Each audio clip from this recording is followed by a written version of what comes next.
Today, luck was on Sunny's side. Usually, he would not have been able to listen in on the really important conversations between the emissaries of the great clans. They were too cautious, and he was very cautious, as well. Perhaps he could overcome the defensive measures his targets had in place, but the cost of failure was too great. So, he had been reluctant to try. But today, maybe because of the clamor and pressure of the ongoing clash with the nightmare creatures that had been drawn to the battlefield, the representatives of both song and valor had been slightly neglectful. And since Sunny had already spent a month learning how to get closer to them, he managed to witness two very interesting conversations. The first one was between Morgan and Maddock. The two members of the Valor family remained in the stone fort on top of the giant Echo's carapace, speaking about something as they observed the constant stream of abominations being ground against the outer perimeter of the camp. Of course, no one could hear what they were saying, since the two were surrounded by an invisible barrier that prevented any sound from coming out. Even the movement of their lips was obscured. There were memories active that made it almost impossible for someone to divine the conversation, as well. However, Sunny was not a diviner. Much more importantly, he managed to get inside the circle of silence by hiding his own shadows in the shadow of one of Valor's awakened. The man had been invited to make a report, and so, Morgan herself led him through the layers of wards surrounding the fort. When the awakened arrived, she studied him for a few moments, then asked in a neutral tone. "Is there news, Squire Warren?"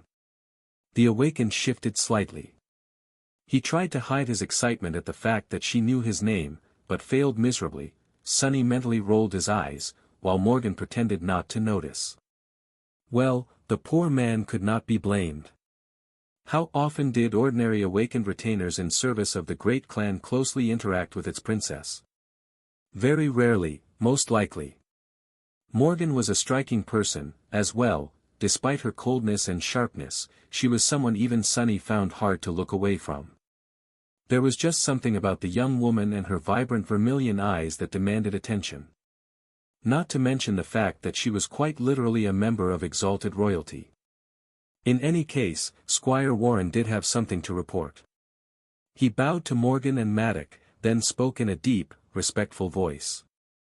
"We received word from Nightstad, my lady.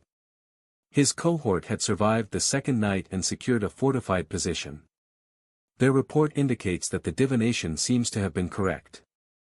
At the mention of that last part, Maddock and Morgan exchanged a glance, their expressions subtly changing. Back in the tent, Sunny frowned. Nightstad. He was one of the masters that had arrived with Summer Night. His cohort had been among those secretly sent to search for suitable nightmare gates. It appeared that they were already in the dream realm, and had found something important to boot. Morgan lingered for a few moments, then sighed. Finally, "Some good news. What about the rest of the scouts?" Squire Warren looked down and gritted his teeth. "Lost or forced to enter the seeds, my lady. However, now that we have secured several entry points, the next cohorts we send will survive, honoring their sacrifice." She nodded. "Indeed." At that point, Maddock finally spoke. "The most important thing right now is to reinforce Stad.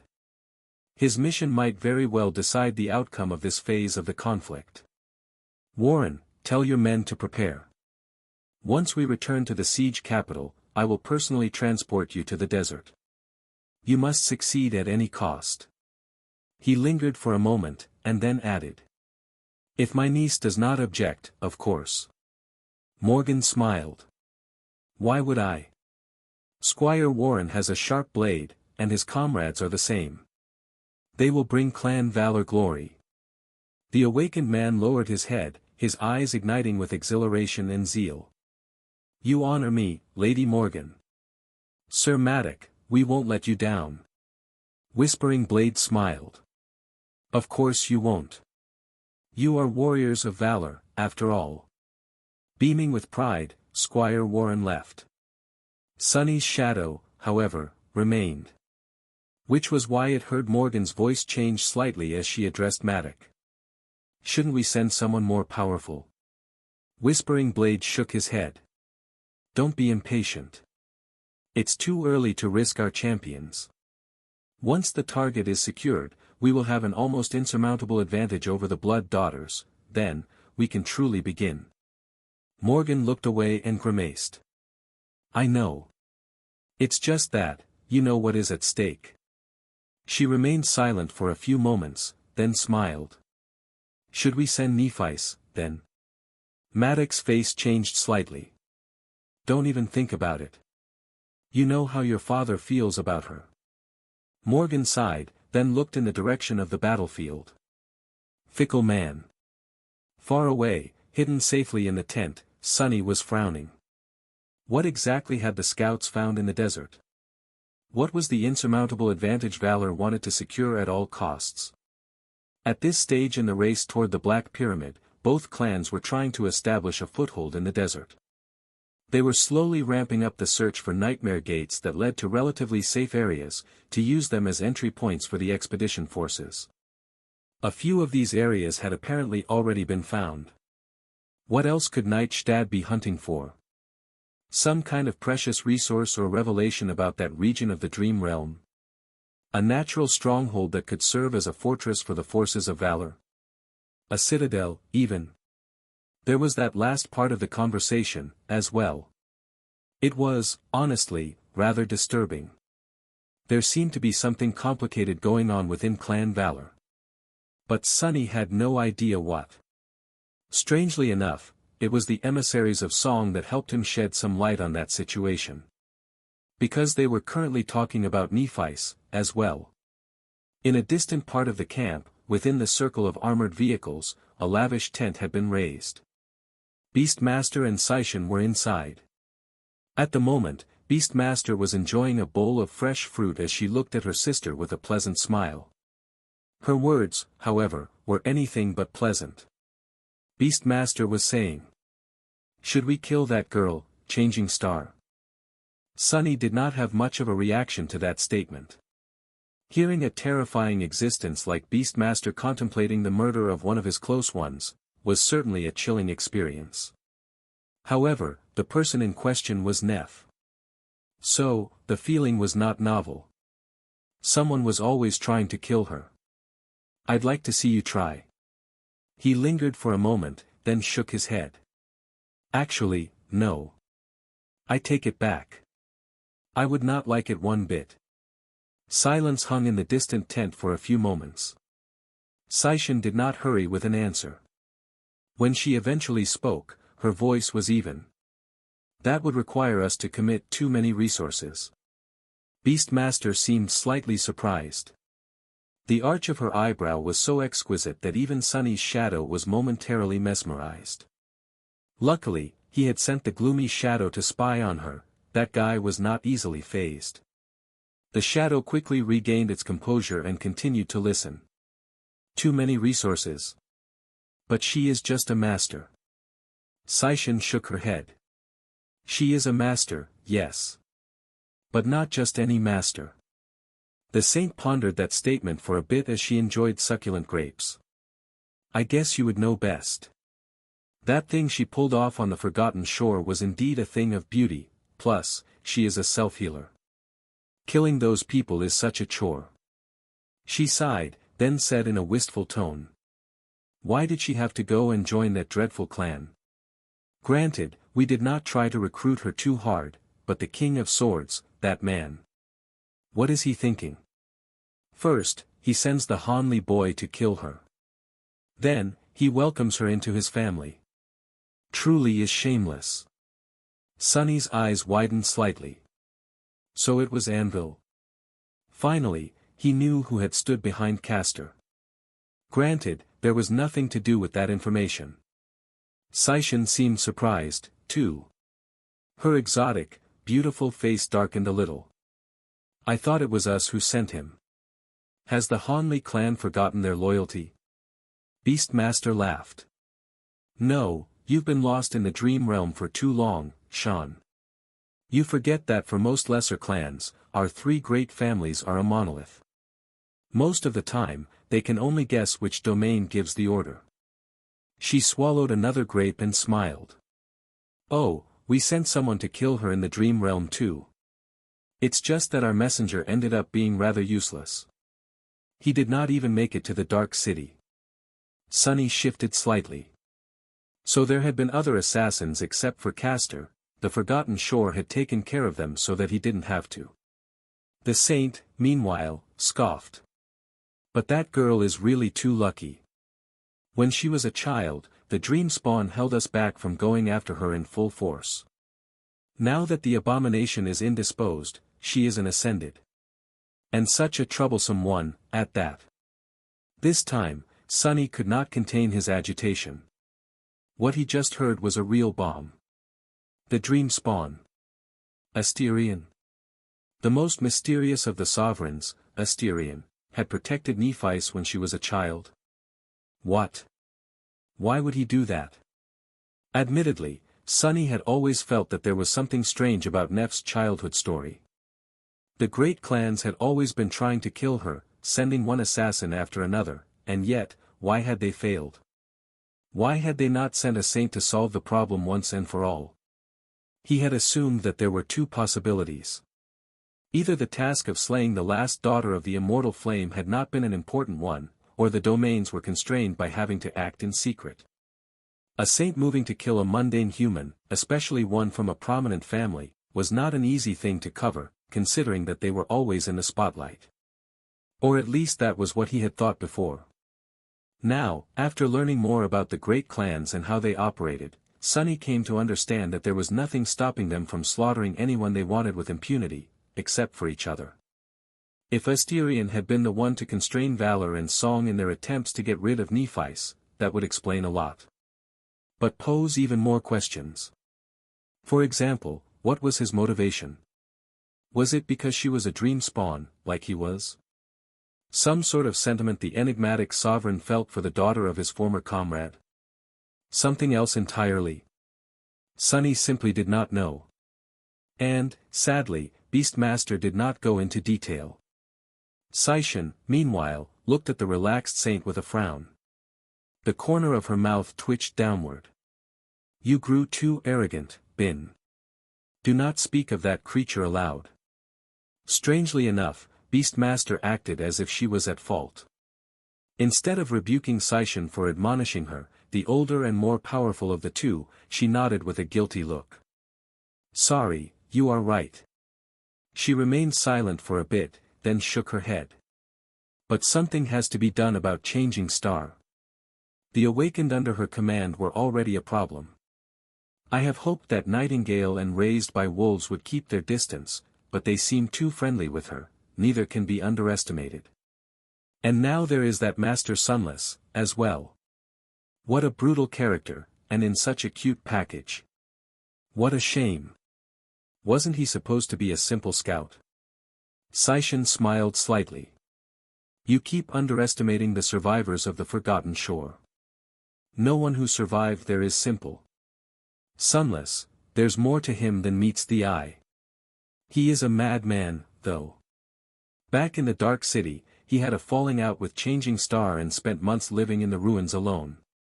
Even I would not have survived that, but he did. Beastmaster thought for a few moments. Our guest had a few brushes with Ascended Sunless, yes. He did not speak about him much, so I assume that there is little to be said. I should have known better, though. That person has strange standards.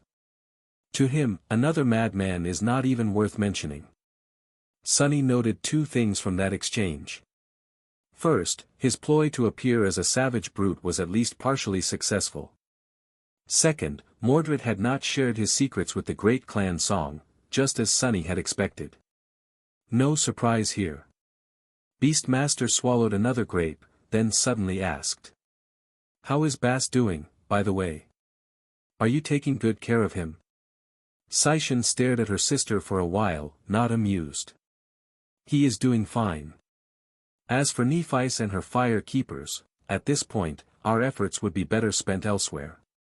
The saint laughed. Good, all right, let's not kill Changing Star and her allies yet. She lingered for a moment, and then smiled. We do have to kill someone, though. Time is of the essence. There were more interesting things said that night. Sitting on a cot in a remote tent, Sunny had silently absorbed them all. There was a somber expression on his face. Troublesome. Each clan was planning to test the other during the retreat back to the siege capitals, which had not come as a surprise. From this point forward, the hostilities between Valor and Song were only going to escalate. If anything, this first confrontation was shaping out to be rather tame. Neither of the sides was fully committing their saints to the ambushes, preferring to bide their time and turn the conflict into a war of attrition. There were valuable assets that both clans kept under layers of protection. In terms of the ruthless economy of war, trying to take these assets off the board was not cost-effective at this point in time. Luckily, Nephi's seemed to be one such asset, as well. However, neither Valor nor Song could keep all their people protected. Cohorts of Awakened had to be sent out into the wilderness to scout for suitable nightmare gates. Scouts had to enter the Dream Realm and explore the deadly desert in search of positions that were suitable for establishing fortified expedition camps. Ascended like Knight Stad had to lead the most important of these teams. These were the people the great clans were going to go after first, in East Antarctica, and in the Dream Realm at the later stages of the conflict. Which Sunny did not mind one bit. The only thing he regretted was that he would not be able to get snacks and comfortably watch the soldiers of the great clans slaughter each other, as long as they limited their feud to outside the city walls. Sadly, and predictably, that was already not the case. Beastmaster was not satisfied with picking off awakened cohorts in the wilderness. So, she was planning to deliver a more damaging strike to her enemies. There were two possible targets: the headquarters of the Valor clan in the siege capital where Sunny was headed, or St. Tyrus and her White Feather clan in the city where Central Army Command and Wake of Ruin were based. She chose the former. Morgan, meanwhile, was perfectly aware of the fact that an attack on her base of operations was imminent. Whether it was through some form of divination or simply through knowing her enemy and possessing a frighteningly sharp strategic mind, Sunny did not know.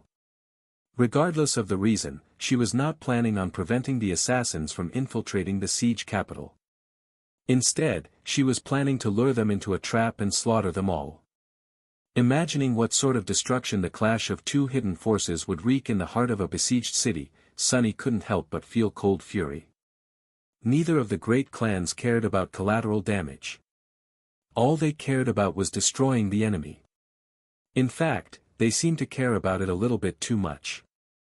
Sunny had gotten a strange feeling from observing the four leaders of the secret war: Maddock, Morgan, Sishan, and Beastmaster. There were small details in what they said and how they said it that did not make a lot of sense. It was as though they were under pressure, even more pressure than there was supposed to be. That pressure made them want to hurry. Which was why Morgan was also considering a clandestine attack of her own. Hers, however, was going to be much more daring and surgical. Because, unlike her adversary, she was sending an actual saint instead of a team of awakened led by a few masters. Sir Maddock, the Whispering Blade, was going to personally deliver her lethal will to the enemy. His target was not the Antarctic headquarters of Clan Song, nor was it a large-scale destruction of their assets. Instead, he had to capture a single man. Mordred. The bleak man who called himself Ascended Bast was still in a siege capital controlled by Song. By now, he started silently spreading the mirrors he had created throughout the city. No one on the Valor side knew what the purpose of his strange actions were, but they were determined to prevent whatever he was doing from coming to fruition. Maddock was going to infiltrate the siege capital and either destroy or contain the Prince of Nothing with the help of special weapons crafted by the King of Swords. It was a tremendous commitment for Morgan, considering how important Whispering Blade was. Sending him after Mordred meant that he would not be able to provide support for the forces of Valor anywhere else for a period of time. But on this, Sunny had to agree with the Daughter of Anvil. Getting rid of the Prince of Nothing was a more dire need than suppressing, or even killing, one Song's saints. The bastard was just too ineffable. So, that was what the near future held for Sunny. He would follow the forces of Valor back to their siege capital, fighting a probing ambush staged by Song in the process. Once there, Maddock would send off reinforcements for Knight Stad and depart, leaving Morgan to deal with the team of assassins Beastmaster was dispatching to attack their headquarters. Sunny was not too concerned about what Whispering Blade would do to Mordred. The man was too powerful and too precise, and the decision to activate him so early into the conflict was too unexpected. No matter if he achieved his goal or not, the attack itself would be unseen and contained. The fight between the team of Beastmaster's assassins and Morgan's warriors, now that promised to do a lot of harm to the refugees trapped in the siege capital. Which was why he had made a difficult decision to leave the gloomy shadow with the forces of Song. There was a lot of risk tied to that decision, but also a lot of potential benefit. Once enough kilometers separated Sunny from his shadow, he would lose contact with it. After that, the gloomy guy would be on his own for a while. The task in front of the shadow was both simple and difficult: to keep itself hidden, learn the identities of the assassins, and follow them back to Valor's territory. If everything went right, Sunny would know the precise location of the infiltration team as soon as they reached the siege capital. If not, his soul might get seriously wounded or, even worse, crippled. All he could do was trust in his shadow's competence. Sunny stood up from his cot and stretched, hearing the sounds of the battle slowly grow less intense. Now that the dawn had come, the joint army was preparing to withdraw and dissolve into 3 separate forces. His expression was slightly tense. "He'll be all right. The gloomy guy has been through a lot by my side, so he knows what he's doing. He had to." With that, Sunny left the tent and went to find Nephi's.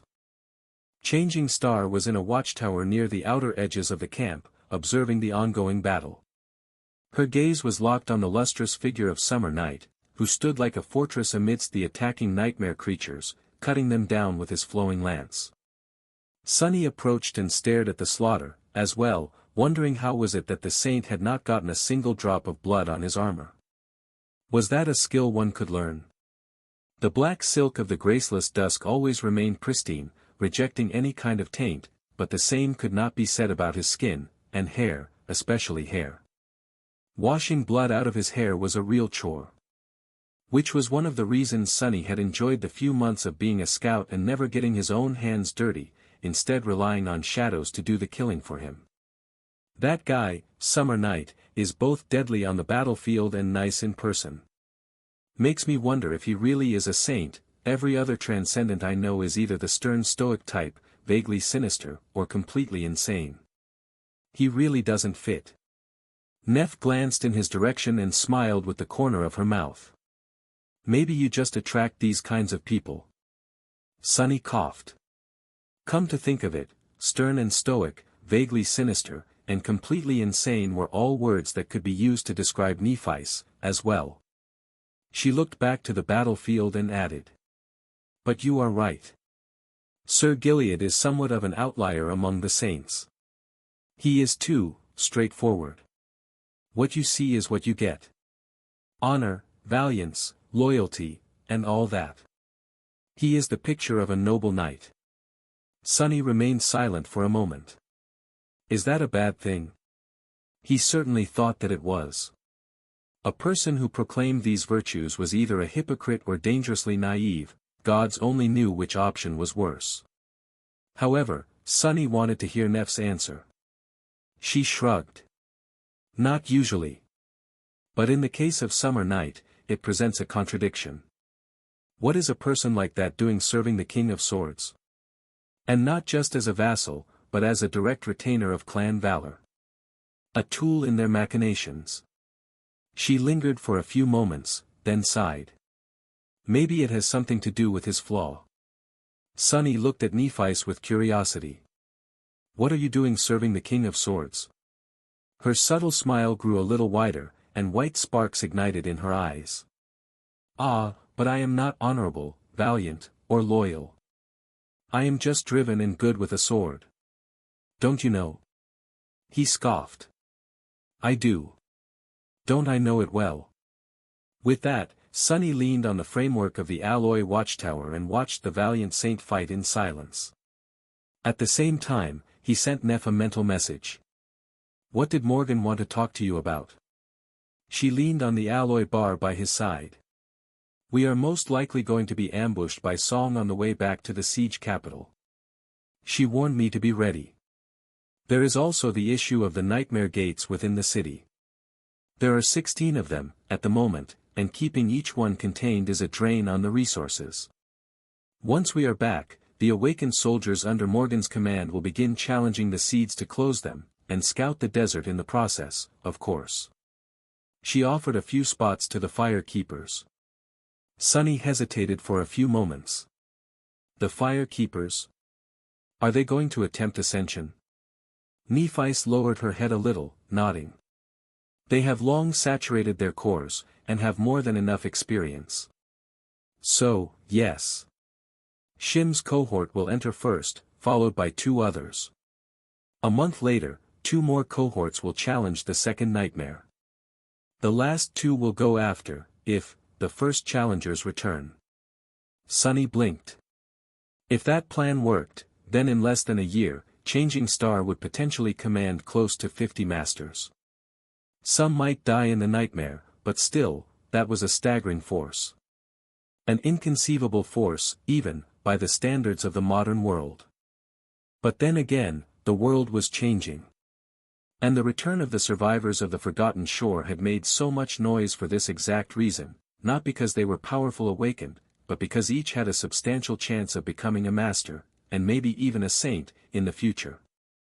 The force that Cassie had built had the potential to dramatically shift the balance of power between the great clans.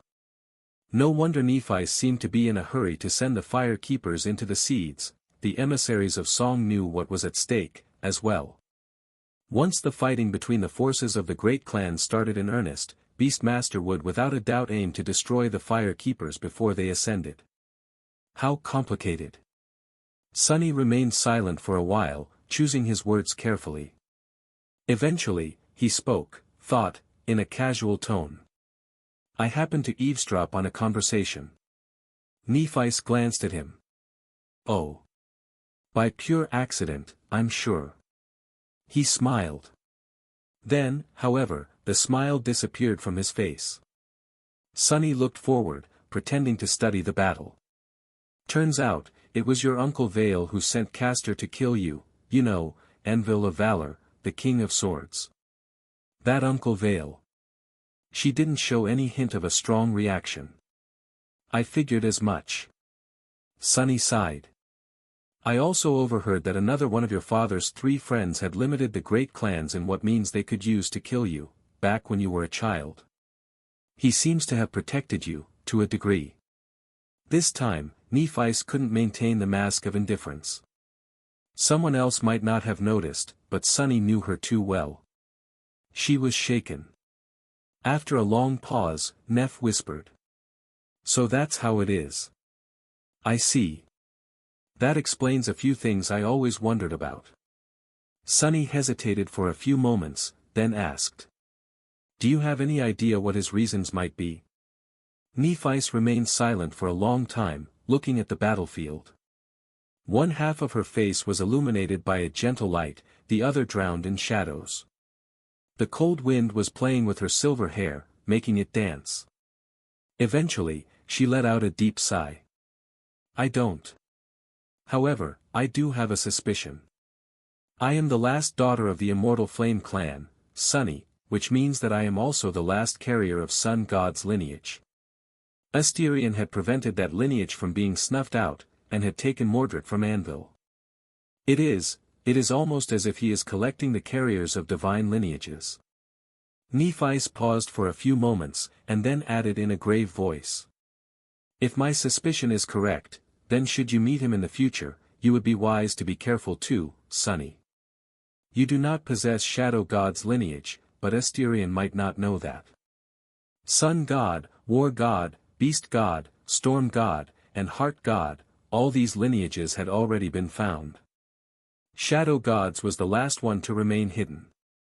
Maybe that is why he stayed passive all these years, waiting patiently for it to reveal itself.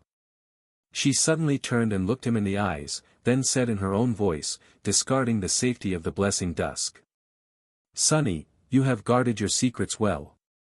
It is very important that you continue to do so. Be careful, if you wish. Please. The cold wind got to Sunny, as well, making him shiver. Soon enough, it was time to say goodbye again. Effie and Kai were returning to the government-controlled section of East Antarctica with Wake of Ruin and St. Tyrus, while Jet was leaving with the forces of Song. The joint army had already withdrawn from the battlefield and traveled some distance away from it. Now, it was ready to break apart. Before it did, however, Sunny managed to find an opportunity to talk with Soul Reaper in private. The long column of vehicles had come to a stop, and they found each other among the busy chaos of imminent separation. "How is living with the Song clan treating you?" Jet smiled a little, then shrugged. "It's treating me fine. I am often reminded of why was it exactly that I never wanted to be a part of a legacy clan, but it's fine. Weirdly, I feel a bit of kinship with these women." Sunny raised an eyebrow. "Kinship, really? Why?" She lingered for a few moments. "A thief knows a thief, as a wolf knows a wolf. It's just a vague feeling, but I think that their flaws are similar to mine, not exactly the same, but similar. I have no solid proof, of course, but there are ways to tell. A thing like that influences you in many subtle ways." Jet looked away and let out a wistful sigh. "All of Ki Song's daughters are adopted, you know. Many of them were taken from the outskirts when they were very young. Who knows, in another life, I might have been a princess of a great clan, as well. Wouldn't that be a sight?" Sunny looked at her gloomily, trying to imagine Soul Reaper in the traditional wine-red attire of the Song clan. However, his imagination failed him. No matter how hard Sunny tried, he just couldn't imagine Jet wearing a dress. He scoffed. "I do know, and yes, that would be a sight. However, I like the current you much more." Soul Reaper laughed. "Me too, Sunny, me too. You are maybe a bit too young to understand the sentiment, but I fought long and hard to become the current me. I wouldn't trade it for the world." The smile slowly disappeared from her face, and she looked at him with a somber expression. "You know that things are about to change in East Antarctica, right?" Sunny slowly nodded, prompting her to ask. "So, what are you going to do?" He remained silent for a few moments, then shrugged. "Probably something stupid. But, not too stupid. It's hard to tell, yet." Soul Reaper studied his face for a while, then nodded. "Let's stay in touch, then." With that, she turned around and walked away, heading for the departing force of Songs Awakened. Sunny watched Soul Reaper go, considering if he should have told her more. He had already warned her to stay clear of Mordred. As for informing Jet of the presence of his shadow, that would do neither of them any good. It was not like she could help the gloomy guy in his mission. There are too many unknown variables at play. I have no idea how the situation will unfold, for the both of us. One thing is certain, though. We'll cross paths again, soon, before it's all over." He grimaced, then went to join his own convoy. The ostentatious tortoise Echo had been dismissed, and they were going to be traveling by using more mundane means of transportation. But not much more mundane. Many of Valor Awakened were in possession of Echo mounts, and would be riding them across the desolate landscape. There were ordinary vehicles, as well. Sunny himself was going to catch a ride with the Fire Keepers, but before that, he sneaked into a small crevice that was drowned by deep shadows. There, he found a small figure laying motionlessly on the ground, spread-eagled, with a drunk expression on its ugly little face. The imp seemed to have grown bigger. His belly had, at least, it protruded from the scrawny frame of the little fiend like a balloon, looking as if it was on the verge of bursting. Noticing Sunny, the shadow turned its head and grinned stupidly. Sunny closed his eyes for a moment, then shook his head. "Gods, you gluttonous little wretch. Can you even stand?" The imp stared at him lazily, and then answered in a grating, screeching voice. "Wretch." Sunny scowled. "Who are you calling a wretch, you wretch?" The imp did not deign to answer, so he sighed and dismissed the shadow, sending the scrawny fiend to digest his ill-gotten gains within the darkness of a shadow core. I'll check on his progress later. That bastard better have listened to me and only eaten those nightmare creatures that had to do something with steel and metal. Otherwise, he'll be on a vegetarian diet for a very, very long time. Sunny left the crevice and walked over to one of the armored vehicles. There were already a few familiar faces inside, the members of Cassie's former cohort. The healer, Shim, Kair and Shakti, and others. Noticing Sunny, they all became lively. Sunny, man. You were a real terror on the battlefield yesterday. When the hell did you become that scary? Now I really want to ascend, too. Maybe I'll get a pseudo-transformation ability like you. You're an artisan, Kair. What kind of transformation are you going to get? Turn into a block of wood? Better be a block of wood than a blockhead like you.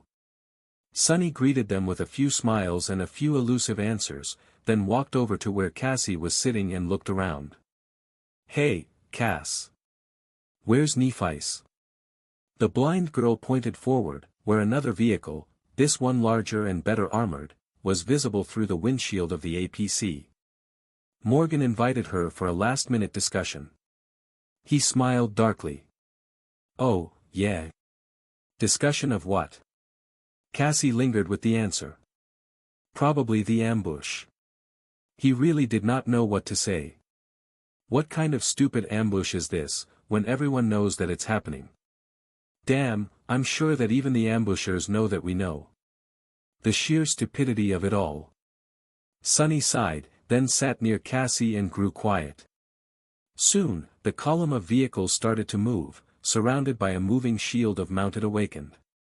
The human forces were returning victorious from a dire battle with a harrowing horde of nightmare creatures, having slayed 4 powerful titans. But what awaited them was not the warm welcome of the citizens, but the swords and bullets of fellow humans. He shook his head dejectedly. No, actually, there might be nightmare creatures in the ambush, as well. That's Beastmaster we are talking about, after all. The journey back to the Valor Enclave in East Antarctica was going to take several days. On the first day, the awakened riders charged forward many times, slaughtering any band of nightmare creatures that was unfortunate enough to wander into the convoy's path. Awakened and fallen abominations were ruthlessly cut down long before they could pose a threat to the vehicles. When a corrupted one appeared, the Knights of Valor attacked personally. Watching these exalted masters fight was both an inspiration and a grim reminder of what Sunny contended against. Each of them was no less deadly than Pierce and Weld, Mordred's jailers, had been, maybe even more so. With the knights slaying the more dangerous nightmare creatures, none of the saints had to personally intervene yet. There were also Morgan's echoes. Strangely enough, there were only a few of them in view. The princes of war must have dismissed some of them, for now. Of course, there was also another possibility. Morgan could have sent several echoes to stage an ambush of her own. In fact, Sunny was more or less certain that she had. He had spent the last month carefully studying the expedition force of the Great Clan. By now, he knew the faces of pretty much every awakened, ascended, and mundane specialist that Valor had sent to the southern quadrant, as well as the rough outline of their abilities. Which was why it had not escaped Sunny's attention that several cohorts of awakened that had participated in the battle against the Titanic horde were mysteriously missing from the convoy. They were, most likely, en route to lay a trap for the returning force of Song warriors. He did not envy them one bit. Sunny himself spent the first Adai silently observing how the warriors of Valor fought through the shadows. He thought about striking up a conversation with Cassie, but found it hard to find a topic to discuss. At least one that did not have to do with nightmare creatures, machinations of the great clans, or the tumultuous future facing them all. Work, basically. It was a bit strange. He had thought that they were close. Despite everything, there were very few people in this world, if any, who were closer to him than her. And yet, Sunny realized that he did not know much about Cassie outside the dire reality of being an awakened. He never met her family, which she mentioned so much on the Forgotten Shore. He had never visited her home, or learned of her hobbies, things she enjoyed, things she found frustrating. He didn't even know what her official position in Clan Valor was, and how her life had changed because of it. That realization was disheartening. Granted, Cassie herself was part of the reason for the distance between them. After awakening, she seemed to have closed herself off from the outside world, somewhat. After the ascension, her isolation had only grown more pronounced. It was as though the blind girl was making a conscious effort to blend into the background, becoming as obscure and forgettable as possible. But still. Sunny glanced at her with a complicated expression. A sudden thought crossed his mind. I don't think I ever wished her a happy birthday. That had been how they met, all those years ago. Well, actually, it was only around 4 years ago. On the day of the winter solstice, in the academy cafeteria, Cassie had suddenly wished him a happy birthday. She was more or less the only sleeper who had spoken to him there. Sunny knew that Cassie was the youngest of the cohort, and that her birthday was somewhere in late June or early July, close to rains. This year, he had been busy fighting his way to Falcon Scott during that time, so there was a solid excuse. However, there were the years before that. Sunny remained silent for a while, thinking. Then, he shifted slightly and asked. By the way, Cassie, how is your family doing? She did not react for a moment, then turned her head slightly and frowned in confusion. What? Sunny leaned back. I said, how is your family doing? The blind girl hesitated. Then, a subtle smile illuminated her delicate face. Oh. They are doing well. I applied to have their citizenship rank raised, so my mom can't stop bragging to the neighbors. Dad had to have a talk to her, right after taking driving lessons and purchasing a PTV license. He parks the PTV where everyone can see it, too, so I think I'll be the one who has to have a talk with him, now. Sunny chuckled. Ah, I understand. You might not know it, but I took driving lessons, as well, from an actual ace pilot, by the way. My ride sort of blew up, but when we get back to NQSC, I'll definitely buy a new one. And when I do, you can count on it being parked in the most visible places often. Cassie remained silent for a few moments, then asked with strange curiosity. What else do you want to do when you get back? He scratched the back of his head.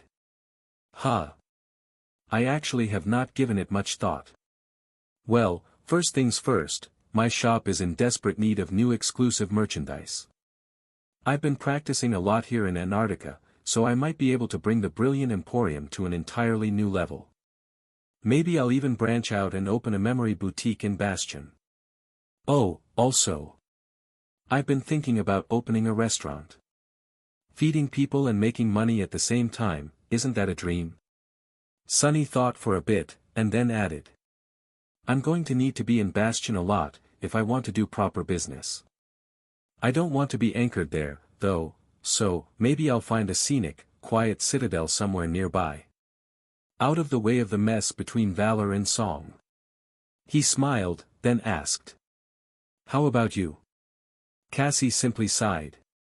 I think I'll be very busy after returning to NQSC. If I do have some free time, all I want to do is wear pajamas around the house and do nothing. She lingered for a moment, then suddenly flashed him a smile. I do promise to visit your restaurant, though. I'll even leave a big tip. As they talked, the sun wobbled to the edge of the sky, never falling behind the horizon, but turning the world dim. The convoy came to a stop, preparing for the next leg of the journey. In that lull, an awakened from Clan Valor arrived, putting an end to their conversation. It was very easy to send a message through the short-range communication network of the convoy, but Morgan had deemed it necessary to send an actual person to fetch them. The awakened approached the APC where Sunny and Cassie were, his imposing armored figure appearing in view of the external cameras of the armored vehicle, and politely knocked on the main hatch. When one of the fire keepers opened it, the man cleared his throat and said with solemn gravitas. Lady Song of the Fallen, ascended sunless. Lady Morgan is inviting you to join her in the head vehicle at your convenience. Sunny recognized the awakened from spying on Morgan and Maddock yesterday. The guy sure was a bit too pompous for a glorified messenger, but remembering his earnest reaction to Whispering Blade's praise, that was not at all unexpected. All Valor awakened were like that, too serious and full of ardent devotion. The Fire Keepers were zealously devoted to their leader, too, but at least they did not stand on ceremony. They saw Nephites as the best of them, as opposed to better than them. There was an important distinction. Sunny shook his head, then nodded at the awkward awakened and rose from the crate he was sitting on. Cassie stood up, too, and followed him outside. Her steps were cautious, but she seemed to have no problem navigating the world without being able to see it. It was a far cry from how helpless she had been on the forgotten shore. Her hand was resting on the hilt of the quiet dancer, too, reminding Sunny how deadly of a fighter she had become. Of course, with most of her abilities having nothing to do with combat, Cassie's battle prowess could not compare to that of more straightforward masters. Still, he wouldn't want to fight someone who knew his every move in advance. Sunny understood very well how dreadful such an opponent would be, because he himself cut down many foes by relying on shadow dance. The awakened squire kept a respectful silence as he led them to the head of the column, where an armored vehicle that would put even the rhino to shame stood just before a wide crossroad. It was surrounded by a watchful ring of awakened warriors. They gave Sunny and Cassie stern looks, then stepped aside to let them through. It was nonsensical, really. Currently, two of the most deadly masters in the world and Whispering Blade himself were inside the vehicle. What could these awakened do to protect them? Once inside, Sunny saw Morgan, Maddock, and Nephites gathered around a holographic table that showed a topographical projection of the surrounding area. Some distance away, a few spots were marked with red. It did not take a genius strategist to know that those were the most convenient places for an ambush.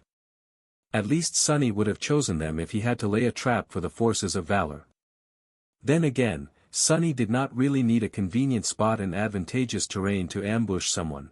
All he needed was a bit of shadow. Morgan welcomed them with a nod and gestured for them to come closer. Once they did, she addressed Cassie in a neutral tone. "Kasia, do you have anything to share with us?" The blind girl nodded, then lingered for a few moments. Eventually, he raised her hand and pointed to a particular red mark. "There." Morgan smiled, while Maddock raised his brows slightly. "How do you know, young lady?" Sunny had the same question, although he also had an idea of what the answer would be. He slightly shook his head, feeling a strange mix of awe, admiration, and dejection. Cassie, meanwhile, lowered her hand and explained.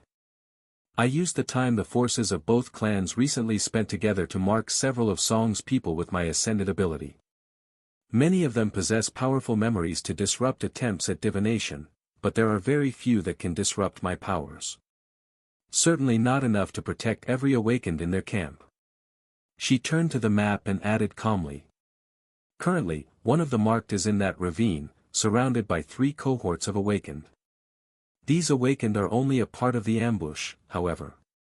The main striking force is underwater in a nearby lake, several hundred nightmare creatures, all tamed by Beastmaster and controlled by an ascended proxy. I don't have eyes on them, but the person I marked discussed the details of the attack with the ascended prior to separating." I listened. Maddock chuckled. "Lady Kasia, I wouldn't want to be your enemy." "Wonderfully done." Cassie simply offered him a curt nod. Morgan glanced at them and smiled. "Isn't she wonderful, indeed?" With that, she patted the blind girl on the shoulder. "Better yet, Kasia is the only person on the continent that can never be taken by that abominable kin of ours, which only makes me appreciate her more. We should employ more blind people, don't you think, Uncle?" That last statement was said in a nonchalant and slightly amused tone, and really rubbed Sunny the wrong way. If Cassie felt the same, though, she did not let it show. Just like that, the probing ambush of Clan Song was laid bare. The convoy had no choice but to take the route through the area where the trap was prepared for them, but knowing what to expect, they could descend upon the ambushers and cut them down in one fell swoop. No wonder Morgan was pleased. At that moment, Nephi spoke, glancing at the Princess of War coldly. "Let's not draw this out. We should dismantle the ambush as soon as possible, and stay on guard. Cassie is powerful, but she is not all-powerful. There might be other aspects of the trap that we failed to account for." Morgan smiled. "A good suggestion. Since you were the one to voice it, dear sister, why don't you take your fire keepers and deal with this issue personally? They'll be leaving for the nightmares soon, so this might be their last opportunity to wet their blades with the blood of song for a long while." Nephi turned away and looked at the map with a bleak expression. "I will." Sonny, who had remained silent all that time, cleared his throat. "Sorry, but should I be hearing this conversation? Why am I here, exactly?" Morgan looked at him with confusion, then chuckled. "Why, you are a representative of the government, Master Sunless. You are the perfect person to share the vile machinations of the Song clan with. Who knows, maybe I'll want to lodge a complaint with the authorities later. You'll be an important witness." Then, she smiled at him. "Plus, I thought that you might enjoy a small distraction like this. Would you please accompany my little sister on this mission, Master Sunless? As a neutral observer, of course. It would really make me feel better about her safety." Sonny stared at her with a dubious expression. "Yeah, right. The battle maniac probably just wanted to see him kill something again. Or maybe deepen his connection to the Valor clan through bloodshed." He shrugged. "Sure, why not? I am a part of this convoy as well, after all. If we really were to be ambushed, my safety would be compromised too." The Princess of War nodded, then crossed her arms and looked at the map. "True. I'll be awaiting good news, then." The contingent of Valor soldiers camped for a few hours of rest, while several vehicles containing the fire keepers secretly continued forward.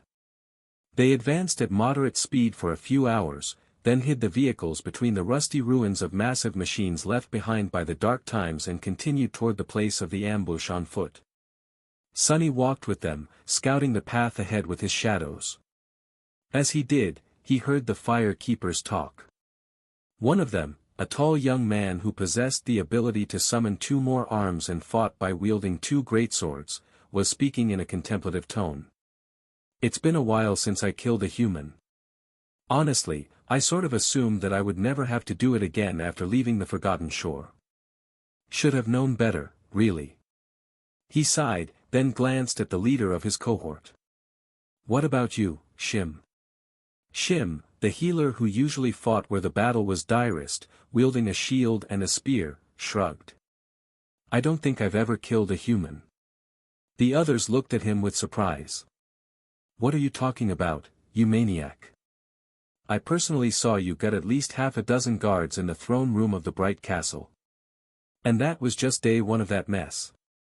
The healer glanced at them evenly. "Those weren't humans. They didn't qualify." Even Sonny was given pause by that cold logic. Shim was right about something, though. Some humans were worse than nightmare creatures. In any case, the fire keepers did not seem too opposed to the idea of fighting against one of the great clans. Perhaps the fact that Clan Song was currently laying a trap to attack their convoy played a part in their nonchalance, but they would have probably followed Nephi even if the situation was reversed. As for Changing Star herself, she had grown quiet in anticipation of the battle, mentally preparing herself for the strain of using her aspect. Sonny did not want to bother her.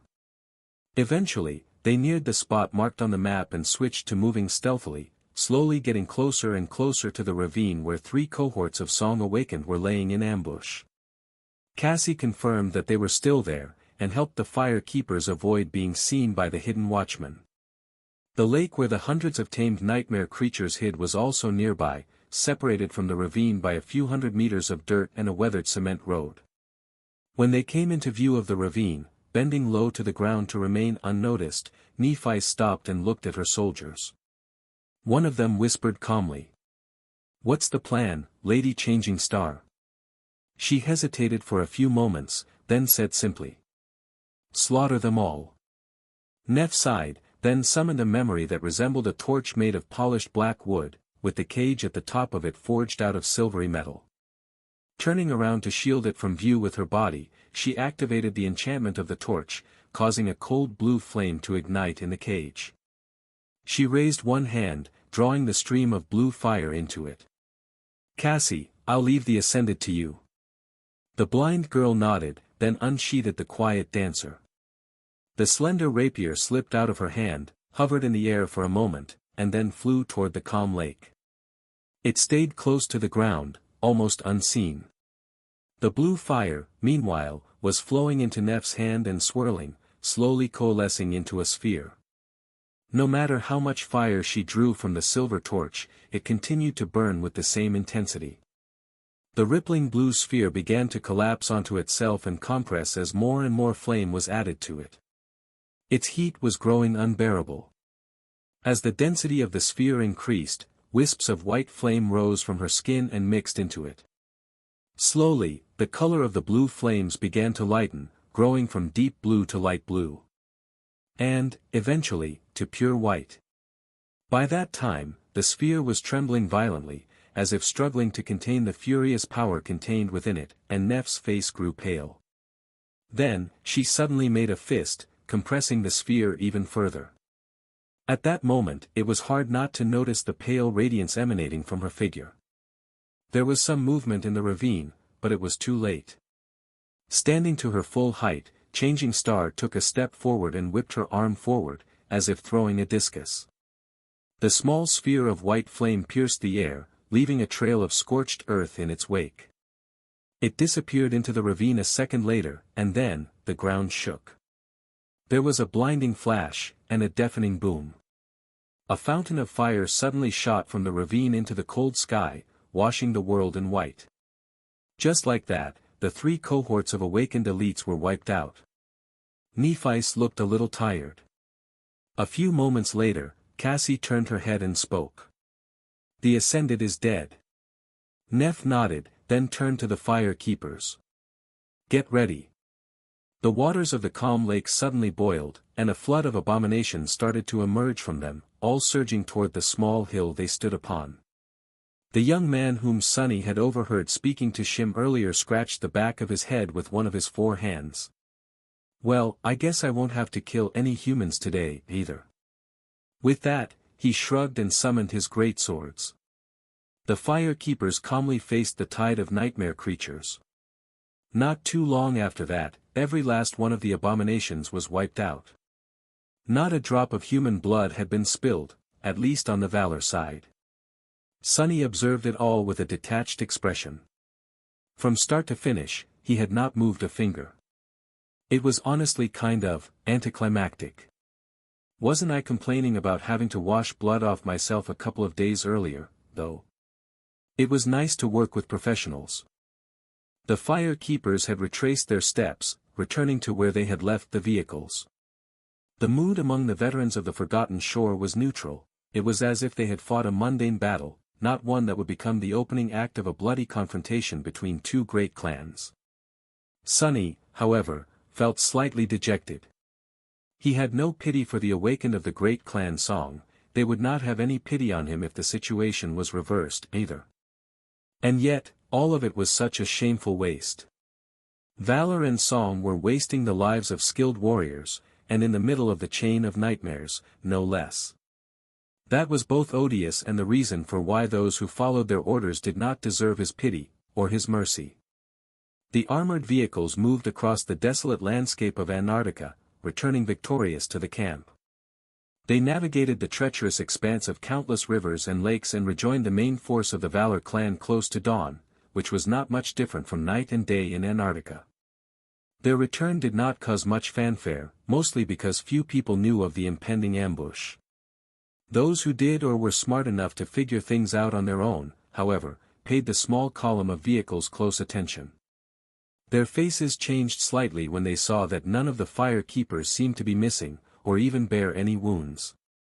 The skilled awakened of the great clan were begrudgingly impressed, if not envious. Sunny left the APC with the rest of the forgotten Shore Awakened to stretch his legs. Nephice and Cassie left to make a report to Morgan, but he stayed behind.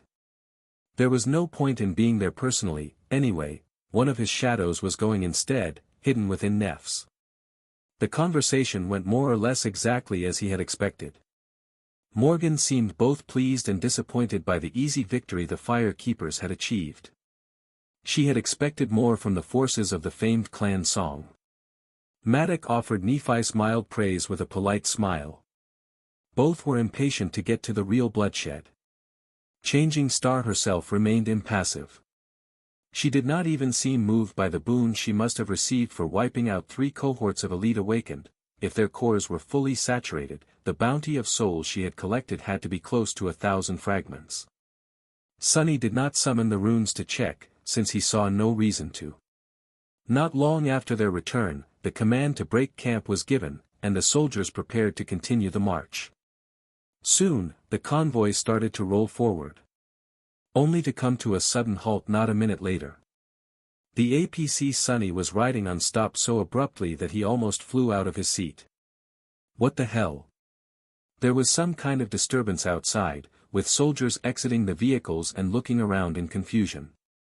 The shouts of commanders echoed in the air, and the awakened riders spread out, turning their mounts around. Soon, the source of the disturbance became clear. One of the APCs had failed to start and rejoin the convoy. It just stood there, unmoving, isolated from the rest by a stretch of empty space. All attempts to contact the cohort of Awakened assigned to the APC failed.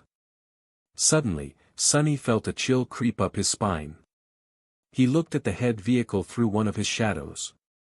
Right at that moment, its hatch opened, and Morgan emerged, her vermilion eyes radiating such a sharp sense of coldness that he felt as if his soul would be cut. The Princess of War jumped down and walked toward the tail of the convoy, her red cloak trailing behind her like a river of blood. Maddock and Nephice followed. Sunny hesitated for a moment, then used Shadow Step to quietly appear next to them. This should be interesting. The 4 of them approached the silent APC, which was already surrounded by a ring of awakened soldiers. One of them took a step forward, addressing Morgan with concern. "My lady, please, it might be dangerous." She walked past the awakened without a word and raised a hand. Morgan's fingers sliced through the armored alloy of the vehicle's hatch as if it was paper, and a moment later, the dark entrance to the interior of the APC was revealed. She dove into the darkness without a moment of hesitation. Maddock followed a second behind. Sunny and Nephice glanced at each other, and then joined them. Sunny did not know what he had expected to see inside the silent vehicle, a scene of revolting butchery or a hidden abomination, perhaps, but what he had not expected was, nothing. The interior of the APC was entirely empty. There were no bodies, no blood, no signs of the struggle, and no awakened, either.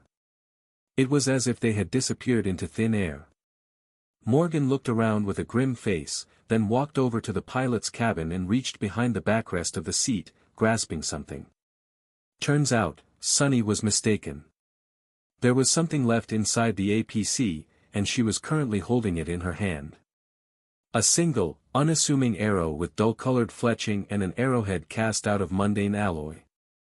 Morgan gritted her teeth, her eyes burning with fury. Her voice sounded like the hiss of a sword leaving its scabbard. "Silent Stalker." Sunny looked around the empty vehicle with a complicated expression. A saint was here. The mystery of what had happened to the cohort of Valor's Awakened was not a mystery anymore. The Fire Keepers had dismantled the ambush prepared for the convoy by the forces of Song. But while they were doing it, someone else had entered the heavily guarded camp unseen, slaughtered a cohort of Elite Awakened without making a single sound, and left, taking their bodies away. That someone was Silent Stalker, a transcendent huntress and one of Key Song's daughters. She even left one of her arrows behind, to let the enemy know who the perpetrator was. A saint could have wreaked much more havoc, if they wanted to, but Silent Stalker had seemingly only wanted to do one thing. Prove a point. Morgan snarled, then snapped the arrow with her thumb and threw the pieces away. Matic grimaced, then said evenly. Beastmaster is sending a message. It seems that she wants to provoke us. His niece remained silent for a few moments, composing herself. Then, she suddenly smiled. Her previous disappointment appeared to be gone. Message received. Nothing else happened on their way back to the siege capital. It had grown harder to eavesdrop on Morgan and Matic once again, so Sunny didn't learn much about the consequences of Beastmaster's mocking message. He did, however, understand from small hints and clues that Valor's own ambush had gone slightly better than the one prepared by Song. Most of the ambushers even survived, and were now following a different route to return to safe territory. The great clans had basically exchanged slaps. What would come next were actual blows. It was nice to return back to civilization. Sunny slept in a soft bed, had a hot shower, and prepared himself an actual meal. Despite the dire war raging somewhere on the continent, 2 wars, even, his routine was strangely mundane and peaceful. He even received a video message from Rain. The network in East Antarctica was not nearly as in shambles as it had been in the Antarctic Center, so the bandwidth allocated to him allowed for such frivolities from time to time. To Sunny's slight disappointment, Rain only spoke about what was happening in her life for a short while, using the rest of the recording to demonstrate the progress she was making in her training and ask for pointers. The message ended with a few carefree sentences. "Oh, by the way, do you remember the classmate I told you about? The one whose sister is an MWP pilot in Antarctica. Apparently, her unit got into a really bad situation, and she only survived because a master named Devil saved her. Thank the gods. I can't even imagine how her family would have felt if not for him. Anyway, if you know that guy, buy him a drink. Better yet, try to stay close to him. He is apparently some sort of a big hero, so you'll be safer with him. What I am trying to say is that you should be careful. Take care of yourself. Bye." The message ended, leaving Sunny in amused silence. He shook his head. What are the chances, and what the hell does she mean, do I know that guy? Have I not told her that people call me the Devil of Antarctica? I'm sure I bragged about it. Then, he went about composing a response, first going over her technique and swordsmanship, then adding a few phrases at the end. Yes, I do remember. As for the devil, as it happens, I know him pretty well. That guy is indeed amazing. He is also very powerful, handsome, and disgustingly rich. Your classmate's sister was really very fortunate to meet him. He mostly keeps company with saints and beautiful legacies from the great clans these days, but since you asked, I'll go buy him a drink right after finishing writing this message. Sunny grinned as he finished and sent the message, then fulfilled his promise by walking to the nearest provision stall and ordering a cup of cheap synthetic coffee. He savored its warmth on the street, watching the refugees sheltered within the city walls go about their daily lives. The atmosphere in the siege capital was not at all light, in fact, it was charged by distress and dread, but it was not at all as heavy as it had been in Falcon Scott. No matter how full of tribulations and anxiety their lives had become, people actually lived here, not just tried desperately to survive. Sunny felt that he was alive, too. Rain was safe and not showing any symptoms of the spell. The evacuation was proceeding at a healthy pace. Nephis, Cassie, Effie, Kai, and Jet were all doing fine. As for the great clans, he now had a clear target in mind, at least. The assassins of the Song clan were going to arrive soon. Preventing the clash between them and the forces of valor from spilling into these streets would be his first independent move. He had to prepare well. Sunny finished his coffee, then took a walk toward the headquarters of the Valor clan.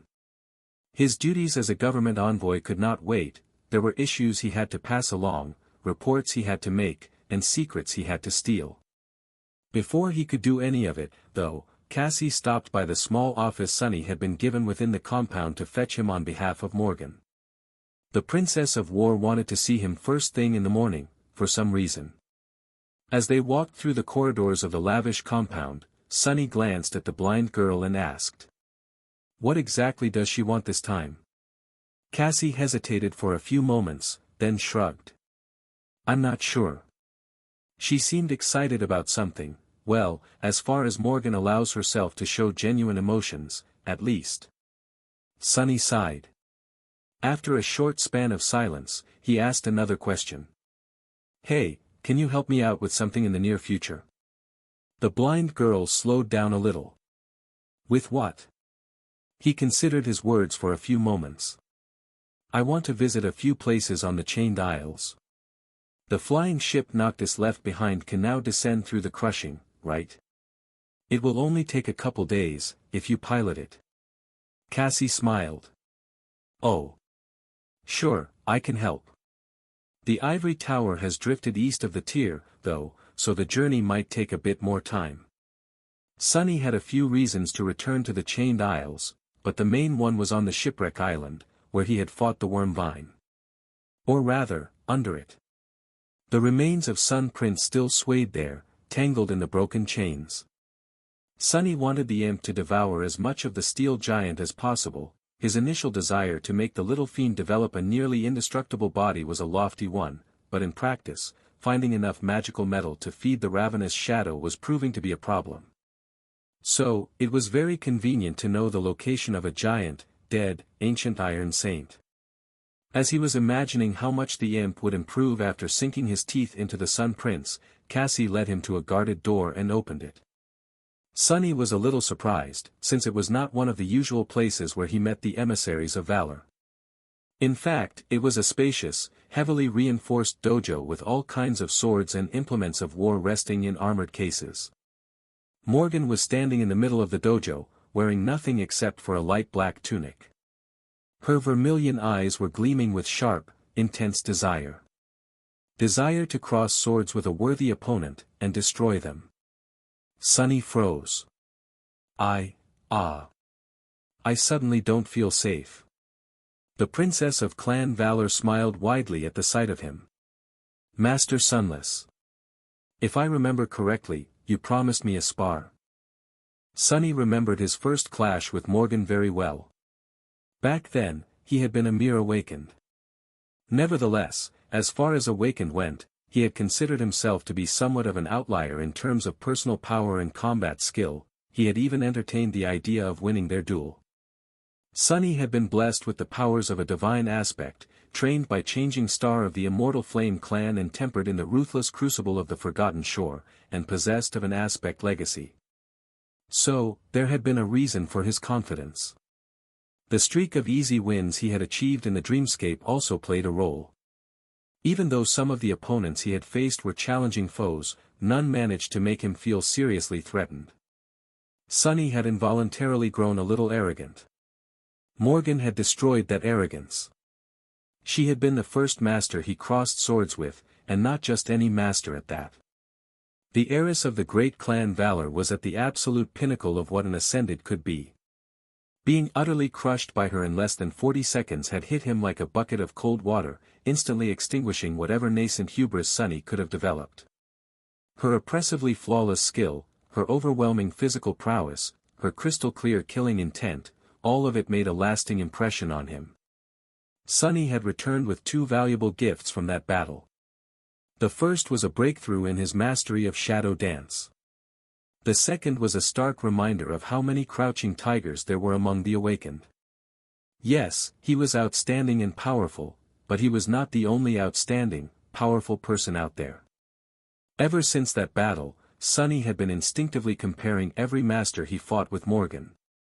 So far, no one had made the cut, not in the waking world, not in the dream realm, and not in the second nightmare.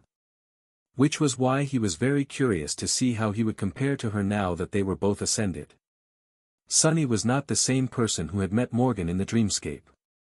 He had lived through too many tribulations since then, the Night Temple, the Red Colosseum, the Gauntlet of Nightmares, the Temple of the Chalice, the Ivory City, and the Antarctic Center, from the quiet dread of LO-49 to the cold despair of Falcon Scott. Each of these trials had left scars on his soul, but also made him a much more experienced and deadly fighter. That is true. But Morgan must not have remained stagnant either. Saint Tyrus had once said the anvil's daughter was too young and inexperienced to challenge the third nightmare, which had to mean that she had been actively earning the necessary experience all that time. So, this spar of theirs was bound to be interesting. Sure. I was looking forward to it. She nodded with satisfaction, then gestured for Cassie to take a seat. Then, Morgan walked to a case containing a multitude of training swords, all fashioned to withstand the intense pressure of being wielded by masters, and thus insanely expensive, and looked at them thoughtfully. What weapon would you prefer to use? Swords, spears, something more exotic? Not weapons at all, perhaps. Oh. I forgot to ask. Are you going to be fighting as is, or assume that pseudo-transformation of yours? It did not seem like she particularly cared, as if it was of no concern whether she would face a human or a towering fiend. Sonny hesitated for a moment, then shook his head. No transformation. It only serves as a force multiplier. If the underlying skill is not there, using it is pointless. Not to mention a drain on the essence. I mostly activate it when there are too many enemies around, to reap the benefit of having 4 arms. As for the weapon. He pulled on a shadow cast by a support pillar and formed it into a blunt, featureless black tachi. That would be enough. Morgan smiled. Neat trick. With that, she took a simple straight training sword from the case and walked to the center of the dojo. Stopping there, she pierced Sonny with a sharp look of her vibrant vermilion eyes. I would have suggested using our aspect abilities freely, but that would probably destroy a large part of this level of the compound. So, sadly, we will have to limit ourselves to our dormant and awakened powers. I hope you don't mind. Sonny shrugged. He did not mind. It would have been a shame if he had not learned what Morgan's ascended ability was already, but he had. In fact, he not only observed her for more than a month and came up with a solid theory, but had also asked Cassie for confirmation. The blind girl was now able to see both the attributes and the aspect abilities of those near her, after all. She was a priceless source of information, an almost limitless well of it, really. Thanks to her, Sonny now knew a lot about many people, including the likes of Whispering Blade and Beastmaster. With Cassie's help, Sonny had finally confirmed without a shadow of a doubt that those of the Valor bloodline, Anvil and his children, at least, carried the lineage of War God in their veins. As for Morgan's aspect abilities, her dormant ability allowed her to passively enhance the sharpness of anything she touched. Her awakened ability was a comprehensive physical augmentation with an emphasis on resilience. Basically, her body could become as durable as tempered steel. Her ascended ability was a strange one, though. It allowed her to assimilate enchantments into her body and soul, inheriting their effects. As a master, the number of enchantments she could absorb was limited to 3, and they could be switched freely for different ones at any point in time. Considering how powerful, versatile, and unpredictable such an ability was, Sonny was more than willing to forego using ascended abilities today. Standing opposite of each other, the two of them studied the opponent for a while in silence. Sonny was remembering the 36 seconds he had managed to hold out against Morgan the last time they fought. Morgan was probably studying his posture and expression, as well as replaying the scenes from the battle against the Titanic horde in her mind. After all, she didn't know that this was not the first time the two of them faced each other holding swords in their hands. Slowly, a smile of anticipation appeared on Morgan's beautiful face. Her vermilion eyes glinted, and her crimson lips parted, revealing pearly white teeth. Prepare yourself, Master Sunless. Sonny almost rolled his eyes. Is there really a need to announce her Ada? He did not get to finish that thought, however. Suddenly, Morgan was beside him, and her sword was falling down like the inescapable blade of a guillotine. Morgan moved fast, much faster than she had moved in the dreamscape. One moment she was standing calmly a dozen meters away from him, the next she was already there, delivering a downward cut aimed precisely at his temple. Luckily, Sonny was prepared for her. He sidesteps, raising his shadow tachi to intercept the training sword. The two blades met and bit into each other, connected in a bind. He felt the shock of the impact travel through his bones and pushed the sword away, at the same moment as Morgan raised her hands, changing the angle of her weapon and pushing it forward over the Tachi. The tip of the training sword barely missed his eye. But now, momentum was on Sunny's side. He took a step forward, past their two blades, and rammed her with his shoulder. Morgan was thrown back, and a split second later, it was her turn to deflect a cut, only the cut had never come. Instead of trying to twirl his Tachi into a downward cut that was not too different from the one his opponent had delivered a moment ago, Sunny simply kept its position, raised above his shoulder, the blade facing back, and struck her in the face with the pommel. No matter how fast Morgan was, no matter how strong, the distance between them was too short, and that strike was too swift.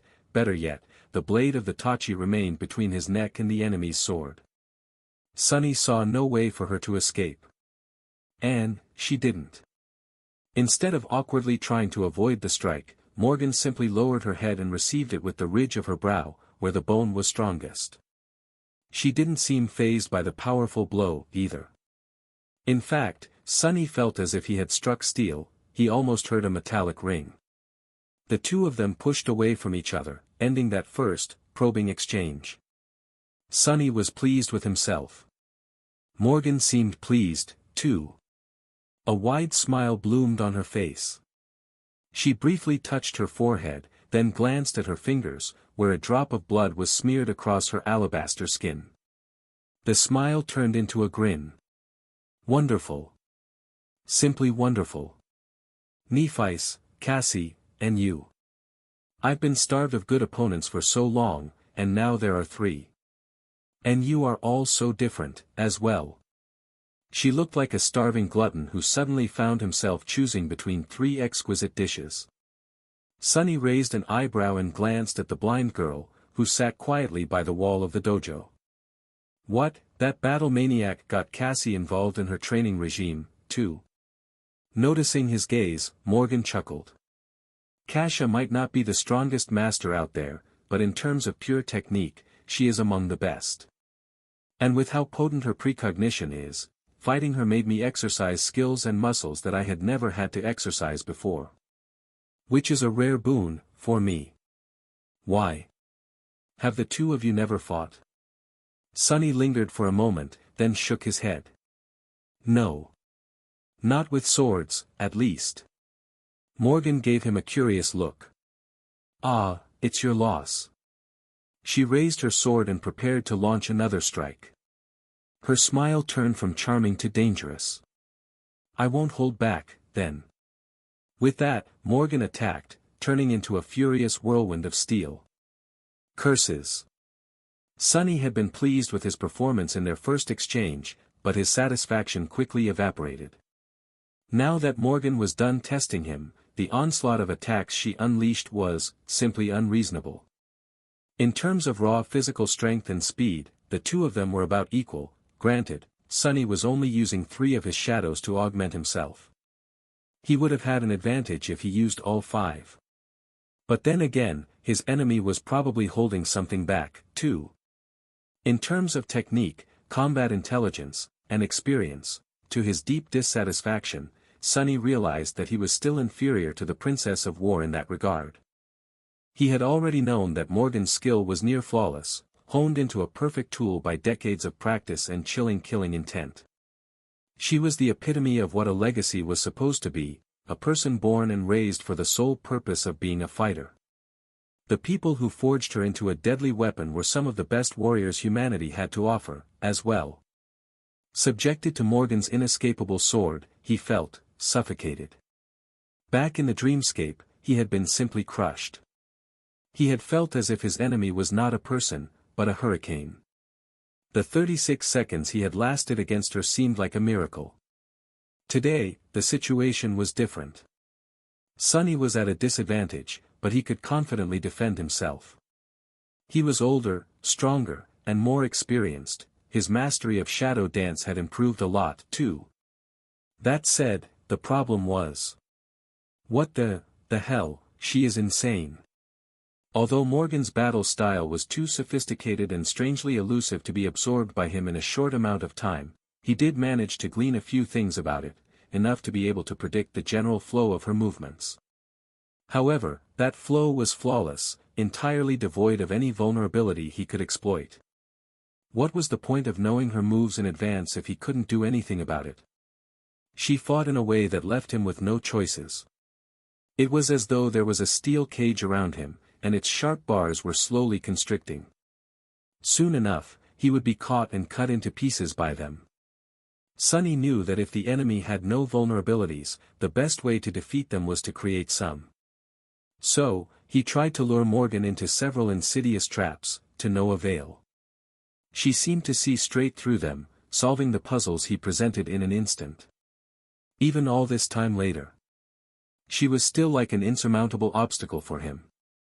The savage, but simultaneously chillingly calculating deadliness of her perfectly lethal skill was like a work of art.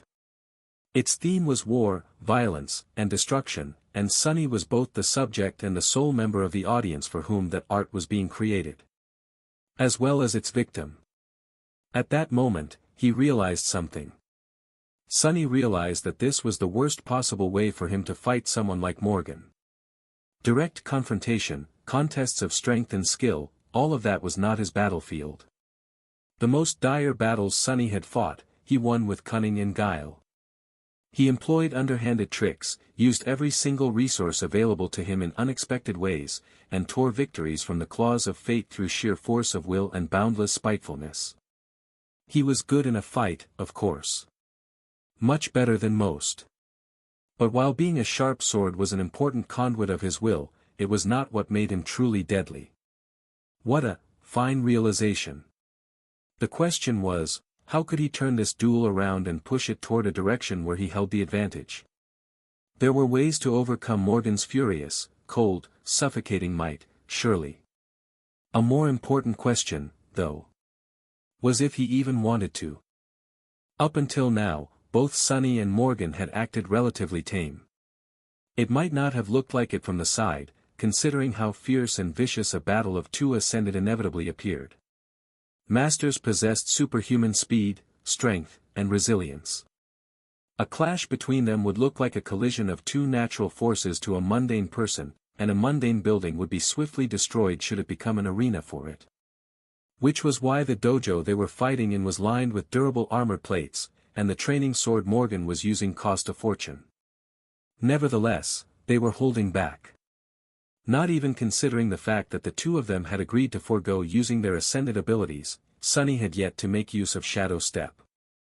Morgan had not made her weapon sharper either, preferring to rely on pure technique. It was as though both of them had silently decided to make this spar a contest of skill, for now. Which was actually a disadvantage for Sunny. The fewer resources he had at his disposal, the more restrained he felt. Morgan, on the other hand, seemed to only ever need one resource, her sword. In fact, even that was not necessary. Her body itself was the sword, capable of cutting through tempered steel without hindrance. So, if Sunny wanted to turn things around, he needed the situation to change, pushing their duel into the next stage. However, he wasn't sure if he wanted to. What is my goal here? He had been curious to compare his strength with Morgan's. He had been given little choice but to accept her request, as well. He naturally wanted to win. But was a victory really in his best interest? Now that Sunny was being closely observed by the great clans, there was no possibility of not drawing their attention. Which was why he had decided to accept that fact and settle for creating a very specific impression of himself instead of trying to remain unseen. Sunny wanted both Valor and Song to think of him as someone strong, exceptional even, but not too exceptional, and not too strong. They had to think of him as a powerful, but crude upstart, a talented outskirt rat that had achieved a lot, and had the potential to achieve even more, but not much more. As someone who could be predicted and controlled. Considering all that, did he really want to defeat Morgan? Could he even defeat her? Well, of course, I can. Saint, Nightmare, Imp, and Serpent were also part of his power. Morgan possessed a great number of mighty echoes, but those had come from outside of her aspect. The shadows, on the contrary, had come from within Sunny's. Which meant that he would obliterate her in a contest of unadulterated personal power, which did not matter, really, since such contests never happened in real life. There were always other components involved. The transcendent echoes might have been external to Morgan's own power, but they would rip Sunny apart just as well. No. I don't really want to best Morgan today.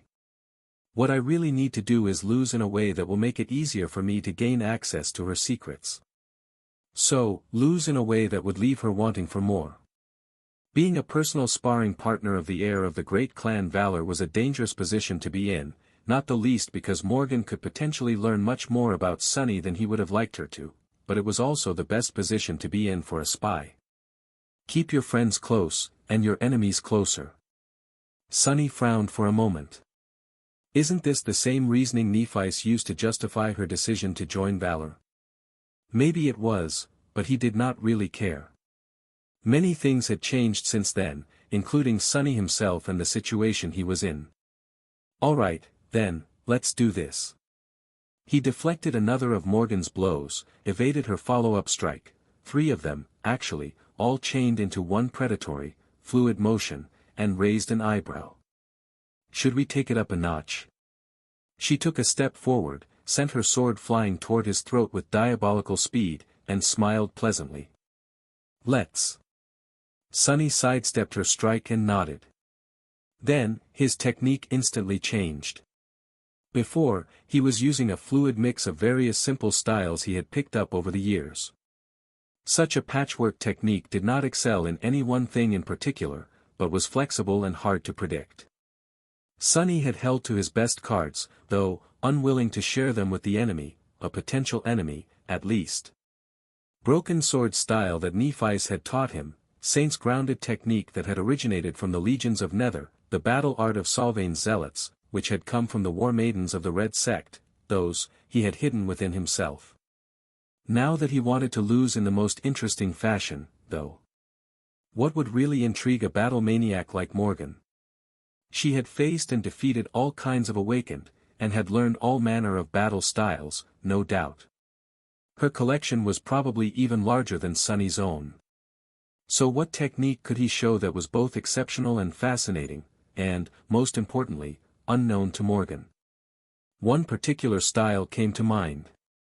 It was one that he had learned by chance, not from awakened, ascended, or even saints, but from nightmare creatures. The primeval hunters that had emerged from the gate near Rain School, wielding weapons made of flint. After all, if anything could capture the attention of an obsessed connoisseur of swordsmanship and all things related to combat like Morgan, it was a technique that might have had just lain at the root of all techniques, all styles. Sunny's movements changed, shifting from fluid and refined to uncomplicated and brutal. His whole demeanor changed, too. The savage technique of the Barrow Wraiths was straightforward and rudimentary, but there was a primal lethality to its clear, callous barbarity. It was the expression of a pure, unclouded intent to kill, simple, but in no way crude. There was nothing about it to dilute the ruthless resolve of a hunter who sought to slaughter his prey in the most direct, efficient way possible. Sunny remembered the desperate fight in front of the Nightmare Gate and attacked, cruelly aiming to slice through Morgan's hamstrings. Let's see how this goes. It went well. Sunny was not doing much better against the murderous hurricane of steel wearing the beautiful human face of Morgan of Valor, but he did manage to slow her down a little. Morgan slowed down not because she felt pressured by his sudden change of techniques, but because she was fascinated by it. Her raven-black hair swept back and her simple tunic rippling from the wind risen by their clash, she pierced him with a burning vermilion gaze. Her red lips moved. Interesting. Very interesting. Morgan was not addressing Sunny, but more so speaking to herself. After that, she changed her strategy, as well.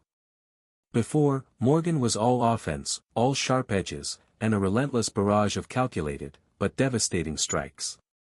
Now, she was moving more deliberately, not really holding back, but also not pursuing an overwhelming defeat of the enemy at all costs. It was as if Morgan was afraid to break him too soon.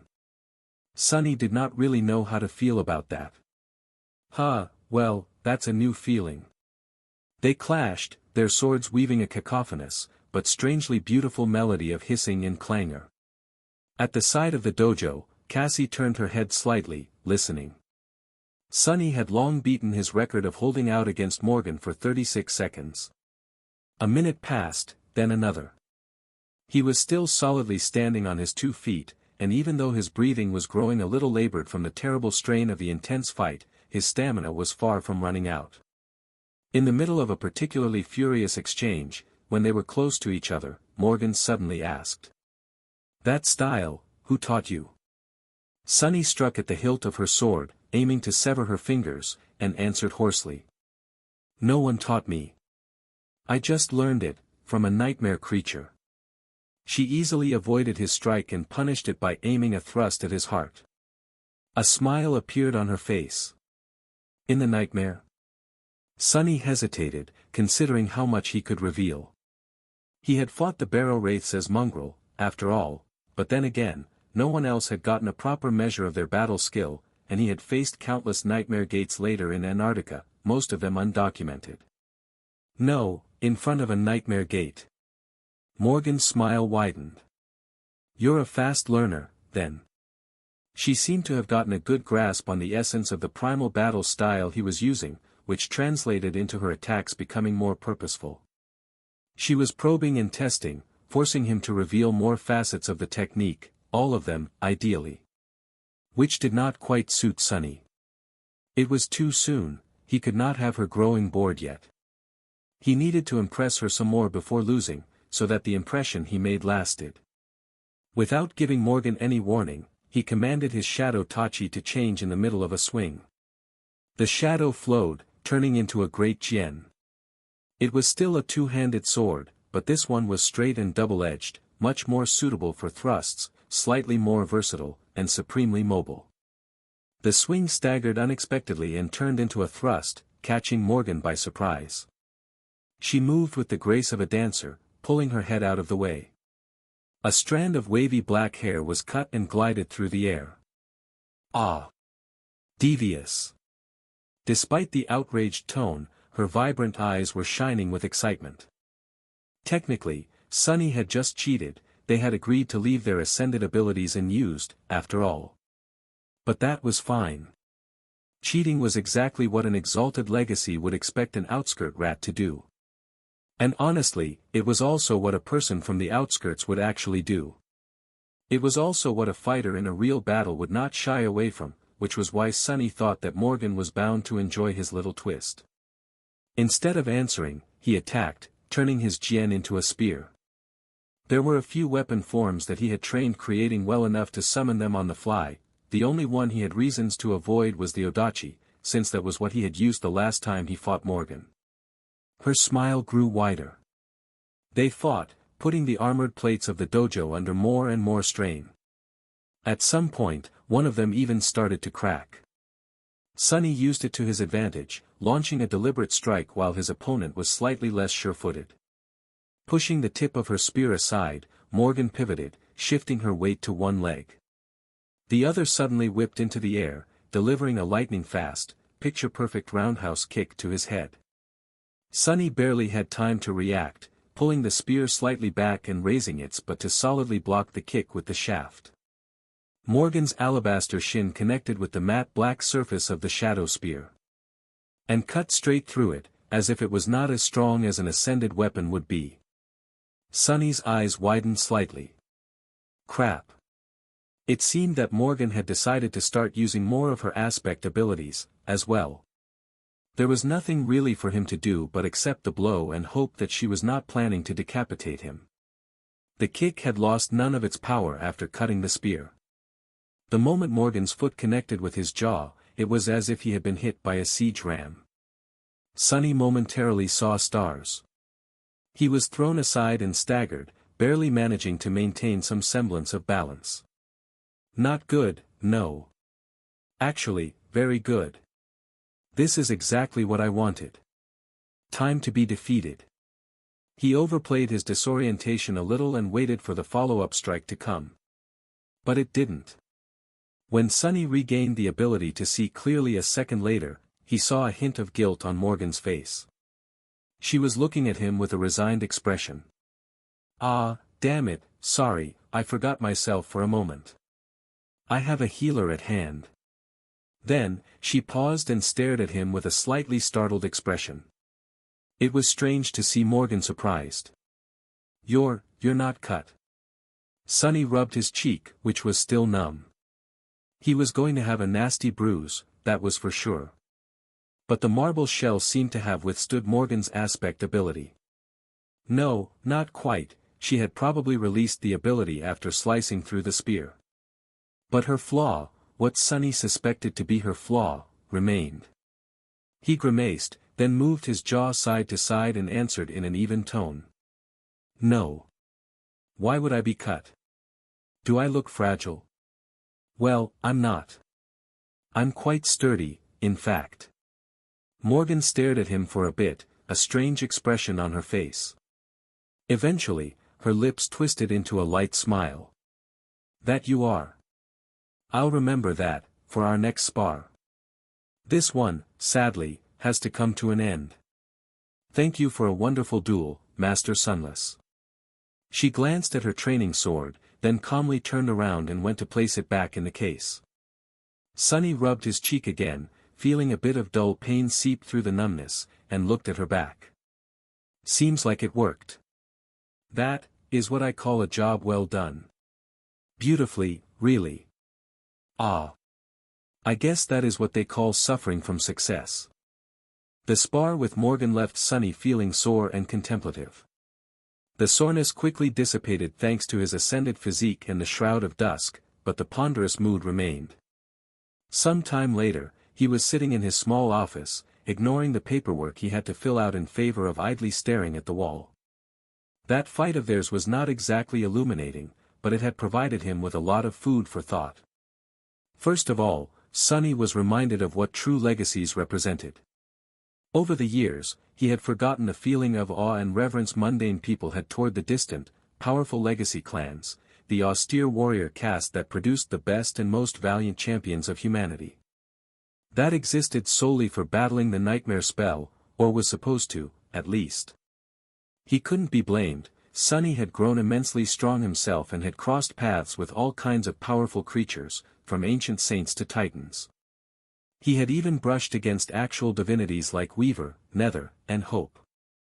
It was not surprising that the fearsome reputation of the legacies faded a bit in comparison. But the legacy clans, and especially the three great clans, were still authorities in terms of personal power and combat prowess. They were in no way inferior to the ancient awakened of the past, and in fact seemed to be superior in many ways, the most important ways. Legacies, and all modern awakened by extension, were much harsher, much more extreme, and much better tempered than those from the ancient times. That was because the legacy clans were forged in a much more hellish world. They had risen to resist the nightmare spell, and were shaped into a force to be reckoned with by its terrible pressure. Morgan had reminded Sonny about that. It was no coincidence that the two most dangerous people he knew, Nephice and Mordred, were products of the legacy culture. Among the three of them, it was Sonny who was an outlier. Which brought him to the second avenue of thought, his own power. Sonny would have lied to himself if he said that he wasn't upset about his loss. Even though he understood that a good defeat was much more beneficial as far as his goals were concerned, a small and unreasonable part of his mind still desired to win. No one liked to lose, and Sonny especially hated the thought of losing to a member of a great clan. He deeply resented them. After all, being defeated by someone he disdained was a bitter pill to swallow. But swallow it he did. It was one thing to pretend to be weak in front of Morgan, but the truth of the matter was that she was simply too strong. Even the current Sonny, with all his advantages, would find it hard to contend with that level of strength in a direct confrontation. And while he was resourceful and had ways of avoiding such a confrontation, Morgan had all the boundless resources of clan valor behind her, as well. So, even in that regard, she was a dire threat. Sonny remembered what Jet had told him once, years ago. No one survives in the dream realm alone. Her words had always held true, but now they seemed especially poignant. Sonny had grown powerful, much more powerful than he ever imagined being. But he was still just one man. In front of a collective like a great clan, his personal power seemed insignificant. Worse still, that collective served as a gatekeeper to greater strength. No one could even become a saint without their permission, unless that person wanted to be hunted down and slain in retaliation for their defiance. There were ways to grow more powerful without achieving transcendence, though. The last thing the spar with Morgan made Sonny think about was the duel itself. He slowly replayed it in his mind, considering what he could have done better and what mistakes he could have avoided. The list was both endless and pointless. Everything was easier in hindsight, it was achieving the best result in the moment that was hard. Still, it was good to review his performance, as well as that of his enemy. Sonny spent some time staring at the wall and thinking back to the duel. A Jian was not a good choice for that strike. Here I did not need to saturate that group of muscles with essence, it was just a waste, should have anticipated the effect of the kick better. As he analyzed their fight, his thoughts inevitably drifted to what could have been done differently. I wonder how Morgan would have fared against me if I used the shadow shell. Sonny tried to construct such a fight in his mind, replacing himself with a version that was 3 meters high and possessed 4 arms. Would Morgan have still held an advantage? Not in physical prowess, that was for sure. However, he was not certain if the outcome would have been different. Legacies were first and foremost abomination slayers, after all. Anvil's daughter had been trained to face all kinds of nightmare creatures since childhood. A 4-armed fiend would not faze her at all. What about some other shell? Sonny was currently limited to one form, that of the shadow spawn, because that was what he knew best. But, in theory, he could create the shell of any creature. He just needed to know the creature well enough, perfectly, in fact. And that was not easy to achieve. A thoughtful frown appeared on his face. Is it true, though, that I can create the shell of any creature? It was true in theory, but that theory broke instantly when faced with reality. Take Morgan, for example, or any other human for that matter. Creating a shell a human had to be easier, because Sonny was one himself and knew how human bodies operated perfectly well. But how would that even work? The shadow spawn shell worked because the 4-armed fiend was much larger than Sonny, and thus, he could form its body around his own. But other humans, with rare exceptions, were more or less of the same approximate size as him. There was no space for a human shell to be formed. There were creatures smaller than humans, too. The current ravenous fiend, for example, even if Sonny studied his shadow for a while, he wouldn't be able to create a shell of the little critter. So, in reality, the shadow shell was limited in what it could recreate. A strange expression suddenly appeared on Sonny's face. He blinked a couple of times. Unless. Sonny remained motionless for a while, then chuckled. No, that's crazy. It would never work. Then, he stared at the wall some more. Would it? No way. The thought that had crept into his mind while he was thinking about the limitations of the shadow shell was so out there that it seemed utterly ridiculous. But the more he thought about it, the fewer reasons to discard it he saw. No, that's a bit too strange, even for me. And yet, he could not find a logical reason for why it wouldn't be true. Sonny hesitated for a while longer, then furtively looked around. Then, he cleared his throat, stood up, and left the office. If he wanted to test this bizarre theory, he needed to do it somewhere more private. He left the Valor compound and made his way to the nearby dormitory, where most of the government staff still remaining within the siege capital lived. There, he entered his living quarters, which were a bit more spacious and had better amenities than that of both mundane and awakened government workers, and locked the door behind him. Being an ascendant had its perks. Sonny sent his 4 shadows to stand watch, 2 outside the apartment, 2 within, and stood there for a few minutes, mentally going over what he was about to do. It didn't seem to be dangerous, just, really weird. The principle was simple. Sonny had mastered 3 steps of shadow dance to date. The essence of his battle art was shapelessness and formlessness. It allowed him to shadow an enemy, copying the very essence of their combat technique. After doing so, he could predict their movements, the flow of their battle intent, and even their thoughts. The first step allowed him to shadow simpler battle styles. He had achieved that breakthrough while fighting Nephites in the Crimson Spire.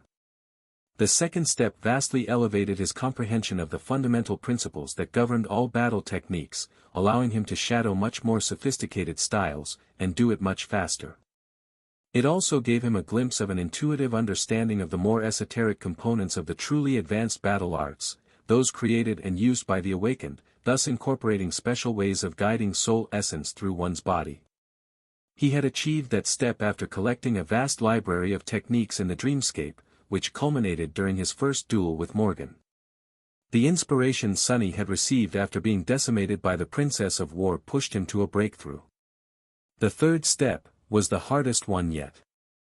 Sunny had started his journey toward mastery of it by expanding his horizons and starting to shadow not only humans, but also nightmare creatures. In the bloody arena of the Red Colosseum, he had submerged himself into their perverted, demented, rabid minds, which allowed him to intuitively feel what the abominations he fought would do, but also put his own sense of self, if not his very soul, at risk. The third step of shadow dance was much more demanding on the practitioner. It required one to truly accept the formless nature of the shadows and let go of their actual self, which, of course, posed the risk of losing it forever. Sunny had made that dangerous breakthrough after being trapped in an endless procession of harrowing dreams by nightmare and having his personal memories blocked. In the end, he had pulled the dissipating pieces of his true self back together by using his true name. It served as an anchor for what made Sunny an individual, and through it, he was able to advance his mastery of shadow dance without losing himself. That third breakthrough enhanced the speed with which he could comprehend the battle intent and combat intelligence of those beings he shadowed even further, allowed him to actually perceive the flow of essence through their bodies as opposed to just feeling it intuitively, and even gave him the ability to sometimes predict their thoughts. The fourth step. That was where Sunny had hit the wall. Shadow dance was his aspect legacy, but it was also something he had to invent all on his own, with no one guiding him. As such, he wasn't even sure what the correct path was, let alone how to take the next step on it. He only felt that the next steps of shadow dance went far beyond battle techniques, and would be much, much harder to conceive and master for that reason. However, while he had stagnated in mastering shadow dance, he had achieved progress in other aspects of his personal power. The culmination of it was the shadow shell, a powerful tool he had created by bringing together various facets of his skills, attributes, and aspect abilities. Shadow dance also played a role in him being able to create shells of other creatures. In fact, its role was perhaps the most important. Without deep comprehension of the desired form, Sunny would never be able to construct it from the shadows, and that was what his aspect legacy allowed him to do. However, there was a limitation to shadow shell. After all, shadows were truly shapeless and formless, while Sunny was not. Even if he had managed to make his mind supremely malleable, he still possessed a human body. No matter how much training he had put into making it as flexible and adaptable as possible, it was still a relatively rigid thing. But what if he added another ingredient to the mix? Right now, Shadow Shell existed as a combination of his dormant ability, Shadow Control, his ascended ability, Shadow Manifestation, and his aspect legacy, Shadow Dance. His awakened ability, Shadow Step, was missing from the equation. And that, perhaps, was the reason for the limitations Sunny had to deal with. Well, let's just try this. If he succeeded. Sunny felt that he might just discover a direction that would eventually lead him to the next step of Shadow Dance. Breathing in deeply, he activated Shadow Step and dissolved into the shadows.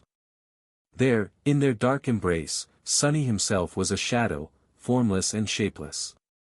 But he did not need to be. While fighting the ravenous fiend, he had changed his form in this state to possess sharp claws. His shadow form was, too, infinitely malleable. So, Sunny concentrated and started to slowly change his shadow form, into the shape of himself. It was a strange endeavor, to turn himself into a shadow, only to then turn the shadow into himself. But that was exactly what Sunny wanted to do. It was a bit like constructing the shell of the shadow spawn, only instead of shaping the shadows around his body, Sunny was shaping his body, his shadow body, instead. Of course, he knew the shape of himself the best. Which was why recreating it was much easier than summoning the fiendish form of the shadow spawn. Eventually, the incorporeal shadow assumed the form of Sunny's body. It had arms and legs, a torso, fingers and toes, and a face that was a perfect rendition of Sunny's face. It matched his physical body perfectly, not that it needed to. Starting from becoming himself was just the easiest thing he could do for that test. Satisfied with the result of the shaping, Sunny spent some time in the dark embrace of the shadows, drifting. I wonder. Then, he took a deep mental breath, activated shadow manifestation. And manifested himself back into the waking world through it. A matte, jet-black version of Sunny was standing in the middle of the room. He did not move for a while, frozen like a statue, then raised his hands slightly and looked at them with a strange expression. His fingers moved. Well, that's. The jet-black Sunny scratched the back of his head, then halted for a moment and tentatively touched his hair. The mere fact that he had hair was a surprise. That's certainly something. He felt extremely strange. Sunny was fundamentally a human. When using Shadow Step, he could assume the form of an incorporeal shadow, then turn himself back to his original form. That was not what he had done today, however. Today, he had become a shadow, and then manifested himself into a corporeal form without turning back into a human. So, what he was right now was. I'll be damned if I know what I am right now. A human inhabiting a human-shaped vessel made of shadows? A shadow brazenly wandering the human world in the form of a person? Or something else entirely? Descriptions aside, his current state was a curious one. Because of how faithful the recreation was to the original, Sunny felt more or less like himself. His range of motion, strength, and agility remained the same. His shadow form was ascended, just like his human body, so it was just as powerful and resilient. There were differences too, of course. The most obvious one was the change in his perception. His shadow sense seemed to have become sharper, while his vision was now less pronounced. He couldn't see colors, either, just like in the second nightmare, when inhabiting the shadow spawn. This was familiar territory for him. Less familiar was the actual composition of his new and strange shadow body. It was a faithful copy, but not an exact one. It couldn't be, although the jet-black Sunny looked and acted like Sunny, he was still a manifested shadow. As such, he operated on a different set of principles. The recreation did follow some underlying principles of how a corporeal creature was supposed to be, but the similarity was shallow. He did not have a beating heart, or any internal organs, for that matter. And although there was a rough structure to his form, with something similar to bones being connected to something similar muscles, there was no blood running through his veins. There were no veins, either. At best, there were essence pathways. How did it all work? Hell if Sunny knew. It did work, though. Perplexed, he glanced at the two shadows that were hiding in the corners of the room. What do you guys think? The haughty shadow seemed completely befuddled. It stared at him for a while, then raised a hand, as if wanting to say something. Eventually, though, the arrogant guy simply shook his head in confusion. The creepy shadow, in an uncharacteristic display of emotions, scratched the back of its head, puzzled. The jet-black Sunny smiled, revealing jet-black teeth. Yeah. After going through the training steps of shadow dance and examining his current state further, he discovered a few things. The first was that this corporeal shadow form was much more malleable than his human body. It could change its shape at will, of course. He needed to possess an excellent understanding of what he was turning it into for the end result to work. For example, Sunny could become a smaller version of himself, that, however, required some practice to master, since such a fundamental change affected a lot of things. He could become larger, too, although there was a limit to how much, dictated by his rank and soul essence capacity. Less comprehensive changes were much easier. Sunny already knew how to possess 4 arms, so he could add 2 more to his existing ones with ease. The same went for claws, horns, a tail. In the future, as his knowledge of various forms and shapes grew, he would be able to make more changes like that on the fly. The second discovery was that while the corporeal shadow form was almost as resilient as his actual body, in the end, it still fell short. The reason for that was simple: the weaves. Neither blood weave nor bone weave persisted in this state, which left Sunny vulnerable. Interestingly enough, the marble shell still had an effect. In fact, it had even become more potent. That was because the effects of the stalwart trait were being applied to him twice. Shadows were innately connected to souls, to the extent that when Sunny was damaged in the form of a shadow, or one of his shadows was damaged, his soul would be damaged too. Therefore, the corporeal shadow form received the benefits of both the extremely high degree of physical protection and the high degree of protection from soul attacks that the stalwart trait provided. Due to the fact that every attack against it was akin to a soul attack. Which was not ideal.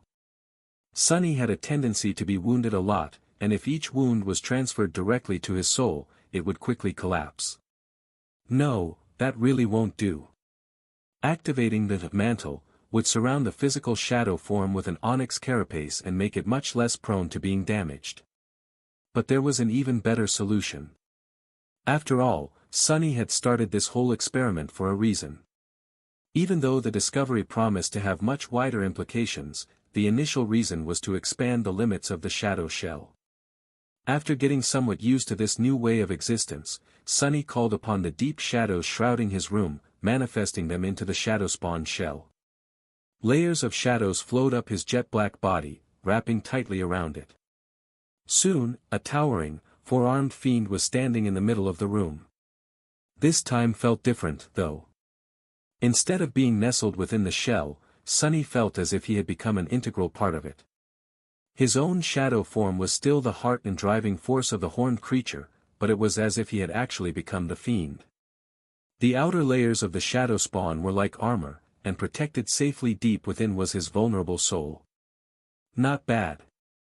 Combining these two abilities was a perfect way to both remove the limitations of the shadow shell and protect his soul from harm. If there was one negative side to this solution, though, it was that Sunny's essence was being consumed at twice the speed. He would not be able to sustain this double transformation for long. For now. In the future, though. As his soul grew more powerful, Sunny would most likely be able to use these abilities much better. And one day, perhaps, his soul would grow so vast and powerful that he would not need the protection of a shell at all. A few days went by in a flash. Nothing serious seemed to have happened, but grand and dire events were being set in motion in the shadows. Saint Madoc had transported several cohorts of Valor retainers into the dream realm and then disappeared. Of course, no one was told about his absence. In fact, Clan Valor made a good show of pretending that he was still around, supporting the Awakened in the dream realm. It was a believable lie. Awakened, ascended, and saints were affected by the call all the same. If they traveled to the dream realm near a nightmare gate, they would be brought to the area surrounding the seed instead of to where their anchor was. However, there was a big difference when a transcendent was actually involved. That difference was that saints could return to the waking world by just using their innate powers, while awakened and masters needed to find a gateway to come back. Another, no less important distinction was that the pull of the call was not precise. If an awakened fell asleep near a gate, they could be transported right to where the seed was, but just as easily to a spot dozens of kilometers away. They could even be dropped right into the middle of a horde of hungry nightmare creatures. So, if a cohort of awakened wanted to use a nightmare gate as a pathway to the dream realm, they would be scattered over a large area and risk finding their doom long before reuniting with their fellow warriors. A saint could follow the call first, establish an anchor in a safe place, and then transport the members of the cohort there one by one. A saint could even clear the way to the seed, if the cohort was truly planning to challenge it. That was how the nightmare gates that opened inside the human cities were usually dealt with, unless there was no one to challenge them. In that case, they were simply contained, surrounded by a fortified exclusion zone, and guarded day and night. So, everyone had been led to believe that that was exactly what Whispering Blade was doing, guiding the awakened warriors of Clan Valor to the seeds of nightmare in order to conquer them. Sunny, however, knew better. He knew that Madoc actually left to infiltrate Song's territory and secretly take out Mordred. The awakened cohorts the fearsome saint had transported to the Dream Realm had been left to their own devices, presumably supporting Nightstad in pursuing a mysterious objective. The war between the great clans was starting in earnest. Blood had already been spilled, and much more of it was going to flow very soon. Sunny himself, meanwhile, had spent these days experimenting with his newfound ability. He was in a real rush of excitement about it, simply because the potential of the corporeal shadow form was all but limitless. In theory. In practice, there were still conditions to what he could do with it. For example, Sunny managed to turn himself into the Shadow Fiend without the help of the Shadow Shell, relying solely on his own form. That was more or less the extent of how large he could make himself, though. For now. It was also an inferior solution to calling upon the ambient shadows to become the outer layer of the spawn, since he was vulnerable without them. He also experimented with becoming smaller. That was a much easier change, although not without its limitations either. The smallest he managed to become was about the size of the imp, which induced quite a reaction from the little wretch. Sunny also tried other things, like staying more or less his natural size, but changing various aspects of his appearance. Facial features were easy to shift around, as were other things like the length of his hair, his body type, and so on. It would have been a great subterfuge tool, if not for the fact that all these permutations were still of a matte, jet black color. I won't be masquerading as other people anytime soon. Of course, his experiments went beyond cosmetic changes. His interest was mostly combat and stealth, after all. So, Sunny started by adding 2 more arms to the corporeal shadow form, and transitioned to more extreme shape alterations from there. His ability to shapeshift was limited by his knowledge and experience. Sunny did well with smaller alterations, like adding sharp claws to his fingers or turning his teeth into wicked fangs. However, when he tried to grow wings, the result was borderline disastrous. He had never lived with wings on his back, did not know their anatomy and how it engaged with the rest of the body, and had the vaguest understanding of the principles of flight. So, he had no hope of soaring in the sky like Kai or St. Tyrus anytime soon. Sunny was far away from becoming truly shapeless and formless. He did come closer to reaching that goal, though. The funniest thing he did, however, was fulfill his old desire to become taller. Granted, it too was not easy. When Sunny simply made himself larger, the proportions of his body seemed a bit off. When he elongated his limbs, the result was even more off-putting.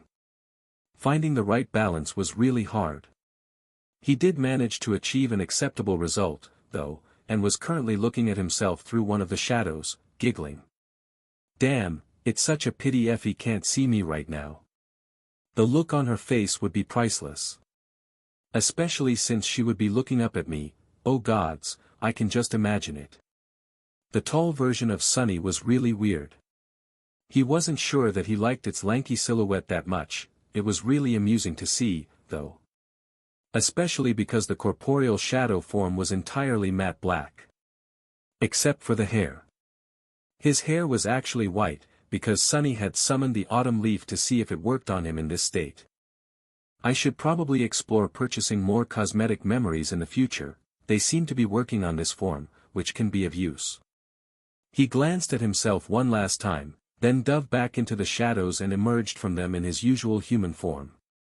Truth be told, while being a manifested shadow was certainly fun, he felt much more comfortable in his real body. It was nice, cozy, and familiar. He felt really rather attached to it. Some time later, Sunny was preparing to go to sleep, but then suddenly froze in the middle of washing up. His face grew cold and dark. Then, a dangerous smile appeared on his lips. Well, well. What do we have here? A frightening darkness flooded his eyes. That was because a few moments ago, Sunny had felt something. Before, his perception had been split between 5 points of view, his own and those of his 4 shadows. But then, a 6th perspective slowly came into focus. Which meant that the 5th shadow had returned. The gloomy shadow was now within the walls of the siege capital, and that meant that the assassin's clan song had sent were here, too. Sir Amaran, one of the exalted knights of the great clan Valor, was standing on top of a newly constructed dormitory tower, looking at the expanse of the city below. There was a long stretch of industrial buildings between him and the looming barrier of the defensive wall that protected the siege capital from the ravages of the chain of nightmares. There were plenty of civilian shelters and dormitories, too. With the start of the evacuation, even industrial areas like this one had been put to use, accommodating numerous refugees. The refugees were moving far below him like tiny ants. The thunderous booms of firing railguns did not seem to spoil their moods. After months of continuous siege, the people must have grown used to its clamor. Knight Amaran grimaced. Collateral damage will be high. But that was war. None of these people would have had to die if the enemy had abided by the agreement to keep the hostilities away from the cities, but now that the Song clan had made their move, the hands of noble warriors of valor were tied. The lives of mundane humans were like water, anyway. No matter how much he sacrificed to achieve victory, it was just a drop in the ocean. Amaran didn't feel happy about the human cost of his inevitable victory, but he was also not particularly sad. Knowing what he knew, their deaths were insignificant. He heard light footsteps behind him and looked over his shoulder. One of his awakened approached, bearing news. There was an expression of dark excitement on her face. "We have confirmed the location, sir." He nodded. The band of Song's assassins had infiltrated the siege capital with one of the supply convoys. The original staff had been slain, and the impostors assumed their identities. After getting past the gates, they disappeared into the chaos of the overpopulated city without a trace. Or so they thought.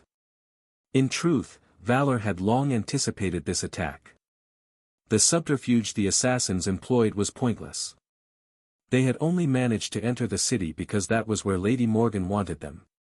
It would have been easier and much more bloodless to deal with the servants of the Queen of Worms at the gates, but then some of them could escape. So, they were allowed to enter deeper into the trap. And now, Knight Amaran was entrusted with the honor of delivering Valor's retribution upon the wretched cowards. What did it matter if there was collateral damage? He turned around and glanced at the valiant awakened gathered on the roof. With warriors like these fighting by his side, the dogs of Song stood no chance. A cold smile appeared on Amaran's lips. "Prepare, then. We strike as soon as they make their move." In a dark and empty production hall of a decommissioned underground factory, a group of people were sitting around a ghostly fire. Its flames were blue, and burned without producing any smoke. A pleasant fragrance was spreading from the fire, but the gathered people did not seem to notice. The leader of the group was a woman wearing simple civilian clothes, with a pale scar crossing her otherwise beautiful face. She was Ascended Moro, a retainer of the great clan Song. Currently, Moro was listening to quiet scratching sounds that seemed to be coming from somewhere under the floor of the factory. The faces of the awakened around her were a little tense.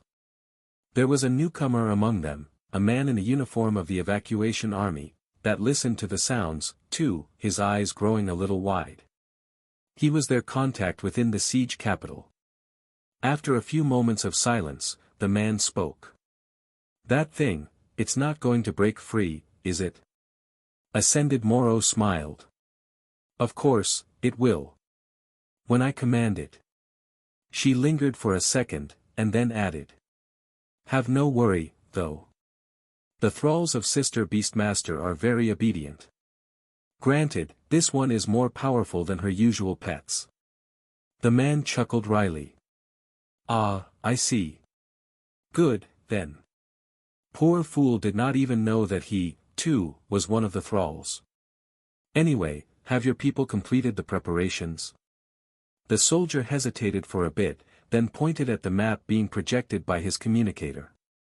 "Yes, that tunnel right there. It will be empty for about 24 hours starting from now. As you can see, my lady, the tunnel stretches all the way to the inner city without crossing any other major logistical hubs. It is also wide enough to transport that thing you brought, to where you need it. The last few kilometers leading up to the Valor compound are too well guarded, though. Morrow shook her head. Leave that to us. Worst case scenario, we will be forced to unleash the thrall a few minutes earlier than planned and let it tear its way toward the compound above ground. Summer Night won't be able to make it back from the wall in time. And since Whispering Blade seems to have indeed gone to the Dream Realm, the casualties the creature will cause Valor will be severe. She would have loved nothing more than to slaughter the ignoble hypocrite serving the King of Swords personally, but sadly, her mission was simply to deliver Beastmaster's present to Morgan of Valor, striking both at the enemy's troops and reputation. After all, what kind of incompetent fool would allow a nightmare creature to rampage in the middle of their city? The man cleared his throat. Ah, but I must warn you, my lady. The awakened of Clan Valor seemed restless recently. A few cohorts vanished without a trace. I don't think that we've been made, but it's better not to linger. Ascended Morrow studied his face for a while, then nodded. Sound advice. We were going to wait until Summer Night engages with the terror that is approaching the city, but our diviner has turned ineffective all of a sudden. With this added uncertainty, it is better to accelerate the plan. She glanced at her awakened and smiled. Time to act, my kin. Prepare to enter the tunnel. You too, go relay my order to those watching the creature. They need to get it ready for transportation as soon as possible. We are moving to attack. On the first floor of the dormitory tower, Knight Amarin was surrounded by the awakened warriors of Valor. One of them was making a report. The enemy seems to have started moving. They must be aiming to enter the network of logistical tunnels under the city. If they do, catching them all would be problematic. Amarin nodded. Indeed.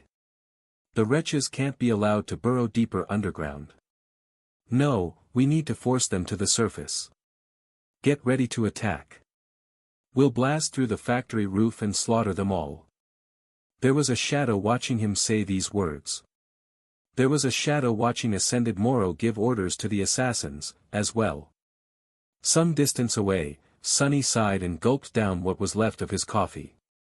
Then, he thanked the owner of a refugee cafe, rose, and walked out, yawning lazily. It was time for him to begin, too.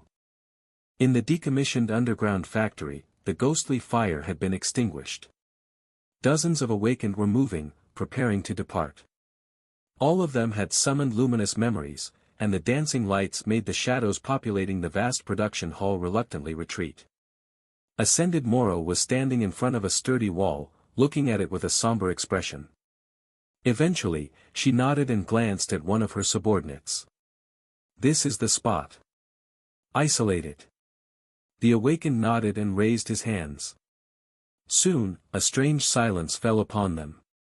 It was not the mundane kind of silence many memories could create, though, instead, it was the manifestation of an ability that could cut a stretch of space from the rest of the world, subduing all tremors and sounds that would escape it.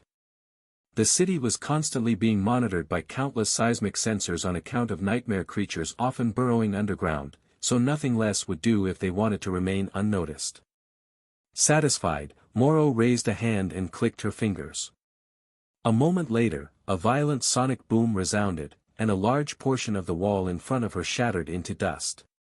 Behind it, an entrance to a tunnel was revealed, drowned in darkness.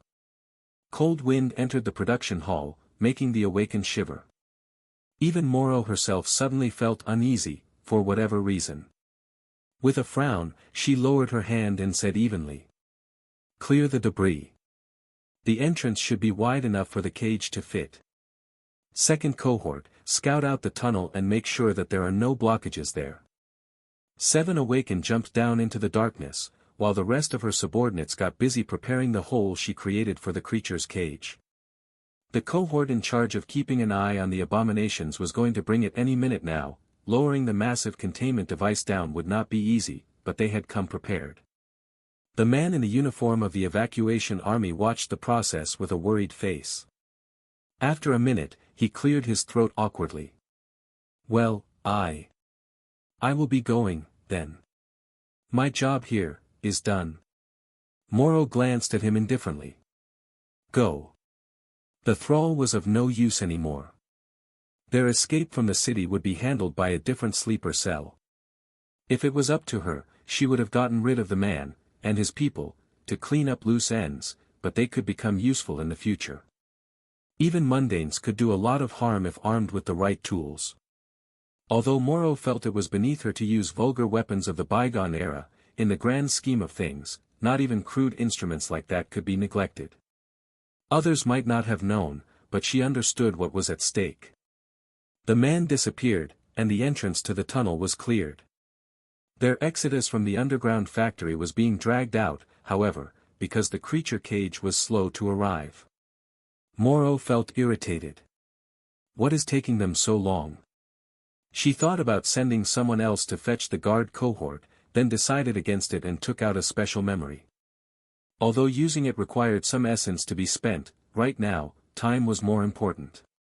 The memory was called the reaching hand, and consisted of a scattering of finger bones. Each of the 4 cohorts under Morrow's command was in possession of a phalanx, and she held the 5th one.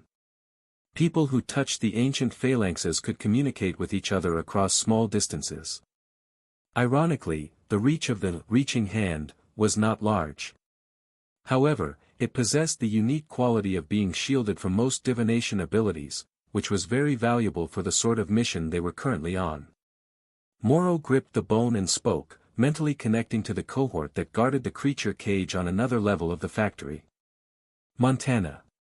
Where are you? Soon, the leader of the cohort responded, her voice resonating in the vast production hall. Sister Morrow. We are guarding the creature. Has something happened? Morrow suddenly felt a bad premonition. What do you mean? Have you not received my order? Awakened Mont lingered. I am sorry, sister. What order? She gritted her teeth. I sent 2. But then, Morrow grew silent. The 2 awakened she had sent to relay the order, why were they not back yet? She had assumed that they had stayed with Mont to help move the cage, but why would they? Not good. She hesitated for a split second, then said calmly. Get the cage here right now. What had happened? Had the enemy already discovered their location and silently infiltrated the factory? How could they, without disturbing any of the wards she had placed on all the entrances? If the soldiers of valor were already here. She glanced at her subordinates and barked. Assemble into a battle formation. Prepare for an attack. A moment later, Morrow reached through the phalanx to the cohort that had gone forward to scout out the tunnel. Rika's, return immediately. There was a short span of silence, and then she heard the familiar voice of awakened Rika's. Yes, sister. We are coming. Concerned, the warriors of Song swiftly assembled into a defensive formation. They stood near the entrance to the tunnel, looking nervously into the darkness of the production hall. The factory was silent. Soon, the silence was disturbed by a loud noise. With a screeching sound of rusted metal, a cargo elevator arrived. Its doors opened, revealing a massive cage of enchanted alloy. 7 awakened used all their strength to roll the cage forward. Morrow secretly let out a relieved sigh. At least the creature is secured. Now, they were only missing the 2 messengers and the cohort that had entered the tunnel. Rika's, how long before you arrive? There was a stretch of silence again before he responded. Sister, we are coming. Morrow frowned. The familiar voice persisted. We are. Something was very, very wrong with it. We are coming. The voice, it did not come from the phalanx. Instead, it came directly from the dark entrance of the tunnel. She looked into the hole, seeing only a boundless expanse of shadows. Then, something rolled out of the darkness. It was the severed head of awakened Rika's. Morrow stared at the severed head for a split moment, feeling cold terror creep into her heart. The clean cut, the hollow emptiness of his dead eyes, the dark entrance into the tunnel behind. Were they all dead? A whole cohort of experienced, battle-hardened awakened warriors of the great clan Song, wiped out in such a short span of time without making even a single sound. Had a human done that? No, that was impossible. Only Whispering Blade would have been capable of slaughtering them in such a manner. But then, Madoc would never lower himself to play with his prey. What kind of abomination was it, then? How had the dogs of valor allowed a monster like that to live freely under their city? Then, Morrow scowled. Why was she scared? What was there to be scared of? Neither death nor nightmare creatures had ever frightened her before. Her people seemed to be shaken, too, so unbecoming of the elites of a great clan. A mental attack. The creature must have been employing some kind of beguilement. She growled. Activate the mental resistance enchantments. At the same time, she raised her hand and clicked her fingers, sending a devastating sonic shockwave into the tunnel. A deafening boom rolled through the production hall, and a fountain of stone dust and debris shot out of the dark entrance. The awakened of Song poured essence into the protective charms they carried. Instantly, it was as if they could breathe again. The memory of terror still lingered, though, gnawing at their willpower. There were 20 of them left, gathered in a circular defensive formation that had no blind zones, with the massive cage placed in the center. Morrow stared in the direction of the tunnel tensely, wondering whether her attack caught the creature or not. When the echoes of the sonic boom died down and an unnerving silence settled over the production hall, she lingered for a moment, then gave the order to dismiss luminous memories.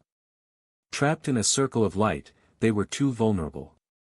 Instead of relying on natural vision, the messengers of Song sacrificed a bit of essence to activate enchantments that granted them the ability to see in the dark. Instantly, the whole production hall was unveiled before them. Nothing could escape their gazes. But the hall was empty. There was nothing within its dark expanse except for old machines and shadows. Morrow raised her hand, brought her thumb and middle finger together, and then said loudly, "Show yourself, creature." There was a moment of silence. And then a moment more. And then, the severed head laying in the dust beside her spoke, its mouth unmoving. "Creature, creature, creature." It spoke in Morrow's own voice. The awakened threw unsettled glances at the head of Rika's, which stared back at them with hollow eyes. What kind of a trick? Don't pay any attention to it. It's a distraction. She snarled, then looked away from the morbid visage of the speaking severed head and concentrated on the production hall, trying to predict where the attack would come from. The awakened follow her example, too. Except for one. The man who had been the furthest from the entrance to the tunnel swayed slightly. Then, his head slid from his shoulders and fell to the floor, rolling through the dust as the body toppled behind it. In that short instant, when everyone had gotten distracted by the creature mimicking Morrow's voice, another awakened was mercilessly slain. And now, there were only 19 of them. Damn it! Morrow clapped her hands together, unleashing the full force of her aspect.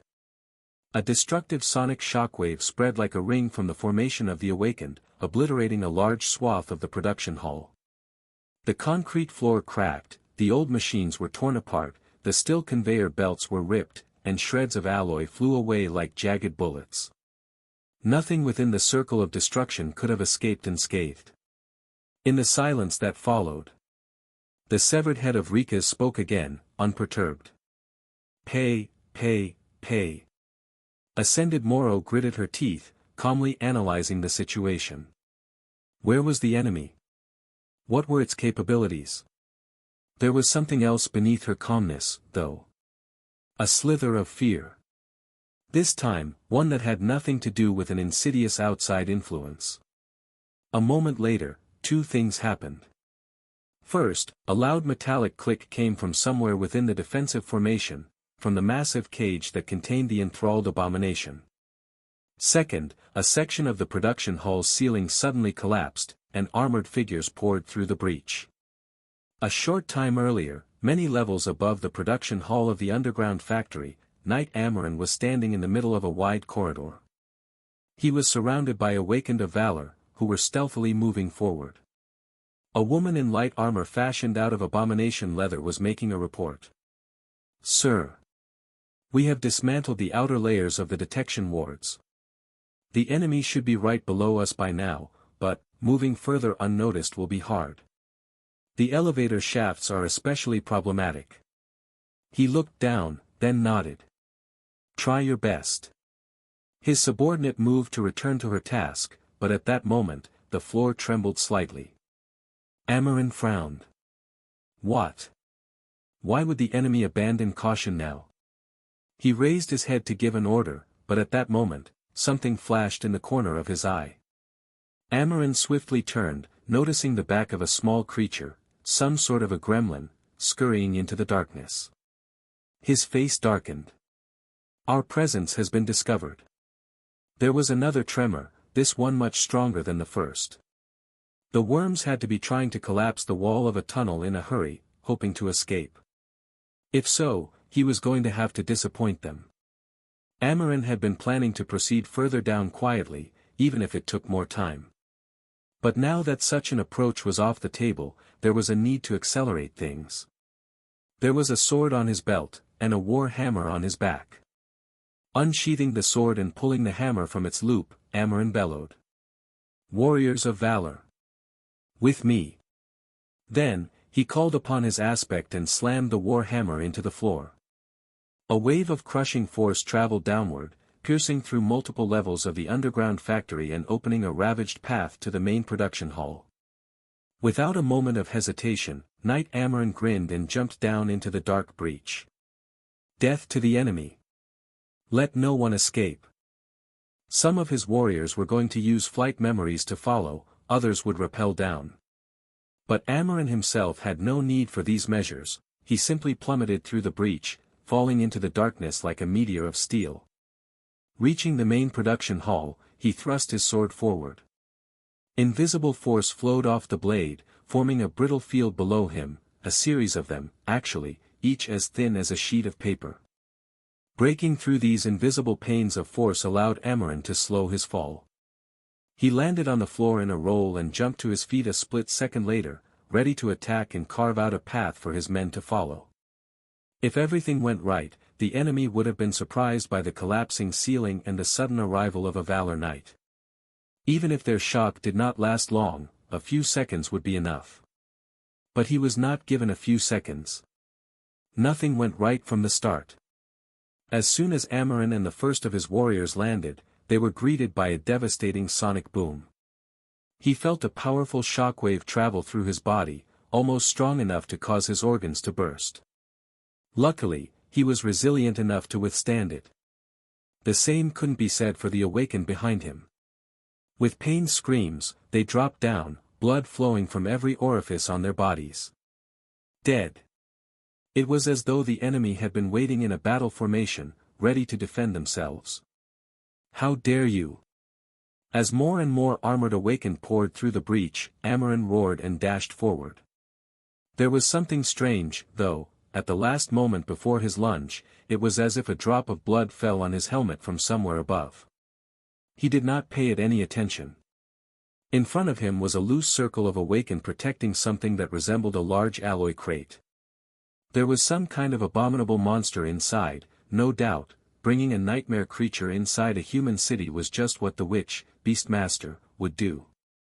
And allowing the crate to be smuggled into the city despite knowing about its contents was exactly what Valor would do, if it meant leaving the assassins no chance to escape.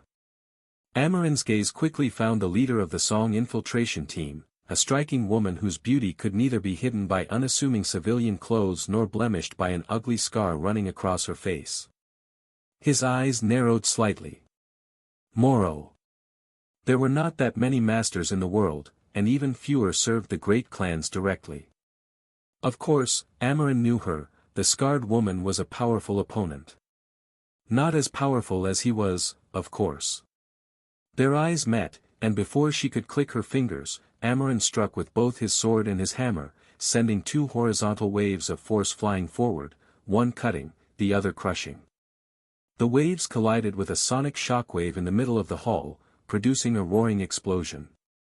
Bits of concrete shot outward like shrapnel. It was then that his mind registered a few incongruities in the scene before him.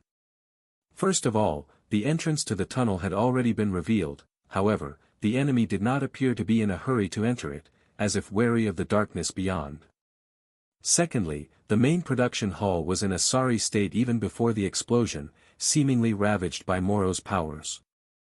There were also too few awakened in her formation, no more than 20. 4 full cohorts of Song infiltrators had crossed the city gate checkpoint, so what happened to the rest of them? And lastly, there was a gruesomely beheaded body on the floor in front of Song's warriors.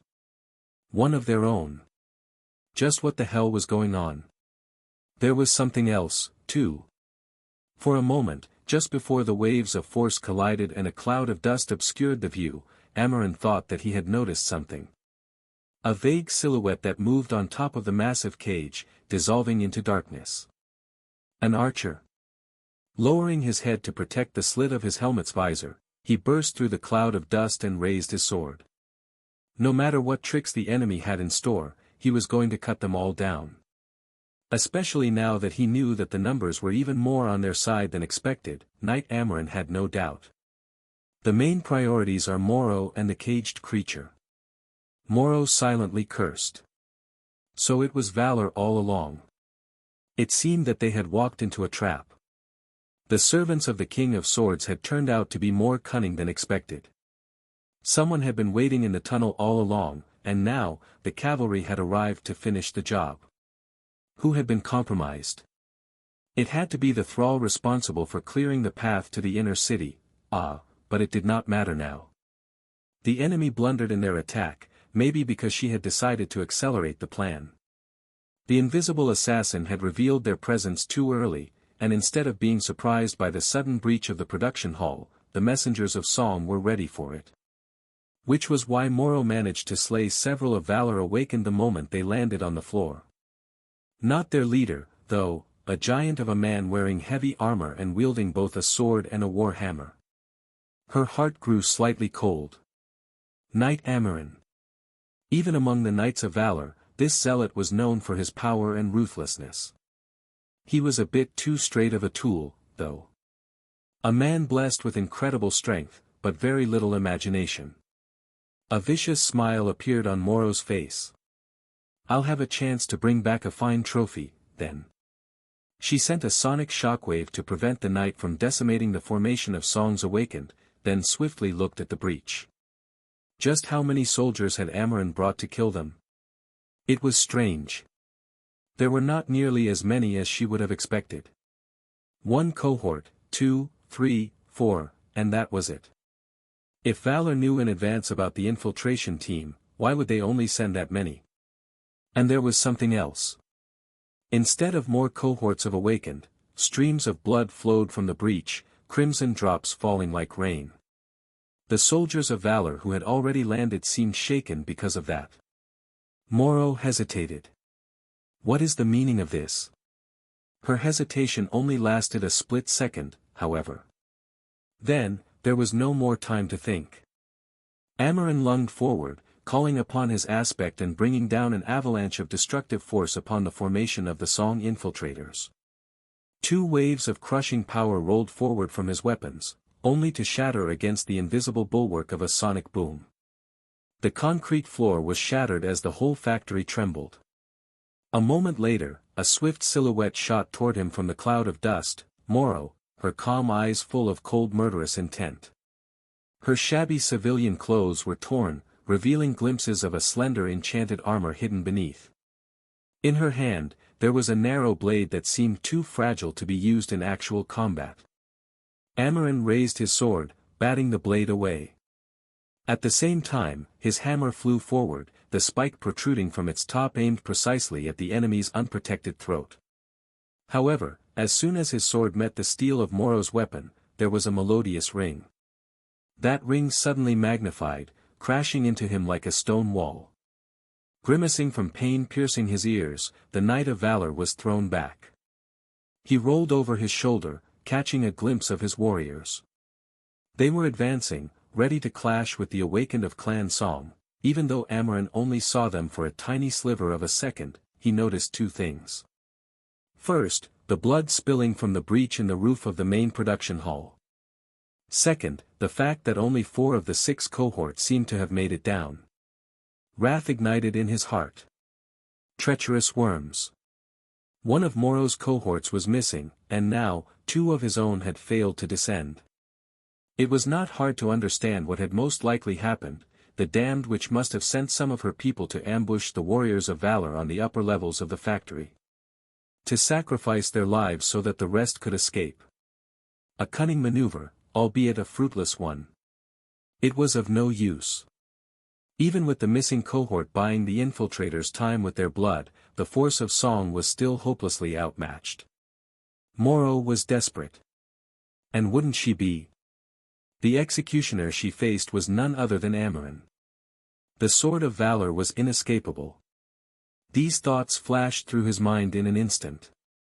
Landing on his feet, Amaran calmly looked up and saw the slender blade falling on his head. His helmet was probably strong enough to withstand the sharp edge, but it was forged out of the best of valor's steel. Should the strike land, there would be a ringing, and that ringing would be turned into another sonic explosion by the enemy.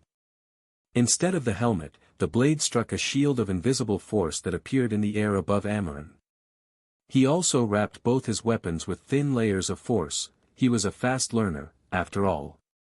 After that first strike, Moro would find it hard to turn the sound of clashing blades against him.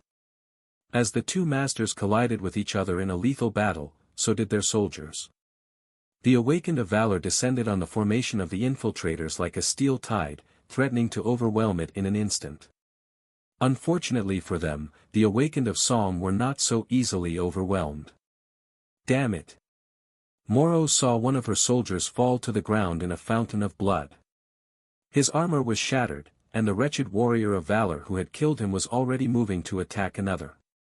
But then, the servant of the King of Swords fell, too. His back tore open. She felt wicked joy. It was strange, though. Moro missed which of her people had avenged their brother. It must have been a ranged attack, since no one was close enough to deliver a melee strike. There, at the edge of the formation, there was only emptiness and darkness. A good shot, then. Moro hummed, and her humming was picked up by the rest of the song's messengers. Bright smiles bloomed on their faces. The humming was not an expression of some awakened power or a harbinger of a devastating sonic attack, it was simply their song. A song of slaughter. This brute has a tough shell. She was entangled in a fierce fight with Knight Amaran, preventing him from devastating the formation. Of course, the dog was also preventing her from massacring the attacking awakened, for now. Amaran was powerful, skilled, and intelligent. But he was also arrogant and rigid. Moro had already landed half a dozen blows on his armor. The problem was that the armor was too tough. It had to be a transcendent memory created by the best forge masters of Clan Valor, since even her blade, bestowed by the queen herself, was powerless against its enchanted steel. Even more frustratingly, the knight was using his aspect to wrap himself in a thin layer of protective force, stifling all sounds that could have resulted from their clash. Still, it was just a matter of time before he made a mistake. Moro was confident. Just a dozen seconds later, however, her confidence waned. Not because she felt pressured by Amaran, and she did, of course. A knight of valor was not an enemy to be taken lightly. No, it was because Moro was suddenly unsure of how much time she had left. Because their soldiers were dying too quickly. All of them were the absolute elites of the awakened world, so their battle was unsurprisingly intense and bloody. The whole factory was quaking and convulsing from the magnitude of the unleashed violence, as if on the verge of collapsing. Before it did, they would have to escape to the streets. And yet, the battle was somehow too bloody, and too lethal. There were too many corpses on the ground already, especially at the edges of the formation, where the fighting was supposed to be less intense. Moro remembered that the assassin Amaran had sent ahead of the main force was still here, somewhere. in the production hall, that could have been an explanation, if not for the fact that there were more of Valor warriors dying than that of Song. Something strange was going on. Moro deflected a glancing blow from Amaran's sword and evaded the beak of the war hammer, pushing forward to deliver a strike of her own. I am missing something. Something is not right. Even though she was suppressing the valiant knight, and even though her soldiers were seemingly prevailing against the servants of valor. A cold, unsettling feeling slowly found its way into Moro's heart. Knight Amaran was forceful and oppressive, his every move bringing with it a promise of death. And yet, neither his sword nor his hammer could reach her. Not even his insidious aspect was enough to bring Moro down. She had slain nightmare creatures more dangerous than this ascended warrior. She had slain more dangerous humans, too. Amaran's warriors were valiant and skilled, each at the very pinnacle of what an awakened could achieve. Numbers were on their side, and yet, for each messenger of song that fell, 2 of Valor's dogs died. Their trap had turned out to be strangely clumsy and inefficient. By now, Moro knew that there was a possibility of victory. Unless the enemy received reinforcements soon, they would be able to escape and carry out the plan. However, she was missing something. Which was why Moro allowed her attention to wander. Being distracted in a fight against someone like Amaran was tantamount to suicide, but she did so nevertheless. Her blade failed to reach the knight's armor again. Her body received several ghastly wounds because of her inattention. More and more awakened died around them. But Moro coldly continued to observe. And then, she saw it, a warrior of valor, falling down with a pained scream, blood streaming from his torn neck. Only there had been no one near to tear it. It was subtle and almost unnoticeable in the havoc of the battle, but she saw it clearly. The nearest of her soldiers was too busy defending against too powerful awakened. It could not have been a ranged attack either, the angle was all wrong. It was as if darkness itself reached forth and sliced the man's throat open with sharp claws. Moro's eyes darted to the opposite side of the formation, just in time to see one of Song's awakened die. His hands suddenly bloomed with blood, and so, the attacking soldier of valor received a chance to plunge her weapon into the slit of his visor. The hand of her subordinate had been severed completely, a clean, fierce cut that sliced through armor, flesh, and bone as if not meeting any resistance. Only, the weapon that had killed her man was a spear. There was no way it could deliver a cut like that. Moro suddenly felt cold. There is another here. There was someone, something, insidious and sinister moving unseen through the darkness, slaughtering the men of both valor and song indiscriminately. Silently. Inescapably. The image of a severed head rolling from the dark entrance of the tunnel suddenly surfaced in her mind. Moro's blood turned to ice. Who was it? What was it? What had they unleashed from that darkness? Shaking these infantile thoughts, she snarled. Does it matter? It did not, whatever it was, she would destroy it, just like she was going to destroy these wretched minions of the King of Swords. Moro glanced at Amaran, who was continuing to rain devastating blows on her, blind to what was going on. Fool! No matter the cost, the plan had to be carried out. She had to salvage what little could be salvaged from this unforeseen situation. Moro hesitated for a moment, then pretended to be pushed back by one of his strikes and momentarily lose her balance. Amaran rushed forward like a frenzied dog, intending to capitalize on the opening. His hammer fell down and landed on her shoulder. In a flash of pain, Moro heard her bones shatter. But it did not matter, because in that instant, she was practically face to face with the hateful brute. Moro opened her mouth and shrieked. As her essence burned, a deafening wail shook the underground factory. Clutching his ears, an irrational gesture, considering that they were covered by the steel of his helmet, Amaran fell to the ground and writhed in pain. His whole world was pain. It was as though a white-hot screwdriver was being driven into his brain, mercilessly destroying every thought. He felt blood streaming from his ears. What is that woman? He knew that Moro would not let the chance to finish him off go.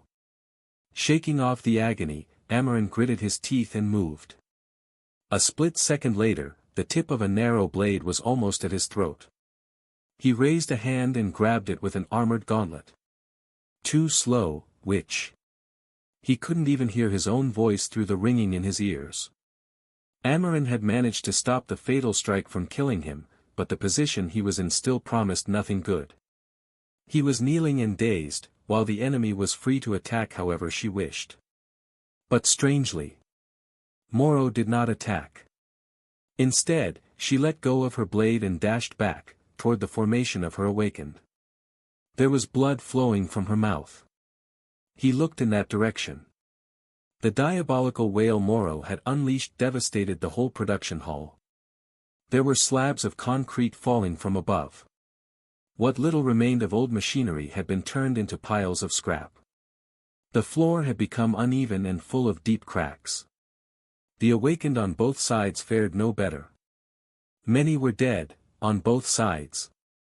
Their mouths were opened in silent screams, their faces turned into gruesome paintings of blood by the power of the wicked attack. Even those who wielded memories meant to protect against just this kind of threat did not escape unscathed. What the hell is she trying to? Amarin did not know, but he knew that he had to stop the ruthless witch from accomplishing whatever it was she was planning. He lunged forward, aiming to catch up to Moro. Luckily, there was not much distance between them, and the ascendant of song was severely wounded. That last blow he had delivered made a mess of her right shoulder and clavicle. It was then that Amarin saw it. In the direction where Moro was running, behind the decimated line of Song's defensive formation.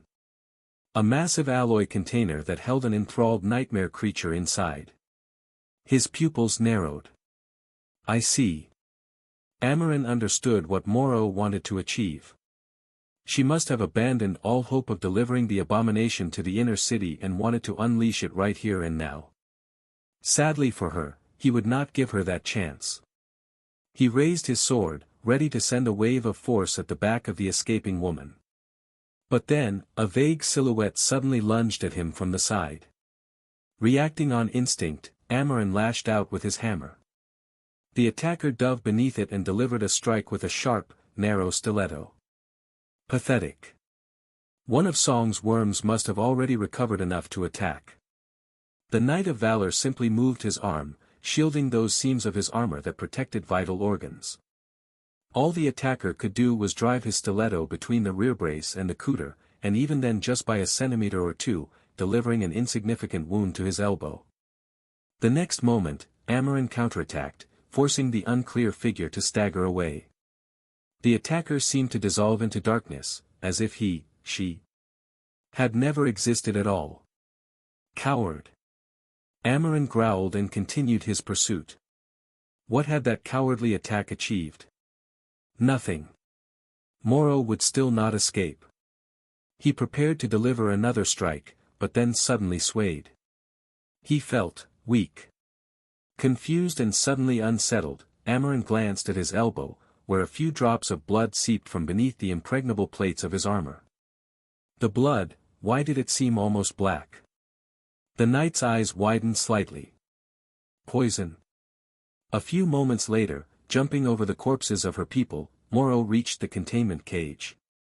She groaned, spitting out a mouthful of blood, and used the only hand she could move to strike at the seal.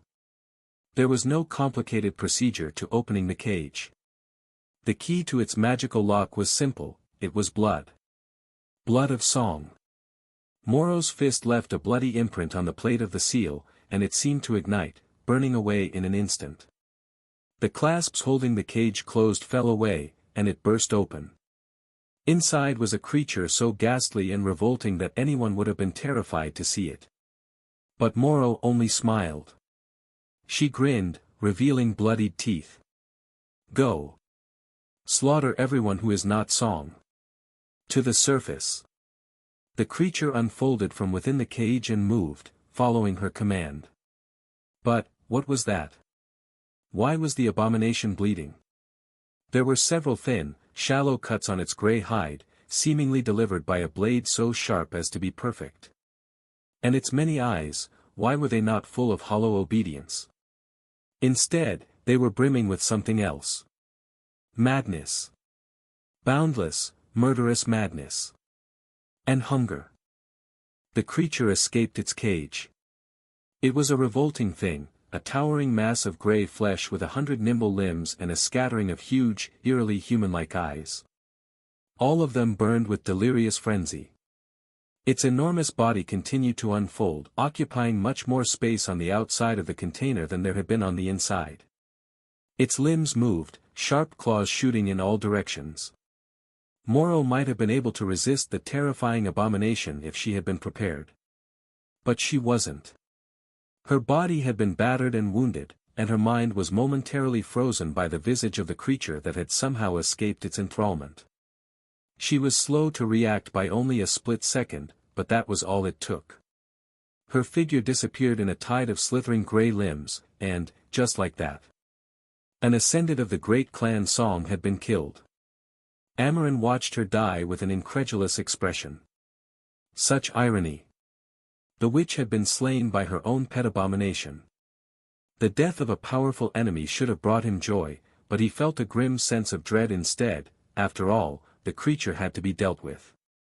And Amarin, despite his pride and strength, was not confident in his chances.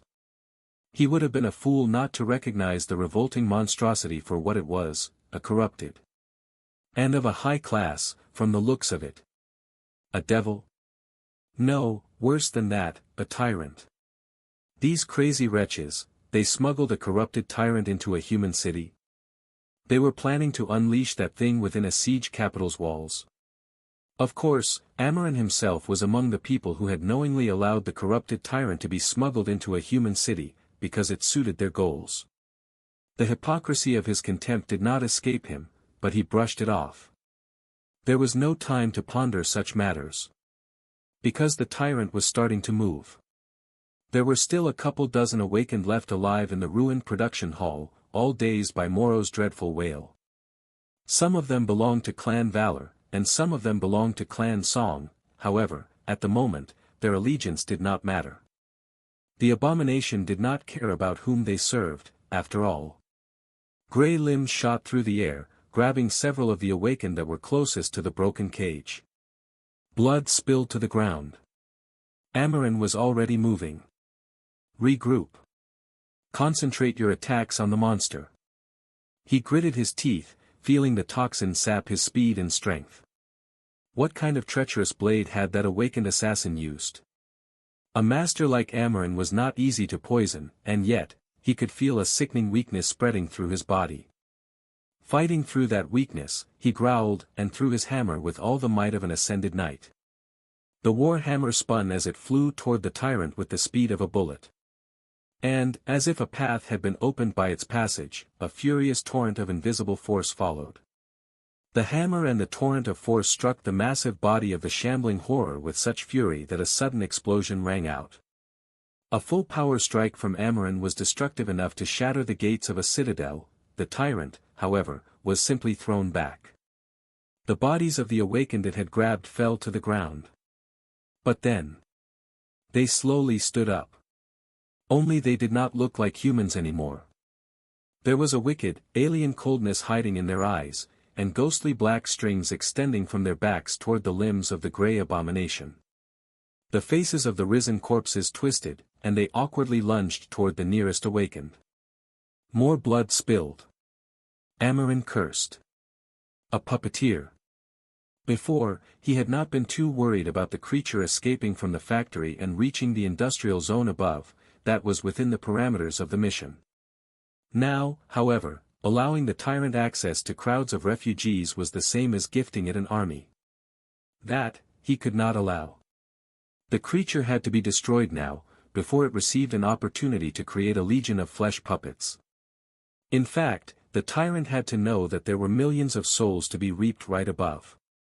Intelligent as these creatures were, it should have been trying to escape a dangerous enemy like Amarin and reach the surface, where there was an unlimited supply of bodies for it to turn. But, for some reason, the appalling abomination seemed hellbent on slaying every human in the main production hall of the underground factory first. Amarin was not going to complain. "Attack, you wretches!" His bellow rolled through the hall, pushing the awakened into action. The warriors of valor followed the order without hesitation, while the surviving worms of song seemed confused about what to do. Some hesitantly joined the attack on the tyrant. Some tried to attack fellow humans despite the situation, those were cut down first. Some even tried to escape. The cowards did not make it far. Amarin was too busy to notice who had killed them, but none managed to disappear into the dark mouth of the tunnel. The wall of grey flesh and countless limbs surged at the rest of them. "I have to destroy it. I have to. I have." In his heart, Amarin knew that a corrupted tyrant was not an enemy he could hope to slay alone. Especially not poisoned and drained by his fight against the cursed witch, Moro, but this one was strangely weak. Maybe it was weakened by being locked in the enchanted cage for so long, or maybe it was simply the type of tyrant whose power lay in a legion of minions. It was also rabid and crazed, almost unintelligent. Fighting the creature was no different from fighting a powerful monster, if not for the puppets it could create. So, there was a chance, no matter how small. The awakened died, only to be turned into puppets. The puppets were destroyed in turn. The shambling horror of grey flesh received numerous wounds, many of its long limbs were crushed or severed. The factory seemed to be coming undone. "I will destroy it." Even when the last of the awakened under his command died, Amarin persisted. His sword flashed over and over again, and waves of invisible force crashed into the massive body of the creature in a constant stream. His lungs were burning, and his veins were full of poison. His essence was running dry. But he refused to fail the mission, he had to prevail. And then, miraculously, Amarin did. The puppets that were reaching out to grab him suddenly swayed, and then fell down. The towering, desiccated mass of grey flesh convulsed, and lifelessly sprawled on the cracked floor. The spell spoke into his ears. He swayed, struggling to believe in what he saw, and fell to one knee. He was utterly spent and barely able to move. And yet, he had won. Knight Amarin drew in a hoarse breath. I won." In the silence that followed, a cold voice suddenly resounded from behind him. "Did you?" He flinched and turned around, glancing up. Above him stood a dark apparition. A fiend in fearsome black armor, wearing a demonic mask that was crowned by 3 twisting horns. In the mask's eyes, there was nothing but darkness. "What? Who is?" The mask moved slightly, and the 2 pools of darkness stared directly into Amarin's soul, making him shudder. The apparition spoke. "I guess you did." A moment later, a cold blade slid silently into the slit of Amarin's visor, ending his life. "You have slain an ascended human, Amarin. Your shadow grows stronger." Sunny stood for a moment above the knight's corpse, waiting for the enchanted armor to dissipate into a whirlwind of crimson sparks. Then, he used shadows to turn his gauntlet into a fearsome claw and struck down a few times. It was not in his habit to mutilate the bodies of his enemies, but he had to mask the initial blade wound that had killed the fearsome master. With that, his task here was finished. Sunny tilted his head and thought with a bit of detachment. "That went more smoothly than I had expected." Wiping out 10 cohorts of elite awakened and 2 legacy masters had turned out to be easier than he would have thought. A force like that, if Sunny had not intervened, their battle would inevitably spill out into the streets above. No matter how sudden Valor's ambush was, the assassins of Song were not pushovers, especially their leader. They would have retreated and eventually made their way to the surface. But he had prevented that. Sunny became aware of the infiltration team's location thanks to the gloomy shadow, which had followed them all the way back to this siege capital from Clan Song's territory. After locating the assassins, finding the soldiers of valor was not hard, he just had to send his other shadows to scour the surrounding area. Then, what he needed to do was make sure that the 2 forces annihilated each other completely and with no collateral damage. Sadly, the infiltrators moved earlier than expected, almost giving Knight Amaran and his soldiers a slip. Sunny had to stall them a little, so he silently killed the two messengers the Ascendant of Song. He thought her name was Moro, sent to retrieve the cohort guarding the cage. Then, using Shadow Step to move unseen, he entered the tunnel and waited there until the scouts arrived. That was probably the hardest part of the entire mission. Killing 7 powerful awakened before they could make a sound was not easy, even for him. He would have summoned Saint, but she could not share the benefits of wearing Weaver's mask. So Sunny ended up using Shadow Manifestation to strike simultaneously at all 7. He then pushed the extraordinary rock into the mouth of the leader of the cohort and threw the severed head back into the production hall to create a distraction. A shaken enemy was easier to deal with, so Sunny was not above using a bit of theatrics. While everybody was staring at the talking head, Sunny killed one more assassin and swiftly dissolved into the shadows. By then, the force of valor was drawing closer. They were still not fast enough for his taste, though, so he used Imp to hurry the bastards along. It was then that Moro decided to blast half of the production hall with a radial sonic attack. Luckily, Sunny was already somewhere where the shockwave could not reach. When Knight Amaran broke through the roof and launched an assault on the immobilized infiltrators, Sunny was actually inside the cage containing a damn corrupted tyrant, slashing the creature with the Sin of Solace to drive it insane. That was another experience he would prefer to never relive. From the cage, he stepped through the shadow to appear in the corridors above. The force sent by Valor was a bit too strong, especially now that he had dispatched some of the Song's assassins. He had to equalize the odds a little to make it easier to kill them all.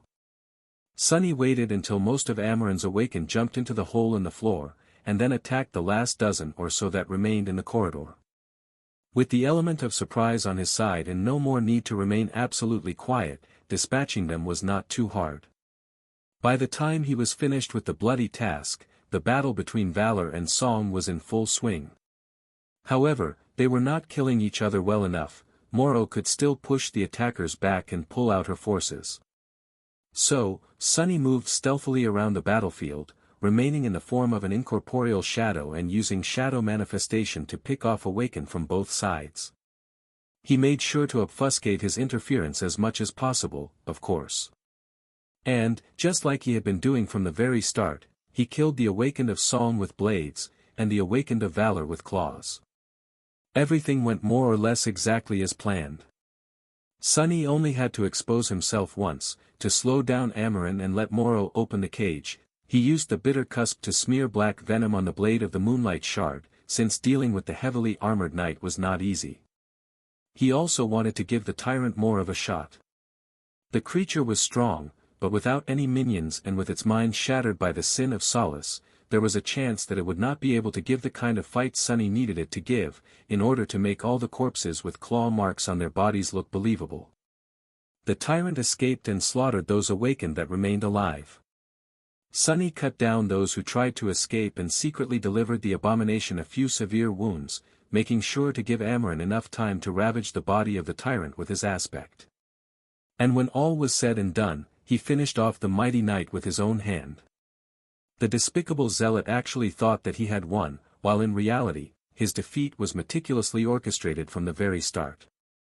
Now, silence settled over the ruined production hall. 10 cohorts of awakened humans were dead.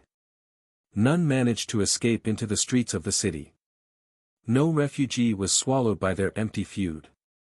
The warriors of Song had sword wounds on their bodies, while the warriors of Valor were seemingly killed by sharp claws. The massive abomination was turned to paste by Amaran's aspect. The picture of what had happened here was clear. The two forces obliterated each other, with the tyrant succumbing to the wounds delivered by the valiant knight. Did Sunny feel guilty about bringing these awakened to their deaths? He had just murdered 70 people, after all. Much more than he had in his entire life, not counting those from the nightmares. Did it matter that the 70 people he murdered were themselves murderers? Not really. And he did not really care either. Unlike the millions of people who had perished in Falcon Scott, they got what they deserved. If there was one thing Sunny regretted, it was that Amaran actually managed to land the last strike on the tyrant, somehow. That was a frustrating loss. Throwing one last glance at the scene of carnage, Sonny shook his head in dejection. And disappeared into the shadows, as if he had never been here at all. A ravaged underground hall. Split concrete, old machines turned into piles of scrap, broken walls. Deep darkness chased away by the bright light of electric floodlights.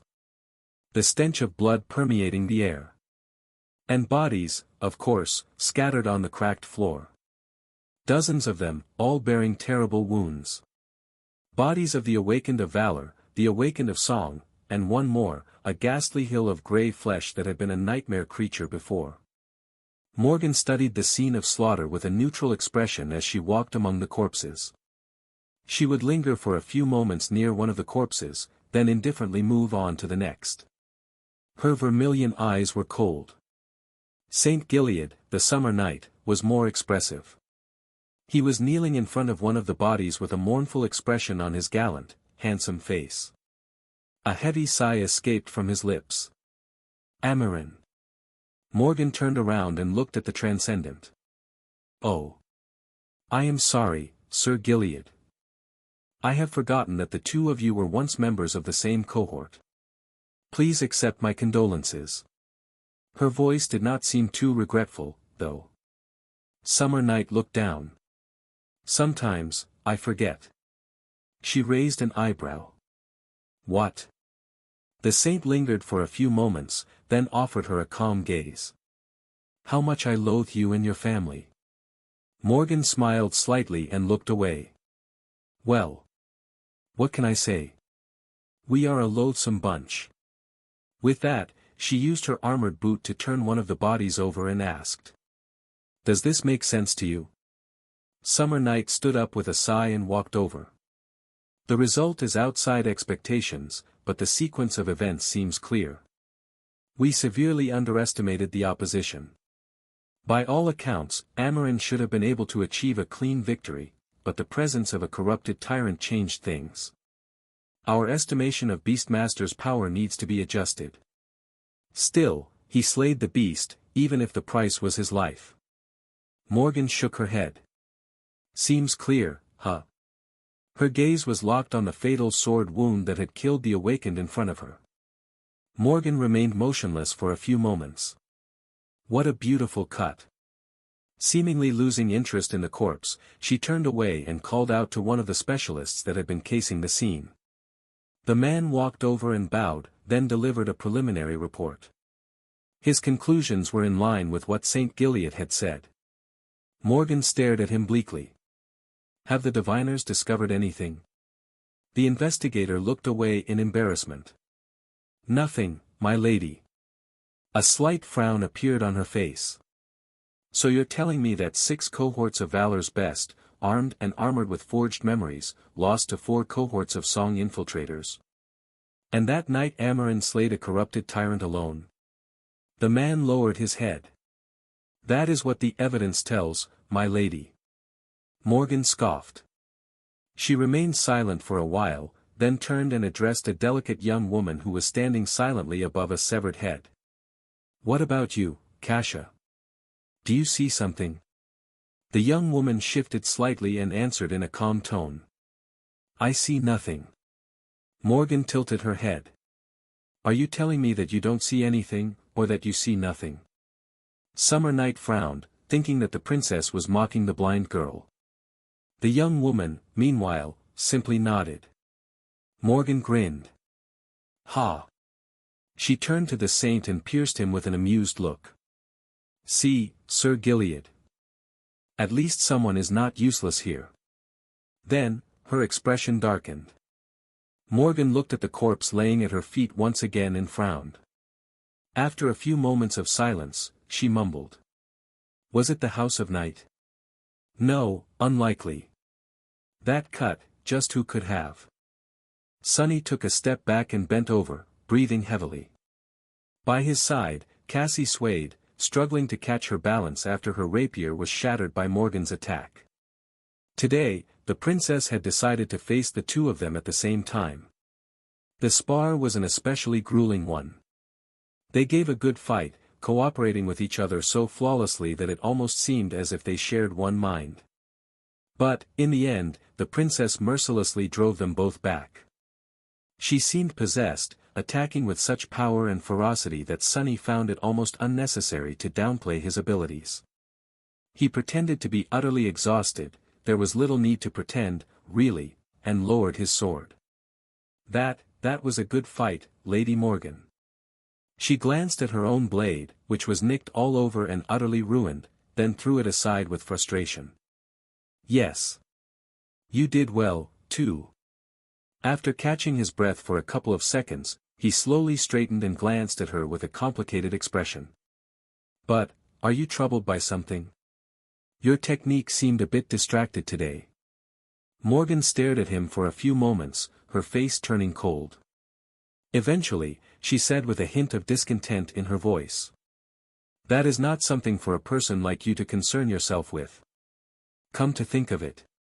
I won't need your services in the next few days, Master Sunless. So make yourself scarce. Just what he wanted. Sunny put on a suitably alarmed expression and lowered his gaze. Ah, as you wish, my lady. She lingered for a few moments, then scoffed and left. Sunny and Cassie were left alone in the training room. It had been 2 days since the slaughter in the abandoned factory.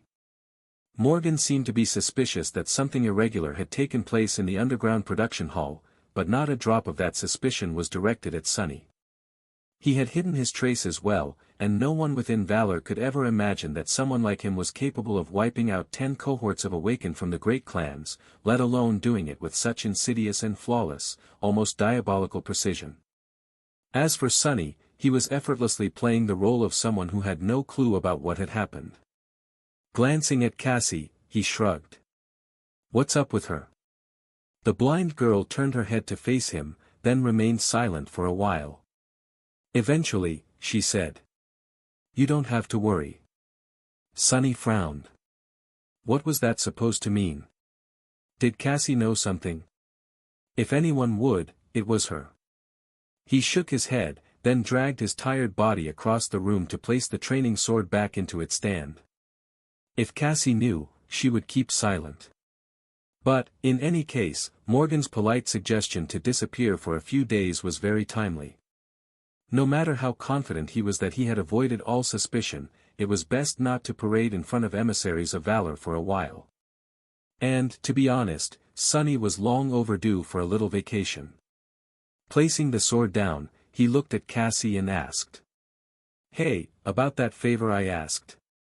How about we go to the dream realm for a little while? I seem to be free all of a sudden. The blind girl smiled slightly. Sure, no problem. She carefully placed her broken rapier on the floor and added. I already told Nephice. She's free, too. Sunny froze for a moment, then made a face. Damn oracles. The Ivory Island was as peaceful and idyllic as ever. Sunny remained motionless for a few moments, enjoying the cool breeze and the view of the boundless expanse of the blue sky. Come to think of it, it was rare to find such a tranquil haven in the dream realm. Even the sanctuary, which was beautiful and serene in its own way, never felt safe. There was always the possibility of an attack, after all. What protected the sanctuary was people, and people were not omnipotent. The Crushing was a much more reliable guardian. The 3 of them, Sunny, Nephice, and Cassie, had just arrived from the waking world. Sunny was wearing the Shroud of Dusk, since that was his best armor memory. The other 2, however, had slighted their combat armor in favor of lighter garments. Cassie was wearing the familiar tunic and sea wave cloak, while Nephice was in something that he recognized as the black underlayer of the Starlight Legion armor. Sunny still couldn't believe that a mere awakened memory of the second tier had survived years of wandering through the dream realm and the second nightmare. But, in any way, the 3 of them looked like people ready for a vacation. They weren't the only ones, either. What is this? Sunny glanced toward the entrance to the tower, where 2 figures were waiting for them. Effie was sitting on the ground, enjoying a veritable mountain of snacks. Her transcendent armor was nowhere to be seen, leaving a lot of olive skin exposed to the sun and the wind. There was a relaxed, extremely pleased expression on her face. Kai was standing nearby, wearing his military uniform. He was looking at the dragon bones that surrounded the ivory tower with a neutral expression on his handsome, slightly melancholic face. Noticing the new arrivals, Effie happily waved a hand. "Hey! We're here." Sunny walked over, both pleased and confused to see the two of them. "I see that you're here, but why are you here?" Kai turned around and smiled slightly. "Hey! Our companies have spent a lot of time on the city walls recently, so we were rotated out of active duty for a couple of weeks. We're on leave." Effie nodded. "Yeah. So when Cassie offered to go on a field trip, we had nothing better to do. Plus, we're curious to revisit a few places, too." Sunny gave the blind girl a suspicious look. He was sure that he only decided to spend some time on the chained island this morning. When the hell had she found time to invite Effie and Kai? Noticing his gaze, Cassie simply shrugged. Well, whatever. He was glad to see them, anyway. "I see. Good, then. But, I wouldn't call it a field trip. I expect to fight at least one creepy abomination this week, so don't get too relaxed." Effie dismissively waved a greasy hand in the air. Yeah. That abomination, though, is it edible?"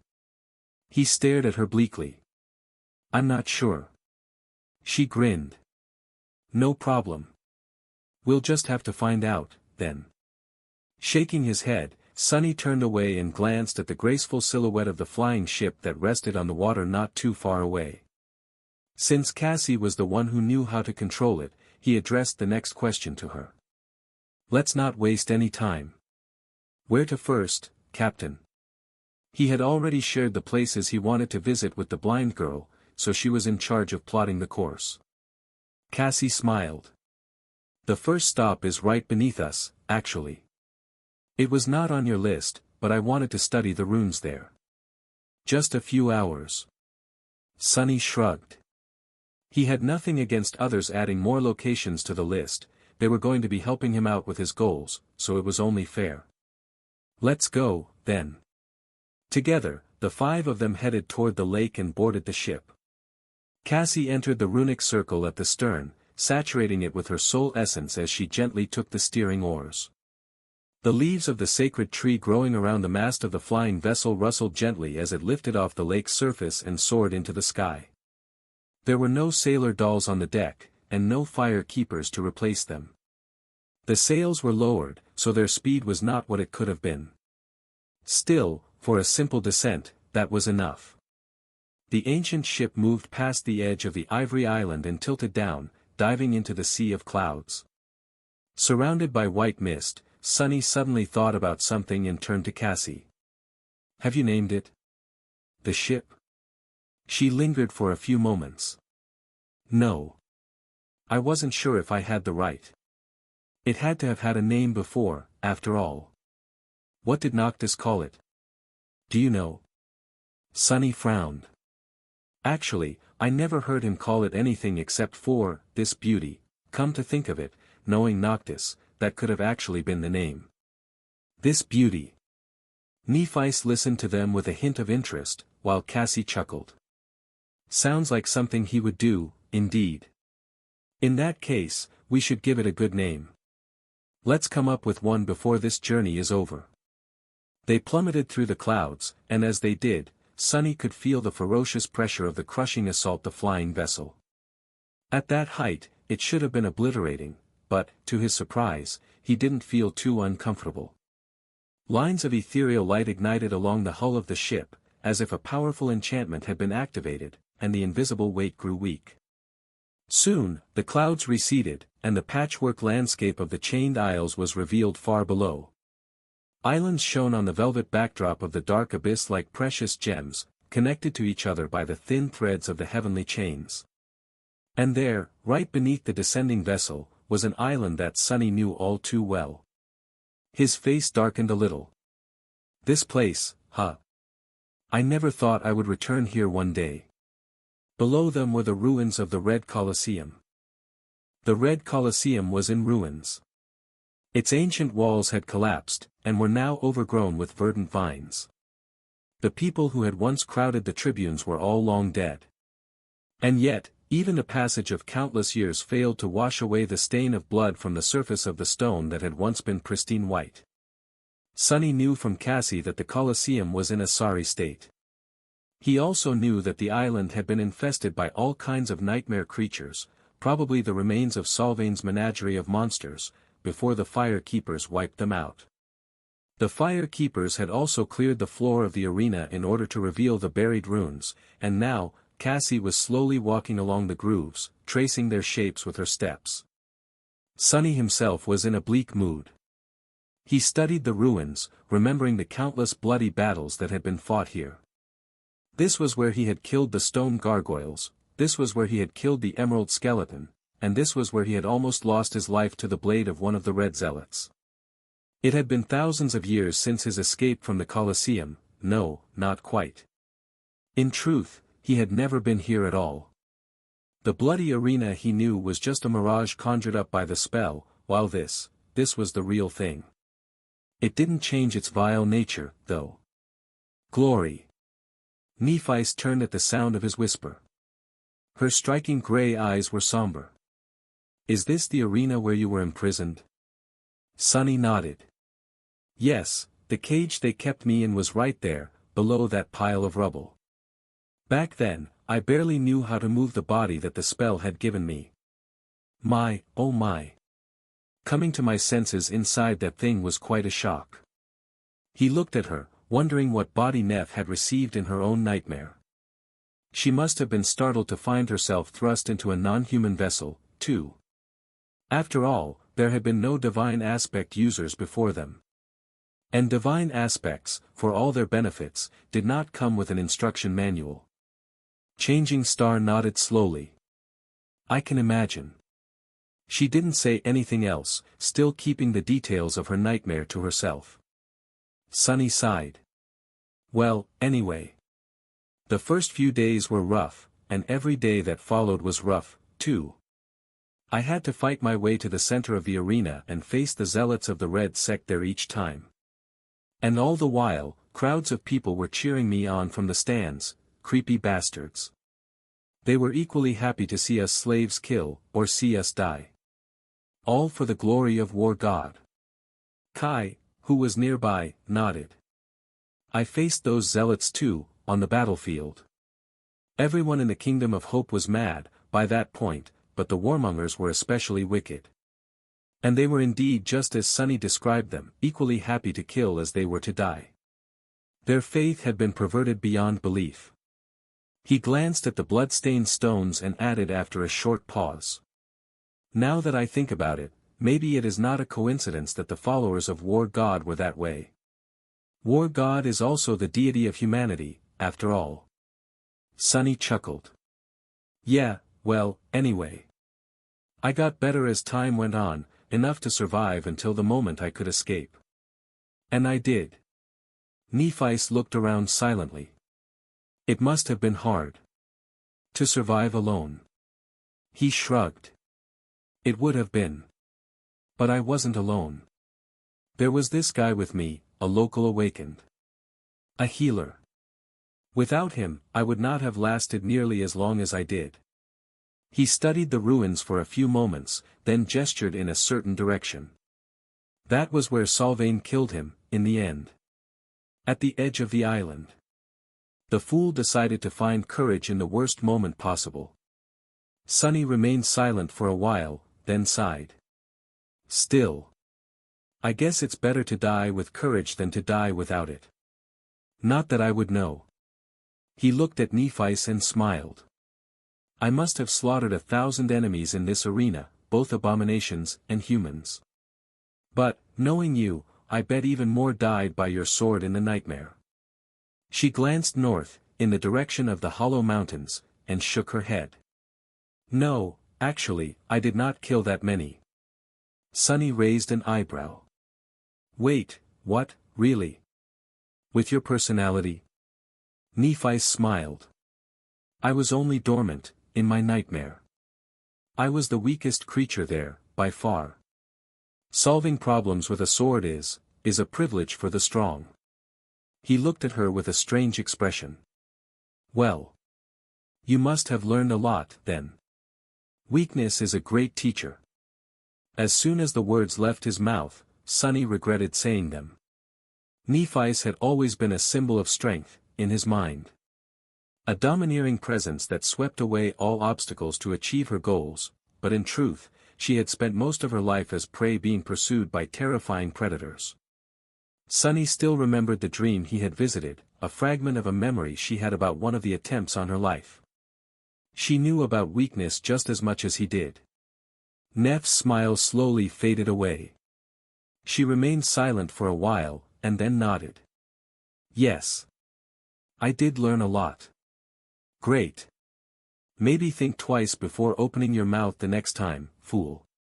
Sonny hesitated, thinking what to say.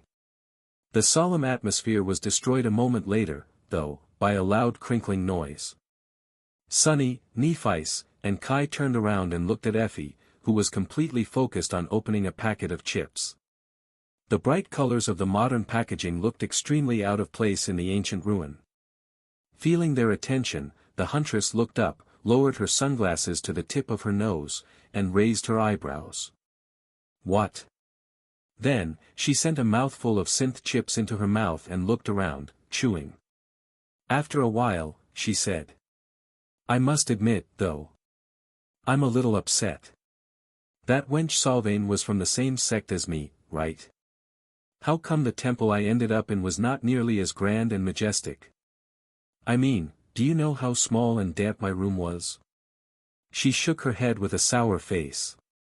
What's even the point of being in a sect of war zealots if you don't have an awesome arena like this? Nothing much happened on the island that had once been the heart of Solvane's lands. The Fire Keepers, it seemed, had been very thorough in exterminating every abomination here. Even after several hours, no one had bothered the 5 masters. Not that many things could. While Cassie was exploring the ruins, Sonny simply wandered around the ruins, remembering his days of fighting in the Colosseum. The others had nothing much to do, so they followed him, sometimes starting a conversation, sometimes remaining silent. Eventually, Effie sighed. This sucks. What kind of vacation is that? The mood is so dismal. Sonny looked at her humorlessly. What were you expecting? I did not exactly have a great time in this damned place. Should I be jumping around in joy? She blinked a couple of times. I mean, yeah. Why not? Think about it. This Colosseum is in ruins, but you're still standing. What's not to celebrate? Sonny tilted his head a little, then looked at the overgrown remains of the Red Colosseum once more. The place was desolate and forgotten, with nothing remaining of its former glory. Glory, the bastards who had lusted for it, who had turned Hope's Theater into a temple of murder, never found any such thing. Sonny, however, had survived. Not only that, but he was also a decorated officer now, complete with the highest military awards one could receive, earned in a war much more meaningful than the senseless one the warmongers had waged. He had never put much meaning into his medals, but now that they turned into something to spite Solvane and her zealots with. Ha! Damn! It almost feels better than killing her twice. A crooked smile appeared on his face. Well, if you put it like that. I guess you are right, Effie.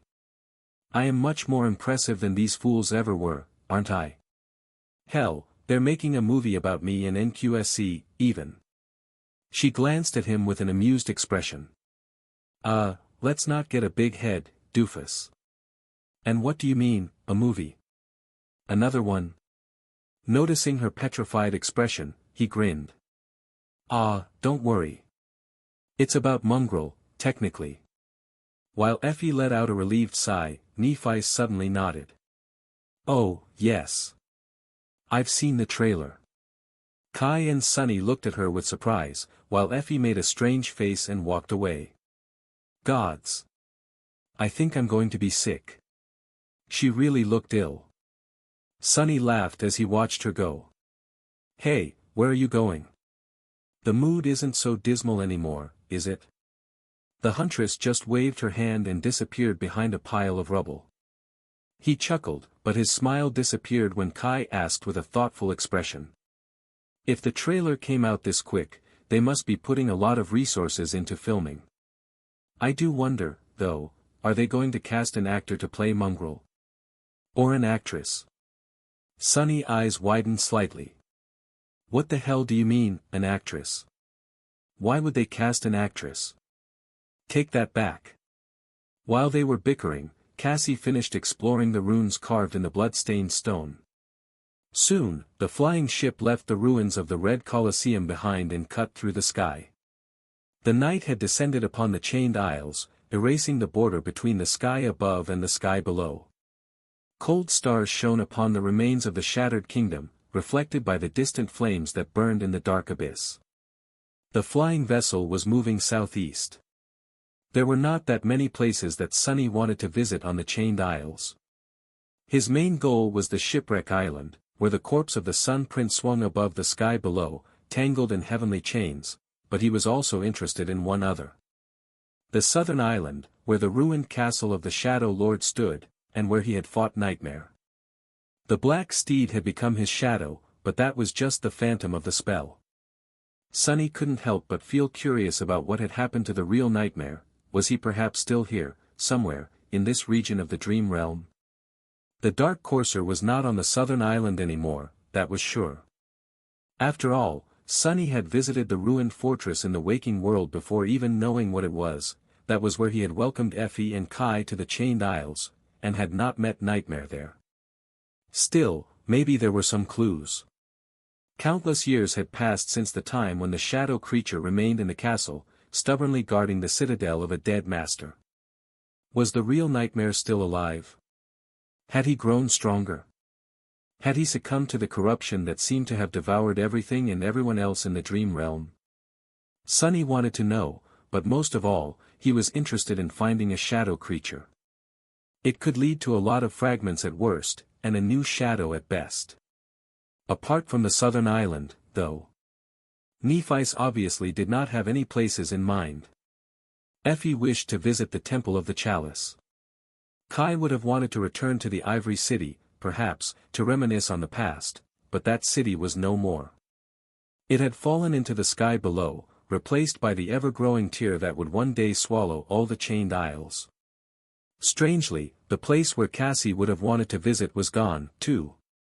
The Night Temple, where she had spent several months caring for her mentor, the one in the north, was destroyed as a result of the battle between Sky Tide and St. Cormac.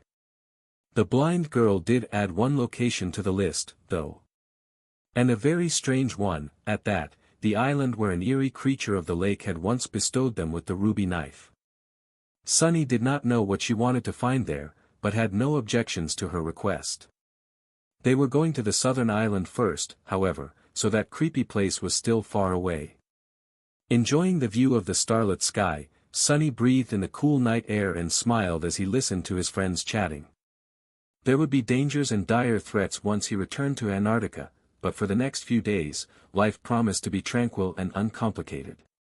There would be a bit of exploration, a bit of treasure hunting, and a bit of fighting, as well, but not the dreadful kind. It was truly like a vacation. His smile grew a little wistful. Damnation. Just when did the dream realm become nicer than the waking world? The flying vessel continued moving southeast. The members of the cohort remained at the stern, keeping Cassie company. They spent some time idly talking about this and that, then silently enjoyed the beautiful sight of the night sky. Safely hidden within the crushing, they were temporarily safe from all threats. That feeling was strange. The only thing stranger was the fact that Effie seemed to have lost her appetite, somehow. Now that was an anomaly unlike anything Sunny had witnessed before. He wanted to tease the huntress, but changed his mind at the last moment. The quiet night put him in a contemplative mood. The thing Sunny thought about was, how hard it had become to keep a conversation going in the company of his friends, these days. Or anyone else, really. He had never been a great conversationalist. In fact, growing up, Sonny had always found it torturously hard to fit in with people. But after becoming an awakened, somewhere along the way, he seemed to have developed that ability. Now, however, it was getting harder once again. Sonny had thought that such problems would miraculously disappear after he chose to trust the people he cared about. But he had been proven wrong. It's strange. But then, was it really? In truth, it was not his ability to hold a conversation that was the problem, but his whole life instead. Most of the things he thought and did were too sensitive to discuss, not because he did not trust his friends, but because he didn't want to involve them in his mess. More than that, Sonny had only done two things after coming to Antarctica: fight the nightmare creatures and try to fulfill his duty as a member of the evacuation army. He did not really have any hobbies or exciting things to share. His friends were more or less the same. Is it all there is to life? Bloodshed and war. As he studied the night sky with a wistful expression, Kai looked at him and said, "Penny for your thoughts." A pale smile appeared on Sonny's face. "Oh, it's nothing. I was just thinking about how messed up our lives have become. These days, it seems that there's nothing to talk about except for what we killed, how we killed it, and how to kill it better. So I'm wondering, is that what adulthood is? Work, work, and then more work. I thought that becoming a master would be freeing, but honestly, I was having so much more fun as an awakened." Kai sighed. "It does seem like that, doesn't it?" Effie, who was hugging the wooden railing of the flying ship as if battling motion sickness, looked at them with a miserable face. "I don't know what you are talking about. I'm having tons of fun every day." Sonny gave her a dubious look. "Yeah, maybe check the expiration date the next time you smuggle a bunch of snacks into the dream realm.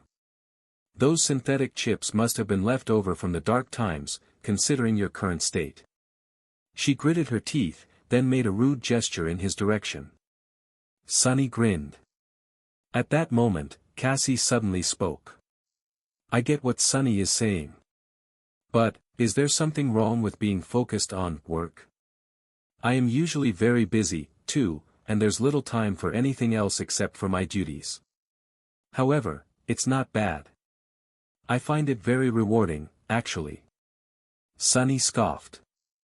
"I guess there's nothing wrong, as long as you've chosen the right profession. But being an abomination exterminator does not really suit my taste, and I did not even choose it, really. It just happened that way." Nephi's gave him a long look, then turned away and said evenly, "It is true that none of us chose to become infected by the spell. But we are awakened now, so, exterminating abominations comes with the territory. We receive plenty of privileges in exchange. There's no point in thinking about the past with regret." Sonny glanced at her with a bleak expression. Well, it was not like she was wrong. No matter how dejected he felt about the current situation, it was infinitely better than his mundane life in the outskirts. What would have awaited Sonny if he had never become infected by spell? A bitter life and an early grave, most likely. No, actually, a grave would have been an impossible luxury.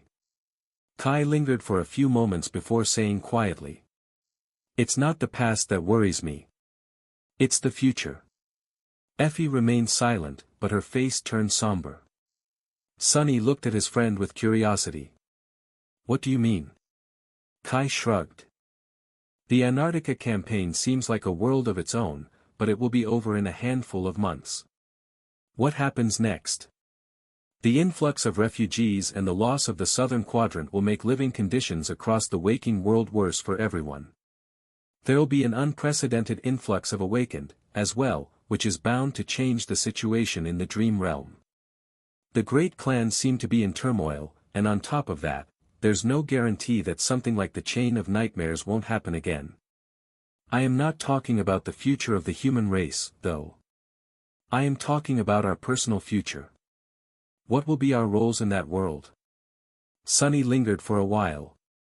"I have no idea." Kai sighed, then glanced at Nephis.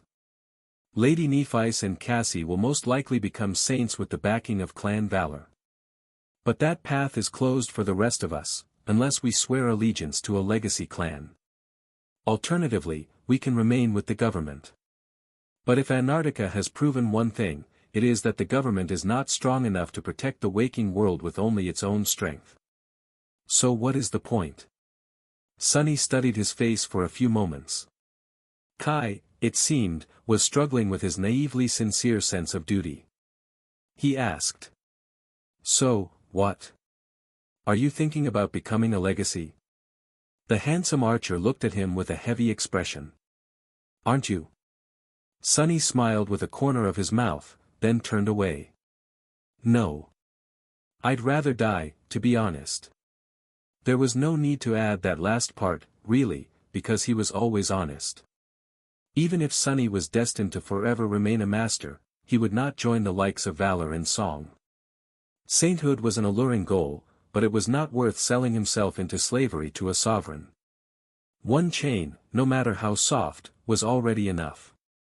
As for the future, he really had no idea what was going to happen after the Antarctica campaign was over. The great clans would clash in earnest, but by that point, their battles would most likely move to the Dream Realm. Sunny would have liked to avoid becoming swept up in that conflict, but he had a strong suspicion that, for him, it was going to be nearly impossible. There's no point in thinking about the future, either. The four of them glanced at Cassie with surprise. She had remained silent throughout the conversation, but suddenly spoke at that precise moment. Coming from an oracle, that statement sounded a bit ominous. Sunny raised an eyebrow. Oh, yeah. Why is that? Gently controlling the flying ship, Cassie kept quiet for a few moments. Then, a sad smile appeared on her face. There was no spell a century ago. There were no saints a few decades ago. There was no chain of nightmares a couple of years ago. What will happen in the future? Nobody knows. So, making plans is useless. All we can do is prepare to face the unknown. Visiting the southern island was not as useful as Sunny had hoped it would be. Too much time had passed since the days when Nightmare guarded the abandoned castle, consumed by madness. The castle had long turned into ruins, and the land itself had been transformed by the crushing. However, Sunny did end up finding a clue.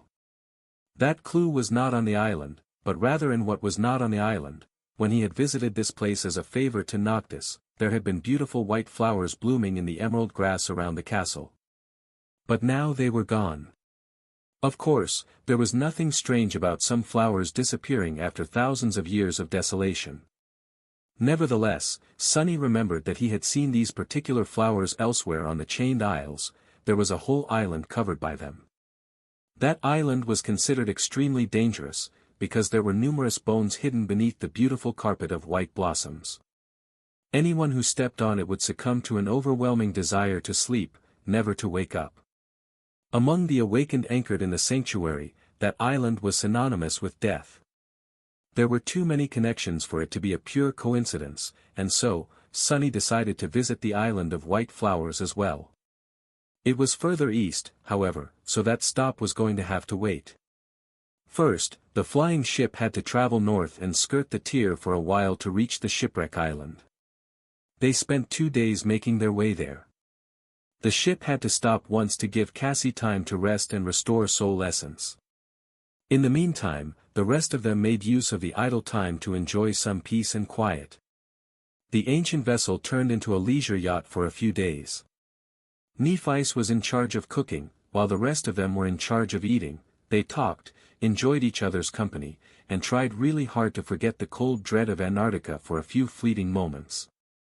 They even tried playing several games. Sadly, it was hard to find a suitable one, considering that Kai always knew when someone was telling the truth, Cassie could sense the future, and Sunny was not above using his shadows to cheat. In the end, they settled for competing to see who was the best cheater. Nephice lost pretty much every game after that. Observing her try to hide her frustration was rather entertaining, at least for Sunny, who won the most. Ah, I have forgotten how awkward she really is. She's hiding it well these days, it's cute. Huh. Crude, I meant it's crude. Effie was still suffering from motion sickness and eating less than she usually did. Which meant only 2 to 3 times more than what a normal person would eat. Naturally, luckily, the ship was attacked by a few nightmare creatures during their only stop so far, so they had plenty of fresh meat to feed her. Kai was teaching Sunny how to play the flute. It was, actually starting to feel like a vacation. Eventually, they reached the shipwreck island. It was exactly as it had been before, except for the fact that the feature that had given the island its name, the shipwreck, was now missing. The corpse of the Sun Prince was still there, though. The steel colossus was swinging forlornly below the island, its legs tangled in the remains of a torn heavenly chain. The first time Sunny had seen it, he wondered about what terrible creature could have killed the fearsome giant. Who could have thought that it had actually been Cassie and Effie? Well, technically, it had been someone else, but in the nightmare, the immortal Chain Lord had fallen by their hands. Nephi stared at the steel colossus for a long time. She had never seen it before, so he must have made an expression. After a while, she asked. "This is one of the immortals you killed?" Effie tore her gaze away from the giant corpse and shivered. "Yeah, this was where we fought the defenders of the Ivory City. The city itself is gone now, but that huge bastard is still here. See how his chest is cracked?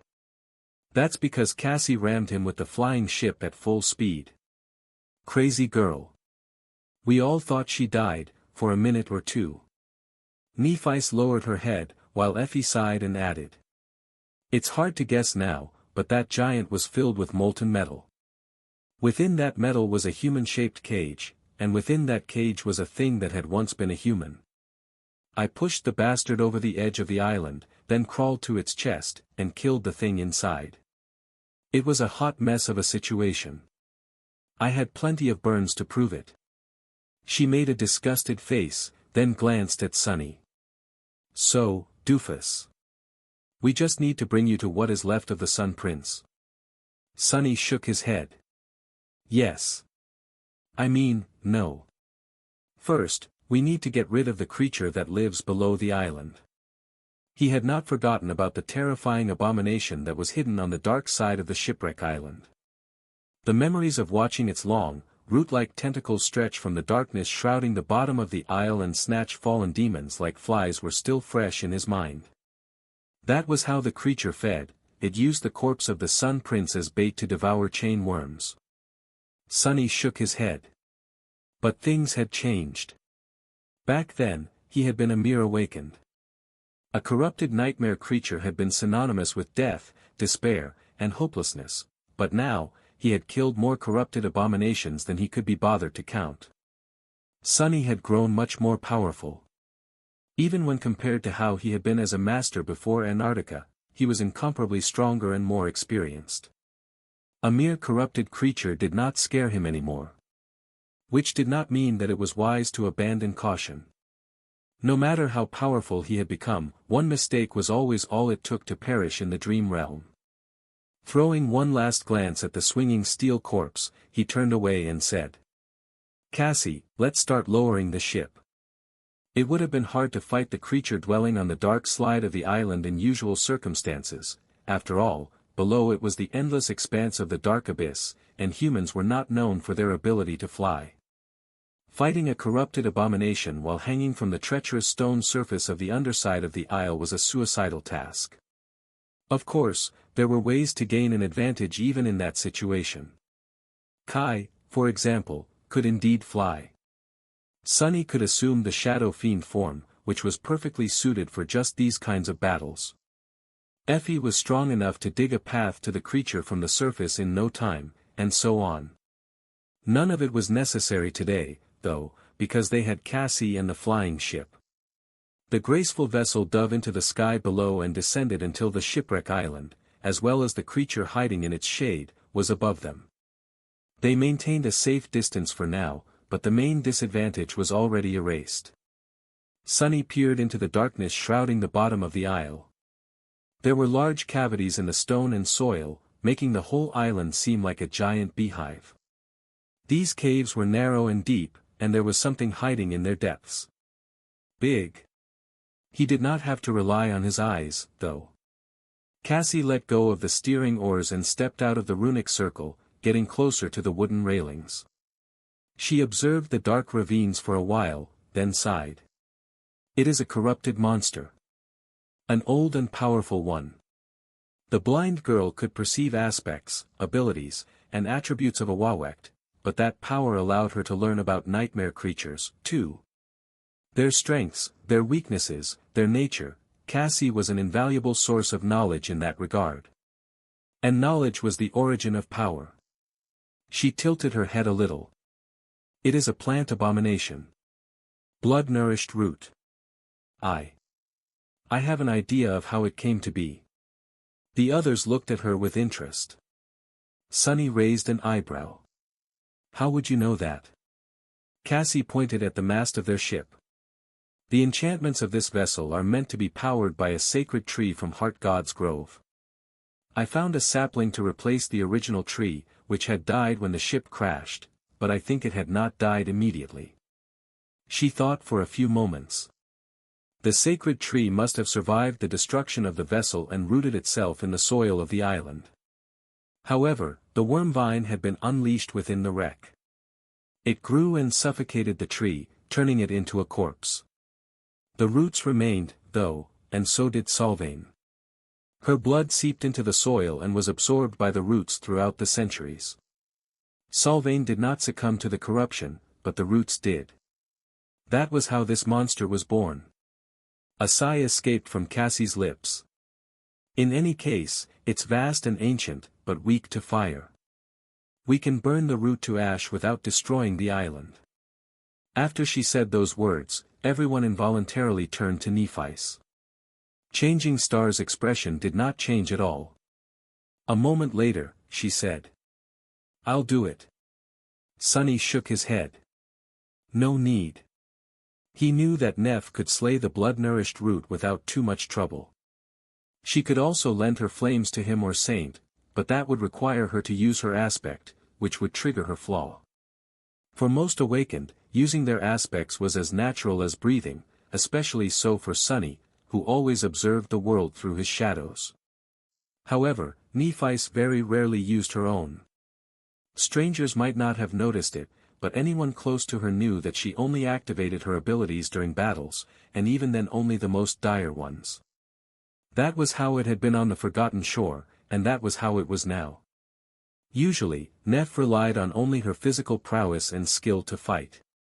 Because she had to burn alive every time she called upon her powers. So, what kind of vacation would it be, if she was forced to go through that suffering in the middle of it? Sunny glanced at her and shrugged. Just summon the Dawn Shard. We'll deal with the creature ourselves. Each flaw was a curse, but theirs were curses of a different kind. By his side, Effie sighed. Ah, hell. A thin layer of polished metal suddenly covered her skin, making the huntress look like a beautiful steel statue. By her side, Kai summoned his ivory armor, as well as the transcendent bow he had received after slaying the corrupted tyrant, malignant grave root. An arrow that seemed to contain a sea of flames appeared on the black string. Sunny himself summoned the cruel sight, which ignited with the incandescent glow of divine flame. Nephis looked at them with a tense expression. I can do it. Effie smiled. Princess, at your age, you should really know the difference between can and should. Nobody is doubting that you can kill that monster. But just relax for once and let someone else have fun too, okay? With that, the huntress grinned and dashed to the edge of the deck. When she jumped, the enchanted lines shone a little brighter, as if straining to prevent the ancient wood from splintering because of the furious force of her push. Effie shot through the darkness toward the underside of the island. As she flew, her steel skin suddenly started to shine, turning white-hot. Not a moment later, a massive root appeared from one of the caves and stretched towards the huntress. She twisted, avoiding being grabbed by it and landing on the long wooden tentacle instead. Every spot her incandescent armor touched instantly started to burn. More roots appeared from within the island. Kai was already in the air, drawing the string of his black bow. Sunny, however, was not moving yet. With a grimace, he called upon the shadows clinging to the underside of the aisle. They instantly surged forward, falling upon the roots like guillotine blades. The pressure on Effie and Kai was instantly reduced. Throwing a glance at Nephi's, Sunny summoned the dark wing and smiled. "Yeah, sorry. You'll have to sit this one out."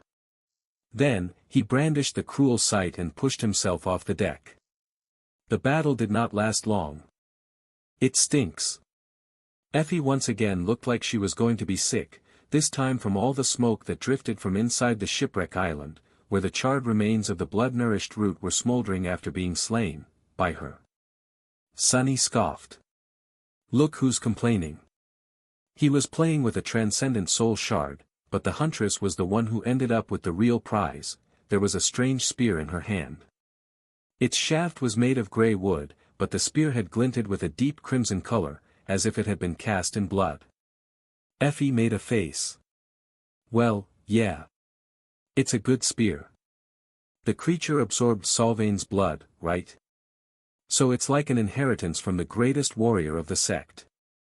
But, Sunny, what was the one question I asked you at the start of our trip?" He frowned, trying to remember. Whether the creature I needed to kill was edible." She pierced him with a bleak look. "Exactly. And is it?" "No. What, am I supposed to gnaw on burned wood?" Sunny laughed. "Gods. Don't worry, we'll find something to feed you." She simply waved her hand. Don't bother. The smoke stench made me lose my appetite, anyway." They were currently getting ready to climb down to the remains of the Sun Prince. A familiar golden rope was tied to a large piece of stone that must have been a part of a towering docking mast once, and the four of them, Sunny, Effie, Nephis, and Cassie, were standing near the edge of the island. The flying ship was anchored to one of the masts, and Kai had already flown down to connect the other end of the rope to the remains of the heavenly chain. The island itself was in a descent phase, so they did not have to be wary of the crushing any time soon either. "I'm going, then." Sunny grabbed the rope and started climbing down. Soon, they found themselves standing on the sole of one of the steel giant's feet. It was wide like a platform, and almost horizontal, making for a perfect landing spot. Sunny had once seen a nightmare where he was one of Solvain's soldiers, fighting in a harrowing battle against the forces of the Ivory City. In that dream, he, and all of his comrades, had been mercilessly crushed beneath this soul. It was a bit strange, to be standing on top of it now. Life is weird like that, sometimes. The others looked at him expectantly. "So, Sunny, are you going to tell us why we're here?" Kai's usually composed voice was full of curiosity. Sunny smiled. That. Yes, wait a second." A moment later, a scrawny creature suddenly rose from his shadow. The little fiend opened his eyes wide and stared at the members of the cohort. His mouth hung open, revealing 2 rows of sharp, triangular teeth. Nephis, Effie, Cassie, and Kai, they indeed made for an unforgettable sight. The former 2 were strikingly beautiful, while the latter 2 were simply beyond reason. Sunny wasn't so bad himself, either. His friends focused on the ravenous fiend in turn. "Sunny, what is that?" Nephis looked down and moved her leg slightly, avoiding Imp's finger. The little bastard was so stunned that he tried to poke her, as if wanting to make sure that she was a real being and not a divine vision. Sunny coughed. "This ugly thing is a new shadow of mine. I call him Imp." Effie suddenly exploded in laughter. Oh, this is too good. So the little gremlin has a mini version of himself now." Sunny glared at her. "Funny you should say that, Beanpole, because Imp is actually more of a mini version of you. It's always hungry, has no manners, and eats like a gluttonous barbarian." Both of them, Imp and Effie, looked at him with offended expressions. He simply smiled. But, unlike Effie, this little guy actually profits from eating more than humanly possible. "So, come one, trashling, chop chop. You see this giant steel colossus? I want you to eat it whole. The members of the cohort looked at Sunny with wide eyes. Imp, meanwhile, looked down, at the surface of the steel soul. For the first time ever, his ugly face actually paled. Sunny frowned. What are you waiting for? Start eating. Oh, but climb down first. If you start from the leg, you'll fall into the sky below. I did that once and survived, but a useless wretch like you will definitely die. The little fiend shivered, then threw a hateful glance at Sunny and obediently started climbing down. He acted with apparent reluctance, but his tiny eyes were secretly glinting with hungry avarice. Sunny shook his head. This bastard. I bet he'll finish the whole colossus in less than 3 days. That much had to be enough to push the ravenous fiend to the next step of his nascent steel body, and maybe even a little past that. Sunny was also thinking about trying to make the shadow swallow a few pieces of the heavenly chains. He also remembered that there was a giant steel arm on the Iron Hand Island, although the inhabitants of the sanctuary would probably notice if it suddenly went missing. At that moment, he realized that the members of the cohort were staring at him with strange expressions. What? Kai hesitated for a few moments, then cleared his throat. Sunny, don't you think it would be nice to tell us a bit about Imp? And why is it that you want him to eat the Sun Prince? Effie nodded. Yeah, and how did you end up with that shadow, anyway? From what you told us before, creating them requires a steep price to be paid. So why this weak, tiny creature? Sunny glanced at them with a dull expression. Yeah, alright, I'll tell you. He needs to eat a lot of enchanted metal to get stronger. That tiny menace is a transcendent devil, by the way. In fact, he was the second most dangerous nightmare creature in the Antarctic Center. As for how he ended up becoming my shadow, I killed that bastard, of course. Had him eaten alive by a bunch of carnivorous beetles. It's actually a long story. Come, let's climb back, make some dinner, and I'll share this epic tale with you in detail. Strips of meat were roasting above the fire, and a delicious fragrance permeated the air. The remains of the corrupted monster crackled as they burned. Somewhere far away, ancient chains rattled loudly.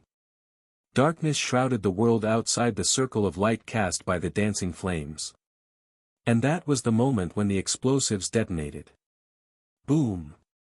I don't know how the whole city did not just slide into the ocean, but it was really something.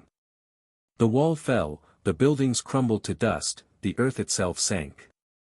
Oh, but I did not see any of this, of course, because I was right in the middle of the explosion, protected only by a few layers of manifested shadows. The members of the cohort were staring at Sunny with wide eyes, well, except for Cassie, of course. Nephice had been paying more attention to roasting the meat, but as the story went on, she seemed to become more and more distracted. He grinned. And the scavenger was right there with me. I couldn't let the wretch escape into the shadows, so I held on to him with one hand, and pummeled him with the other. At that distance, swords were of no use, so he started biting. And let me tell you, his teeth were really, really sharp. Sunny smiled, revealing his own teeth, then suddenly made a ferocious face. But not as sharp as mine. I bit the bastard, too. At that point, the sphere of shadows was already breaking, and the heat inside was like an oven. It had survived the initial detonation, but got tossed around by the shockwave, and then rolled down into the crater before finally shattering. His expression relaxed. Well, anyway. I came to my senses a bit faster than the scavenger, who got pinned to the ground by some debris. Problem was, I still had no way of breaking his armor. Luckily, I still had a chest full of the dark beetles with me. So, before the fiend could free himself, I poured the beetles out, and they ate him alive. A fitting end for a corpse eater, don't you think? And since those beetles were not exactly living things, the spell attributed the kill to me. So, that was how I received a new shadow.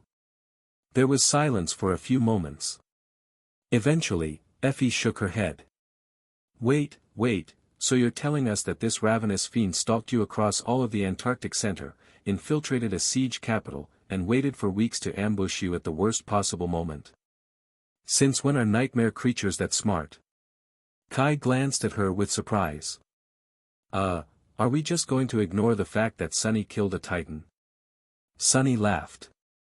Yes, that is exactly what happened. The first months of the operation were really wild, what can I say? There was a startled pause. In the silence, Cassie asked in a worried voice. But what happened to your soldiers? Were they all right? You said that the ravenous fiend gravely wounded one of them. Sunny's smile slowly faded away. He stayed quiet for a few moments, then sighed. Yeah. They were fine. Luster lost his legs, but he survived. He's currently back in the northern quadrant, recovering after receiving treatment from the best government healers. Kimmy is right here in East Antarctica, she is with Army Command now. His eyes grew distant. Quinton. Quinton is still marked as missing in action, officially. As for Belle, Dorn, and Samara, they died a few days later. When we tried to fight the winter beast. Everyone died that day, except me and Jet. In the silence that followed, Cassie sighed lightly. I'm sorry. Sunny glanced at her sharply. It was strangely off-putting, to hear those words coming out of her mouth. He knew very well that she was not one for apologies. Have I unknowingly been waiting for something stupid like that for the last couple of years? He shook his head, then put a smile on his face. Yeah. I'm sorry too. But that is how Antarctica is. It has a way of reminding you that no matter how strong you have become, there is always something stronger out there, waiting to eat you alive. Sunny lingered for a bit, looked at Nephice, and said in a carefree tone. I've tasted a lot of failure there. It's a bitter thing, failure, but after everything is said and done. I think it is more of a medicine than poison. You should try it too, sometime, before it's too late. He did not know why he was being combative with Neff, but her confidence was really frustrating to observe recently. Perhaps it was because he felt protective of her. Changing Star had put herself in terrible danger by joining Clan Valor, after all. She was facing death and destruction, but acted as if everything was under her control. She was wrong. The great clans, the sovereigns, these people were not someone who could be controlled. Hearing his remark, Nephice calmly turned the meat and looked in Sunny's direction. Her voice was even. I think I know more about failure than anyone here. He frowned. You. When have you ever failed? Nephice sighed and continued tending to the meat. I failed to keep you by my side in the Dark City, didn't I? I failed to take control of the Bright Castle, too. I wanted to usurp Gunlog's throne a few days after killing him. I had everything prepared, but in the end, it took many weeks of bloody struggle to achieve the goal. Each additional day that passed, each sleeper that died fighting fellow humans, were my failures. It wasn't easy to come to terms with. She took the fragrant meat off the fire and started placing it on the plates. I failed in the Crimson Spire, too. I failed to achieve the best result, and even messed up in my attempt to salvage the mistake. And I have failed countless times since. She smiled, then handed Sunny his plate. But that's all right. You said it yourself, failure might be bitter, but it is a medicine. Now, let's eat, hopefully, this meat will taste better. They ended up spending 3 idle days on the shipwreck island. It had long been cleansed of the feral sailor dolls by the fire keepers, and no new nightmare creatures made it their home since. The 5 masters remained on the island when it was low, and sought shelter on the flying ship when it rose high enough to become affected by the crushing. Imp was devouring the steel colossus with startling speed while they rested and relaxed. Sunny had not had an opportunity to truly let go of his worries in a long time, so this change of pace was most welcome. Vacationing in the dream realm was not really one's idea of fun, but they made the most of it. Effie seemed to have regained her appetite, although she was still being picky about her food, it seemed that the military rations had left an unforgettable impression on the gluttonous huntress. As a result, the mountain of snacks she had brought over from the waking world was disappearing at a slower pace than the husk of the Sun Prince. She even shared some with the rest of them, which was both pleasant and a huge shock. The members of the cohort lazed around, avoided doing anything productive, and spent most of their time either sleeping or chatting idly. Sunny shared more stories about his days in the Antarctic Center with them. The first weeks of scrambling to push back the hordes of abominations and establish the siege capitals, LO-49, the first encounter with the devouring cloud, the heart of darkness, almost getting killed by Goliath, the escape toward Falcon Scott and the long weeks of its siege. He had thought that remembering these events would bring nothing but bitterness, but strangely, talking about them and sharing the memories of the people he had met, his soldiers, Beth and Professor Abel, the captains of the irregulars, the defenders of Falcon Scott, was almost soothing.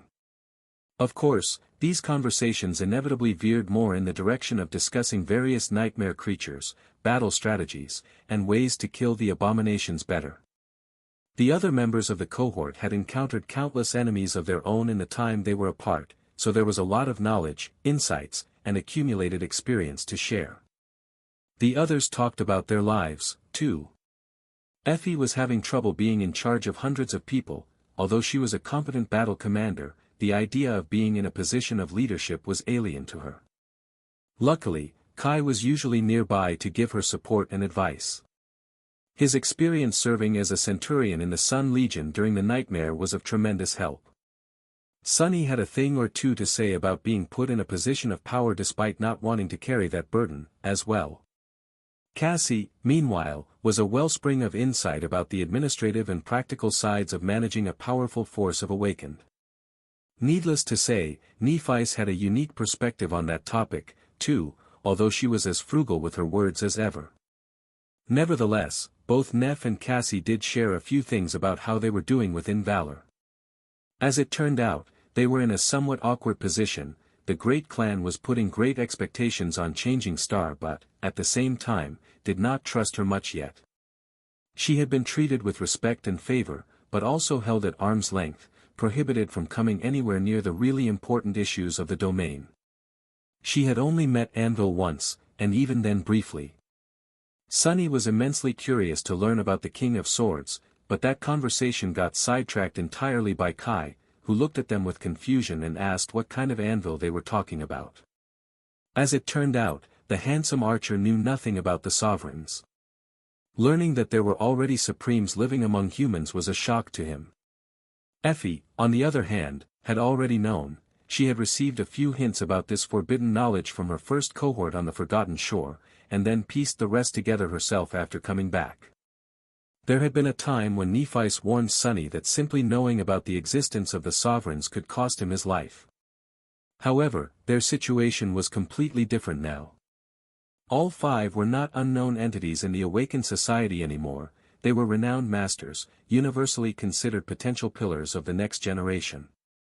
In other words, they had earned the right to know some secrets. In fact, they had to know, because it made putting a leash on them easier. So, Nephis shared more knowledge about the domains with Kai and Effie.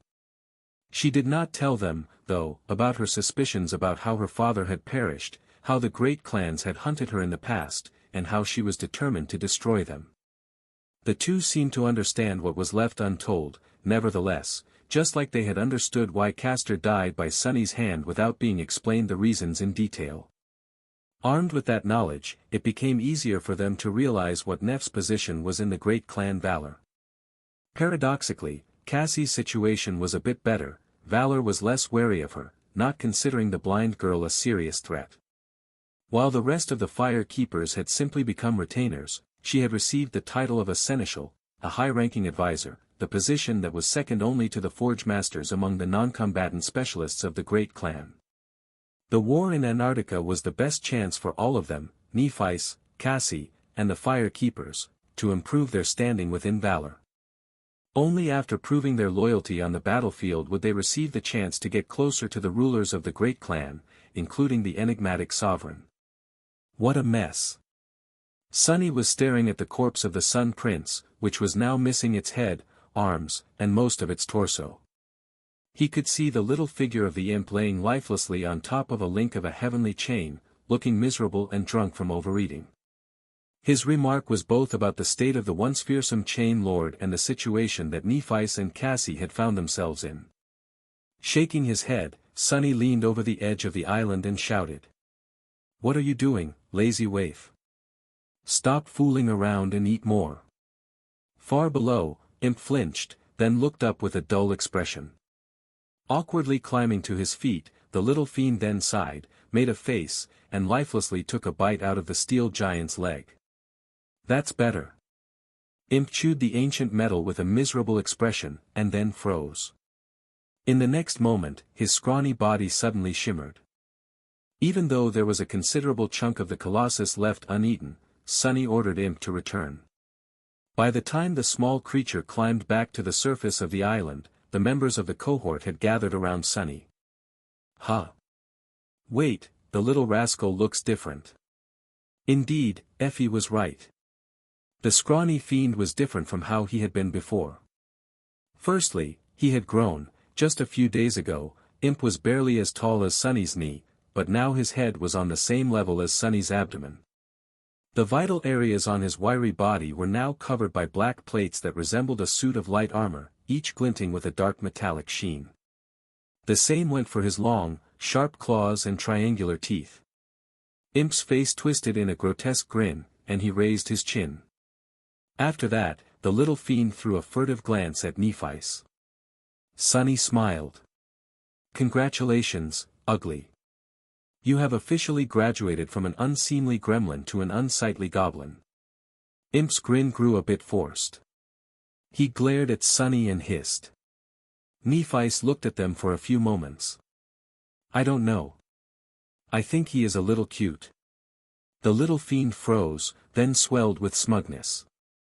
Sonny shook his head and sighed. "Are you blind? Well, whatever. Let's see what exactly changed."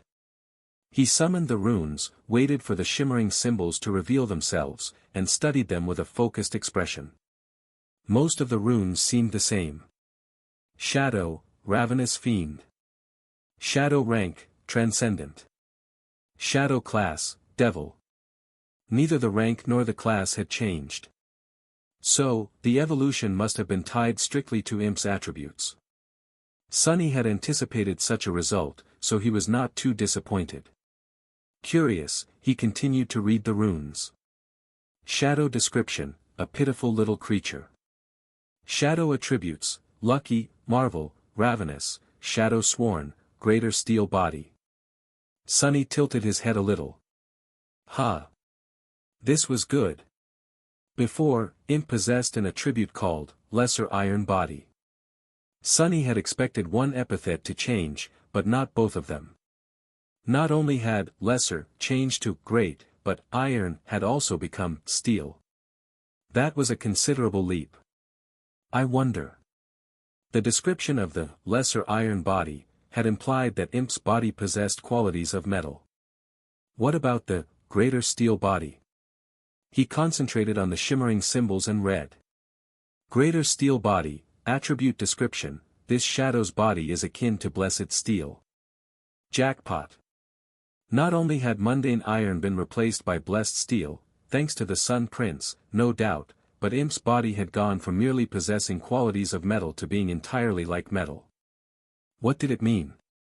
It meant that the little fiend's whole body was now as resilient as a weapon forged out of transcendent steel would be. In other words, nearly indestructible. More indestructible than the original scavenger's already impregnable bone armor had been, at least. Sonny was very satisfied. He had achieved his initial goal of toughening up the ravenous fiend. However, he still wanted to know just how tough his shadow had become.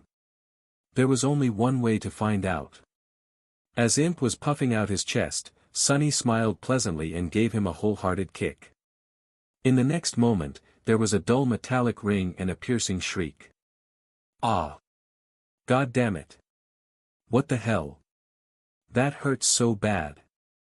Jumping on one foot, Sonny cradled his other one and glowered at the scrawny fiend, who had fallen on his butt with a startled expression. "Arg! Effie, whack this little bastard as hard as you can." Effie lingered for a moment, then gave him a composed look. "I'll do no such thing, you heartless despot. Come here, poor thing, shall we bully your cruel master together?" "Ah, you're so adorable," in a hideous, nightmare-inducing kind of way. Sonny stared at the scene in front of him with wide eyes. What the hell was happening? Why was everyone treating the wicked little wretch so well? Don't tell me. Did Imp's lucky attribute influence how people felt about him, as well? That must be it. The scrawny fiend, meanwhile, glanced at Sonny with a vindictive grin. But there was something wrong with it. Suddenly, Imp's eyes and mouth shone with fiery orange-red light, which contrasted sharply against the black metallic shin of his face. Imp's sharp steel teeth had also been black a few moments ago, but now they were shining with a red-hot glow and radiated scorching heat. It was as though there was an immolating infernal furnace inside the little fiend's maw. What the?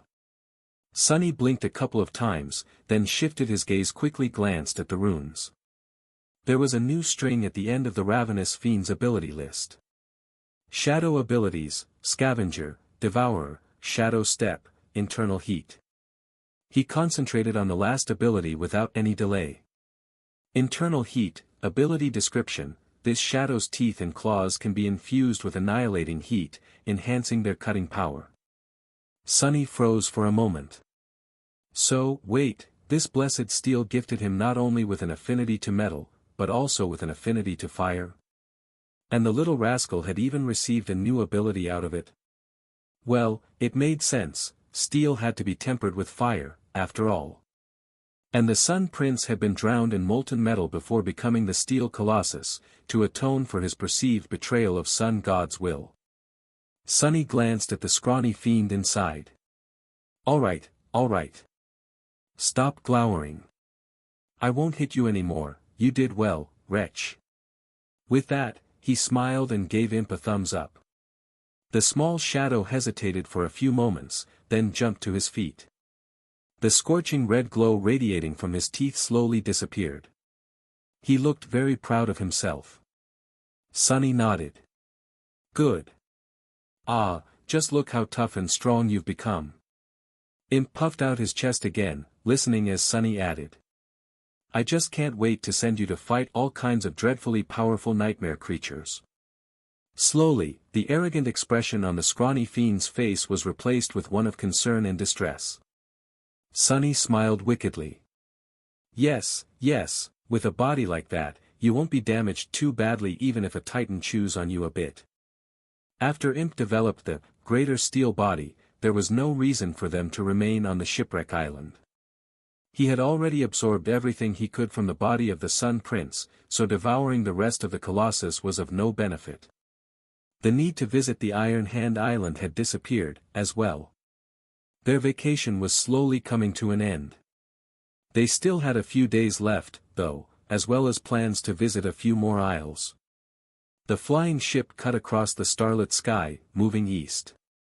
Their first destination was the Temple of the Chalice. The ancient ruin was just like the last time Sonny had visited it, forlorn and empty. Even the wrathful specters that had populated the temple were gone. Of course, he knew more about how the maiden priestesses had perished now. Standing in the central chamber, Sonny looked at the shattered remains of the stone chalice and the bones littering the floor. The walls of the sacred hall had collapsed, the stone plates were cracked by a devastating explosion. After thousands of years, nothing but dust and desolation remained. He wondered about fate and the past. In the nightmare, he had been the one to destroy the chalice and slay the war maidens, however, even without Sonny, their end had been the same. Who had killed the priestesses of the Red Sect in real past? Was it Noctis himself, or someone else?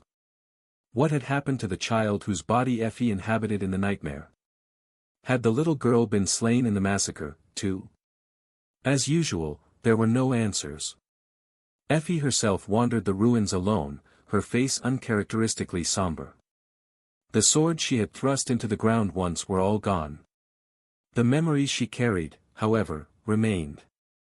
Eventually, the huntress sighed and shook her head in dejection. All that cruelty was pointless, in the end. What a waste. Sunny remained silent, consumed by his own thoughts. This place held special meaning to him, too. This was where he had become a demon. It had only happened a couple of years ago, and yet, those years felt like a lifetime. A few lifetimes, really. Was it because of the nightmare or because of Antarctica that the past seemed so distant? They left the Temple of the Chalice behind and ventured to their next destination. On the island covered by white flowers, Sunny found Nightmare, the real Nightmare. Or rather, what was left of him. After stepping foot into the field of flowers, Sunny swiftly succumbed to slumber.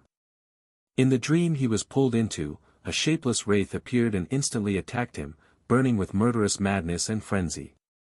It could have been dangerous for anyone else, but Sunny had too much experience fighting dreams. Nightmare the Shadow was also by his side, protecting him. Together, they battled the frenzied wraith and vanquished it. The wraith was not the real Nightmare, it was just a malignant echo left at the place where he had died. After waking up from the slumber, Sunny explored the island of flowers and found the remains of an enormous horse in its center, beautiful blossoms covering the white bones and growing through the holes in its skull. He did not know how the black steed had ended up on this island and how it had died. Had it succumbed to the corruption, or had it remained steadfast until the end?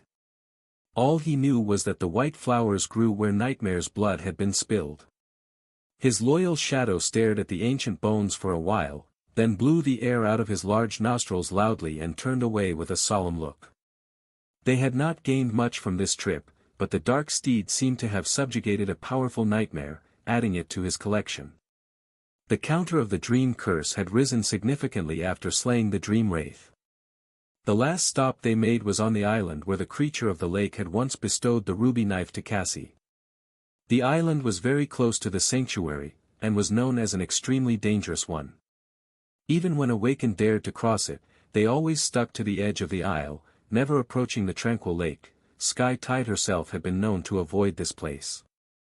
Whether it had been because the abomination living in the lake was too powerful, or because Saint Tyrus had chosen to keep it there to prevent other nightmare creatures from drawing close to the citadel, no one knew. Despite the danger, Cassie calmly landed the flying ship on the tranquil surface of the lake and let go of the steering oars. When Sunny gave her a questioning look and an awkward cough, the blind girl simply shook her head. "Don't worry. We'll be safe until the crushing subsides." Not daring to leave the ship, they gathered on the deck and watched the calm water. At some point, Cassie unsheathed the quiet dancer, gently touched its blade, and then let go of the slender rapier. It flew straight up and then plunged into the water, straining under the weight of the crushing. A long time passed in silence. At some point, Cassie lowered her head and let out a heavy sigh. "It's empty. It's gone."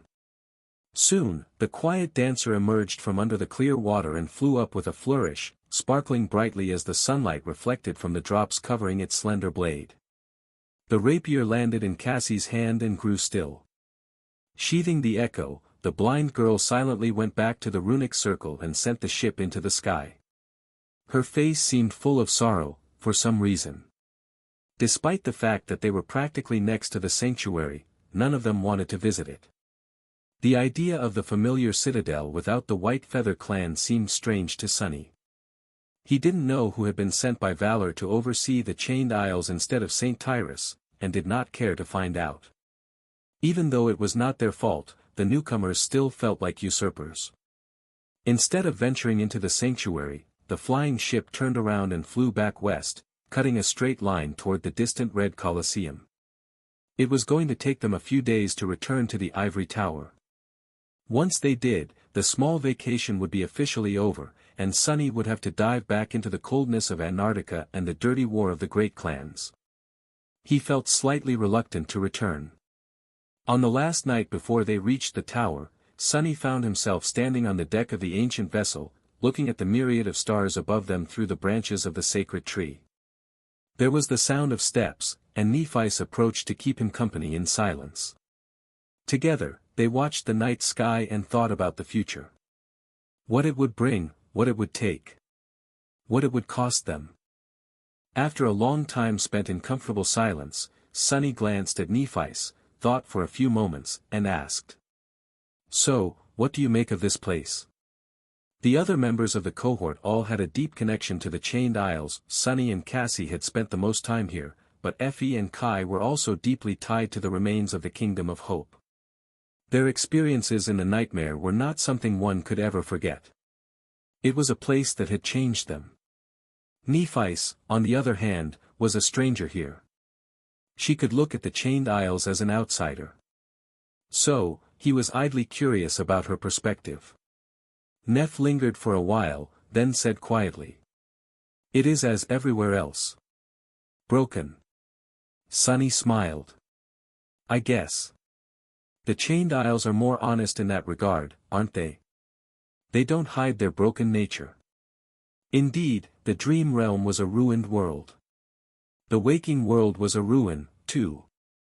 And the young woman standing next to him was the Star of Ruin. A fitting name for someone born of two broken worlds. He sighed. Still, I thought you would have more of an opinion. Don't you feel a connection to this land? Nephi glanced at him with a bit of confusion. Why would I? Sunny shrugged. Well, the Kingdom of Hope was destroyed by Sun God. He brought his fire down, and obliterated it. You are the inheritor of that fire, are you not? Sun God's blood is flowing through your veins. So, in a sense, you are the last descendant of the being who brought ruin to this land. Nephi remained silent for a while, then smiled. I see. Yes, it would make sense for me to feel a connection to Sun God. But, actually, in this case, I feel more connected to Hope. Sunny raised an eyebrow. Hope. The wicked demon who spent 1,000 years twisting the minds of everyone living in the ruins, driving them insane, and causing all kinds of unspeakable, abhorrent evil. The vile queen of madness, that Hope. Neph tilted her head a little. She lingered for a few moments, and then said. Hope who had everything that belonged to her destroyed by an impossible foe. Who remained chained for 1,000 years, but never stopped trying to set herself free. Who escaped her prison and waged war against the eternal gods. And killed them. That Hope. Sunny hid his smile. Ha. Well, if you put it like that, actually, I'm rather fond of Hope, too. I met her once, you know. For the first time in a long time, he saw Neph's usually calm expression crack a little. She looked at him with a startled expression. You met Hope. The demon of desire? Sunny nodded. Yes. Well, a version of her, at least. At the very end of the nightmare, I entered the tower and saw her, for a few fleeting moments. She even spoke to me. He hesitated for a few moments. She told me that the demons were the flaw of the gods. I'm not sure what she meant, though. I always assumed that the gods were flawless. Nephi frowned, then turned away and looked at the stars. I heard that the gods were perfect beings once, but then they were no more. It doesn't make a lot of sense, does it? I also don't know what she meant. She remained silent for a while, then said evenly. It makes me wonder, though. Did Sun God also have to pay a price to use his power? Did he have to burn? Did he have to suffer? Did it hurt him to destroy Hope's kingdom? Nephi looked at the distant stars with a cold expression. The gods could die, so they must have suffered, too. She stared at the black sky. Then, slowly, a pale smile appeared on her lips. I hope he suffered a lot. Eventually, they returned to the Ivory Island. The sun was disappearing beyond the horizon, and the crescent moon became visible in the twilight sky. The five of them gathered on the shore of the clear lake, in front of a bonfire, to enjoy their last meal before their return to the waking world. The short respite was almost over. Sunny enjoyed the last of Neph's cooking he would taste in a while as he studied the faces of his companions, Nephi, Cassie, Effie, Kai, the shadows moved as the fire danced, painting them in shades of orange and gray. They seemed rested and relaxed. He felt at peace, too. After a while, Sunny turned his head to look at the lake, where the flying ship swayed gently on the surface of the water. A small frown appeared on his face. "Hey! We still haven't come up with a name for that thing, have we?" The others looked at him with confusion. Then, their expression cleared. "Oh." Kai was the first one to speak. He thought for a few moments, and then smiled. "How about Sky Swimmer?" Sunny gave him a measured look, making the handsome archer hesitate. "What?" He shook his head. "No, no. Don't pay me any attention. I just think I understand now how your band ended up being called Night and Gale." Both Kai and Nephi blinked. "What's wrong with Night and Gale?" "Night and Gale is an amazing band name." Sunny smiled crookedly. All right. There's nothing wrong with that name. Still, Sky Swimmer doesn't sound too majestic." Kai looked down in embarrassment. "Oh, well, on second thought, you're right." At that moment, Effie spoke. "I have a great name in mind." Everyone turned to her, while the huntress threw a mischievous glance at Sunny. "This is a flying ship, right? It soars high in the sky, bathing in sunlight. So, how about, we call it the Sunful?" The corner of Sunny's eye twitched. "Next suggestion." Cassie hesitated for a few moments. "I really don't know. I would like to name it in honor of Noctis, but at the same time, this is the vessel of the fire keepers now. It was created to harvest divine flames, and in the future, it will be the symbol of changing Star and her people. Do we name it for the past, or for the future?" Everyone looked at Nephi, who remained silent for a while. Eventually, she said, "Let's honor your friend, Noctis. Sunny knew him the best, so he's the best person to give the ship a name." Sunny raised an eyebrow. "How come I ended up being the one to do it?" Still, it wasn't the bad kind of responsibility. He thought about Noctis, his self-proclaimed best friend, and about what Noctis had wanted. To break the will of gods and set hope free from her chains. He also thought about Odysseus, and about his own desperate desire to be free. He thought about what Noctis had achieved. Who was Noctis, in the end? What words described him best? That lying, dastardly cheat. After a while, Sunny let out a sigh and nodded. "Yeah. I think I know. I have a good name." He looked at the graceful silhouette of the ancient ship and remained silent for a few moments. Eventually, Sunny said, "Chain Breaker. Let's call it that." It was a hot, lazy summer day. The sun bathed the northern quadrant siege capital in heat and light, making people long for the cool shade of the ventilated buildings. The sky was clear and vast, without a single cloud in sight. Looking at its blue expanse, it was hard to believe that somewhere far away people were suffering in the darkness, assaulted by cold and dread. The chain of nightmares that was raging in the southern quadrant seemed so distant here. On that peaceful day, a young man in expensive clothes was sitting on a bench in a beautiful park. Located in one of the more affluent districts of the city, the park was full of vibrant greenery and pleasant shade. The filtered air was crisp and clean. Everything here looked spotless and new. The young man was enjoying a cup of coffee as he watched children play on a nearby playground. There was an absent-minded smile on his handsome face. He seemed to be in a pleasant mood. How curious. The young man observed the children. They were so strange, so innocent. Fragile. It would take no effort at all to break them. But why would he? Watching the kids play was interesting and nice. And yet, he couldn't help but imagine what the playground would look like painted with their blood. Those images entered his mind on their own. The images were interesting and nice, too. Are all human children like that? The young man had been a child himself, once, but he did not really remember much about that time. He knew that he had been a timid kid who did not start to speak until he was 4, others made sure that he knew that. At some point, the old man came to claim him. The rest of his childhood had been spent in the dream realm.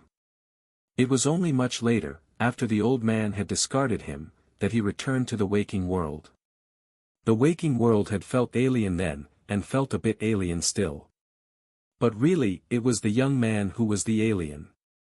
Am I the strange one? Ha! It might have been an easy conclusion to draw, but it was not so easy for the young man. He had trouble imagining that others were different from him. It took a conscious effort to remember. At some point, there was a slight disturbance. One of the kids kicked a ball too hard, and it flew toward the young man, almost making him spill his coffee. The young man looked at the ball with displeasure. The culprit of his displeasure ran over and stopped a couple of steps away, looking at him with wide eyes. "Oh. Sorry, mister." The kid was tiny and cute. He was maybe 5 years old, with blonde hair, smooth skin, and blue eyes. He also had short legs, which made his run look rather comical. His neck seemed very thin and malleable. The young man smiled. "No problem. Ah, you speak so well. I couldn't speak that well at your age." The kid beamed with a bright smile. "I go to classes. Mommy takes me. I know alphabet, too." The young man tilted his head. "Oh. Is your mom here?" The kid nodded enthusiastically. "She's over there." Then, a complicated expression appeared on his little face. "Are you mom here too, mister?" The young man stared at the kid silently. "No. I'm here all by myself." The child looked at him with pity. "Oh. I'm sorry. Don't be sad." The young man's smile widened. "I'm never sad. I can't be sad." The kid stared at him awkwardly, failing to understand the strange words. Can I have my ball back, mister?" The young man leaned forward and said. "Of course. But first, answer me a question. That game you and your friends are playing, what is it called?" The child seemed surprised. Mister, that's football." "Have you never played football?" The young man lingered for a few moments. "No. There were no other kids where I grew up. I think I would have been great at football, though. Maybe I should become a kid and play some football, what do you think?" His voice sounded as if he was genuinely contemplating doing just that. The kid smiled, thinking that it was a joke. The young man smiled, too, then pushed the ball toward the child, glanced at him one last time, and leaned back. The kid picked up the ball and shouted. "Thank you, mister." With that, he turned around and ran back to his friends. The young man did not respond. In fact, he did not move at all. His eyes were closed, as though he was enjoying a nap in the sun. A few hours later, long after the children and their mothers left, a woman taking a walk in the park passed the bench. A frightened scream suddenly disturbed the peaceful day. "Gods! Somebody, help! Dead, he's dead." Indeed, the young man was as cold as a corpse. He was, and had been, dead. Of course, Mordred was long gone, hiding in the eyes of the talkative kid. Extinguishing a mundane human soul was easier than, well, taking candy from a baby, but he had not taken the body of this child. He was just taking a ride, watching the world through the kid's eyes. Currently, they were walking back home, holding the kid's mother's hand. The woman was in her early 30s, and very attractive. She was wearing expensive, but simple clothes. Of course, anyone who lived in the affluent district had the means to afford the best attire, but few were dignified enough to not flaunt their wealth. Every time the woman glanced at her son, she smiled warmly, which made Mordred feel a slight sense of amusement. He had no memories of his own mother, who had died in childbirth when he was young, so this experience was rather new. Being loved by someone was interesting and nice, too. Enough to make him want to kill the child and take his place. But Mordred didn't. Even a creature like him had principles, after all. Well, not principles. Inclinations, maybe. He was not inclined to kill someone without a decent reason, even if he wanted to. Of course, his definition of what constituted a decent reason was different from the norm. Hiding in the kid's eyes, Mordred entered his home, uninvited. Human homes were like a titan. They were full of countless things. From the floor panels to the smallest trivialities, each thing had been designed and created by someone. The materials used in the creation of the things had been produced by someone else. Vehicles that someone had assembled transported them over roads that someone had built. The amount of effort and life hiding in each human home was staggering. The scale of it was so inconceivable that Mordred could only compare it to something he was more familiar with, an abomination so vast that its mere existence was a calamity. But really, the waking world was so much more than that. The only creature it could truly be compared to was a god. A dead god, maybe. Humans were like ants, but he could easily imagine them as carrion worms wriggling as they feasted on a divine corpse. He could imagine it vividly. Honey. Come eat. Mordred was looking at the world through the child's eyes. He put down his toys and ran to the kitchen. He climbed on a chair and grinned at his mother. He made a face at the plate full of expensive, naturally grown vegetables and pouted. He allowed himself to be coaxed into eating some. I can't taste it. Mordred felt a slight disappointment as he studied the mother's face. She was looking at him with a smile. Her eyes were brimming with affection. Being loved by someone was a novel feeling. But what would it feel like to love someone instead? Curious, Mordred thought about taking the mother's body and caring for the kid. Would it feel rewarding? Would it feel burdensome? Would it feel nice? There was an easy way to find out. However, Mordred stifled his curiosity and remained still. As the kid chewed on the vegetables, the mother idly listened to the news.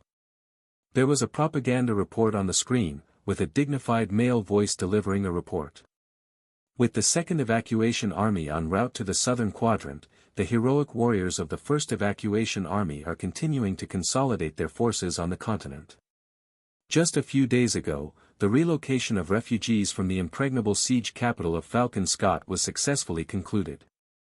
Under the valiant leadership of Saint Tyrus of the White Feather clan, the casualties among the rank and file of the army were minimal. Mordred smiled at the mention of a familiar name. Sky Tide was still alive, it seemed. He was satisfied. Among all the saints he wished to kill, she was the only one who deserved a clean death. She had indirectly helped him get caught. But she had also indirectly helped him escape. So, maybe I won't have to kill her at all. For the next few days, Mordred lived the life of a human child. He experienced the heat of summer, the warmth of being cared for by a loving mother, the delight of playing with friends, and the excitement of learning letters with a tutor. It was all fun, but he quickly grew bored. The other would have loved it, though. Feeling his mood turn dangerous at the thought, he chased it away. Mordred was sincere when he told the kid that he never felt sad. But he was not completely emotionless. There were things he could feel: satisfaction, contentment, pleasure, anger, resentment, contempt. And hatred, of course. And although he hated his traitorous father and Asterion, he hated the other the most. No sense in thinking about it. He focused his attention back on the present. The kid he dwelled within was rather stupid, as expected from a child. The child only saw the mother's smile, but Mordred saw what was hidden behind it. Worry. Fatigue. Loneliness. Fear. After a few days of idle observation, he left the child and hid within the mother's eyes. Life was not all warmth and joy from her perspective. She put on a brave face when she was with her son, but when left alone, the woman allowed herself to be weak and scared. The city was in turmoil. Everything was changing. The distant war was already affecting the daily lives of the citizens. her friends, her neighbors, her family, everyone was tense, as if waiting for a storm. Many people had left with the first evacuation army. Even more enlisted and sailed away with the second. And now, there was talk of even people from her immediate circle being pulled into the whirlwind of the distant cataclysm. The woman was not a low-ranking citizen. Her status was special, and so, she knew better than to believe the propaganda. Mordred observed, absorbing her point of view. On one sunny morning, the woman received a call. Her face brightened as she brought the communicator to her ear. Yes. I see. That is wonderful news. How long before, oh? That soon? Yes, I understand. He is doing great. He misses you, of course. Don't worry. I'll explain. We are very proud of you. Can I come see you? Oh, that's wonderful. Yes. I'll be there. After finishing the call, the woman lowered her hands and remained motionless for a few moments. Her lips trembled. Then, she took a deep breath and put a calm expression on her face. The woman got ready, putting much more effort than usual into looking nice. Her already unmistakable beauty bloomed even more. After putting on her favorite dress, she smiled at herself in the mirror and left the apartment. Of course, Mordred, who was looking at the world through her eyes, did the same. How sweet. Instead of using public transportation, they summoned an expensive PTV and traveled to an even more luxurious and well-defended part of the city. There, at the very heart of NQSC, a vast complex that resembled a hybrid between an embassy and a fortress lay, large enough to be considered a district of its own. The woman exited the PTV and approached the security checkpoint. There, an awakened warrior wearing particular colors, black and vermilion, stopped her with a polite gesture. She smiled. Good morning. I am here to see my husband. The woman had no trouble passing the security checkpoint. Just like that, Mordred entered the stronghold of the great and powerful clan Valor. His birthplace. It felt fascinating to come back here. Mordred did not exactly consider this place his home, but he remembered it well. Not from when he had lived here during early childhood, but from the time he spent here right after coming back from the dream realm. He had been 12, or was it 13? And already an awakened. Reaching Bastion first, and then coming to this beautiful place. Everything in the waking world had felt soft, but his return was not at all like he had imagined.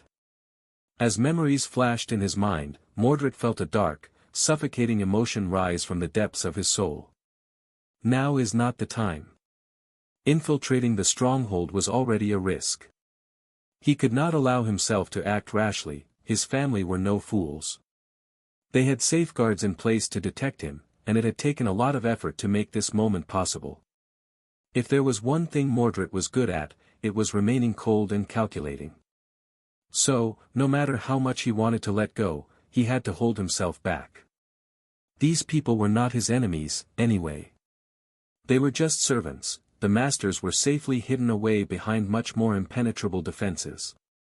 The child and the woman he had been observing for the past couple of weeks were not random people, of course. They were the son and the wife of an awakened retainer of the great clan Valor.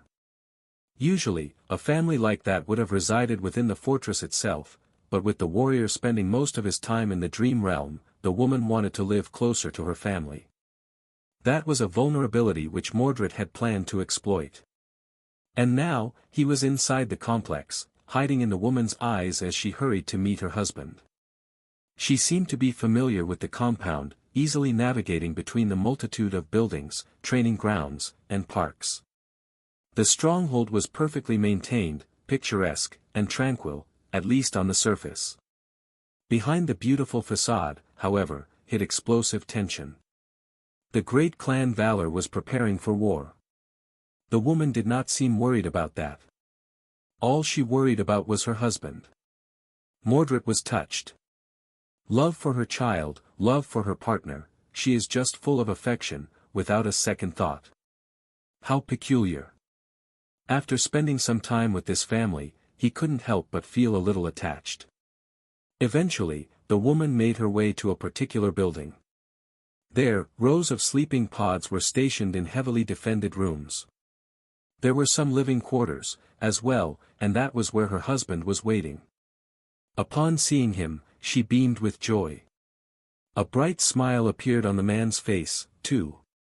"You're here." Without wasting any time, they embraced. The husband seemed like a nice enough fellow, if a little too earnest. As an awakened serving the great clan Valor, he had a lot of privileges, but also a lot of duties. Awakened retainers had to spend long months in the Dream Realm, protecting Bastion or one of the other citadels under Valor's control. Sometimes, they were sent on dangerous missions. Sometimes, they did not return. Even though these were some of the best fighters of the human race, the Dream Realm was the Dream Realm. No one was safe there, least of all mere awakened. It was not a surprise that the woman's life was full of fear and worry. Poor thing. Their reunion was sweet, but sadly brief. Even though the awakened had just returned to the waking world, he was not coming home. Instead, he was preparing to embark on a new mission. Mordred listened with a faint smile. "It is a great honor. An opportunity, of course. Saint Madoc himself is coming with us. Even Lady Morgan will be there. If I can distinguish myself in front of them, then even receiving the support of the elders to become a knight won't be out of the question. You know that I am well respected among the men, all I need is one last push. Can you imagine how our lives will change if I ascend? I won't be gone that often, too." The woman smiled, but Mordred could feel her apprehension. She hid it well, though, not wanting to burden her husband. Of course. Just, be careful, okay? I hear terrible things about Antarctica." The man smiled. "Why are you comparing us to those pitiful dogs? The people serving the government can barely be called awakened. But we are the warriors of valor." Mordred was delighted. He had thought that he would have to jump between dozens of people to find someone assigned to the Southern Quadrant Expedition Force. How lucky was he to stumble on a suitable person so soon. From the son, to the mother, to the father, it was so quick. The awakened and his wife talked, expressing their affection for each other. But then, inevitably, they had to part ways. When the beautiful woman left to return to her child, Mordred remained in the man's eyes. He was going to Antarctica. For the next several weeks, he remained hidden in the awakened warrior's eyes, perceiving the world through them. He trained. He prepared. He thought about his wife and his son. Slowly but surely, the expedition force was gathered and readied itself to go to war. The summer ended, and autumn embraced the world. The man was excited, but also nervous. He steeled himself to what was about to come. Mordred did, too. On the day when they were supposed to embark on the journey across the ocean, he prayed to the dead gods.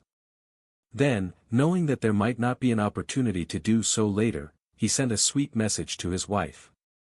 Finally, he saluted Saint Gilead, the summer night, and followed the noble transcendent onto a ship. This man has a beautiful wife, and a cute son. He truly is fortunate. Mordred remembered the days he had lived in the awakened warrior's home with fondness. On the first night at sea, he snuffed out the man's soul, and took his place. Taking someone's place was not a new experience for Mordred. However, it was a perilous thing every time.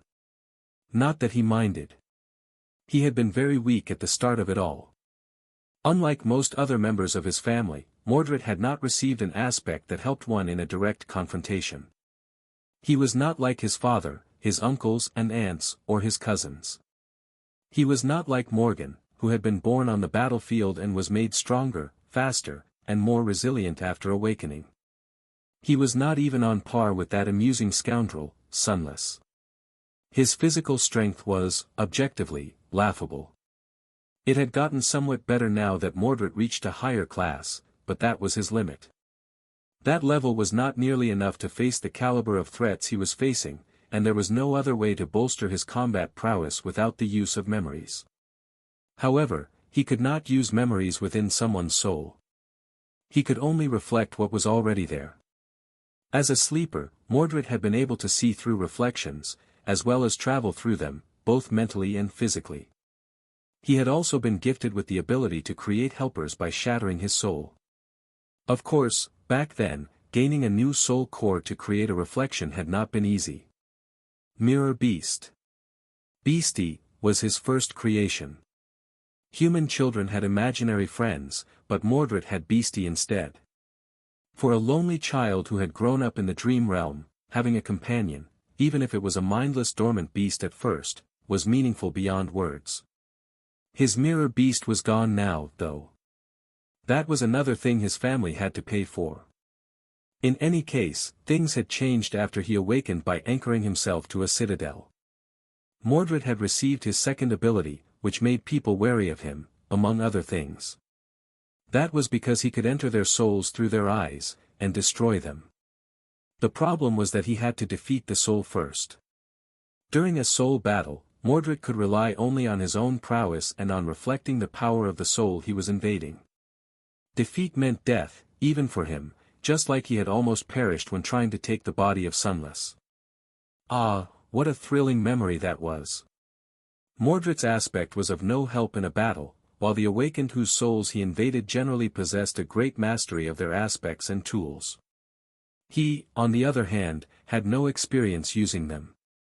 So, to win and survive, Mordred had to gain a better understanding of the enemy's power than the enemy possessed, usually in a matter of seconds. It was like giving a novice a sharp sword and sending them into a duel to the death against a veteran swordsman who had been honing their skill for many years. The corrupted souls of nightmare creatures were even more deadly, albeit for other reasons. So, how did he win? By being better. By being smarter, by having greater skill, by possessing a deeper understanding of combat. By breaking and manipulating his opponent, dismantling their confidence, and turning their strengths against them. There was no trick to it, just will. It was not easy, and yet, Mordred had not perished yet. Oh, and it was also fun. The best way to win a soul battle, however, was to prepare. If he created an opportunity to study the enemy in advance, to learn the details and intricacies of their aspect, then he did not have to enter a soul battle blindly. It was even better if he had managed to shake the enemy, making their soul weaker. So, taking the body of the awakened warrior after boarding the ship had not been too hard. Mordred had been looking at the world through his eyes for weeks, after all. He even knew the names and faces of his wife and son. Actually, he might have known those two better than the man himself did. That's better. Looking at the face of the man in the mirror, Mordred smiled. Then, he erased that smile and replaced it with another, much more earnest and bright one. That was how the man had smiled. Mordred effortlessly changed his posture, his facial expression, the glint in his eyes, the subtle tension in his shoulders. His whole presence changed, becoming indistinguishable from how the dead man had held himself. Looking into the mirror with that new smile on his face, Mordred whispered with flawless sincerity. Glory to the great clan Valor. Mordred enjoyed a journey across the sea in the company of the other awakened warriors of Valor. He trained, ate, and spent the rest of his time with these people. He liked them a lot. The stoic awakened Crass, the good-natured awakened Agath, the carefree awakened Vero, and the other members of his cohort. The sense of camaraderie they shared was curious and delightful.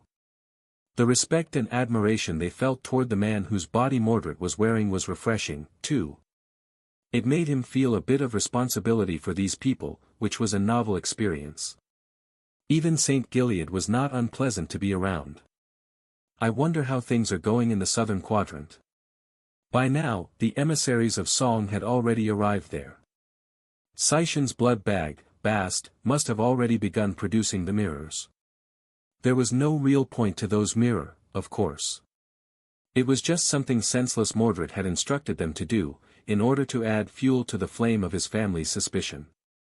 The man was most likely going to be eliminated, at some point, but that was no great loss to the great clan Song. Why would Mordred care? Then, finally, a dark line appeared on the horizon. The convoy had reached Antarctica. Standing on the deck of a massive battleship, Mordred looked at the grey sky and felt the cold wind caressing his face. The call of nightmare assaulted his mind, filling it with a cacophony of maddening whispers. He sighed. What a dreary place. As he contemplated the view in front of him, a familiar voice called out. Warren! Get ready. We are docking in half an hour. Turning around, he looked at his comrades and smiled. Don't be foolish, Agath. A warrior of valor is always ready. There was a furious battle. Saints and titans clashed, making the ground shake and the sky shatter. A boundless horde of nightmare creatures flowed like a sea of darkness, assaulting the formation of human soldiers. A massive tortoise echo towered above the battlefield, with a stone fort standing on its impregnable shell. Mordred fought in the battle. Limited to the power level of an awakened, he drowned in the tide of abominations, slaying one after another as he protected the lives of his fellow warriors. Thanks to his swift sword, none of the members of his cohort fell. They were victorious. After the battle, awash in the blood of nightmare creatures, his companions looked at him with triumphant glee. Warren! Gods! I almost lost my arm. If it wasn't for you. We showed them, didn't we? I thought I would die there, for a moment. Mordred looked at them and shook his head. Get a grip and act with decorum worthy of the warriors of valor. Especially you, Vero. Lady Morgan and Saint Maddock are with us. Of course, we won. He returned to the temporary camp with the rest of the valor awakened, washed the grime of the battle off himself, and attended to his duties. There was a lot to be done. At some point, Mordred found himself ascending the carapace of the Tortoise Echo to deliver an important message to his commanders. A beautiful young woman with black hair and vermilion eyes appeared to guide him through the wards. He stood a little straighter at the sight of her. It was Morgan, of course. His sister. His uncle was also there, as domineering and dangerous as he remembered. Is there news, Squire Warren? Mordred pretended to be starstruck by the fact that Morgan knew his name as he imagined slowly dismembering and killing her. That was a nice thought. He bowed, and then said with deep respect in his voice. We received word from Nightstad, my lady. His cohort had survived the second night and secured a fortified position. Their report indicates that the divination seems to have been correct. His sister sighed and asked. Finally, some good news, what about the rest of the scouts? Mordred pretended to be grief-stricken by the deaths of fellow warriors of valor as he hoped that their deaths were slow, gruesome, and excruciating. Lost or forced to enter the Seeds, my lady. However, now that we have secured several entry points, the next cohorts we send will survive, honoring their sacrifice. His uncle finally spoke. The most important thing right now is to reinforce Stad. His mission might very well decide the outcome of this phase of the conflict. Warren, tell your men to prepare. Once we return to the siege capital, I will personally transport you to the desert. You must succeed at any cost. If my niece does not object, of course. Mordred held back the urge to smile. His sister smiled. Why did she look so much like him? It was a little unnerving. Why would I? Squire Warren has a sharp blade, and his comrades are the same. They will bring clan valor glory. Oh, well said. Holding back a bright smile, Mordred put an expression of zealous devotion on his stolen face and a pinch of exhilaration into his stolen voice. You honor me, Lady Morgan. Sir Maddock, we won't let you down. Beaming with pride, he struggled against the desire to rip them apart and turned around. Ah! Sister, uncle, let's meet again soon. A few days passed. Mordred continued to play the role of Squire Warren faithfully. He had communicated with Syshen through the mirrors, but other than that, his time was spent pretending to be a loyal warrior of valor both in Antarctica and Bastion. That was another hardship of taking an awakened body. He was not free from being pulled into the dream realm every time he slept. Mordred could sever the tether that connected Warren to the great citadel, but doing so would reveal his true identity, of course. Well, spending time in his family castle was interesting, too. Even if being within his father's domain was dangerous. He was forced to be exceedingly careful. The other disadvantage of wearing an awakened body was that it made him vulnerable. Not only was Mordred's own power as a master restrained, but the meager powers Warren possessed were not nearly enough to protect him. Wearing the body of a master, or even a saint, would have been much safer. However, that was exactly what his family was expecting, so settling for a powerless awakened was a form of camouflage in and of itself. Mordred would have even worn a mundane person, but such a vessel was not in line with his goals. Really, having any kind of body is enough. He reluctantly remembered the long years he had spent as a disembodied reflection while walking to a particular APC. This time, Mordred was playing the role of a messenger. He knocked politely on the hatch of the vehicle and cleared his throat, then said solemnly. "Lady Song of the Fallen, ascended Sunless. Lady Morgan is inviting you to join her in the head vehicle at your convenience." A couple of familiar faces emerged from the APC. Sunless had changed a bit. His sullen disposition seemed to have turned more reserved, but at the same time much darker. Mordred had to hold himself back from smiling. That guy, even though Mordred had tried to kill him on several occasions, the devious little waif somehow managed to survive. Sunless had even ruined his painstakingly prepared and arduously realized plans in the nightmare. Nevertheless, Mordred was strangely fond of the prickly shadow. Sunless was such an interesting fellow, and a divine aspect holder, no less. Although Mordred really wanted to rip the young man apart because of what had happened in the Ivory City, he also felt reluctant to. Sunless was a bystander in the crimes of the domains, after all. The second person, though. Mordred's eyes grew slightly cold when he saw the beautiful oracle. That one. Song of the Fallen stood on the side of valor, but more than that, she was problematic. If Mordred had known what a nuisance she would become when first sensing her presence in the Night Temple, he would have made more of an effort to eliminate the oracle a few months later, when she returned to the citadel with Sunless. But now, he had to be wary of her potent divination powers. The painful ritual he had performed in Nether's tower was supposed to shield him from Kasha's gaze, among other things, but one never knew what a wielder of a sacred aspect was capable of. Sunless threw a dark look at Mordred and shook his head. It seemed that he was still not fond of the servants of the great clans, despite spending time in the company of a seneschal. "Good for you, Sunless. Stay that way." Mordred put on a neutral expression and kept a respectful silence while he escorted the two to the head vehicle of the column. After the guards let them inside, his task was over. He did catch a glimpse of Changing Star through the opened hatch, though.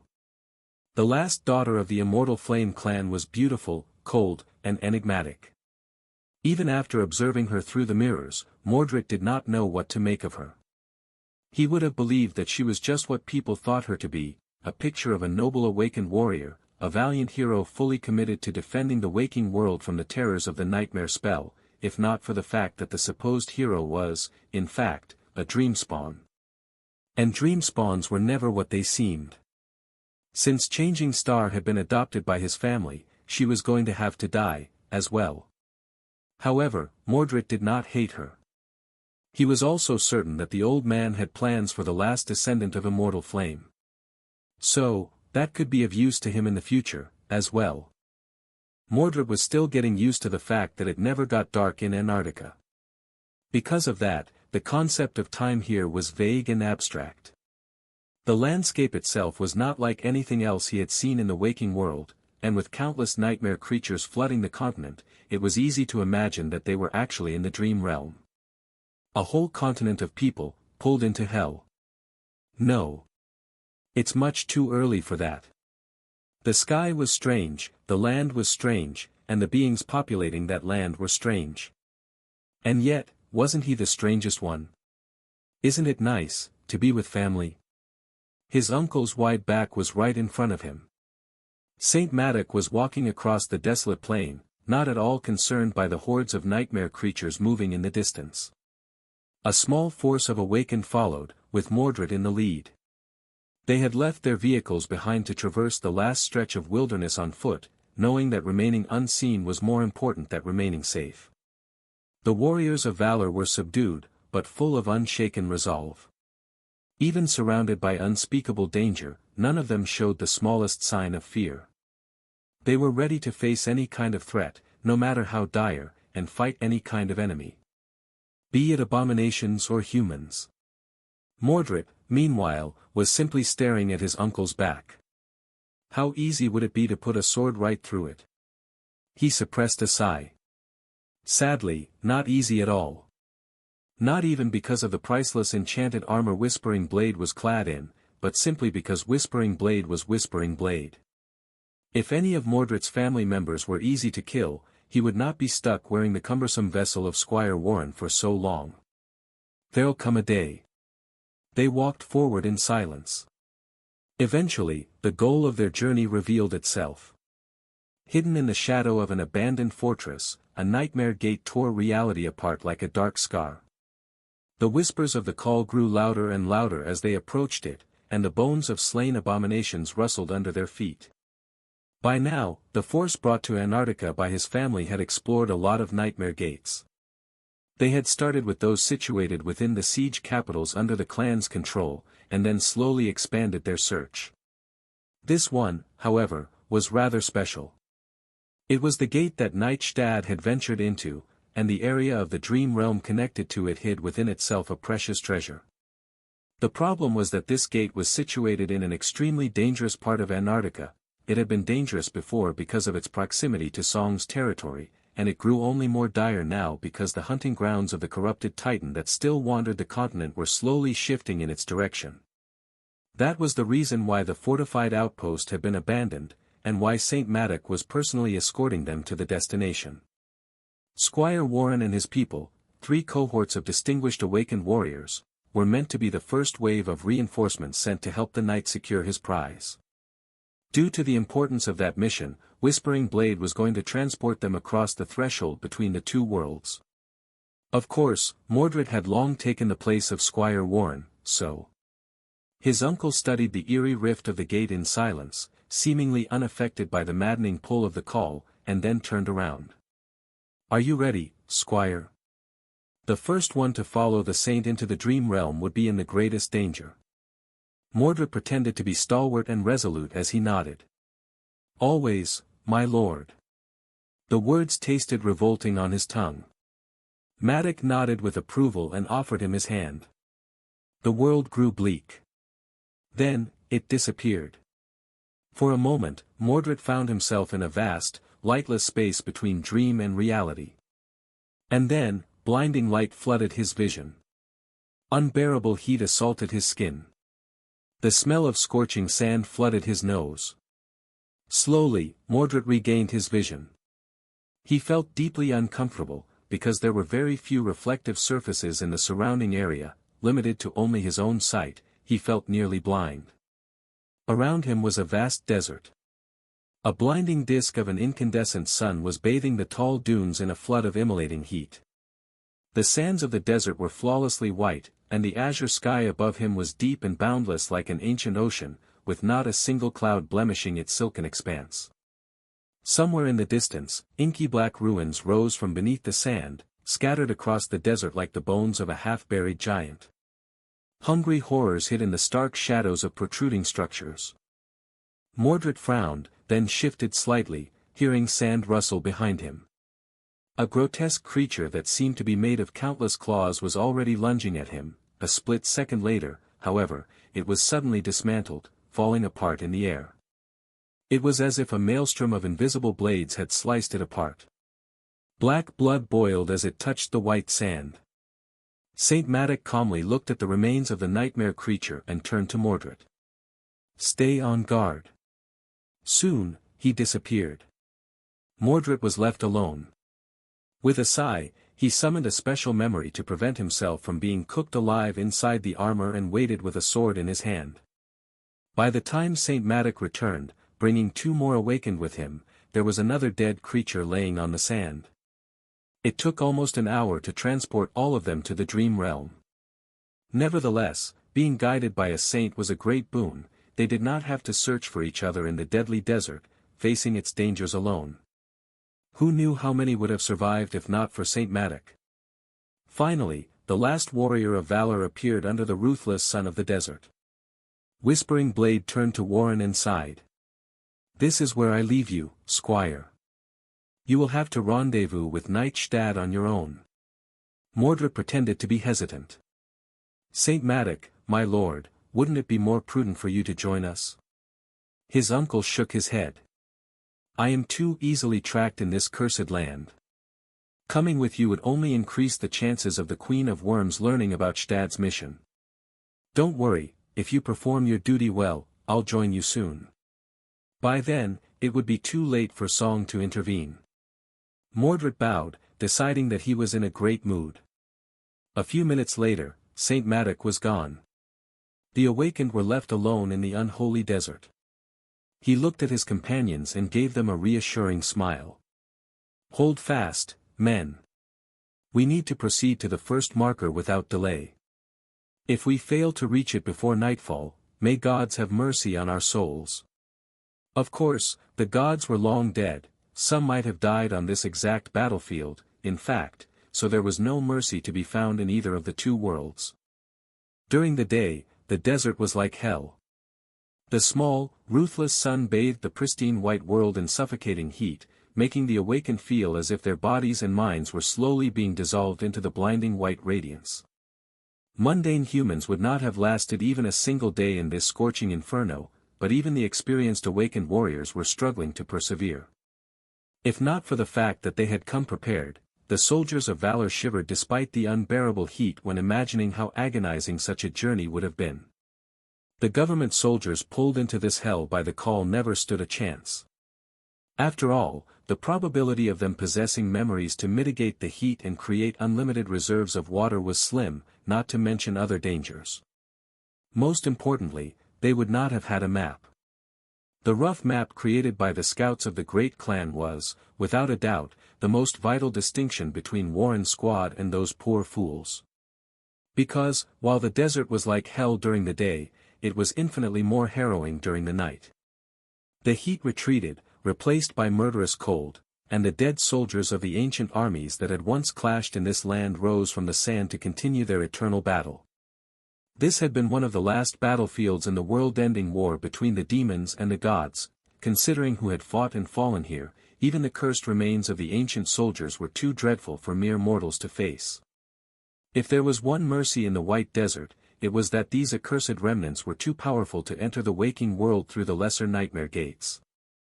Of course, there were countless other nightmare creatures populating the White Dunes, as well. These abominations were not restricted to only moving at night, and even though they preferred to stick to the shadows, Mordred and his companions had to fight more than a few horrors as they traveled across the desert. The heat, the blinding light, the constant danger of being attacked by swarms of frenzied nightmare creatures. Irritating. Mordred pierced the body of a swift abomination with his sword, then bashed it with his shield, throwing the creature back and off his blade. Sweat was rolling down his face, and his helmet felt as hot as an oven.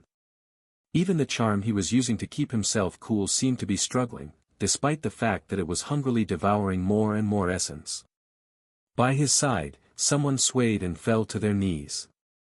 Mordred moved, shielding the awakened warrior from a lunging nightmare creature. With its momentum broken, others attacked from the sides, bringing the beast down. He reached down and helped the awakened stand up. Arg, curses. I'm sorry, Warren. The heat got to me. Mordred shook his head. At ease, Crass. Breathe. Drink some water. This was the last of them. The other warriors had already finished off the remains of the swarm. All of them seemed tired, their eyes grim. Warren, can we rest? Vero's usually carefree voice sounded strained and muddled. Mordred smiled behind the visor of his helmet. There's no time. We'll all be dead if we don't reach the destination before sunfall. Ah, don't look so discouraged, Agath, today is the last day. We are almost there. Indeed, they had almost reached the rendezvous point with the forces of Nightstad. They traveled from one shelter to another following the map that the Ascendant had created, hiding in them during the night and enduring the merciless desert during the day. But now, they were drawing close to the end of this journey. Mordred shook the blood off his sword and hung his shield on his back using a leather strap. Come on, men. We have already been held back by these vermin long enough. Quicken your steps. The veteran elites followed him without hesitation. The sun was already falling behind the horizon when they approached one of the ruins that protruded from beneath the sand like a black obelisk. The ancient structure was broken and tilted to one side, its purpose and original shape long erased by the passage of time. It was casting a long shadow, which hid within itself a refreshing coolness. A lone light ignited in the depths of the shadow and blinked a few times, relaying a coded message. Mordred summoned a luminous memory and covered it with his palm, answering. After that, they proceed toward the ruin. A tall figure was standing near the collapsed wall, clad in heavy armor of black steel. Even surrounded by the scorching heat of the hellish desert, the man seemed intrepid and composed. His weathered face was calm and cold. Nightstad was as fearsome as his reputation. There was a heavy halberd resting on his shoulder, and a pile of horribly disfigured abomination corpses strewn across the blood-soaked sand around him. Mordred bowed, pretending to be tired. Sir Stad. It is good to see you. The Knight of Valor studied them for a few moments, and then nodded. It is good to see you too, Warren. Come. The night is approaching. He led them deeper into the ruin, where a fissure in the obsidian stones opened a path to the interior of the ancient structure. Soon, Mordred found himself in a subterranean chamber that was half filled with white sand. There, a group of awakened were resting, looking rugged and battered, but also much too relaxed for the dire nature of their surroundings. The scouts. They met Warren's group with grins and welcoming gestures. Finally. We were going crazy waiting for reinforcements. Come eat, guys. You must be tired. It's Warren and his people. Good. The creature won't stand a chance. Once everyone settled, food and fresh water were distributed. Everyone was tired and hungry, so they spent some time in silence catching their breaths, recovering from being in the heat and eating. As they did, a chilling clamor slowly rose above them, soon turning into a dreadful cacophony. The old bones were once again crawling from the sand to resume their eternal battle. At some point, Mordred put away his flask and looked at Knight Stad with a masterful pretense of respect and veneration. Sir Stad, we are at your service. What is your intention?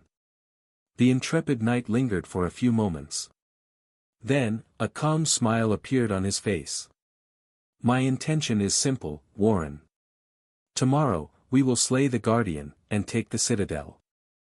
Indeed, the treasure Nightstad had discovered in the desert was a citadel. Not the tomb of Ariel itself, of course, no scout had managed to get anywhere near the Black Pyramid, yet. It just always loomed far in the distance, never getting closer, like an ominous mirage. But he did find a citadel. At this point, both Valor and Song were scouting the outer reaches of the desert in search of a suitable position to establish a base camp.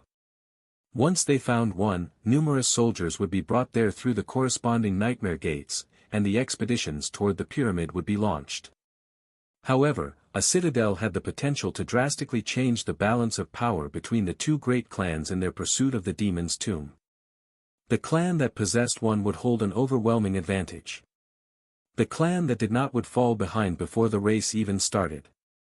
A citadel was not only better fortified and safer than a makeshift stronghold. Connected to the waking world by a gateway, it would make it much easier to ferry awakened into the dream realm, transport supplies, and establish logistical chains. Some regions of the dream realm held only one citadel, while some held many. At this point it was unknown if Nightstad's discovery was the only citadel in the White Desert, except for the tomb of Ariel itself, but even if Song were to eventually discover a second one, the delay would put them at a great disadvantage. So, needless to say, taking the citadel was of paramount importance. However, it was guarded by a fearsome nightmare creature. More than that, even though Valor put a lot of effort into keeping Stad's prize a secret, there was no guarantee that Song would not try to take it by force eventually. So, Warren and his people were dispatched into the desert as the first wave of reinforcements. Their task was to assist the fearsome knight in conquering the citadel and lay the groundwork for the arrival of further forces. Of course, there was a problem with that plan. The fact that an insidious creature had long taken the place of Squire Warren, and came to the desert in his place. Valor. Mordred let out a fierce battle cry as he led his people into the tide of nightmare creatures. The citadel was right in front of them. It was not a fortress, nor was it a pyramid built of black stone. In fact, it was not a man-made structure at all. Instead, it was a gargantuan black skull that towered above the white dunes, staring at the azure sky with the dark pits of its empty eye sockets. There were 3 of them, 2 where a human's eyes would be, and the third one above them, right in the middle of the skull's vast forehead. Each of the empty eye sockets was the side of a stadium, and currently, a flood of revolting nightmare creatures was flowing out of them onto the white sand. Hold fast. Roaring such stupid things, Mordred plunged into the mass of abominations. His sword rose and fell, cutting them down, and his shield rang under a barrage of attacks. How tedious. He felt slightly frustrated by the need to hold himself back. Mordred could not unleash his power as a master, but even more disheartening than that, he had to imitate the combat skills of the long-dead Warren. As a retainer of the great clan Valor, Warren had been at the pinnacle of what awakened warriors strive to be. And yet, to Mordred, that level of skill was dull and suffocating. Limiting himself to such a mediocre level of mastery was harder than surviving in the tide of nightmare creatures. He endured the frustrating limitations and fought, struggling to keep his body intact. Sadly, Warren had been a heroic type, as well, so to play his role faithfully, Mordred had to act accordingly. He did not hesitate to put himself in danger's way to protect his soldiers, risking life and limb to make sure that all of his companions survived. Stay strong, Vero. Agath, back. Lean on me, Crass. His companions seemed empowered with him by their side. It was strange. Mordred was leading soldiers of valor into battle, all of them connected by a shared sense of duty, belonging, and devotion. They spilled the blood of nightmare creatures and fought with valiant resolve, refusing to give ground. Wasn't that what he was supposed to become, if things had been different? Wasn't leading the brave warriors of valor the fate that had been stolen from him? Ah! Such irony. After an eternity of blood and agonizing heat, the battle was over. The nightmare creatures were dead. The tyrant that had made the citadel its lair had been slain by Knight Stad himself. The awakened, both those brought to the desert by Mordred and those that belonged to Stad's personal elite unit, were mostly alive, and victorious. They had won. Now, all they had to do was reap the spoils of their triumph. The crowd of mighty awakened warriors cleaned their blades and dove into the cool darkness of the ancient skull. They carefully made their way to the heart of the citadel, where, in a vast chamber of black bone, the gateway awaited to be activated. Knight Stad was the first to see it. Bright sunlight spilled through a jagged crack in the chamber's roof, and, thrust into the bone floor, a gargantuan arrowhead of lustrous steel shone with reflected radiance. A triumphant smile appeared on the knight's face. Turning around, he placed his heavy hand on Mordred's shoulder. "You did well, Warren. Glory and valor." Mordred smiled pleasantly. Everything was going according to plan. Now, his task was simple: remain in the good graces of Sir Stad, anchor himself to the gateway, return to the waking world, and inform Clan Song about the location of the citadel. Then, when Valor properly established themselves here and concentrated their forces in one place, he would help Sishan and the rest stage an unexpected attack and rip the citadel from his clan's hands while decimating its defenders. However, that was Clan Song's plan. Mordred, on the other hand, had his own designs. In his opinion, the emissaries of the Queen of Worms had allowed themselves to commit a grave sin. They had grown arrogant. Drunk on the succession of easy victories and their outward superiority in terms of numbers, they had foolishly come to underestimate his family. Wasn't it the epitome of being misguided? To look down on the descendants of war while waging one. Seishin and Beastmaster might have been blinded by the feeling of complacency his sister had so masterfully lured them into, but Mordred knew better. It didn't matter who had reaped a few victories at the start, all that mattered was who would be left standing at the finish. Clan Song seemed to be holding an advantage for now, but the walls of the trap were already closing in around them. Mordred did not know what the trap was, but he did know one thing: the more time Morgan was given, the more devastating her retaliation would be. So, to destroy her plans, he had to throw the cadence of this conflict into utter chaos. Looking at Nightstad with a pleasant smile, Mordred nodded. Glory and valor. With that, he plunged his sword into the ascended warrior's neck. Stad's eyes widened, and, as blood poured out of his mouth, Mordred moved his blade sideways, almost decapitating the ascended. Just like that, the fearsome Knight of Valor died, killed by the treacherous attack of an ally. All around him, the awakened froze, paralyzed by shock. Crass shivered. Warren, what? Ripping his sword out of Stad's neck, Mordred delivered a downward cut in one swift, fluid motion. The blade fell on Crass's head, splitting his skull and obliterating his face. The awakened was dead long before the ascended's body fell to the floor. The rest of them were utterly stunned. However, they weren't the elites of a great clan for nothing. Despite the harrowing wrongness of what had happened, his companions, who were the closest ones to the bloody scene, reacted just a split second later. Both Vero and Agath moved, raising their swords to attack their friend and commander, who had seemingly gone mad. Mordred tried to parry both strikes, but failed. Vero's sword pierced his throat. Pushing Warren down, the petrified awakened stared at his dead eyes and screamed. How can?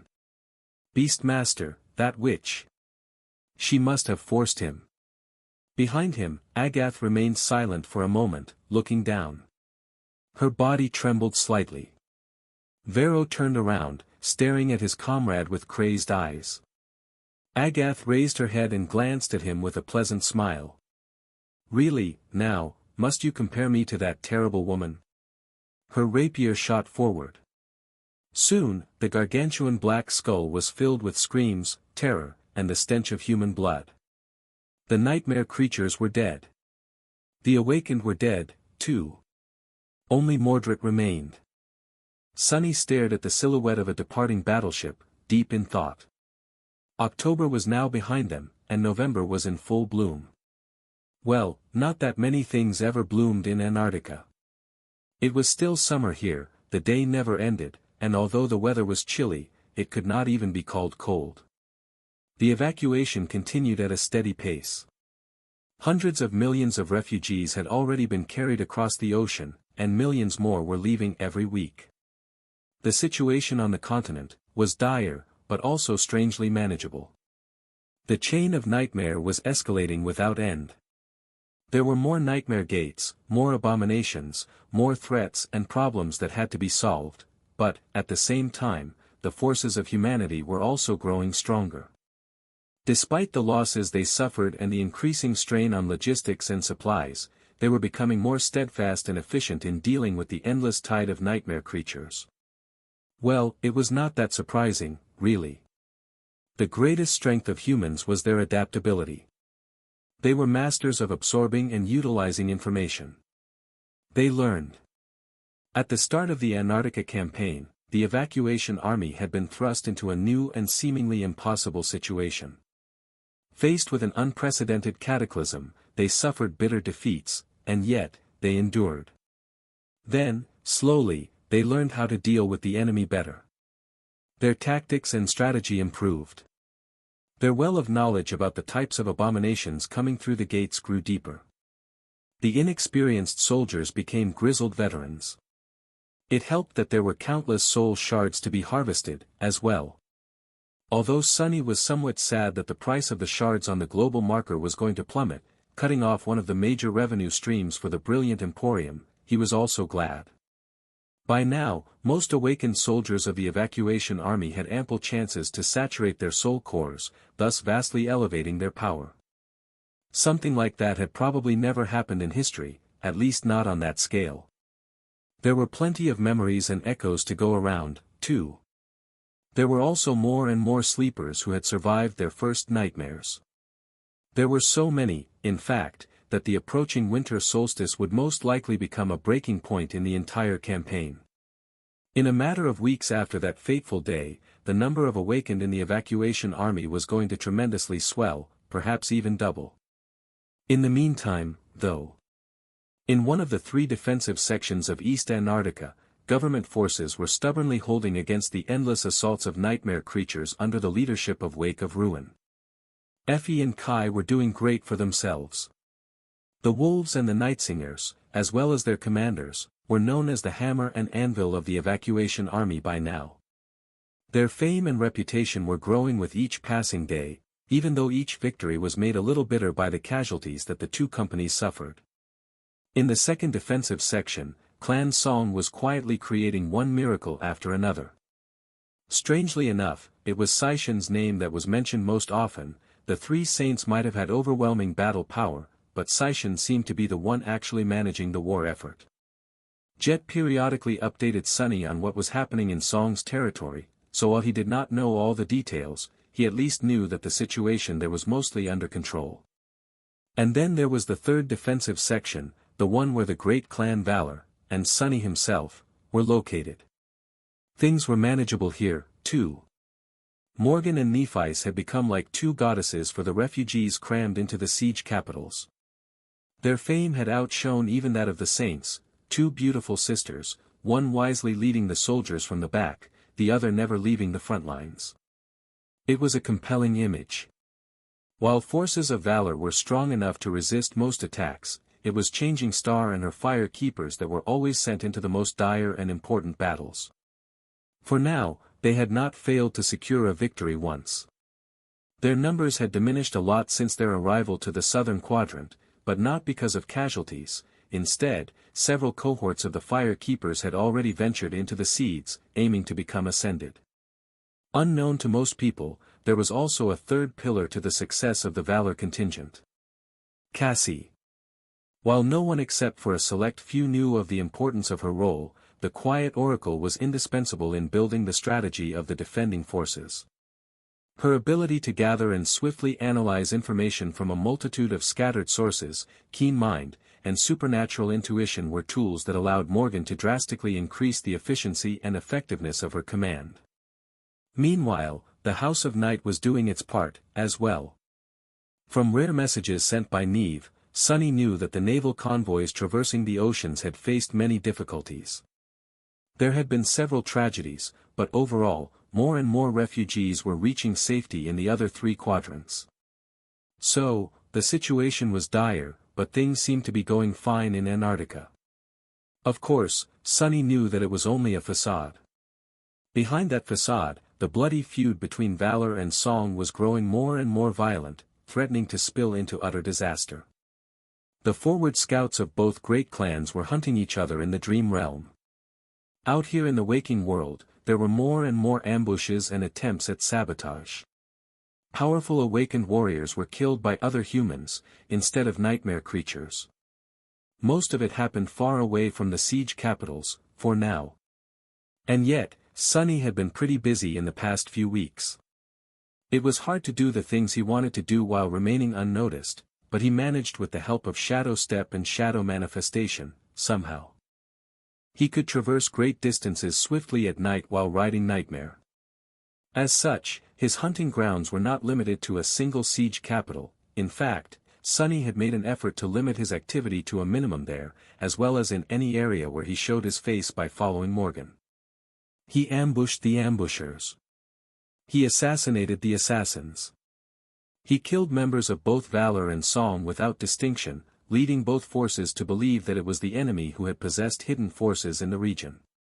Sunny had struck several more times after the massacre at the underground factory. He had thought that it would make him feel good, but it didn't.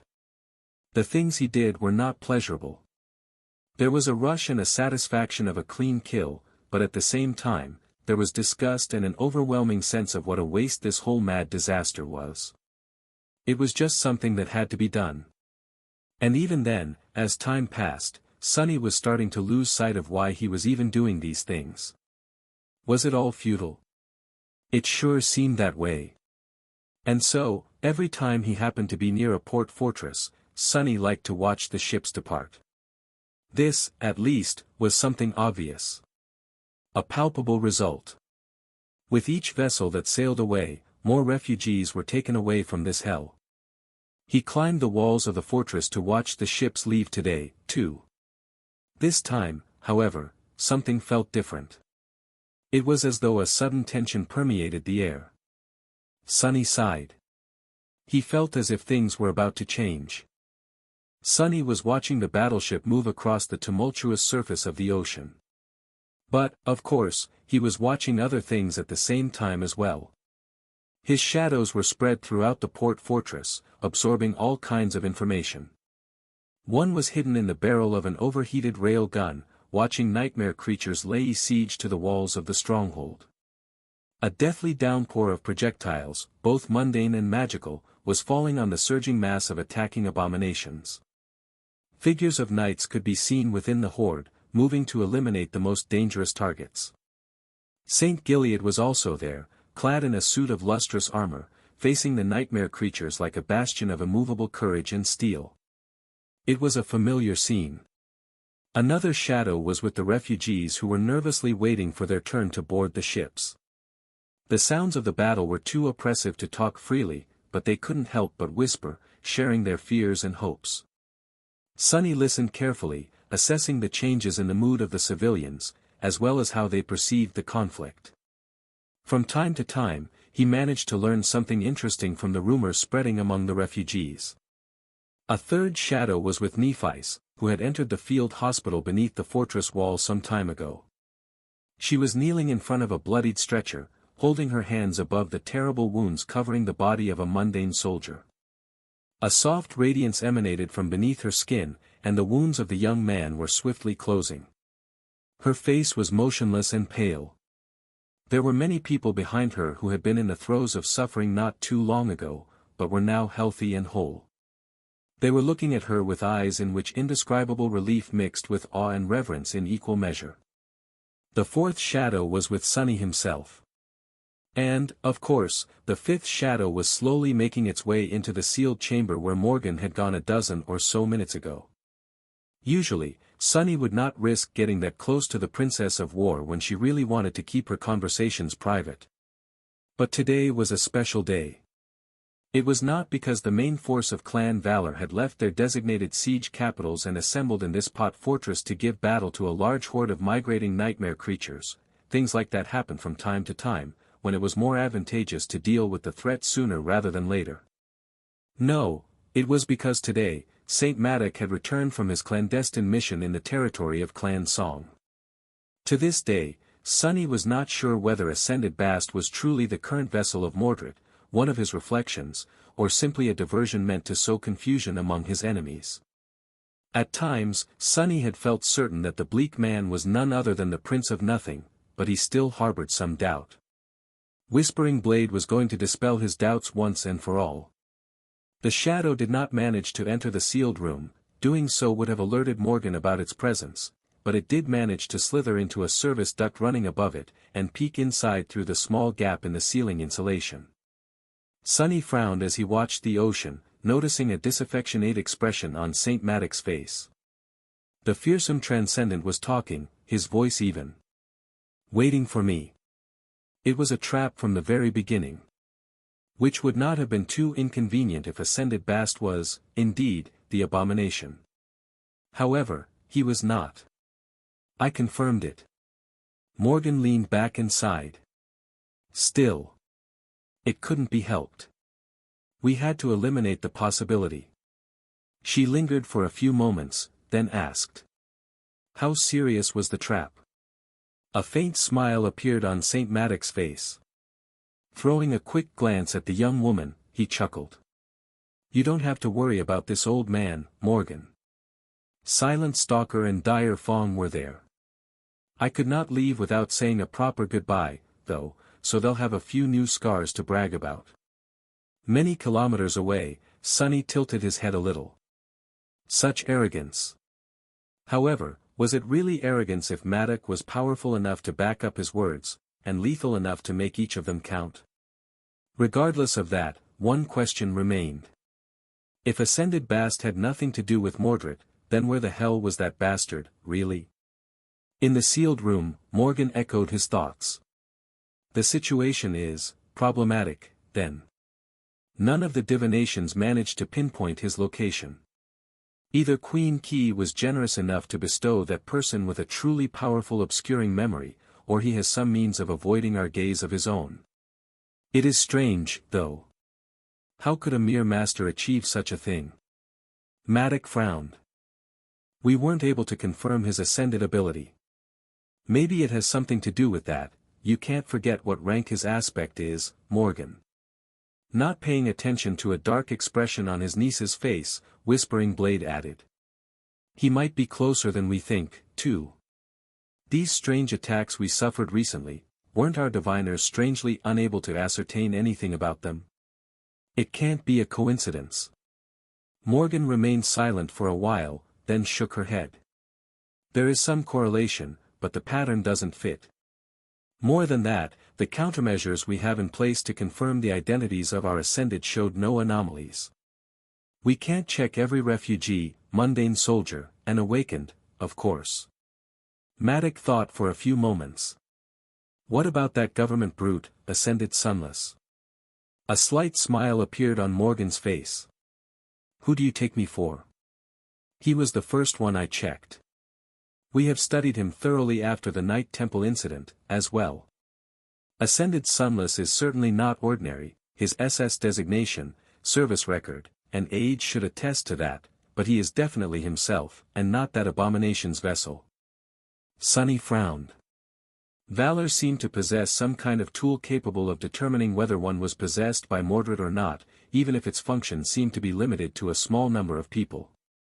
Nevertheless, he had been one of the people they checked. When the hell had that happened?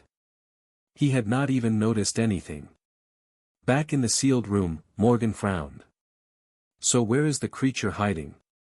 At that moment, the door suddenly opened, and someone walked inside. Both Morgan and Maddox looked at the newcomer with surprise. Kasha. How bold of you, to come here without invitation. The Princess of War smiled dangerously. At the same time, Maddox raised an eyebrow. You'd better have a good explanation for this interruption, young lady. Cassie lingered for a few moments, appearing somewhat nervous. Then, she said in a tense voice. There is a message for you. I think you should come outside. Now this is interesting. Sonny was stealthily making his way to the isolated inner courtyard of the port fortress. His shadows were on the move, too. The one who had been observing the battle against the horde of nightmare creatures was flying across the battered surface of the wall, not paying any attention to the flashes of firing armaments. The one who had been hiding among the refugees had left them behind, approaching the courtyard from the other direction. The one that had been spying on Morgan hid itself within Cassie's shadow, and the one that had been following Nephi's remained within hers. Currently, all of them were converging on a single point. In the middle of the courtyard, surrounded by a wide ring of empty space, a long figure stood as numerous soldiers and awakened aimed their weapons at it. Intricate armor of black steel, a beautiful face framed by curls of raven-black hair, and vivid, vibrant vermilion eyes. It was Morgan. Don't tell me. As the real Morgan emerged from the gates of the stronghold in the company of Maddox and Cassie, the soldiers that were aiming at the invader looked at her with wide eyes. They must have realized that the creature standing in front of them was not the real Princess of War, and yet, seeing the two identical young women stare at each other was an eerie experience. The real Morgan gritted her teeth in contempt. The reflection perfectly mirrored her expression. And that was what the lone figure was, a creature created by Mordred from a piece of his soul, similar to how he had created the mirror beast. The real Morgan's hand rested on the hilt of her sword, but the reflection was holding a black lacquered box in its, instead. Despite the hundreds of rifles and enchanted weapons aimed at the mirror creature, it seemed perfectly calm. Nephice entered the courtyard and stopped, looking at the bizarre scene with a reserved expression. Sunny had appeared from the shadows, too, keeping out of sight as he observed the situation. "What is that crazy bastard doing?" His gaze slid across the faces of everyone gathered in the courtyard, the mundane soldiers and awakened retainers of valor, a few knights, Nephice, Cassie, Maddox. Was Mordred among them right now, somewhere, enjoying their reactions? As the reflection tilted its head a little, the real Morgan snarled. "How dare you wear that face, you vile thing?" Her face was a mask of revulsion and fury. This time, the mirror creature failed to reflect her expression. Instead, it smiled pleasantly, then bowed, and gently placed the lacquered box on the ground. Then, the reflection opened its mouth and spoke, its voice indistinguishable from that of Morgan. "A present, for my dear sister." Then, its smile widened a little. "Come, soon. I missed you a lot." Before Maddox could stop Morgan, she suddenly disappeared from where she had stood.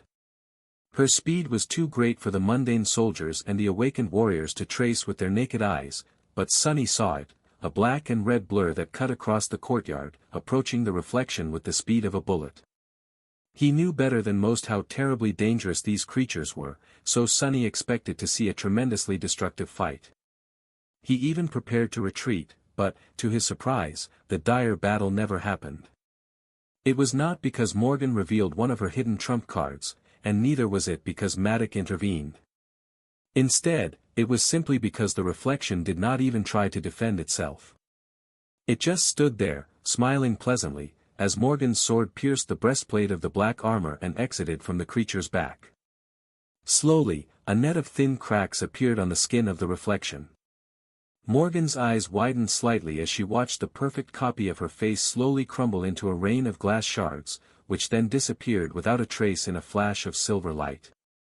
Just like that, one of Mordred's reflections was destroyed. Nevertheless, Sunny's frown only deepened. So, he wanted to deliver a message. What message could it be? Without a doubt, the ability of the reflection to appear in the very heart of one of Valor's strongholds without anyone noticing was a message in and of itself. It was as if Mordred was mocking his family, pointing out that no amount of guards and protections could save them from his wrath. Forcing Morgan to watch herself be destroyed was a message, too. Mordred was hinting that this was her inevitable future. And of course, the actual message was the black lacquered box and the words the reflection had spoken. "A present for my dear sister. Come soon, I missed you a lot." All of it was one immaculate provocation. However, just what was inside the box? As Sunny watched, Morgan sheathed her sword with a dark expression and looked down. Maddox slowly approached, looking at the box with wariness. Cassie and Nephice got closer, too. Could there be something dangerous inside? Cassie's voice sounded tense. Morgan glanced at her silently, and then leaned forward to pick up the box. It was as if she was trying to show that there was nothing that Mordred could do that she would be afraid of. Without hesitating, she opened the box and looked inside. Morgan's impression subtly changed. The insides of the box were upholstered in red silk, and on that silk rested a human skull. The skull was covered in soot to appear black, and there was a rough hole made in its forehead, as if to resemble a third eye. There was a long moment of silence, and then, Whispering Blade suddenly thrust his hands into the box and picked up the morbid gift that Mordred had left behind. His face was strangely grim. As Maddox studied the skull, Morgan looked at him with a silent question. "What is it?" The saint gritted his teeth. Then, he gently placed the skull back on the red silk and said, "It's Stad. It's Stad's head." Like a demon of chaos, Mordred had appeared out of nowhere and thrown everything into utter disarray. Antarctica, which had been like a powder keg for a while now, finally exploded into a conflagration of violence because of the macabre gift that he had delivered to his sister in an elegant lacquered box. Sonny had not realized the full complications of what had transpired in the courtyard of the port fortress until some time later. He knew that Nightstad was a highly regarded ascendant of Clan Valor who had been entrusted with an extremely important mission in the Dream Realm. So, he simply assumed that Clan Song managed to pull off another victory in the simmering conflict. This was important, of course, but not groundbreaking in and of itself. However, his misconception was corrected by a short message from Jet. Our colleagues from Ravenheart are mobilizing their forces. They seem pretty angry. He stared at the screen of the communicator for a few moments, frowning. What?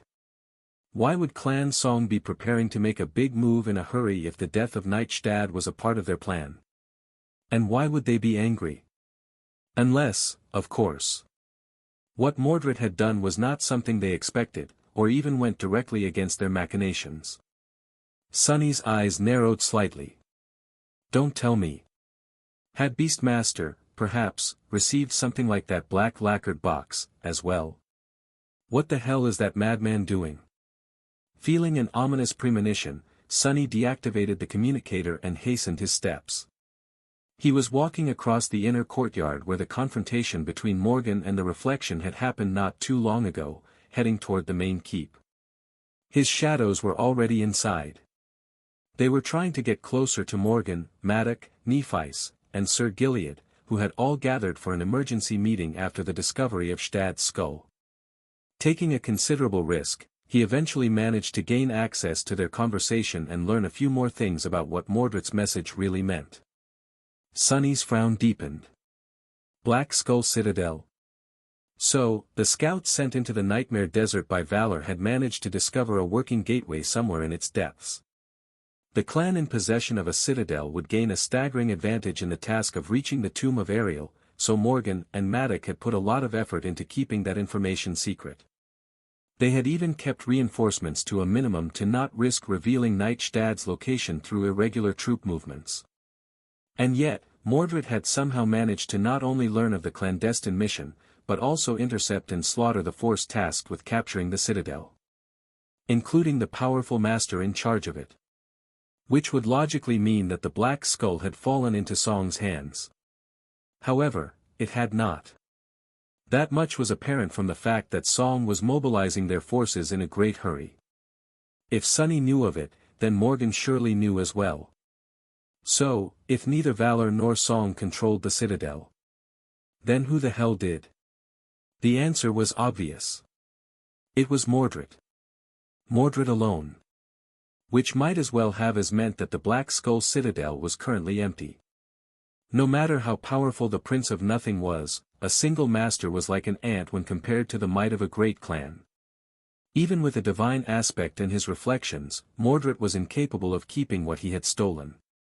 Even though he was holding the key to the Nightmare Desert in his hands, he was not strong enough to defend it. So, by delivering Stad's skull to Morgan, he had painted a target on his back. The true meaning of his message was, "Come and get me." And if Sonny knew anything about Mordred, then the message sent to Song would have been like so. "Come before they get me." Basically, from the moment the Prince of Nothing revealed that he had usurped the Black Skull, the two great clans were in a race to take it from him first. But why had he done it? There was a pace and cadence to the conflict between Valor and Song. It was a complicated dance that followed a subtle, but ruthless logic. Awakened, masters, and even saints were like game pieces. By moving pieces around the board, advancing and retreating, both sides were delivering small wounds to the enemy and trying to maneuver into an advantageous position. Currently, the game was nearing the end of its early stage. Both clans were still acting with caution, laying the groundwork for the true assaults that would happen in the future. They were not even done struggling to secure advantages. Mordred's actions had destroyed that pace, and made a mockery of that cadence. He had single-handedly put both sides in a position where they were forced to throw away their carefully prepared plans, abandon caution, and move the timetable of the conflict forward, switching from careful maneuvering to an all-out war. Clan Song was mobilizing their forces, and because they were, Clan Valor would move, as well. Awakened, masters, and even saints, all of them were going to be sent on the battlefield to secure the Black Skull, which was free for the taking, provided that you got to it first. Sunny did not know which nightmare gate led to the area where the citadel was located, but it would soon become the most dangerous place in all of East Antarctica. And maybe even the whole world. That crazy bastard. He was honestly a little shaken by the magnitude of the consequences that Mordred's brazen stunt had caused. The whole landscape of the conflict between Valor and Song had suddenly and drastically changed. That dire change was so fundamental that it was hard to conceive of its true scope, let alone calculate what would happen as a result. The sudden nature of it all was quietly overwhelming. Sunny entered the keep of the port fortress and took a few deep breaths. While the shift in the nature of the conflict that Mordred had caused was startling, strictly speaking, it was not necessarily a bad thing. Sure, it could end up being catastrophic, but it could also end up being a blessing in disguise. There were many factors to consider, but as far as Sunny was concerned, one was the most important. Where the damned Nightmare Gate was located. The location of the Nightmare Gate that led to the vicinity of the Black Skull was of paramount importance. Currently, no one except for Mordred was anchored to the gateway of the citadel, so that Nightmare Gate was still the only feasible way to reach it. If it was located in the wilderness of East Antarctica, the battle between the two great clans was going to happen far away from the siege capitals and the civilian population. If it was inside a city, though. Think rationally. Sunny walked through the corridors of the fortress as he analyzed the situation. If the Nightmare Gate was located inside a siege capital, then there wasn't much he could do. The lives of countless civilians would be put in mortal danger, or maybe even snuffed out directly. The best Sunny could manage was to try mitigating the damage, somehow. If it was somewhere in the wilderness, however, then he did not have to do anything. His problems would just solve themselves. Valor and Song were welcome to slaughter each other as much as they wanted. Wrong. Thinking that way was short-sighted. Sure, the great clans were a bunch of hateful jerks, but they were also responsible for defending a vast portion of East Antarctica, albeit simply to keep up appearances. Their power was especially important when dealing with high-value targets like Titans, since 6 out of the 7 saints present on the continent belonged to the domains. What would happen if all of them just went and killed each other? Nothing good. Countless refugees had already been evacuated, but millions more remained. If only the evacuation army had been given a few more months, enough for the Legion of Sleepers to undergo awakening, things would have been different. But Mordred, the damned lunatic, had made that impossible. So, the power of the great clans was still too important. Sunny felt sick to his stomach. He was deeply unhappy about the fact that, while the great clans were odious, they were also needed. They were like a necessary evil. Thinking that way made him feel dirty. It felt like he was making compromises. Was that how Wake of Ruin and the rest of the government felt? Forget about it. So what the hell do I do? It seemed that, thanks to Mordred, a bloody and destructive all-out battle between the forces of Valor and Song was now both close and inevitable. They could entirely obliterate each other, which would be the worst outcome, since there would be no one left to continue defending the refugees from the myriads of nightmare creatures roaming the continent. Therefore, there was only one way for him to achieve the best outcome. If there was no way to prevent the battle, he had to do everything in his power to help one side achieve victory, and not any kind of victory, at that. A Pyrrhic one would be no different from mutual destruction. Only an overwhelming victory would minimize the losses of one of the sides, thus leaving enough fighters alive to make a difference in the evacuation effort. Wait. Sunny suddenly froze, growing even more pale than usual. His eyes widened. His hands trembled. Then, slowly, a smile that seemed more than a little mad appeared on his face. Through the shadow that was hiding in the sealed strategy room, he looked at someone who stood there, silently listening to what Morgan was saying. A young woman with silver hair and cold gray eyes, clad in an intricate armor of black steel. He looked at Nephi's. Sunny slowly exhaled. Was that what you meant?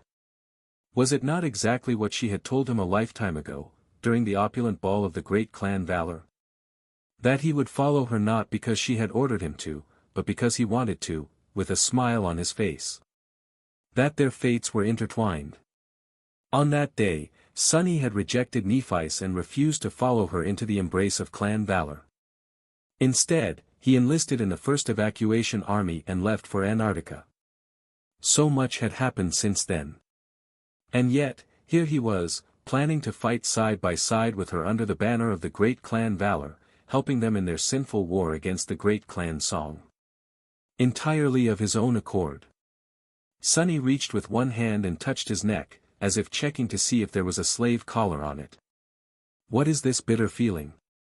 A hollow laugh escaped from his lips. After a few moments, Sunny shook his head and continued on his way. It doesn't matter, anyway. Sure, he felt bitterly reluctant to prove Neph right. But wouldn't it be pathetically childish, to throw a tantrum and change his decision just because his pride was hurt? Since when did he have pride, anyway? Whether he liked it or not, making sure that as many civilians as possible survived the chain of nightmares was indeed what he wished for. So, if Sunny had to help Clan Valor battle Clan Song to achieve that goal, that was what he would do.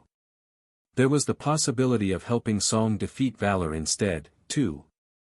As far as he was concerned, one was just as vile as the other, so it made no difference to Sunny which side he would end up supporting. However, he was already integrated into the Valor force to some extent, which was convenient. Nephis, Cassie, and the Fire Keepers were also here, so going to the other side meant potentially causing their deaths. Directly or indirectly, that was not something Sunny wanted or was willing to do. Which meant that he was stuck with Valor. Of course, it was highly questionable if his involvement would even make a difference. But he had to at least try. He had to try his best. Sunny moved through the port fortress, which was slowly becoming filled with noise. There was a strange smile on his face. Ain't it funny? He was suddenly sad that the sin of Solace was not there to appreciate the joke. The drums of war were booming all across Antarctica. Well, nothing that noticeable was happening, really. The great clans were mobilizing forces with a silent efficiency that was both subtle and frightening. If one did not know what to look for, they would remain blissfully unaware of the fact that the whole continent would be soon shaken by the fallout of a historic battle. Sunny, however, knew. In the port fortress, the thunder of the cannonade had grown silent. The horde of nightmare creatures had been dealt with, and the tired soldiers were descending from the walls. Instead of going to rest, however, they were quietly listening to new orders and starting to prepare for an immediate departure. The mundane soldiers were checking their equipment with calm, businesslike expressions. The awakened, who would usually not dismiss their enchanted armor in the field, strangely wore simple uniforms. Knowing how dire the near future promised to be, they wanted to give all their memories a chance to be fully repaired. The administrative personnel were frantically working to rearrange logistical chains and prepare the force for a sudden expedition. There were many signs like that. They were especially apparent when one compared the behavior of the Valor soldiers with that of the evacuation army staff. The latter were tiredly celebrating the victory, while the former seemed more focused than when they had been battling the abominations. The Nightmare Gate does not seem to be located inside of a siege capital. Sunny found a calm and dark corner within the keep of the fortress and leaned on the wall. He had managed to determine the nature of the area where the entrance to the Black Skull Citadel was located by spying on the Valor administrative staff. Any large-scale movement of military forces involved a certain amount of logistical work, and one could infer many things from these preparations. From the looks of it, Clan Valor was preparing to venture into the wilderness of East Antarctica. The distance they had to traverse also didn't seem to be small, so that put some of Sunny's worries to rest. Still, there was a lot to consider. Sunny knew what the great clans would do, and what he himself had to do. However, what would the government's response be? As someone with the title of a special government envoy, he should be receiving a call soon. And indeed, not a few minutes later, his communicator lit up because of an incoming transmission. Sunny summoned the bone singer, enveloped his surroundings in silence, and answered. The sharp face of Saint Cor appeared on the holographic screen, soon joined by the pleasant visage of Soul Reaper Jet. The gaunt transcendent spoke first. I'll assume that both of you are already familiar with the situation. What I want to know is what caused this mess. His grating voice sounded calm, but Sunny could feel the angry and tense undertone in it. He briefly glanced at the projection of Jet, then answered. I think I can provide an explanation. Both of them paid rapt attention to his words. Sunny lingered for a few moments, then spoke, choosing his words carefully. It appears that a citadel was discovered in the Nightmare Desert. Clan Valor was the first to find it, but their attempt at capture failed. Now, both clans have an equal chance to come into possession of a crucial advantage. A direct confrontation for access to the Nightmare Gate leading to the citadel seems inevitable.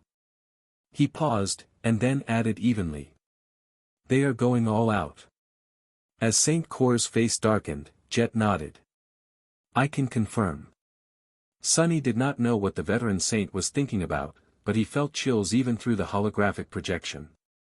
Even though Wake of Ruin's expression did not change much, it felt as though the world itself subtly changed instead, reacting to his wrath, discontent, contempt, dejection, maybe. The old man grimaced. What immaculate timing. At least he could still be sarcastic. Sunny had to imagine that the two great clans suddenly shifting to active warfare was like a disaster for the government. Saint Cor would have to completely rearrange the disposition of the evacuation army and come up with a new strategy. Even then, it might not be enough. Then again, Army Command had to have been prepared for something like this, even if it was the worst-case scenario for them. They were no fools. After a long pause, Wake of Ruin shook his head, then looked at Sunny and Jet again. Valor and Song might be arrogant, but they are not unreasonable. This bloodshed can still be prevented, maybe. Similar things have happened before. A large-scale battle can be avoided if they agree to hold a duel between two champions instead. Sunny couldn't help but raise an eyebrow. He didn't doubt the wisdom and experience of the seasoned transcendent, but he also didn't believe that the great clans would step down. Especially not because of something as quaint as an honor duel. They were like sharks that smelled blood in the water, those from Valor were, at least. They had been holding back their bloodlust for too long, already. Still, was there really a chance that a strange duel between two powerful warriors could replace a wasteful battle? It seemed improbable, but then again, legacies were often weird about such things. Saint Cor let out a heavy sigh, and then added. The problem this time is that both sides seem to be certain that they will win if the battle actually happens. So, they have no reason to seek an alternative. Additionally, they have been acting slightly erratic, as of late. It is hard to say what will actually happen. Seemingly coming to a decision, the gaunt transcended nodded and threw a piercing gaze at Sunny and Jet. The two of you will remain with the emissaries and follow them to that Nightmare Gate. Gather as much information as you can, while you're at it. I will arrive personally and try to mediate an acceptable resolution. Jet remained silent for a moment. Understood, sir. However, Sunny was not as agreeable.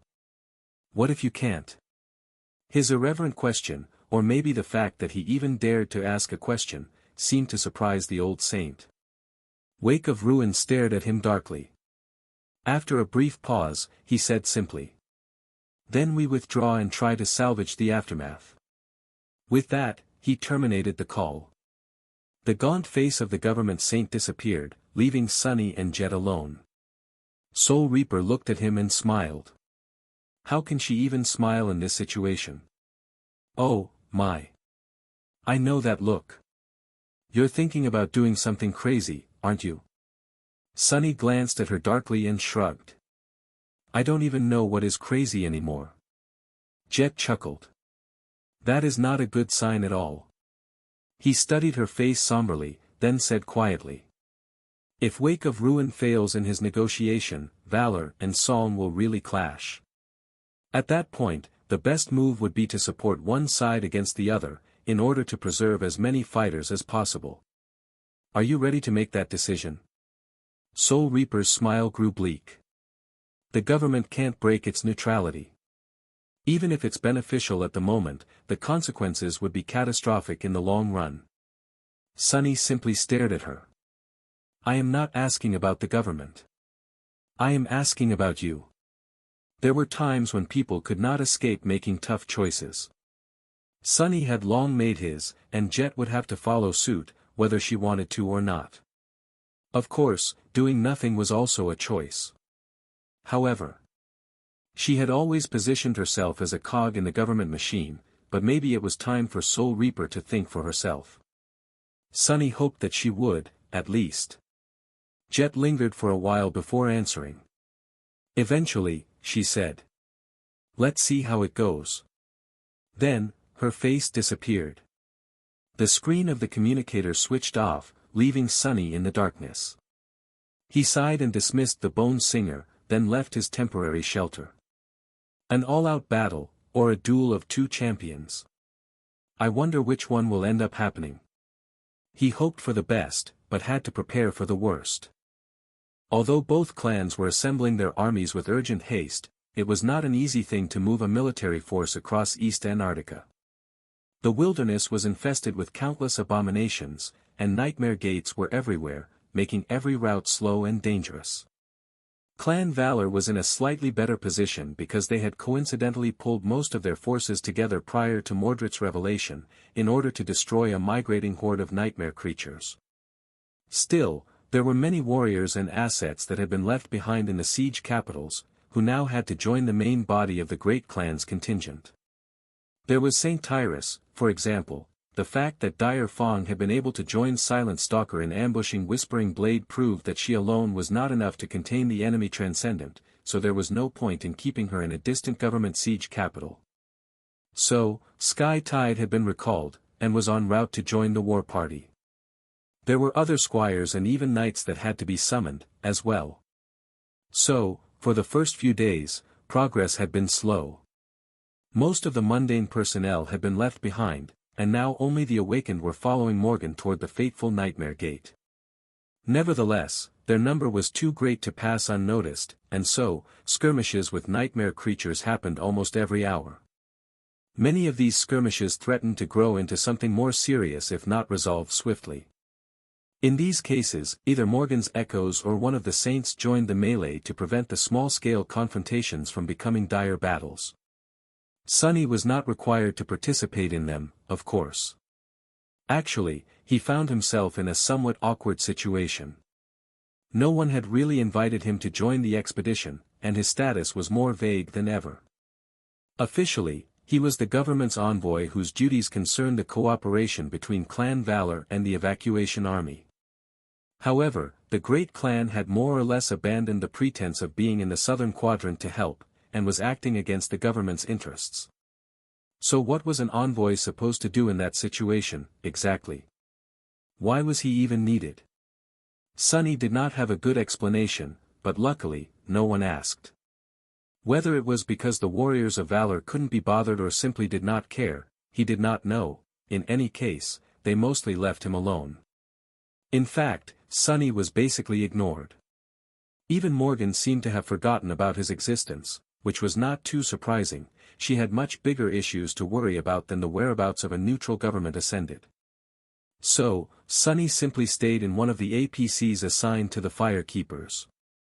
The Firekeepers themselves were gone, though, most of them had already entered the seeds, so he had the vehicle all to himself. Nephice and Cassie would appear from time to time to catch a few hours of sleep, but other than that, he remained alone. That gave him a lot of time to think. Sitting in the pilot's seat and driving the APC across the hellish remains of Antarctica, which looked much more like a piece of the dream realm now than that of the waking world, he somberly considered the past. It was funny, really. Sunny had come to Antarctica to pursue his personal goals, not caring much about anything else. But now, he somehow ended up caring about the mission of the evacuation army enough to disregard his personal interests. He used to mock selfless people, but now, he was ready to do something selfless at a great cost to himself. Was it like that? No, not really. In the end, everything Sunny did was for himself. He was not trying to protect the refugees because it was the right thing to do or out of some kind of moral obligation. He was doing it simply because he wanted to. That was his desire. He was just trying to fulfill his own desires. Sunny had wanted to survive at all costs once, but then, it was not enough anymore. He had wanted to be strong once, but now, it was not enough anymore, either. He had strength, but what was the point of having strength if he couldn't achieve what he wanted with it? What Sunny really wanted now was to use his strength to shape the world in a way that suited his wishes. Shaping reality with strength. That was power. So, was he lusting for power now? Controlling the APC, Sunny frowned. Then what about freedom? That had been his real goal all along, after all. Coming to Antarctica was a means to achieve that goal, but instead, he found himself bound to more people, more places, more things. He was more restricted now than he had ever been. Before, what had restricted him were circumstances beyond his control. Now, he was bound by his own desires. On second thought, it's not that funny. Sunny now understood better than ever why the demon of desire had been one of the most powerful among the demons, second to none, except for Weaver. But was it really a bad thing? So what if he was compelled by the things he wanted? So what if he was bound to people, ideas, and values? Maybe it was not a bad thing, after all, simply because he had chosen these bonds himself. Sunny understood that, and yet, a small part of him rebelled against such thoughts. That part still wanted to be unrestrained and not beholden to anything. To be free. That part had to take a back seat for now, though. Because he had to finish what he had started. Even if it was futile, Sunny had to do his best to see the evacuation of the citizens of Antarctica through. After that, well, he would see what else there was to do. His dreams seemed more distant than ever, but strangely enough, Sunny found himself calm and determined. His mind was set. Maybe that was the true conviction. The thought made him uncomfortable. The war party had stopped and made camp. Sunny's APC was parked within the defensive perimeter, and he was calmly preparing supper. It seemed strange to be doing something so mundane on the verge of an event that had the potential to alter the course of history, but he was hungry. Hunger was much more powerful than the forces that shaped history. Ah! I missed the rhino. The armored vehicle that the fire keepers had used was by no means cheap, but its amenities were rather bare bones. There was not even an integrated kitchen, just a few devices for food storage and preparation. Still, he was good at improvising. As Sunny cooked, he mentally went over what he had gained since coming to Antarctica, and what he could use if the worst happened and the two great clans clashed in a bloody battle. Sunny had been a master for many months before the Chain of Nightmares, but he felt that he only came into his ascended powers here. His mastery of shadow manifestation had improved tremendously, both in terms of impact and versatility. He also developed Shadow Shell and Shadow Incarnation, as well as their combination. Both of these abilities were extremely powerful. His practical knowledge of sorcery had grown as well.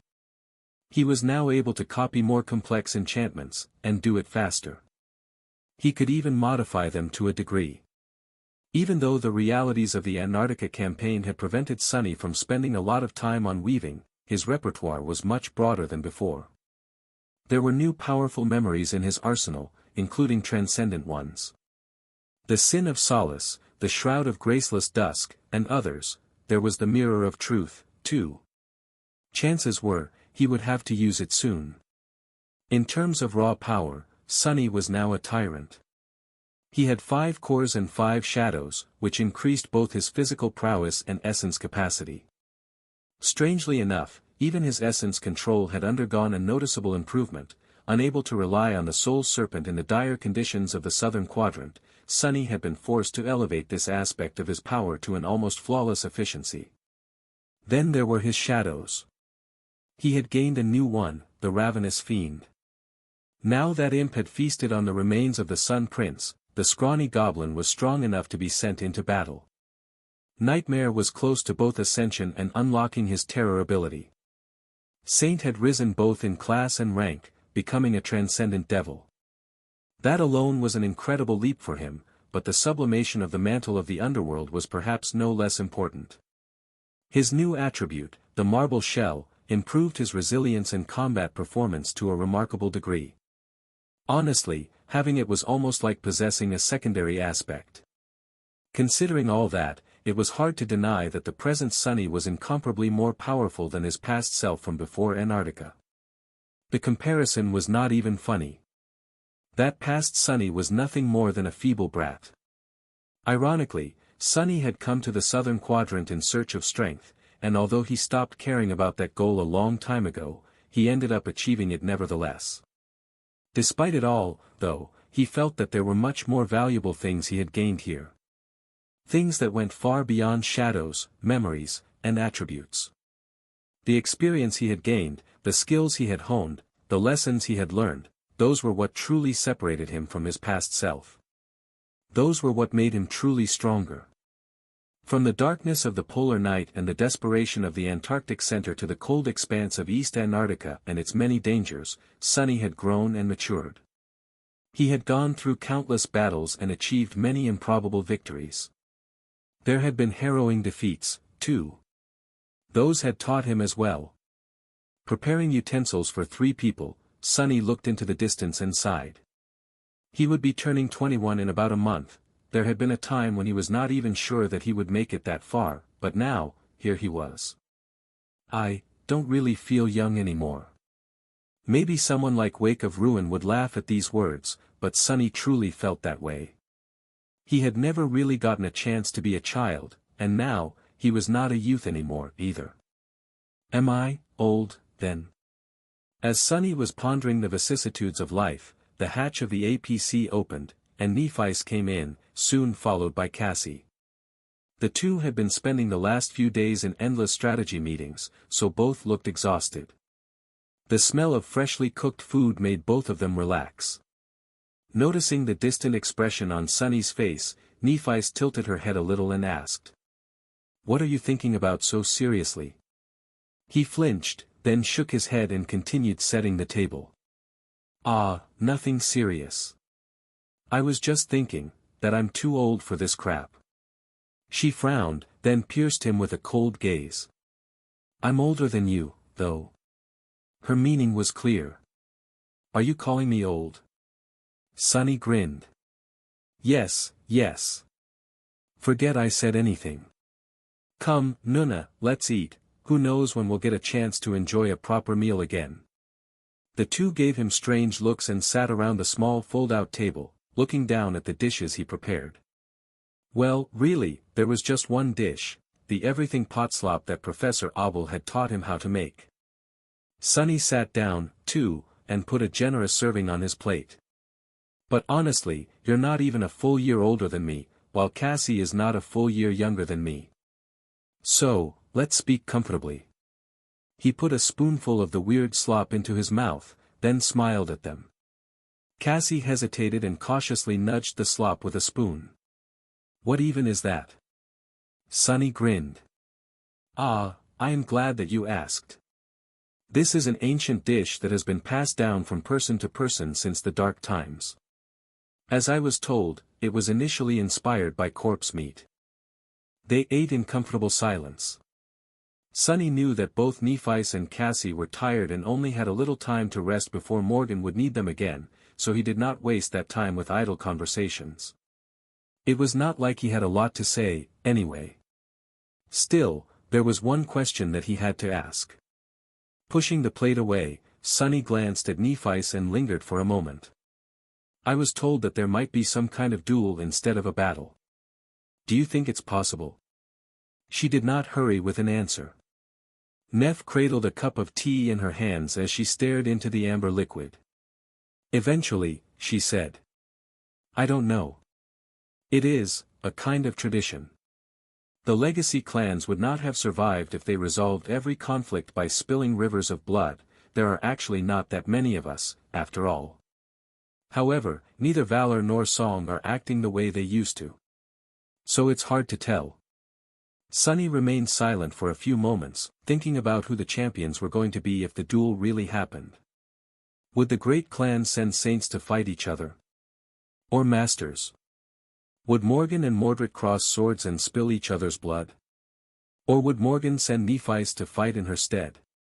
He just did not know. Shifting slightly, Sunny looked at Neff and asked. What if the battle actually happens? Do you think that valor can win?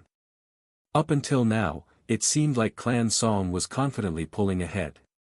However, he doubted that their enemy would be easily defeated. This time, Nephites did not hesitate at all. Yes. He studied her motionless face with curiosity. Where did that confidence come from? Why?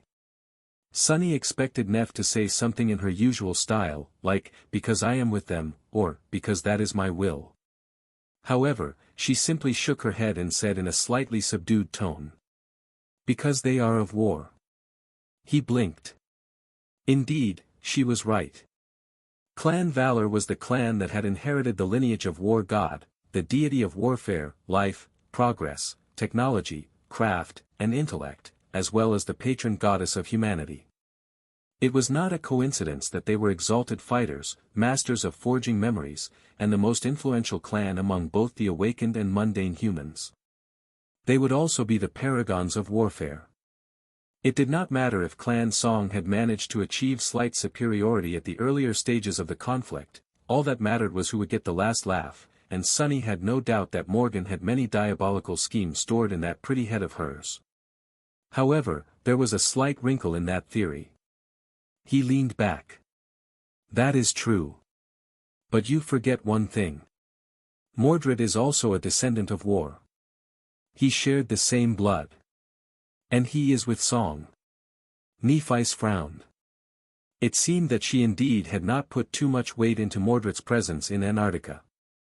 Really, she couldn't be blamed, although Sunny and Cassie had told her about their experiences in the Night Temple and the Kingdom of Hope. She had not lived through those trials herself. She had not experienced the suffocating horror of being locked in a citadel with that monster, watching as the number of his victims grew while the number of survivors dwindled. Eventually, Nephi shrugged. It doesn't really matter, does it? Sunny stared at her with a dark expression. I think it does. Why wouldn't it? Neff sighed.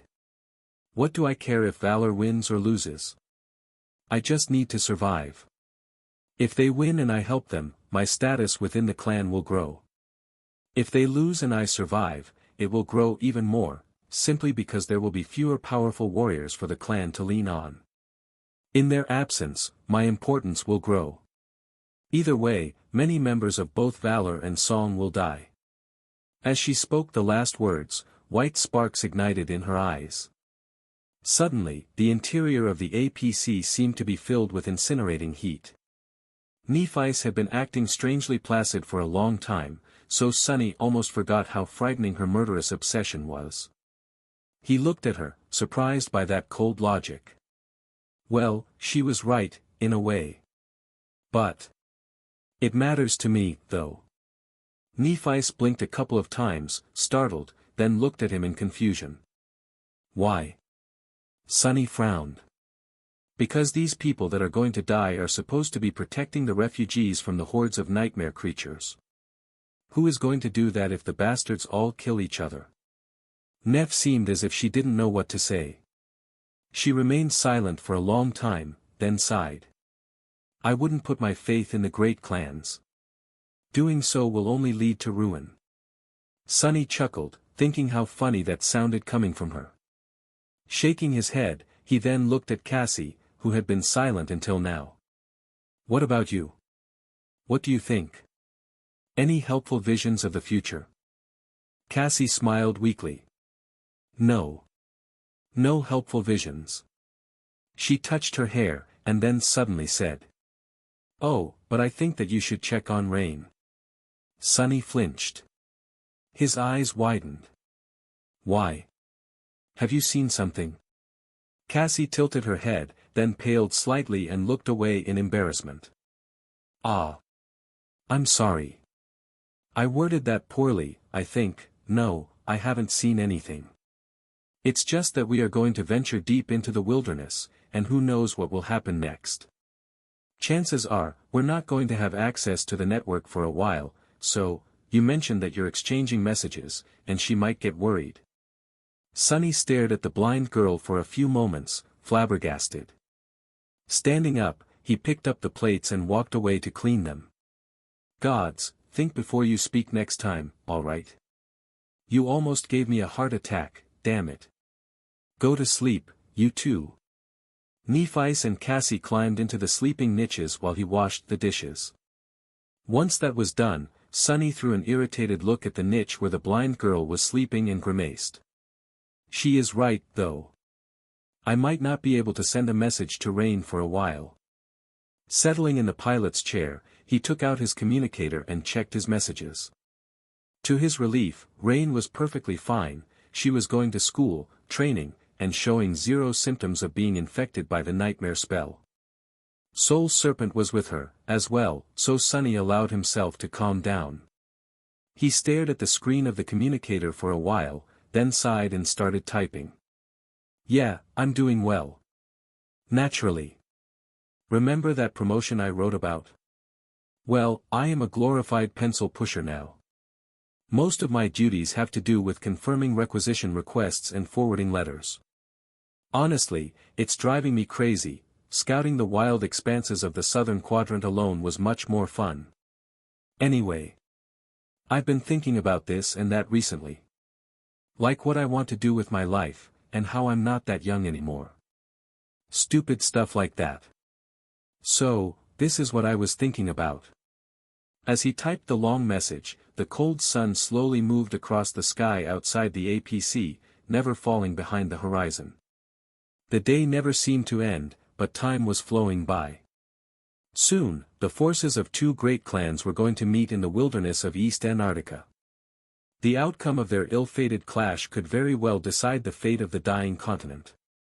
Sunny climbed to the roof of the APC and looked at the ravaged plain of East Antarctica, which stretched in all directions as far as the eye could see.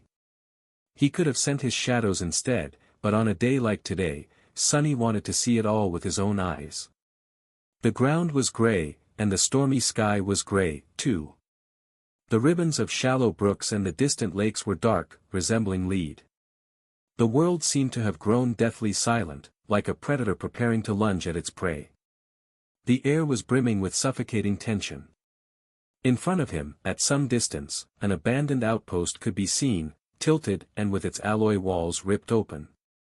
There was an ugly black rift of a nightmare gate shimmering with darkness in front of the desolate fortress, and near it, indifferent to the maddening whispers of the call, a small figure could be seen, sitting on the ground. It was hard to tell anything about the figure from that distance, except for the fact that it was a human. Surrounding the outpost from three directions, three armies were preparing to advance.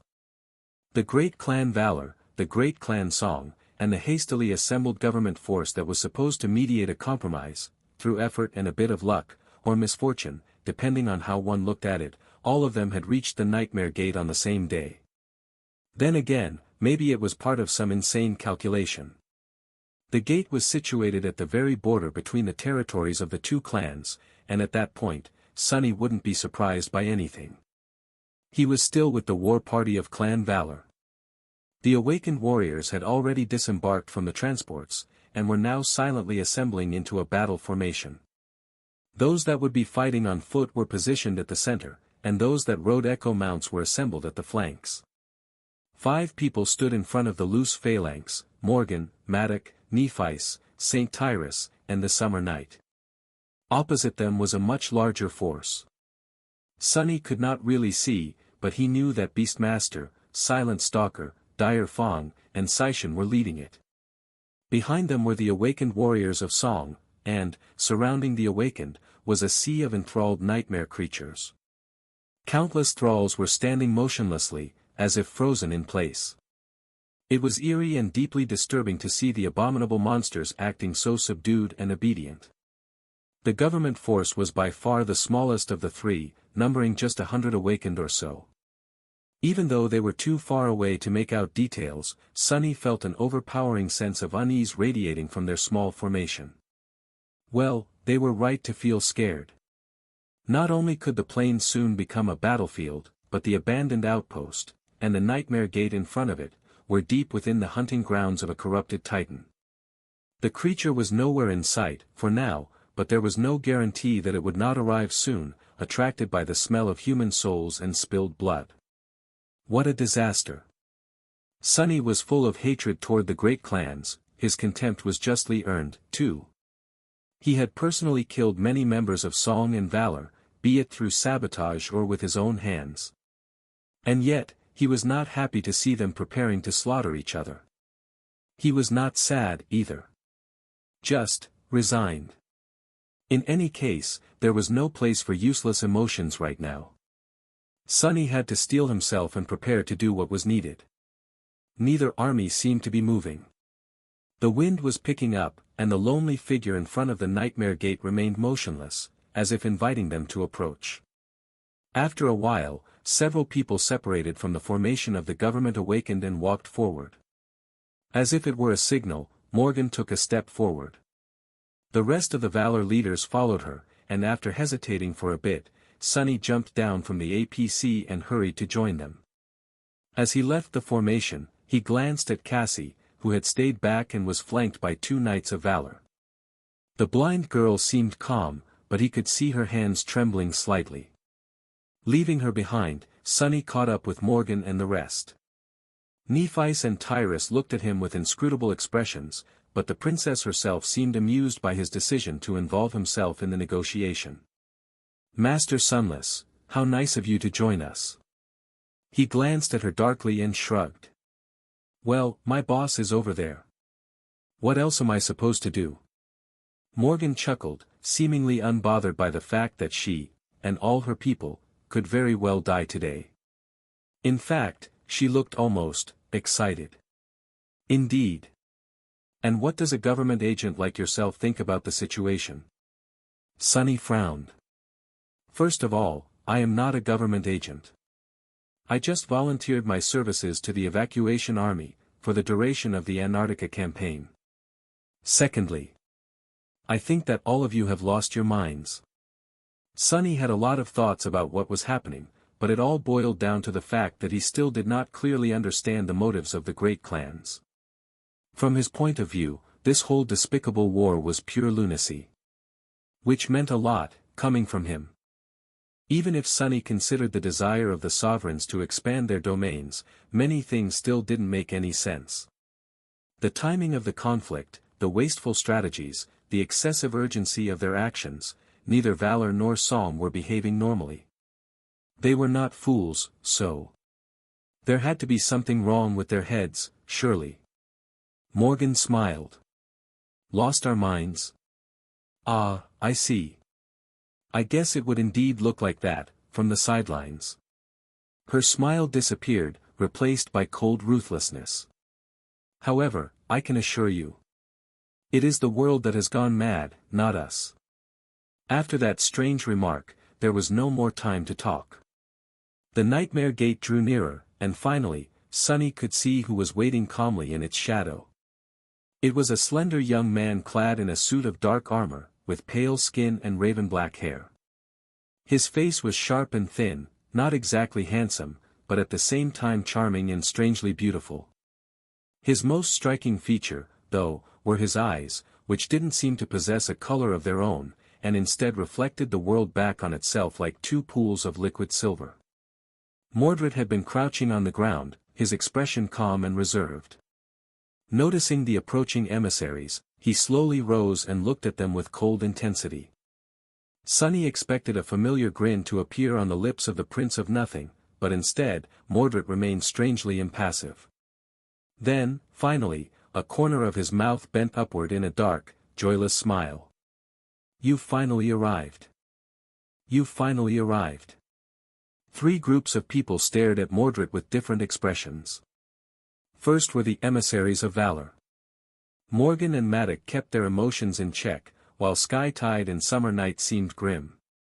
Nephice was her usual indifferent self, but there was a hint of curiosity hidden in the depths of her calm gray eyes. The emissaries of Song were less reserved. Beastmaster was looking at Mordred with barely contained anger, as so were Dire Fong and Silent Stalker. The first was just as he had been, somber and savage-looking, while the latter was an unassuming and elegant woman in black leather armor. Her beautiful face was inexpressive, but there was deep contempt in her strange feline eyes. Seishan was the calmest of them. She wasn't even looking at Mordred, instead studying the faces of the champions of valor. Jet was standing behind her quietly. Lastly, there were the representatives of the government. Sunny shifted uncomfortably. What the hell are they doing here? Saint Soar was, of course, leading the small delegation, but there were two familiar figures behind him. Kai and Effie had somehow ended up as the escorts of the government transcendent, and were now looking at the Prince of Nothing darkly. They had never met Mordred, but the echoes of his actions had impacted them, both before the second nightmare and within it. There were a couple more government masters with Wake of Ruins, as well, but Sunny did not know them. Why did he have to bring those two here? Sunny frowned, then silently separated from the Valor emissaries and went to stand behind Saint Soar, shoulder to shoulder with Kai. Jet did the same, taking a place beside Effie. In the silence that followed, Mordred's words hung in the cold air. The Prince of Nothing lingered for a few moments, and then looked at Morgan with those strange, mirror-like eyes. Sister. Sunny had long noticed that Morgan never used the word brother when speaking about Mordred. In fact, when the reflection addressed her as sister, she seemed to have been enraged. He expected a similar reaction this time, too, but instead, Morgan smiled coldly. I have to say, I am impressed. I never imagined that you would dare to face me with your actual body. I've always regretted that I wasn't there to cut it, the last time. Mordred looked down at himself, then raised his head and stared at his younger sister. Oh, this thing. Yes, it is a bit reckless of me to use it, isn't it? But then again, it's not every day that I get to meet my family. I thought that if I was going to kill you, I should do it with my own two hands. Sunny tilted his head a little, suddenly distracted. Come to think of it, how did Mordred's own body end up here? His original one had been destroyed by Clan Valor, but the spell had to have created a new one for him after the second nightmare. Nevertheless, it would have been incredibly hard for the Prince of Nothing to arrive in Antarctica unnoticed while wearing his own face. Taking the body of someone like Ascended Bast would have been both easier and smarter. Unless. Assuming that Mordred's body could survive while his soul was wandering someplace else, he could have just stored it somewhere and then retrieved it at the right moment. He could have even carried it with him using a special memory, or maybe an unknown facet of his power. Suddenly, Sunny felt a cold chill running down his spine. Did Mordred have a collection of human bodies he carried around in some strange mirror dimension, like a macabre wardrobe of flesh? That sounded exactly like something the madman would do. As he was thinking, Beastmaster suddenly spoke, her voice so friendly that it actually sounded terrifying.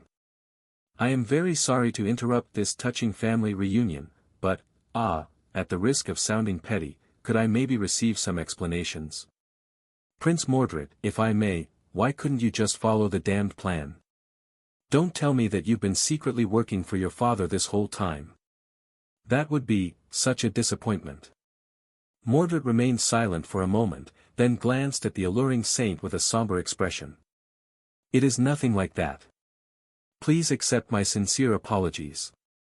During the battle to conquer Black Skull, the warriors of valor became suspicious of my identity. So, I had no choice but to act. Beastmaster studied his face with doubt. It seemed that she was not convinced by that rather logical explanation. However, it was not like anyone could disprove Mordred's words, and, in fact, he had no reasonable motive to lie or sabotage their plans. Doing so would have been madness. Mordred sighed. I understand why you might be angry and distrustful, my lady. But please believe me, my intention is and always has been to help your mother achieve victory over clan valor. My family has to pay for what they've done to me. There's no one, who wants to see them fall more than me. I would have followed the plan if there was the smallest chance of success, but now, well, all I could do is offer you my blade. He turned to face Morgan and snarled. And use it to cut them down. Mordred's voice sounded flawlessly impassioned and sincere. It was so compelling, actually, that Sunny almost believed him. Of course, he knew better than to trust a single word coming out of the lying bastard's mouth. Morgan scoffed. Your blade?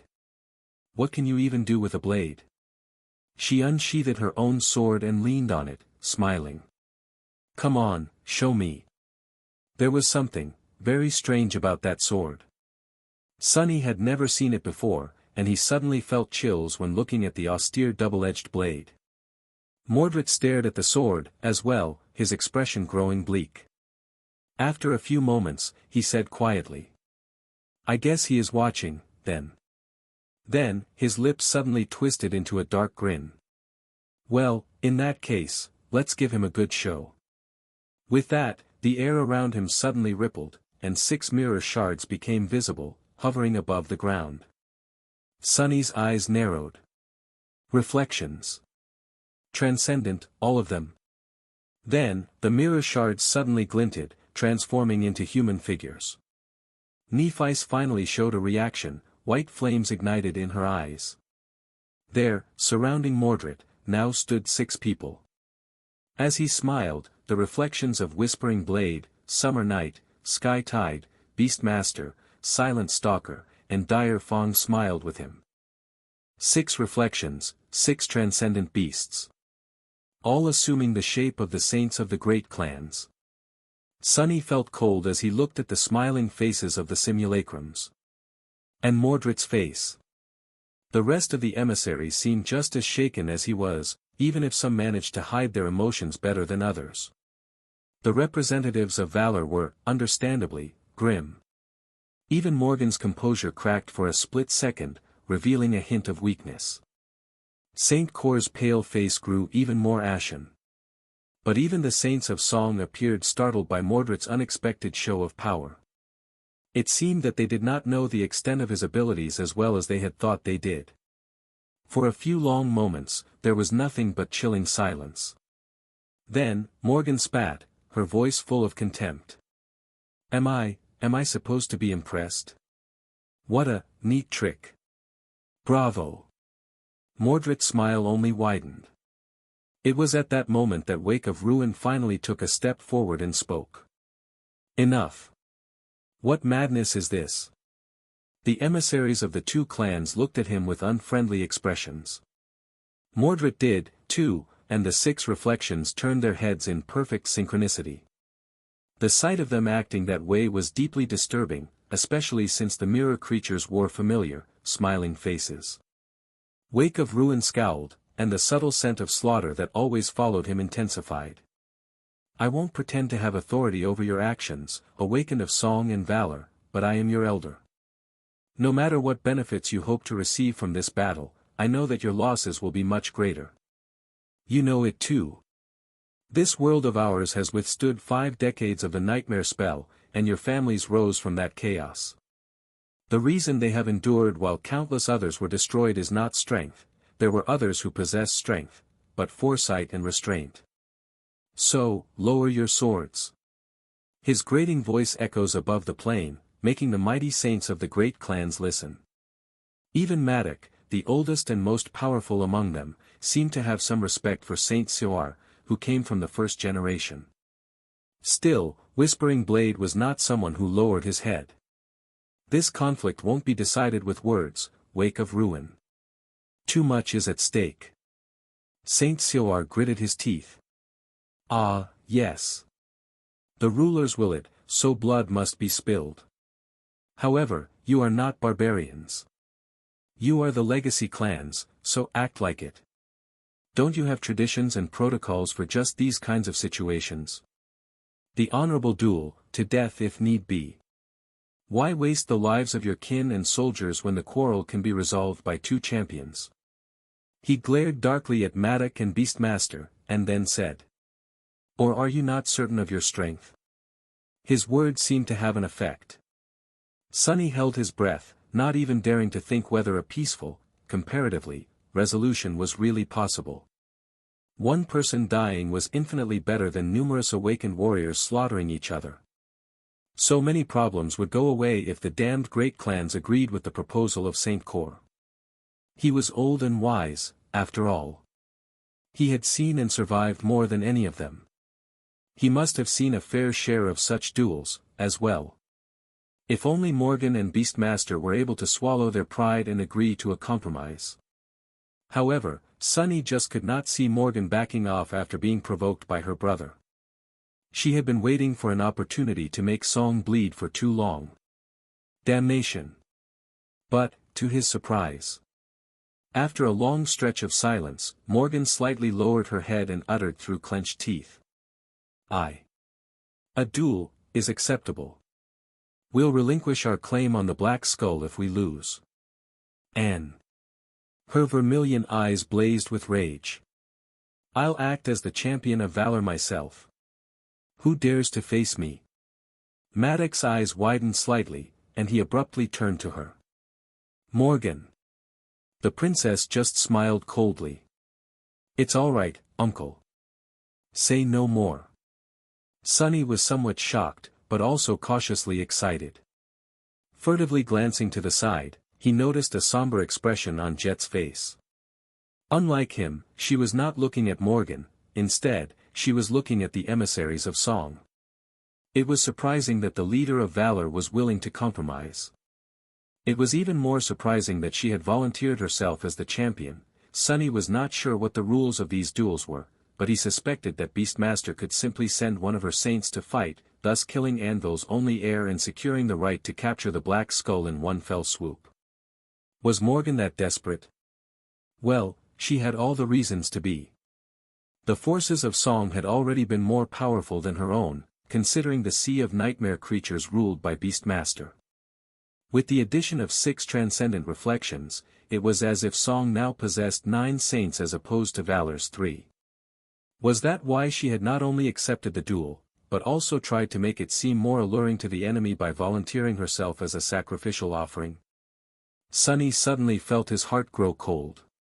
But if she did, then, following the same logic, wouldn't it mean that Beastmaster had no reason to accept the duel? Wake of Ruin let out a small, almost unnoticeable sigh of relief and turned to the emissaries of Song. Morgan of Valor has agreed to be the champion in the honorable duel. Who will your champion be, daughters of Song? Curse it all. Beastmaster remained silent for a few long moments, looking at Morgan with a soft smile. She seemed to be contemplating something. Then, she answered simply. No. That short word sounded like the horn of the apocalypse to Sunny. Wake of Ruin froze. What? What do you? Beastmaster took a step forward, the same soft smile illuminating her stunningly beautiful face. I said no.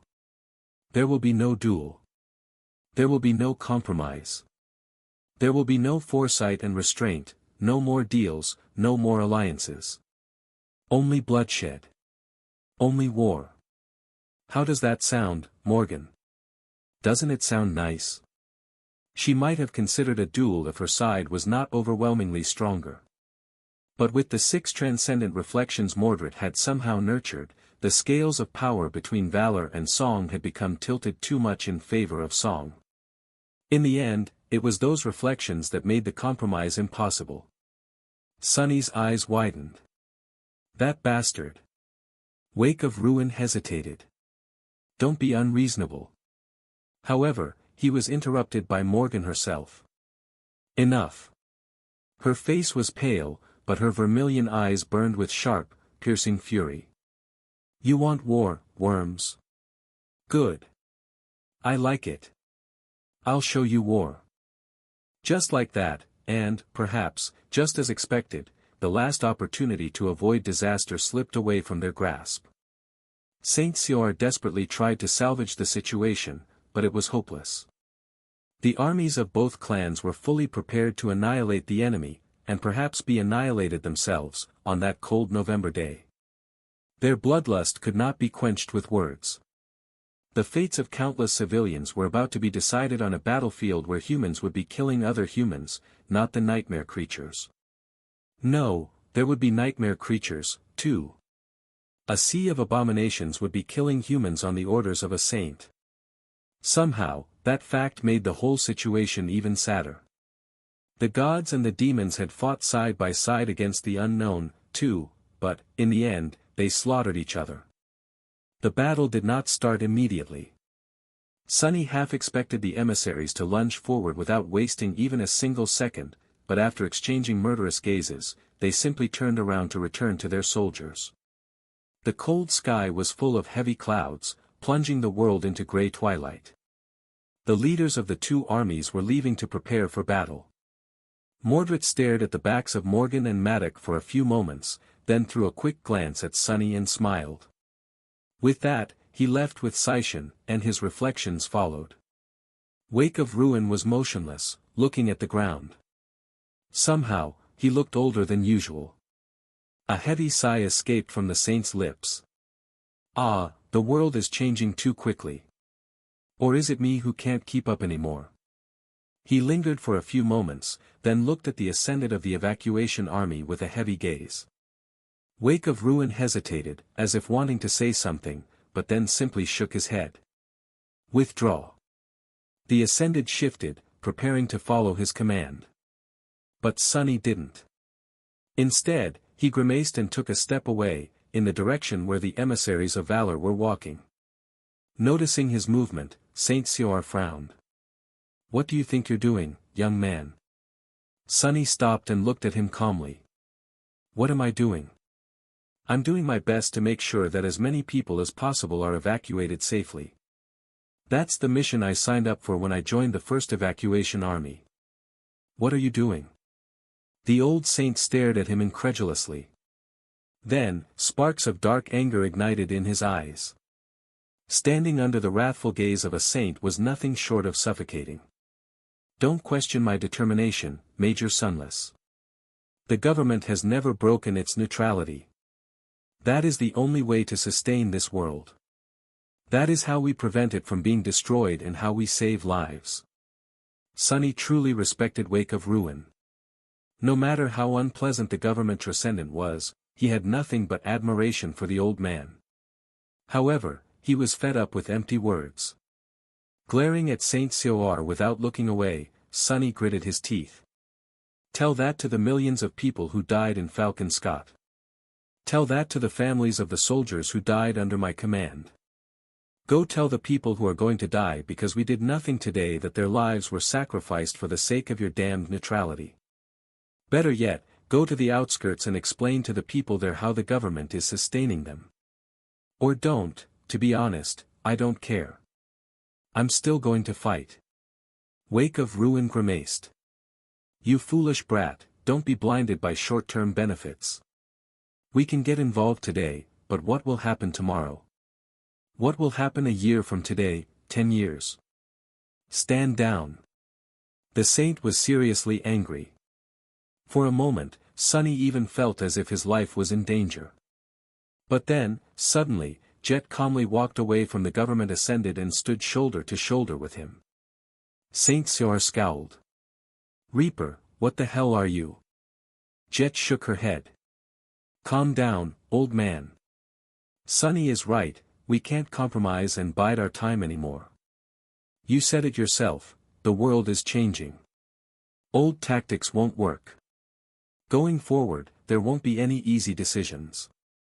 Before he could answer, she looked at Sunny and added. And you, watch your tone. The old man is right, too. If the government decides to start openly choosing sides, there won't be a government in a few months. Can you imagine what will happen next? Sunny blinked, while Saint Sior pierced her with a cold look. You say these things, but you're standing by his side. Am I missing something? Jet shrugged and grinned. Well, it would be scandalous if the legendary Wake of Ruin fought under the banner of clan valor. But, a couple of renegade masters? No one will bat an eye. The government must stay neutral, but that doesn't mean that I have to. I am my own person, after all. Or have you forgotten that fact? Her voice was calm and friendly, but the last word sounded cold. It was as if the temperature of the air around them dropped by a couple degrees. Saint Soar shook his head. Don't do anything stupid, Jet. But she simply stared at him silently for a few moments, unmoved. Eventually, Wake of Ruin grimaced and turned away. He didn't say anything more, either. But somehow, it felt as though their silence conveyed too much meaning. As the old saint walked away, Kai and Effie looked at Sunny with tense expressions. He could understand a lot from their eyes, as well. It was as though the three of them were having a silent conversation. But in the end, Sunny just shook his head. He knew what his friends wanted to do. They were willing to join him, not for any poignant reason, but simply because he was their friend. Nephice and Cassie were, too. But, considering how things went, many people could die today. Someone had to stay alive to pick up the pieces. So, he silently sent them away. Maybe it was a bit hypocritical of him to refuse their help after proclaiming that he would do anything in his power to save as many people as possible. But Effie and Kai were people, too. He wanted to save them, as well. So, they left with Saint Soar. Sunny and Jet, meanwhile, hurried to catch up with the retreating emissaries of valor. When they did, he suddenly felt cold and confused. Sunny had decided to help one of the sides achieve as clean of a victory as possible. But, with how things had turned out, was it even possible for valor to win? From the looks of it, it was Song who held an overwhelming advantage. If anything, he should be helping them. Full of uneasy thoughts, Sunny stole a glance at Morgan. She must have understood how desperate her army's situation was, as well. He had expected to see a grim expression on her face, fear, even. But, to his surprise, Morgan was walking while hiding a satisfied smile. Sunny's eyes narrowed slightly. What the hell is she smiling about? They returned to the army of the great clan Valor. The rows of squires were standing under the dull sky, with dozens of knights placed loosely throughout the formation. Most of them wore suits of masterfully crafted plate armor, some holding shields. Surprisingly, very few had already summoned their weapons, as if waiting for something. Looking at the hundreds of awakened who were calmly preparing for battle, Sunny couldn't help but feel a strange incongruity. This was not the largest military force he had seen, by far. During the Antarctica campaign, Sunny had witnessed great masses of human warriors clash with boundless hordes of abominations, tens or thousands of soldiers and scores of hulking MWPs, supported by numerous turrets, artillery vehicles, and thunderous rail guns that rained fire on the enemy. The armies of the two great clans were modest, in comparison. There were maybe 2,000 awakened gathered on the gloomy plain, with a scattering of echoes supporting them. There was the dark river of nightmare creatures enthralled by Beastmaster, as well, but overall, it all seemed strangely insignificant in scope and scale. However, he couldn't shake off the feeling that the small number of warriors in front of him were much more dire of a force than any he had seen before. And then there were the Saints. Whispering Blade, Sky Tide, Summer Night. Beastmaster, Silent Stalker, Dire Fawn. Mordred's Reflections, Morgan's Echoes. There were Sunny and Nephice, as well. This is going to be a massacre. Sunny was not a member of Clan Valor, and as such, he was not familiar with the nuances of their training. Not really knowing where to place himself, he simply walked over to where Nephice and Cassie were standing. Jet followed, summoning an unfamiliar glaive. Coincidentally, that placed them near Morgan, as well. The Princess of War gave them a curious look. Master Sunless, Master Jet, what a nice surprise to see you here. Have you decided to keep us company today? She briefly glanced at Nephice and smiled. Sunny lingered for a bit, then shrugged. Yes. We have our reasons. Jet was more direct. Looking at Morgan with a carefree expression, she nodded. Indeed. Someone has to keep you bastards alive, so that you could keep everyone else alive. Morgan stared at her for a few moments, then suddenly laughed. Well said. With that, she seemed to have lost interest in the two of them. A hurricane of white sparks suddenly rose around her, and one after another, echoes started to manifest themselves on the barren soil of East Antarctica. Sunny recognized some of them, but some he saw for the first time. All in all, there were 20 transcendent creatures under Morgan's control, including the familiar tortoise with a stone fort on its carapace. This time, it seemed, the towering creature was not going to be used as a mobile command center. Instead, awakened armed with bows and possessing sorceress aspects climbed into the fort, turning the echo into a walking siege tower. Not too long ago, Sunny had been stunned by the sight of Morgan's transcendent echoes. However, now that he had seen Mordred's reflections, they did not seem so domineering anymore. More than that, the daughters of Ki Song had to possess a few powerful echoes of their own, without a doubt. They had an overwhelming advantage in this battle, both in terms of low-level combatants and dreadful powerhouses. Song was far ahead of Valor. The only disadvantage they had was that Beastmaster, despite her diabolical power, was no match for Whispering Blade in a direct confrontation. Was that what Morgan was betting on? How was she planning to win?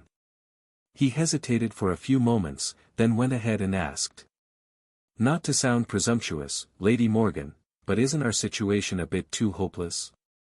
She glanced at him, then smiled darkly. Her vermilion eyes seemed to shine in the gloomy twilight of the cloudy day. Hopeless? Ah, on the contrary, Master Sunless. The situation can be said to be in our favor. Morgan looked in the direction where the forces of Song were making their final preparations and shook her head. Were you that impressed by the little trick that person pulled? Don't be. Those reflections of his are not as dangerous as they might seem. You see, human saints can be considered transcendent beasts, but they are so much more than that, by virtue of being human. Those mirror creatures, however, are just that, creatures. And as such, they are bound by the same limitations. Her expression grew cold as she continued. In other words, while the reflections can copy the appearance, attributes, and even aspect abilities of a saint, they can't copy that which makes humans unique among beasts. Most importantly of all, they can only possess the same level of intelligence as a beast creature would. Have you noticed how they seem to repeat everything that he did? That is because, while powerful, they are nearly mindless at that stage. Unless controlled directly by their creator, these reflections can pose a serious threat, but not nearly as serious of a threat as actual saints would. Sunny looked at her with a frown. What Morgan said made sense. The reflections could copy the powers of a saint, but they could not become a saint. The mirror beast he had faced on the Reckoning Island was vastly different, and much more dangerous, because it was a devil.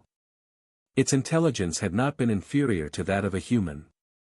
Still, 6 reflected saints, no matter how mindless, were incomparably more powerful than 6 transcendent beasts would have been. Because they, too, possessed aspect powers of the humans they reflected. Noticing his doubt, Morgan smiled. Don't be so concerned, Master Sunless. I was surprised by their appearance, as well. Without the reflections, I'd say that our victory was all but assured. With them added to the board, well, I guess that each side has an equal chance to prevail. All that remains is to fight. Either we win, or we lose. The outcome of the battle will be decided by nothing except the personal strength, skill, and resolve of those fighting. Ah, what a brilliant day. Morgan studied the distant army of Song and inhaled deeply. Then, her face grew slightly somber. There are countless nuances to war, Master Sunless, but at its core, war is simple. All there is to it is power, and application of power. The former is important, but the latter is more so. There is no point in being strong if one can't properly exert their strength, after all. The daughters of Ki Song might think that they possess more power, but look at them. I have them exactly where I wanted them, even if the path to this moment was not what I expected it to be. Ah, but that is another thing, one has to be flexible when waging war, rigid things are always the first to break. With a chill, Sunny realized that Morgan had been acting throughout the entire attempt at negotiations. She had never wanted the duel to happen. She had never wanted to avoid the battle, instead, all she had wanted was to lure the enemy into committing to it. In the end, it was Beastmaster who insisted on proceeding with the battle, thinking that she had forced Morgan into a corner. He shook his head in amazement. Why is everyone in that family so devious? Well, it was not like he had anything to complain about. Morgan had said a lot of things, but conveniently failed to actually answer his question and explain what exactly gave her the confidence to face the superior force of Clan Song on the battlefield. Still, her confidence was a good sign for him. Sunny let out a sigh. Now, all he had to decide was how far he was willing to go to ensure that valor achieved a sweeping victory. What was he willing to show, and what was he willing to hide? The unpleasant answer was rather simple: Sunny had no right to hide anything. He had to give it his all unless he wanted to make every decision he had made thus far meaningless. Even if abandoning his pretenses might end up putting him in danger. It was time to go all out. Morgan, meanwhile, turned to her soldiers and smiled. Her voice echoed across the plain, sounding as sharp as a sword leaving its scabbard. Warriors of valor. Today, we sanctify this field with blood. Have no fear. Have no mercy. Have no doubt.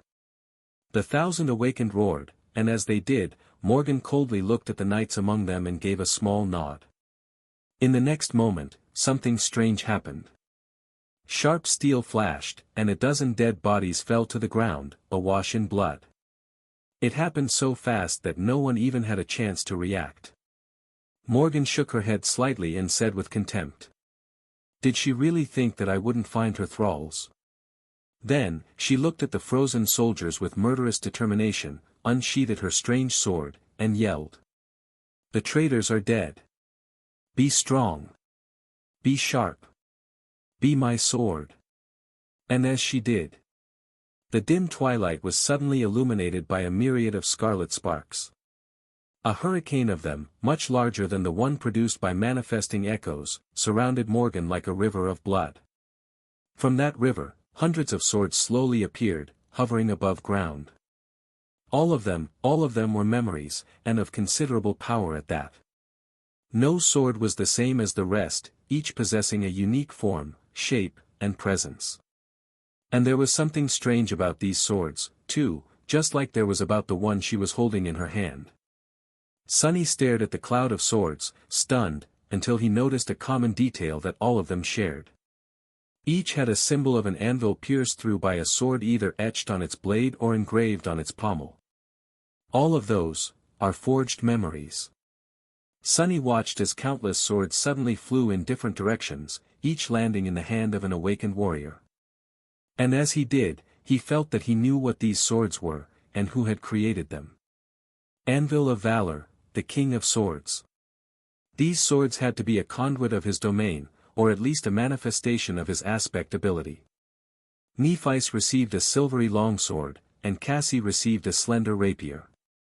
Sunny and Jet, though, did not receive anything. Which was, honestly, a relief. While the two of them were observing the grandiose bestowal of swords with guarded expressions, Morgan turned to them and smiled. Master Sunless, Master Jet, if there are any preparations you want to make, I suggest that you make them now. We are about to begin. Jet silently leaned on her glaive, showing that she was already as prepared as she wanted to be. Sunny, on the other hand, did have a few things to do. With a sigh, he called upon several memories. The Sin of Solace, the Dying Wish, the Shadow Lantern, and Morgan's Warbow. When scarlet sparks swarmed around his hand, Morgan tilted her head slightly, as if surprised. When the black bow manifested itself, however, one of her eyebrows shot up. The princess gave him a strange look. That is a curious bow you have there, Master Sunless. Sunny glanced at it and smiled. Ah, yes. I might have forgotten to mention, but you sort of stole my heart once, Lady Morgan. It was a truly memorable day. Well, at least for me. The expression on her face was hard to describe, but it became even more incredulous when Sunny threw the bow into the air. Wait, you are. A moment later, a hand in a black armored gauntlet suddenly rose from his shadow and grabbed it. Two crimson flames ignited in the darkness, and then, a towering figure in a fearsome suit of onyx armor stepped from the shadow, her silhouette both graceful and frightening. Saint remained motionless, observing the distant army of the great clan Song with utter indifference. Then, a demonic black steed rose from the shadows, wreathed in darkness. Nightmare lowered his head, light reflecting on his adamantine horns. Lastly, a small fiendish creature made entirely of black steel appeared, staring at the horde of enthralled nightmare creatures with unmistakable hunger. Shadows moved, flowing onto Sunny's body. As they did, the light of day suddenly seemed darker and less substantial around them. He placed the sin of solace on his shoulder and looked at Morgan. Now, I'm ready. There were a lot of startled glances directed at Sunny. Of course, it couldn't be helped, even though he was a master, thus receiving a certain amount of respect and veneration from all awakened, the warriors of a great clan still tended to treat government soldiers with a bit of disdain. Watching a mere government envoy, no matter how distinguished, pull out two transcendent devils and a terror out of nowhere must have been a bit of a shock for them. Especially because of how unlike the retainers of valor Sunny looked. He was neither tall nor physically imposing, and in fact appeared more slender than athletic. In addition, while pretty much everyone around him was clad in a suit of heavy plate armor, he wore only a light tunic and a pair of dainty silk shoes. It was almost as if Sunny was not taking the situation seriously. Or was powerful enough to be able to disregard the protection of durable armor despite the dire danger of the situation. There was one intangible quality, though, that convinced the warriors of valor that it was the latter rather than the former. Presence. It was not a secret that saints possessed a certain presence about them, and the most powerful of masters did, too. Like Jet who emanated an illusory aura of cold, or Nephi's who sometimes seemed to illuminate the space around her. Presence was often hard to describe, but it was unmistakable. And the feeling Sunny gave off when he got serious was of the dark, cold, and deeply frightening variety. Like staring into the eyes of your killer, or maybe even of death itself. So, the warriors of valor were more than a little surprised. Obviously, Morgan was surprised the most. She stared at Sunny for a few long moments with a somewhat comical expression, then slowly shook her head and turned away. You are a man who is full of surprises, Master Sunless. This is a good thing. We might need to pull off a miracle or two today, in order to survive. No matter how amused and curious she was, now was not the time to engage in these kinds of emotions. The battle was about to start. In fact, it was already starting. The government forces had withdrawn, but remained at a distance to observe the clash. The two armies were moving now. On the side of Song, a tide of nightmare creatures surged forward, and, shielded by it, the awakened followed. Sunny could not see the reflections and the saints, but he knew that they were out there, somewhere. Ready to strike. On the side of valor, the mounted warriors shook the ground as they moved forward, gaining speed for a devastating charge. The phalanx of awakened marched forward behind them, in perfect synchronicity, their formation like a wall of steel. Whispering blades suddenly seemed to disappear. Saint Tyrus rose into the air, assuming the form of the steel-winged thunderbird.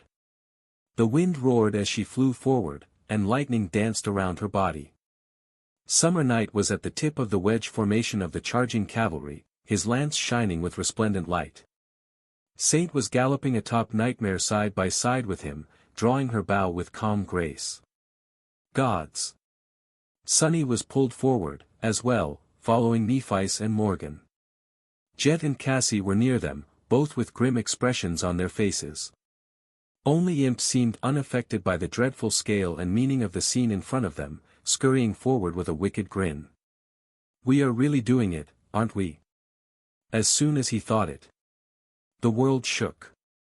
Not too far ahead, a cloud of arrows rose from the ranks of Songs Awakened, followed by a swarm of winged abominations.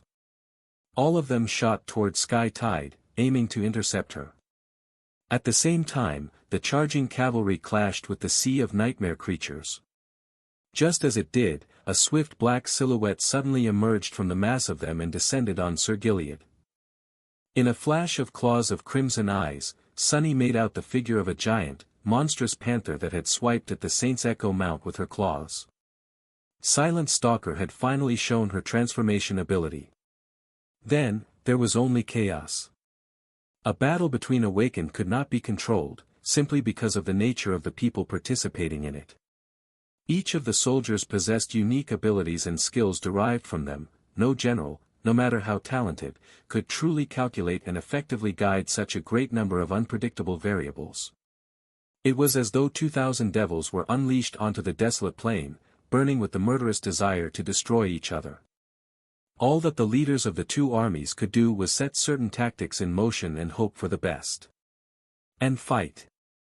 In the War of Awakened, the personal valor of the combatants was much more important than in a battle of mundane soldiers, or even in one against nightmare creatures. Which meant that a single individual's contribution could also exert great influence on the outcome.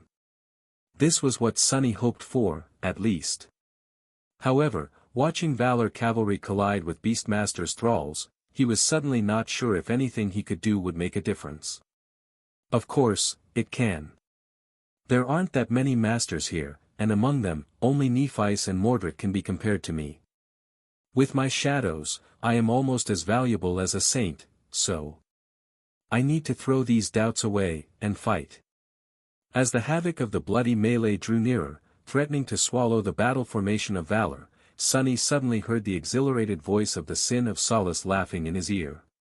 Fight, fight, fight, all you ever do is fight, but what have you achieved? Nothing. You failed your soldiers, you failed the people you wanted to protect, and on top of that, you even ended up in the exact place that you had wanted to escape. Pitiful fool, do you really think that today will be any different? Sunny could even see a shadowy figure following him, its features more distinct and pronounced than ever. He smiled crookedly. Ah, it's you.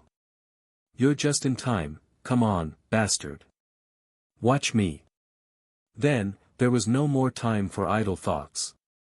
The cavalry had cut through the river of thralls and drowned in the ranks of Songs Awakened. The tide of abominations, meanwhile, was already mere meters away. Gritting his teeth, Sunny brandished the jade sword. And called upon the shadows. The battle formation of Clan Valor was steadily advancing while keeping its shape, but Sunny was a poor fit for their polished tactics. Someone needed to break the momentum of the horde of the Beastmaster's thralls, anyway. There was a sea of them, ranging from pitiful dormant vermin to frightening corrupted behemoths. The charge of the cavalry had destroyed some, but countless more remained. Looking at the surging mass of abominations, Sunny couldn't help but feel a shiver run down his spine. Beastmaster, her power was truly great and terrible. But then, he could be terrible himself. As Sunny unleashed the shadows contained within his divine lantern, a tide of darkness suddenly spread from his feet, reaching into the attacking horde. A moment later, it came alive. Kill. Sunny had come a long way in his mastery of shadow manifestation. From swiping a piece of trash from his kitchen table to binding a titan and beyond, he had never stopped improving. And now, it was time to make use of all those lessons for one single purpose. Maximum devastation. The darkness came alive, and countless inky black hands suddenly rose from it. They grabbed the lunging abominations, tearing their flesh with long obsidian claws. A wide swath of the horde was instantly turned into a harrowing hellscape of moving shadows, spilling blood, and mutilated bodies. There was a cacophony of piercing shrieks and howls, too, all of them full of chilling agony. Sunny paid no attention to the reactions of the warriors of valor. His mind was in a state of battle clarity and augmented by the shroud of dusk on top of that, but still, it took every bit of his mental ability to control that many manifested shadows. He felt as though his brain was going to explode, but as a result, the destruction he had perpetrated was on such a large scale that it almost seemed like the work of some profane deity. He only maintained it for a few short seconds, not wishing to burn too much essence, but that was more than enough. The center of the horde was utterly broken, its momentum spent. Somewhere to his left, a blinding flash suddenly illuminated the world, and another chunk of the thralls was swallowed by furious white flames. As soon as the darkness dissipated and the white flames dissolved, the vanguard of the Valor force, Sunny, Nephice, Morgan, and Jet, were already upon the enthralled monsters.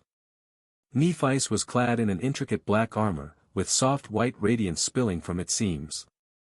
Her long sword, however, shone the brightest, cutting through the nightmare creatures like a ray of incinerating starlight. She moved with the stunning speed and ruthless elegance of a heaven-born killer. Jet was almost as deadly, although her battle style seemed much less refined. It was all about efficiency, practicality, and butchery. Even though her strikes left no marks on the bodies of her victims, the kills somehow looked more savage. Morgan, meanwhile, was like a hurricane of steel. Everything around her was cut and sliced to pieces, as if she was surrounded by a shifting field of some invisible severing force. However, there was no force, there was only Morgan herself, her body, and her sword. She was like a streak of black and vermilion, leaving misty crimson clouds in her wake. And then there was Sunny himself. This early into the battle, he was conserving his essence, so there was nothing flashy about how he fought. It was best described by the word elusive. He danced between the abominations like a shadow, easily evading the deluge of attacks and sometimes delivering swift strikes of his own. Although these strikes did not seem too powerful and only left behind small wounds, they somehow never failed to bring the creatures down.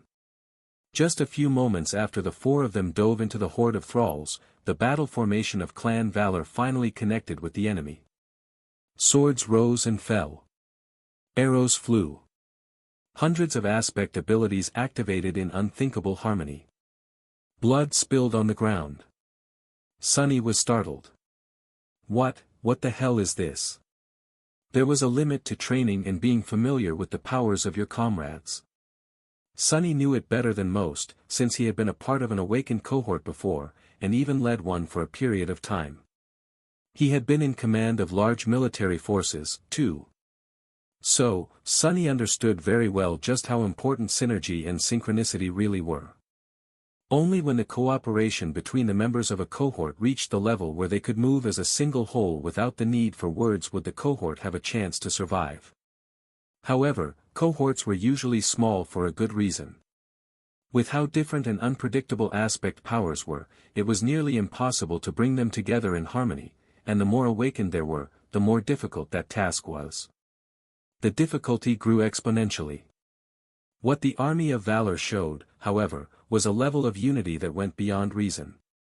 It was not exactly perfect, but close enough to perfection to be startling. Their battle formation seemed less like hundreds of warriors fighting side by side, and more like a single being with 1,000 arms and 1,000 heads. Like a perfectly crafted war machine. It was honestly a bit frightening. Damn. Carving a bloody path through the thralls, Sunny couldn't help but pay attention to the battle formation of Clan Valor. It steadily advanced, withstanding the pressure of the horde of nightmare creatures like a moving fortress of steel. Countless abominations were dying beneath the sharp swords of the awakened warriors, and when an especially powerful creature attacked, one of the knights would step forward to face it. Arrows rained without stop. The giant tortoise was marching behind the formation, serving as a mobile fort, but even its presence could not explain how the archers were so effective in slaying the enemies without ever putting their allies in danger. It's the swords. Sunny did not have any reason to come to that conclusion, but he felt that he was right. This incredible, almost unnatural level of unity between the hundreds of awakened warriors of the great Clan Valor had to have something to do with the swords forged and bestowed on them by their sovereign. No wonder Clan Valor is famed for its battle prowess. Just how deadly would perfect cooperation be in a war? Sunny quickly adjusted his understanding of the battle, accounting for the new variable. The boon of the forged swords was, without a doubt, a powerful advantage. much more powerful than one would think. But would that boon alone be enough to turn the tide of the battle? Somehow, it didn't seem like it. No matter how Sunny looked at it, the position of valor was still incredibly weak. What is Morgan thinking? It seemed as if the world was ending. Even more than during the battle against the Titanic Horde or in Falcon Scott, it seemed like the world was breaking apart. There had been clashes of similar scale in Antarctica, but at least there was some logic and structure to them. The thunderous roars of the railguns, the orderly formations of mundane soldiers, the power of the awakened, the demented fury of the nightmare creatures, no matter how frenzied a battle was, there was a distinction between the clashing sides, at least. Today, it was just chaos. Thousands of aspects tearing the ground and the sky apart. Awakened, masters, echoes, and enthralled nightmare creatures intertwined in murderous violence. Even the saints were fighting each other, making the world shake with each strike. Somewhere not too far away, Silent Stalker was entangled with Sir Gilead. The monstrous Black Panther had long ago ripped Summer Night's mount apart with her claws, and was now trying to extinguish the valiant saint himself. It was not that easy to do, because he had transformed, as well. Where a handsome knight in resplendent armor had been, there was now an ethereal figure that seemed to be made of pure sunlight. The figure was human-like and of the same height as Sir Gilead, but every time Silent Stalker struck at it, her claws simply passed through the light, not leaving any wounds on Summer Night's shining body. When he lashed out with his sword, however, deep wounds were left on the panther's sable hide. Silent Stalker did not seem to pay them any attention. As they continued to fight, the radiance of the luminous figure was slowly growing bleaker. On another spot of the battlefield, the ground trembled as a giant thunderbird fell from the skies. Sky Tide had withstood the rain of arrows and slaughtered the swarm of winged thralls, but then, it was as if a wall of invisible force crashed into her. Saint Tyrus rolled on the ground, unable to sustain her transformation anymore, and knelt while grabbing her head. Her beautiful face was pale, and there was a dazed look in her eyes. She glanced at the distant formation of Clan Song, where Beastmaster was hidden, concentrating her incredible power to deliver a terrible mental attack. Then, still kneeling, Sky Tide outstretched her hand and summoned her sword. As she slowly rose to her feet, swaying, a rush of nightmare creatures and enemy ascended was already closing in on her. Somewhere else, for reflections were entangled in a strange fight with the wind. The lightning-wreathed thunderbird, a creature that looked like a towering hybrid between a wolf and a human, and a devilishly beautiful woman were launching one attack after another against an invisible opponent. There was a fourth mirror creature, as well, but it was as unseen as their adversary. Whispering Blade alone was pushing back the reflections of Sky Tide, Dire Fawn, Beastmaster, and himself. It was impossible to say which side was winning, since the mirror creatures did not express any emotions, and Matic himself could not be seen. However, their clash was far from reaching a conclusion. Some distance away, Saint was fighting against the reflection of Summer Night. She had sent Nightmare away and stood alone against the radiant warrior made of sunlight, her black sword clashing against his shining blade with murderous intent. Two knights, one ominous and wreathed in darkness, the other resplendent and suffused with warm radiance, were like night and day, and their furious clash instilled fear into the hearts of anyone who witnessed it. Nightmare, meanwhile, had attacked the awakened warriors of Song, but was thwarted by the reflection of Silent Stalker. The black steed was almost caught in the maw of the giant panther, but then, a scrawny figure of dark metal suddenly leaped on the mirror creature's back, grabbing onto it with sharp claws and sinking his irresistible teeth into the beast's hide. The three of them turned into a whirlwind of darkness, demolishing anything that got in their way. The battle formation of Clan Valor had cut through the horde of thralls and collided with the awakened of Song. Despite their unnatural unity, it was impossible to maintain the phalanx after that. Soon, the battle inevitably descended into utter mayhem. Awakened fought against awakened, and masters fought against masters. Here and there, some managed to stay close to their cohort, while others were completely isolated and faced the enemy alone. Humans and echoes were thrown together into a disorderly mess of dreadful violence and chilling cruelty. Despite the fact that the warriors of valor wielded swords forged by anvil, which made them far more dangerous than they would have ordinarily been, they were still severely outnumbered. There were plenty of enthralled abominations left on the battlefield, after all. Clan Valor was holding well, for now. But Sunny couldn't see how they could win. In fact, the only reason for the strained equilibrium on the battlefield was Sky Tide. There was no effective counter against her powers among the high-ranking warriors of Clan Song, and so, Beastmaster had to concentrate her fearsome mental attacks on only one person. Now that Saint Tyrus had been brought down, however, the Enchantress would be free to wreak havoc among the rest of Clan Valor's forces soon. Once that happened, the situation would very likely cascade into a disaster with terrible speed. Apart from Saint, who was immune to mental attacks and mind manipulation, every other combatant on the battlefield would be at risk. Perhaps even Beastmaster was not powerful enough to break the will of a Transcendent instantly, but she did not need to either. Considering how dire the clashes between the Transcendents were already, a moment of distraction would be enough to give the enemy a crucial opportunity to deal a fatal strike. She could turn her diabolical powers against the mass of Awakened, as well, ensuring that the spine of Valor's army was broken. Which meant, that Beastmaster had to be stopped. But who could stop her? Every powerful combatant on the side of Valor was tied down. Only the Masters were relatively free, or at least could extricate themselves from the melee with relative ease. However, among them, Sunny alone possessed the ability to bypass the mass of Song warriors and attack the alluring Saint. Problem was, he was not sure that he would be able to withstand her power. More than that, he simply did not know where she was. Beastmaster was not very strong in a physical clash, so she did not show herself freely. Cutting down an enemy ascended, Sunny jumped back and sucked in a hoarse breath. Damnation! Something had to change. It was growing near, the moment Sunny feared.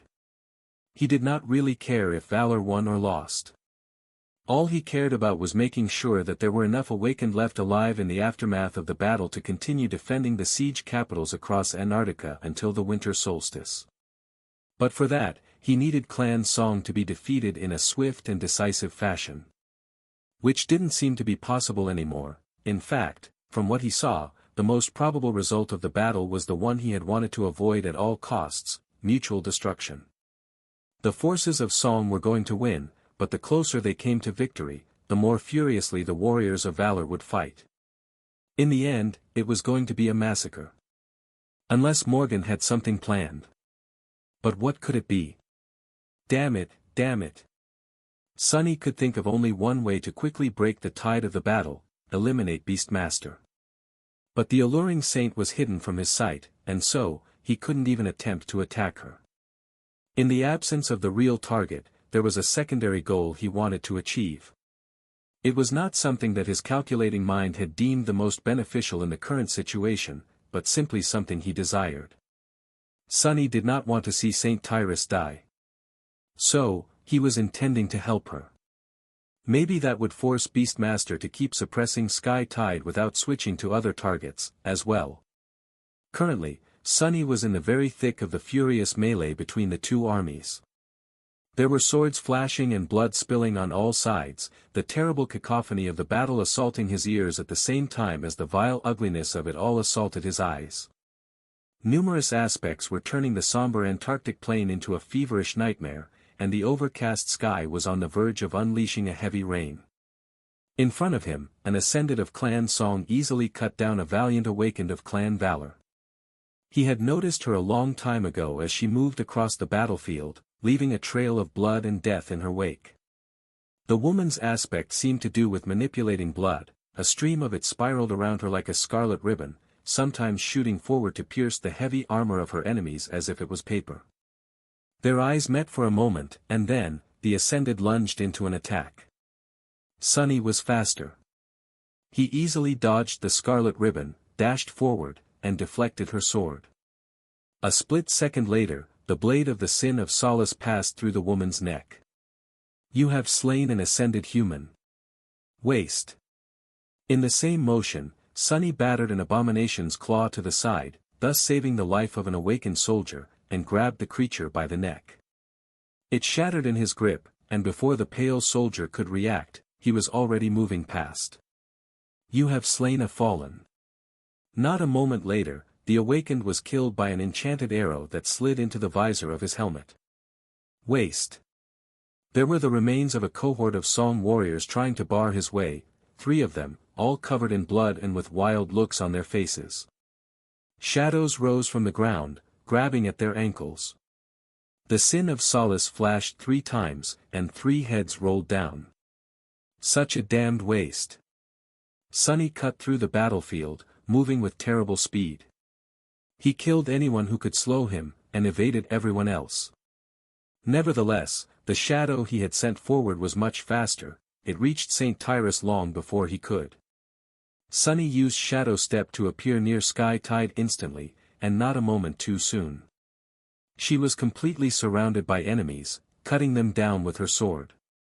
Even though Tyrus had been denied her transcendent form, and even though she was continuously withstanding a ruinous mental assault, she was still a saint. Her physical prowess, skill, and judgment were beyond the realm of ordinary humans.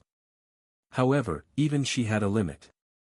Sunny deflected a sword aimed at her back and used the rebound force to spin and deliver a crushing kick to the abdomen of the attacking master. Usually, it would have been stupid to show his back to the enemy, but right now, they were surrounded from all sides. No matter how Sunny turned, he would be exposed. Additionally, such logic only applied to humans who did not have eyes at the back of their heads. He, however, had shadow sense, and could look upon the world through his shadows as well. Sunny did not have blind spots, and he also did not have common weaknesses. He could even fight with his eyes closed, if he wished to, while his skin was hard enough to resist most attacks below a certain level. Which didn't mean that he was invincible, of course. In fact, as soon as he reached St. Tyrus, he was overwhelmed by a sudden feeling of dread. Sunny did not know the reason for it, but it was as though something inconceivably vast and powerful was looking at him, full of inhuman indifference. No, not indifference, emptiness. What is this feeling? Sunny was distracted for a split second, which gave the enemies an opportunity to launch an attack on him. From below, the ground suddenly shifted and rose, wrapping around his legs, just like the shadows he had used a dozen seconds ago to immobilize the 3 awakened. At the same time, a javelin made of turbulent wind shot at his head. Sunny cursed, then sent essence into his legs to give them some explosive strength, broke through the bindings, and bent backwards to dodge the javelin. As a result, he avoided the attack, but ended up rolling over his shoulder. When he hit the ground, though, it felt wrong. What the hell? Sunny felt something cold and slithering move across his palm. Looking down, he saw a thin, gray worm crawling across it, with pieces of soil sticking to its translucent body. The sight of it was naturally disgusting, but more than that, it suddenly filled Sunny with fear. He gazed at the spot that he had touched to exit the roll and shivered.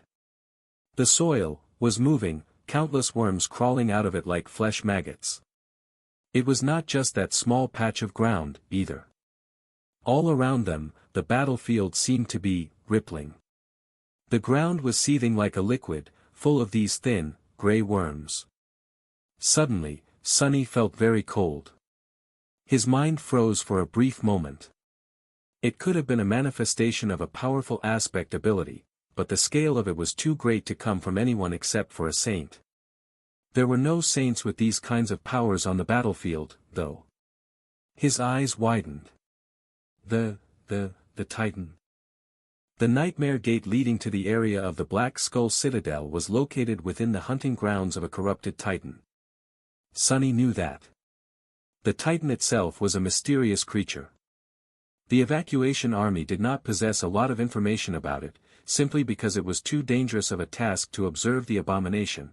After losing several teams while trying to investigate the creature, even the elite scouts of the Special Reconnaissance Unit did not dare stalk it.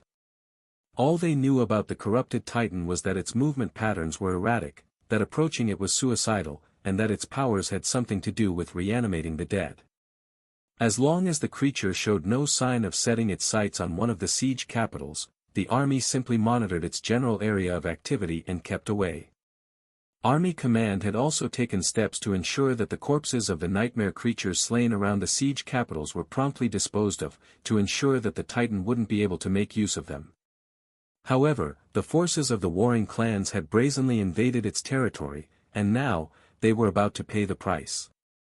Sunny was sure of it. Damnation. Staring at the worm crawling across his palm, he felt time slow down. Instantly, Sunny was overwhelmed by an animalistic, panicked desire to sever his hand before it was too late. He did not know what would happen if he didn't, and was terrified to find out. He was scared. There had been a time when Sunny felt fear often. At some point, however, he had developed a pretty high tolerance to terror, maybe because he had been exposed to it too much. These days, he sometimes felt disturbed, apprehensive, and wary, but very rarely truly afraid. He couldn't help but be afraid now, though. Looking at the grey worm, it was as though Sunny had been transported to a snowy field in the Antarctic center. The feeling of absolute, overwhelming powerlessness he had experienced there, it chilled him to the bone. Curse it! With a snarl, Sunny dissolved into the shadows, allowing the worm to fall to the ground. A split second later, he reappeared a few meters away, holding his sword in a defensive stance. All around, the battlefield was changing. The worms were crawling from the ground and burrowing into the corpses of the fallen awakened and slain nightmare creatures. Moments later, the corpses started to convulse. Some were even rising, moving like broken marionettes. What? What is this? Horrified, Sunny watched as the victims of the bloody battle were being brought back to life, or rather, to a perverted semblance of life. All kinds of wild thoughts flashed through his mind, from the instinctual desire to flee to the wild idea that it was Ki Song, the Queen of Worms, had personally descending into the waking world. But no, it couldn't be her. It was simply a corrupted Titan, it had to be. A creature like that was powerful, but not indestructible. Sky Tide alone had battled the winter beast for weeks, months, even. If there had been 6 more saints supporting her, the abominable creature would have undoubtedly been slain. There were currently 7 saints present on the battlefield, 6 belonging to the great clans, and Wake of Ruin. There were Sunny, Nephice, Morgan, Mordred, and Sishan as well. There was no reason for him to. Suddenly, the ground trembled and split. Hundreds of meters away, a gargantuan head rose from below it, the head of a revolting, giant worm. It crawled from the soil as if escaping hell, its long body not really a single hole, but instead a shape created by numerous slithering grey worms sticking together. A visage so ghastly that Sunny suddenly wanted to vomit. However, he didn't. Because there were things only Sunny could see. Even though the giant body of the Titan was not an actual creature, but instead an amalgamation of countless smaller worms, he could see its soul cores. A scattering of radiant embers that continued to reveal themselves as the abominations crawled from underground. 3 were already in view, and 4 more would undoubtedly follow. Sunny felt something move in his chest, and allowed himself to be paralyzed by shock. But only for a second. Embers, embers, 7 embers. His eyes widened. Sunny was frozen for a moment, and then whispered. All there is to war is power, and application of power. One has to be flexible when waging war. I have them exactly where I wanted them. That was what Morgan had said. He shivered. Of course. A corrupted Titan would have had 7 soul cores, 7 corrupted soul cores. Its soul would have been permeated with abhorrent darkness stemming from 7 vile nodes. A transcendent Titan, if such a thing existed, would have had 7 radiant spheres of light serving as the nexuses of its vast soul. The creature in front of him, however, had neither nodes of darkness nor radiant cores. Instead, it had 7 bright embers burning within its body. Like a transcendent echo would. And Morgan had summoned 20 of those, already. For some reason, the spell was obsessed with the number 7. And, influenced by the spell, humans had begun to structure various things in sevens, as well. So, wouldn't the Princess of Valor actually possess 21 transcendent echoes? That would be only logical. Finally, several things clicked together in Sunny's mind: the reason for Morgan's unexplainable confidence, her pretense of willingness to participate in a duel that had pushed Beastmaster into committing to a battle, the fact that the corrupted Titan's hunting grounds had shifted to encompass the Black Skull Nightmare Gate right after reinforcements had been sent through it by Whispering Blade. Sunny blinked. What a devious strategy. There wasn't, and had never been, a corrupted Titan. There was only an echo of one, a transcendent echo belonging to Morgan. She had unleashed it in East Antarctica and allowed it to roam free all that time. The echo had even destroyed several human outposts and killed every scout of the evacuation army sent to investigate it, until no more scouts were sent. All to make this moment possible. The Titan Echo had been supposed to protect the Nightmare Gate and seal access to Black Skull until it was captured by Clan Valor, but Mordred bypassed the worm entirely and made those plans useless. So, Morgan was forced to shift her strategy. Instead of betting on the Black Skull Citadel to carry her to the tomb of Ariel ahead of the competition, she used it as a lure to decimate Clan Song's forces on the battlefield. She had applied her power in a way most flexible, indeed. Looking at the giant grey worm rising from the ground, Sunny suppressed a stifled laugh. What the hell, am I supposed to be happy to see this revolting thing? Before the battle, Morgan had said that she would have been certain of Valor's victory if not for Mordred's reflections. Now that her final echo had revealed itself, Sunny finally understood what she meant. The arrival of the Worm Titan instantly changed the situation on the battlefield, but even such a creature was not enough to spell certain defeat for the forces of Clan Song. A mere corrupted Titan would not have been able to doom the monstrous beings gathered on the desolate Antarctic plain today, and an echo of one was tremendously powerful, but not nearly as dreadful as the real thing would have been. So, even though the situation had changed, the outcome of the battle still hung in fragile balance. The dead were rising to assist the outnumbered warriors of valor. The main body of the echo itself had to be dealt with, as well. Instead of quelling the furious bloodshed, the arrival of the abominable worm only seemed to drive the chaos to a new, inconceivable level. One thing it did manage to achieve instantly, though, was force Beastmaster to finally reveal herself. Sunny felt her presence before he saw her. It was as though an invisible hammer fell from the sky, pressing every soldier of Clan Valor into the ground. The awakened, who had been fighting with indomitable resolve up until now, suddenly staggered and swayed. Their movements grew sluggish and strained. Arg! Sunny gritted his teeth as he shook off the effects of the mental assault. Even his incredible resistance against mind attacks had been insufficient to fully deflect Beastmaster's diabolical power. The poor warriors of Clan Valor stood no chance against it. Their only saving grace was that the enchantress was forced to spread herself thin to influence 1,000 powerful awakened at the same time. Their concentration was broken, and their strength was severely diminished, but at least they survived. If the task in front of the daughter of Ki Song had been less enormous, she would have probably managed to either subjugate them or outright shatter their minds. The most frightening thing about it, though, was that the ordinary warriors were not even her main target.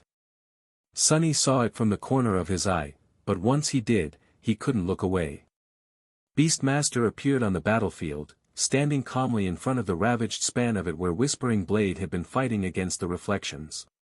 Sunny did not know if she had used her transformation ability, but for some reason, the alluring saint looked even more beautiful than she usually did, so much more. Before, Beastmaster's beauty was mesmerizing. But now, it was simply ruinous. She was so breathtaking that looking at her was actually painful. It was as though Sunny's soul was bleeding. Damn it! As the beautiful demoness took a step forward, the four reflections that had been fighting Whispering Blade dashed away to confront the titanic worm. Beastmaster did not wield any weapons, and her enemy could not be seen. The ground around her suddenly exploded, and she was obscured by a cloud of dust.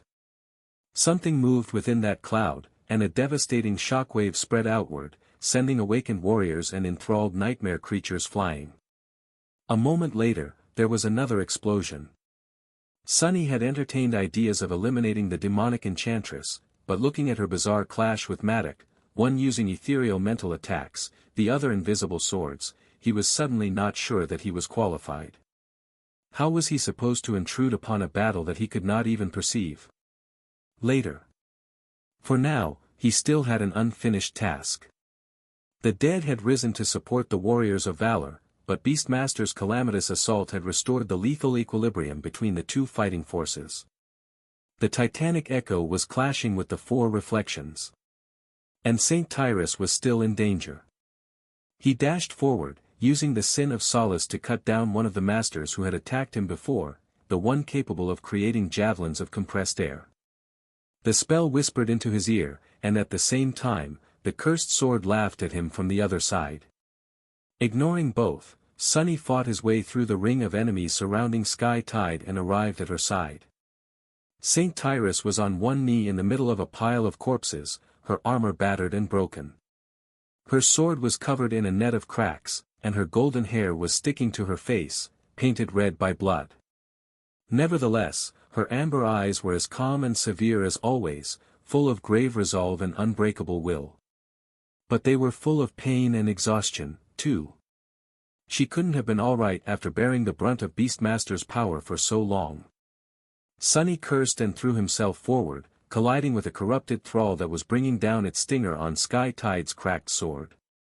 The two of them fell to the ground, and the Sin of Solace hissed, slicing through the abomination's tail. There was no retaliation from the nightmare creature, because Saint Tyrus had pierced its neck a split second later. While Sunny was recovering, she pulled her sword out of the thrall's corpse and braced it to block an aspect ability attack made by one of Song's Ascended. Sky Tide's sword let out a low ring, and shattered, instantly turning into a rain of radiant sparks. She was tossed back and grunted, spitting out a mouthful of blood. "You bastards!" Sunny was already back on his feet, full of dark fury. He quickly assessed the situation and reluctantly suppressed his desire to slaughter everyone in sight. Cutting down the minions of Clan Song would have been enjoyable, but there were too many of them around, and they were too powerful. He could face them, and he could defend Saint Tyrus. But he wasn't sure that he could do both at the same time. For now, his priority was to ensure her safety. Gritting his teeth, Sunny called upon the shadows. Instantly, a wave of darkness rose from his feet, pushing the enemies away and solidifying into a tall wall. That wall was not going to hold them back for long, but it would at least buy him some time. He dashed toward Sky Tide and grabbed her by the shoulder, helping the saint balance herself. Her face was pale, and marred by blood. "Lady Tyrus. Are you all right?" He knew that it was a stupid question to ask, considering the situation, but he still couldn't help but ask it. She looked at him with a pained expression, and then, a pale smile appeared on her lips. "I'll live." "You should." Sky Tide did not finish the sentence. Sunny saw something reflecting in her eyes, and then, she suddenly pushed him away. As Sunny flew back, he felt the wall of shadows he had created explode. A split second later, monstrous claws tore through the spot he had been standing on. The ground shook from the terrible impact, and a vast cloud of dust rose into the air. Those claws belonged to a towering creature that filled Sunny with a sense of dread. The creature looked like an abominable hybrid between a human and a wolf. Even hunched, it was at least 4 meters tall, with terrifying fangs and bestial eyes that were full of wicked fury. The beast radiated a feeling of wildness, savage power, and primal ferocity. Dire Fong had arrived to finish off the fallen saint of the White Feather clan. Not good.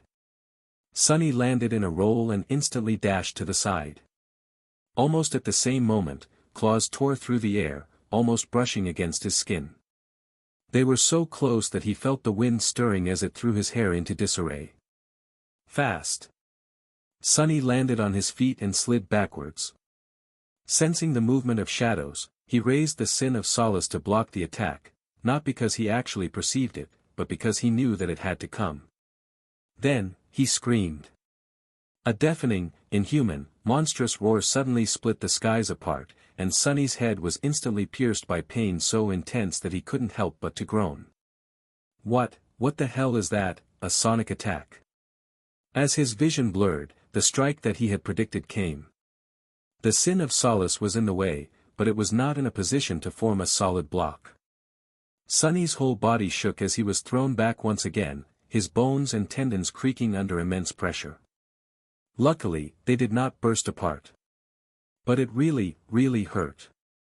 Falling to the ground, Sunny dove into the shadows and flew out of them a couple dozen meters away. He barely had time to grab Saint Tyrus and carry her forward with his momentum before Dire Fong's claws tore into her battered armor. The two of them came to a stop some distance away and froze for a moment, supporting each other. Sunny's breathing was hoarse, and Sky Tide's face was ashen. In front of them, the towering monster, Saint Dire Fong, who had finally unleashed his transcendent power, slowly turned his wolf-like snout and looked at them with a bestial, blood-red, terrifying eye. Sunny's intuition was screaming.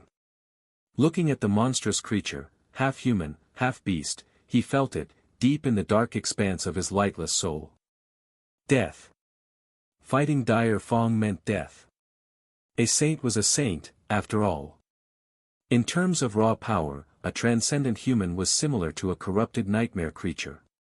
Although humans possessed only one soul core, their intelligence and aspect powers made them equal to devils. At least, someone like Beastmaster seemed closer to a terror, even. Sunny had fought, and killed, many corrupted abominations. But despite the similarity, saints were nothing like the creatures he had killed. That had nothing to do with raw power, and everything to do with who they were. Saints had to conquer 5 hells to transcend, the first nightmare, the second nightmare, the third nightmare, the dream realm, and the waking world. Countless humans had tried, but only the absolute best of the absolute best could survive all 5 of these impossible trials. The strongest, the bravest, the smartest. The most determined, the most skilled, the most adaptable, the most lucky. By far. Only a person possessing all these qualities could become a saint. Even with the interference of the great clans, nothing less would do. So, facing a saint was not comparable to facing a random corrupted abomination. Facing a saint was like facing one of the strongest corrupted abominations in existence. A fiend among fiends. Dire Fong was not alone, either. There were several ascended of Clan Song and powerful thralls surrounding them, too. Curse it all. Sunny suppressed the desire to take a step back, knowing that they would not be able to run. His eyes grew dim and bleak. He hesitated for a heartbeat, and then glanced at Sky Tide. If he went all out, using Shadow Shell and every other trick at his disposal, it would probably still not be enough. His last desperate gamble was the Mirror of Truth, but Sunny was not sure that it would be of any help, not before both of them were torn apart by Dire Fong, at least. He trembled. Lady Tyrus, I don't know what to do. She looked at him, her bloodied face remaining calm and composed. Her voice was steady, too. Of course, you do. You have to flee. Sunny gritted his teeth. Yes, retreat was always an option. He was a great master of staying alive, after all. He could dissolve into shadows and emerge from them hundreds of meters, or even a few kilometers away from the dreadful saint. He could become one of the shadows, as well, and thus immune to all physical damage. That was how he had survived on that snowy field in the Antarctic center, after all. The problem was that he couldn't take anyone with him. And so, Sky Tide's meaning was clear, she was telling him to leave her and save himself. But Sunny, he didn't want to. And so, he was not going to. There was no time for conversations, really, so he simply raised his sword and snarled. Like hell I will. In the next moment, the monstrous figure of Dire Fong turned into a gray blur. He was moving too fast for Sunny to trace where the attack would come from, even Shadow Sense could not keep up with the bestial saint, and so, all Sunny could do was guess. Crap. He summoned the shadows again, trying to build another wall around them. However, it was smashed apart before receiving the chance to solidify. He tried to block the attack of the Transcendent with the Sin of Solace again. However, it was pushed aside with disheartening ease. He put himself between Dire Fong and Saint Tyrus. Arg! Sunny felt his throat being ripped open by a sharp claw. He reeled back and grabbed his mutilated neck, feeling blood flow through his fingers like a river. Damn it, that hurts. He used the dying wish to heal the lethal wound, exhausting the accumulated charge of the transcendent charm. It was still not enough to change the situation. The monstrous beast was already lunging to deliver another attack, and this time. Before Sunny could react, a blinding flash suddenly illuminated the world, and the gray blur lunging at them was suddenly swallowed by an explosion of white flames. At the same time, a figure wielding a slender rapier appeared in front of the Ascended of Clan Song. She moved between them like an apparition, deflecting a rain of attacks with measured elegance and strange, seemingly irrational ease. Cassie pulled the attention of the enemy masters and thralls, while Nephis positioned herself between Dire Fong and Sunny. The towering beast emerged from the flames, wisps of white fire were dancing on his fur, but he did not appear burned. The saint bared his fangs in a murderous grin. Looking up at the towering monstrosity, Nephis calmly brought her radiant longsword into a high guard. "Sunny, are you all right?" He sighed. "Damn, it is indeed a stupid question to ask." Sunny let out a terse breath. "Yeah, I'm fine. Just got my throat ripped out, no big deal." He lowered his bloodied hand, revealing the wound that had already disappeared thanks to the Death Wish enchantment. There was a lot of blood on his neck and the black silk of the Shroud of Dusk, but under it, his skin and flesh were perfectly fine. A corner of Neff's mouth curled upward. "I see." Then, she looked at Dire Fong with a severity that seemed cold enough to freeze a person to death and said calmly. "In that case, Lady Sky Tide, please fall back with Song of the Fallen. Master Sunless and I will remain to cover your retreat." Saint Tyrus was in no condition to face Dire Fong in battle. Even if she wanted to stay, her presence would only slow the two of them down. She seemed to have understood that, as well. Even if she didn't, Sunny was not sure that Sky Tide was in a position to refuse Neff's orders. She was a vassal of Clan Valor, after all, and Nephis was technically of the same status as Morgan. "Cassie, take her." There was nowhere really safe on the battlefield, but getting closer to the main body of Valor's force, and away from the most dangerous enemies, would increase Sky Tide's chances of survival by a lot. Cassie was facing two masters of Clan Song. Her rapier did not seem to move very swiftly, but somehow, it was always where it needed to be to deflect their attacks. The blind girl moved with measured cadence, always half a step ahead of her enemies. Although her face remained calm, the two Ascended seemed shaken. Shaken enough to make a mistake. Just at that moment, one of them summoned his aspect ability to turn the ground under Cassie's feet into treacherous mud, while the other committed to a powerful thrust of his sword. However, the blind girl lightly jumped just a split second before her footing would have been lost in wet sludge, avoiding being momentarily immobilized. Her rapier shot forward, piercing the neck of the swordsman who had been counting on his partner's aspect to stall the enemy. At the same time, something flashed through the air, and the quiet dancer came to a halt above her shoulder, its blade marred by blood. Both masters silently fell down. Their bodies crumbled to the ground almost at the same exact moment as Cassie landed from her jump, one rapier in hand and another hovering above her shoulder. She swiftly moved, evading a frenzied attack of a corrupted thrall, and appeared next to Saint Tyrus. Without saying a word, the blind girl grabbed Sky Tide by the shoulder and pulled her away. Dire Fong, surprisingly, allowed all of that to happen without moving a muscle. He simply stared at Nephis from above as the white flames died down on his fur, motionless, with an indifferent expression on his bestial face. Sunny was curious about what the gloomy saint was thinking, but at the same time, he didn't really care to know. Soon enough, the three of them were left facing each other, the towering monstrosity on one side, Sunny and Nephis standing shoulder to shoulder on the other. Ah, it brings back memories. The situation was entirely different, and the enemy was entirely different, the two of them were entirely different, as well. So much had changed, and yet, he couldn't help but feel as if they were back under the branches of the Soul Devourer, looking up at the carapace demon and preparing to bring the enormous abomination down. Dire Fong's snout moved, and suddenly, a deep, reverberating voice escaped from it, making Sunny's bones tremble. You are Broken Sword's daughter.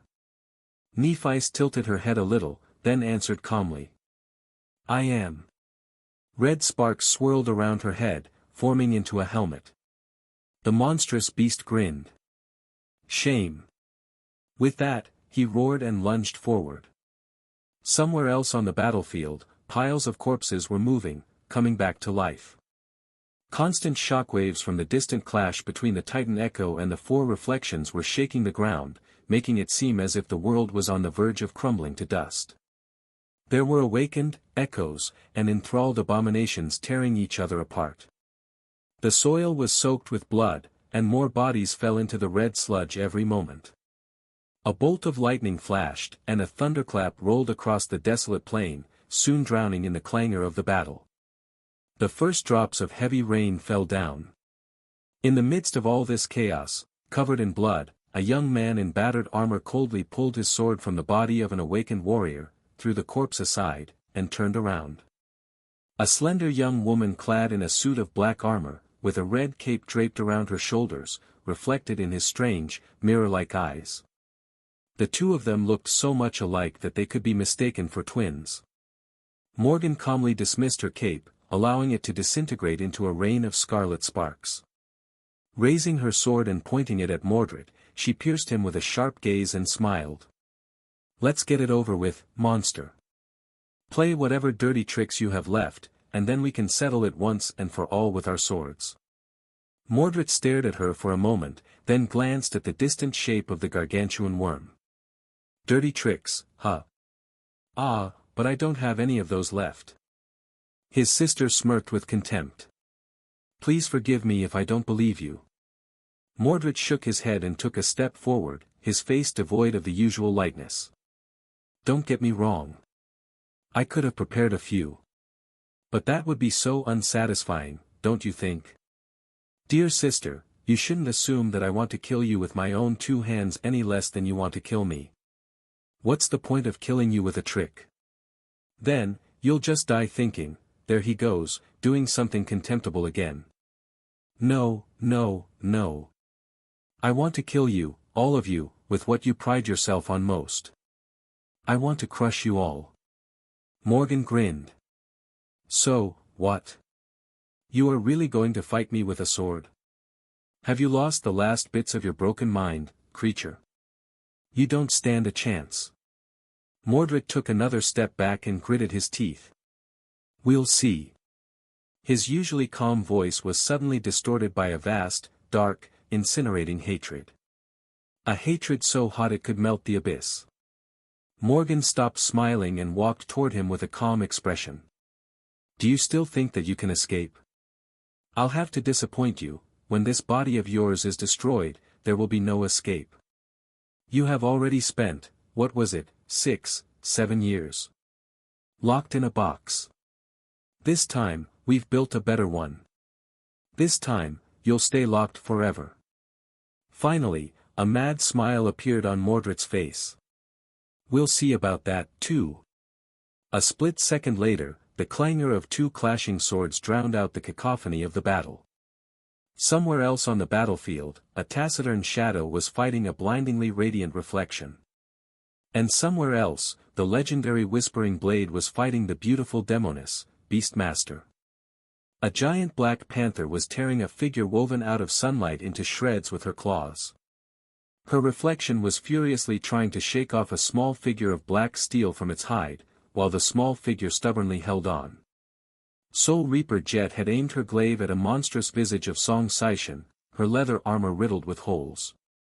The monster facing her wiped the blood off her lips and spat, as if tasting something disgusting. A blind girl was fighting through a mass of enthralled nightmare creatures to guide a battered saint to safety. A revolting creature made out of countless grey worms was being slowly destroyed by 4 cracked reflections. As the grey sky broke with a torrent of rain, the ruinous battle exploded into a nightmare of violence. The world had grown darker under the veil of tumultuous thunderclouds, and torrents of water fell from the skies, bending like whips. Illuminated by a blinding flash of lightning, 2 humans dashed away from the claws of a towering beast. Nephi's, now. There was no real need for words. Sunny and Nephi's might have grown distant as of late due to the choices they had made, but the core of their relationship was the same. They were battle partners first, and everything else second. That bond had been forged in fire, tears, and blood on the forgotten shore long before a shadow was cast on it by other matters.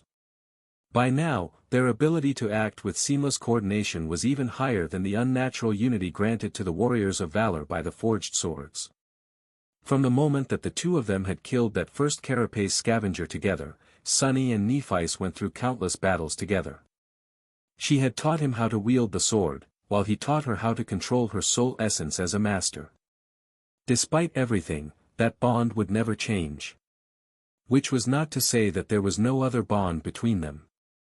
The moment Dire Fong lunged forward, Sunny dashed to the right, while Nephi's dashed to the left. At the same time, some of her radiance mixed with his shadows, while one of his shadows wrapped itself around her body.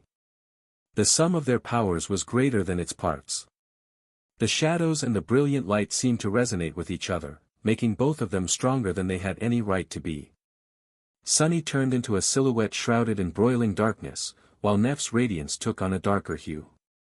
The darkness was permeated with blinding white light, while the light seemed to contain wisps of inexhaustible darkness.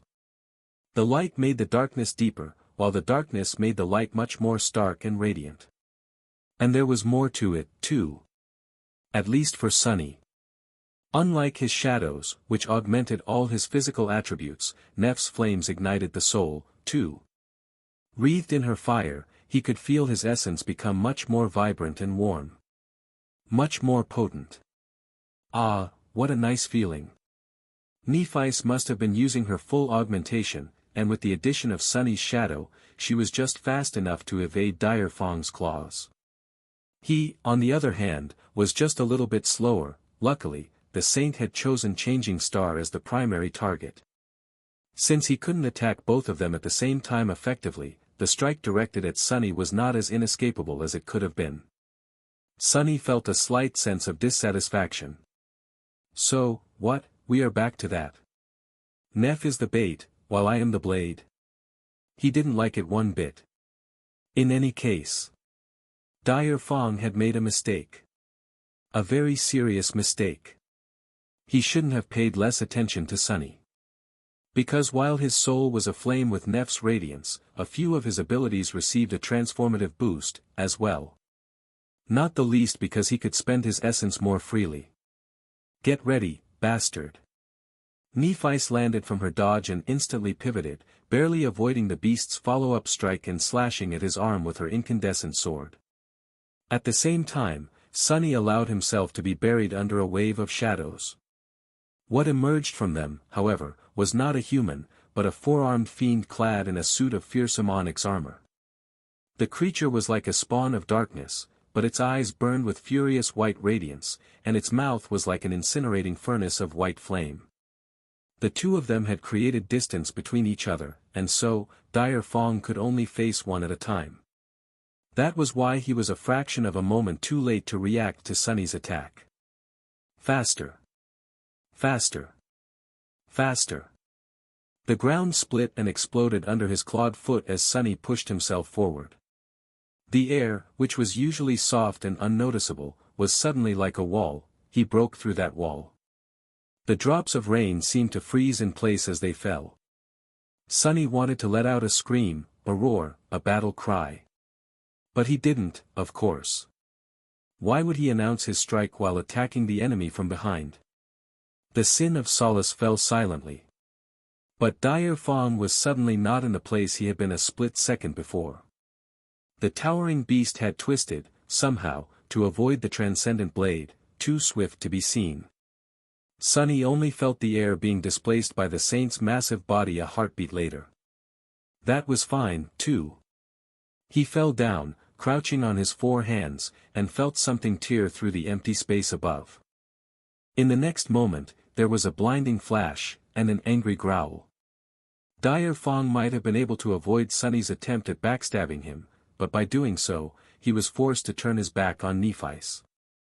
And Nephice, without wasting a single moment, used this chance to plunge her incandescent sword into the beast's hide.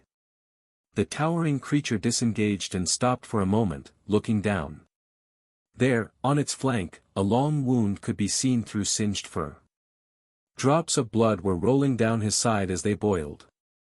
The laceration was shallow, and not at all serious. However, Dire Fong had received a wound, no matter how small, while Sunny and Nephice had not. His bestial face contorted into a vicious snarl.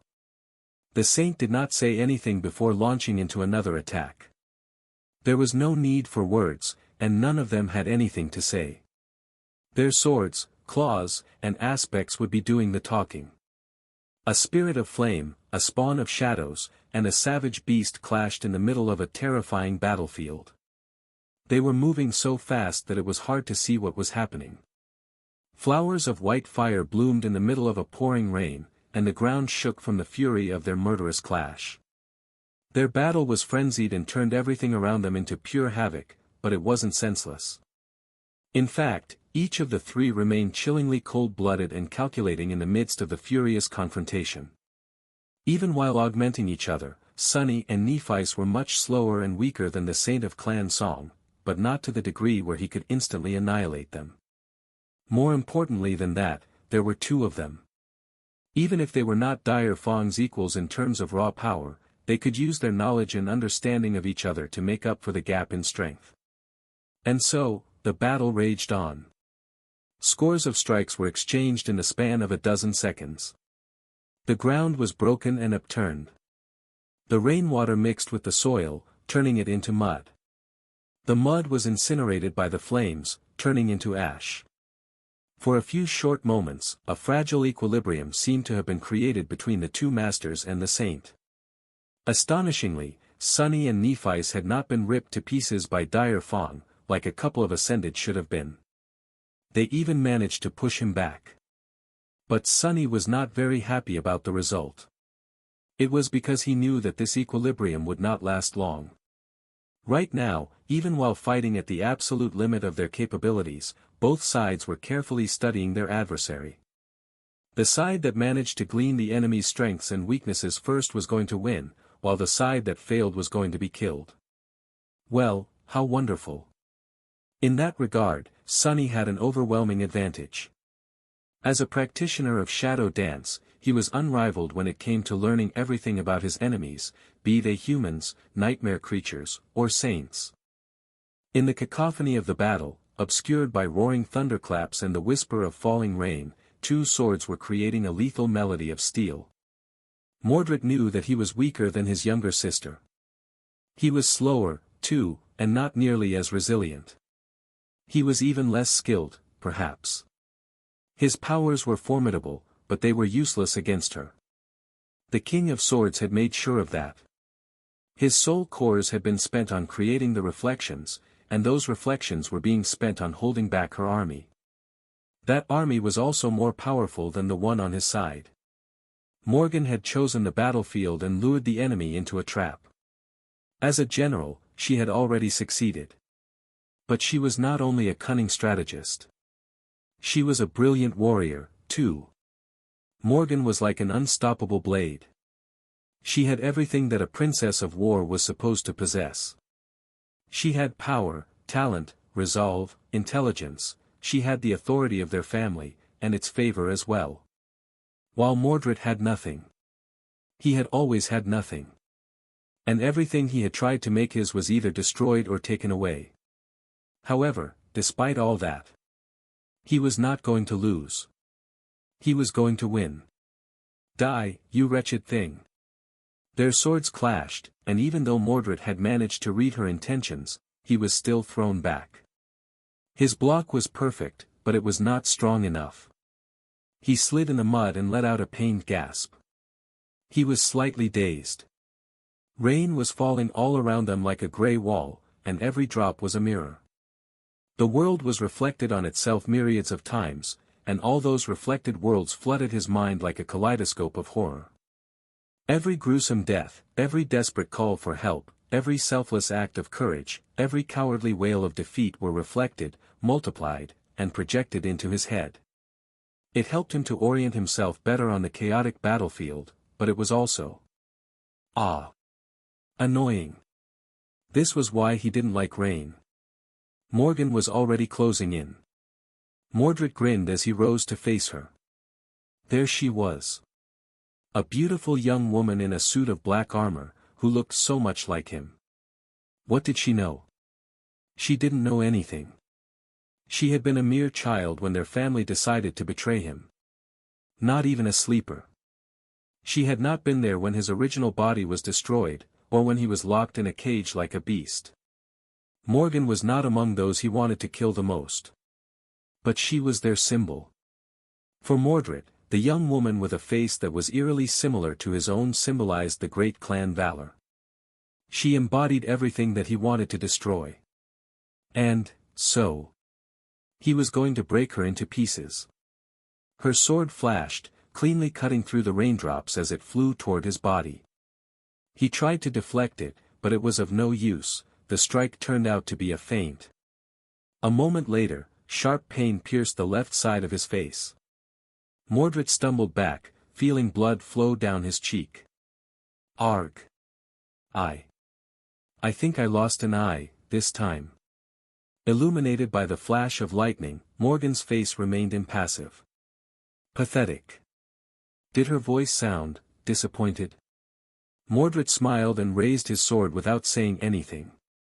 Usually, this would be the time to implement a scheme, a cunning trick, a subtle deception, an unexpected reversal, something like that. He was a master of such things, after all. But he was sincere when he said that there would be no tricks today. There was no point in destroying the symbol of valor with a trick, there would be no satisfaction either. His hatred would not be quenched.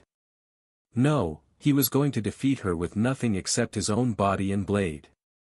Because, even after they had discarded him, Mordred was still stronger, strong enough to destroy them all. And they needed to learn that. Come, sister. Give it your all. His laughter drowned in the rain. Morgan obliged. For a few seconds, the two of them clashed, their swords singing a sharp and deadly song. The clangor of two blades striking against each other fused into one continuous, sonorous melody. They were too fast, too skilled. Neither could overpower the other, and those who got in their way could only flee and stare in terror and awe. But eventually, inevitably, Morgan obliterated his defenses.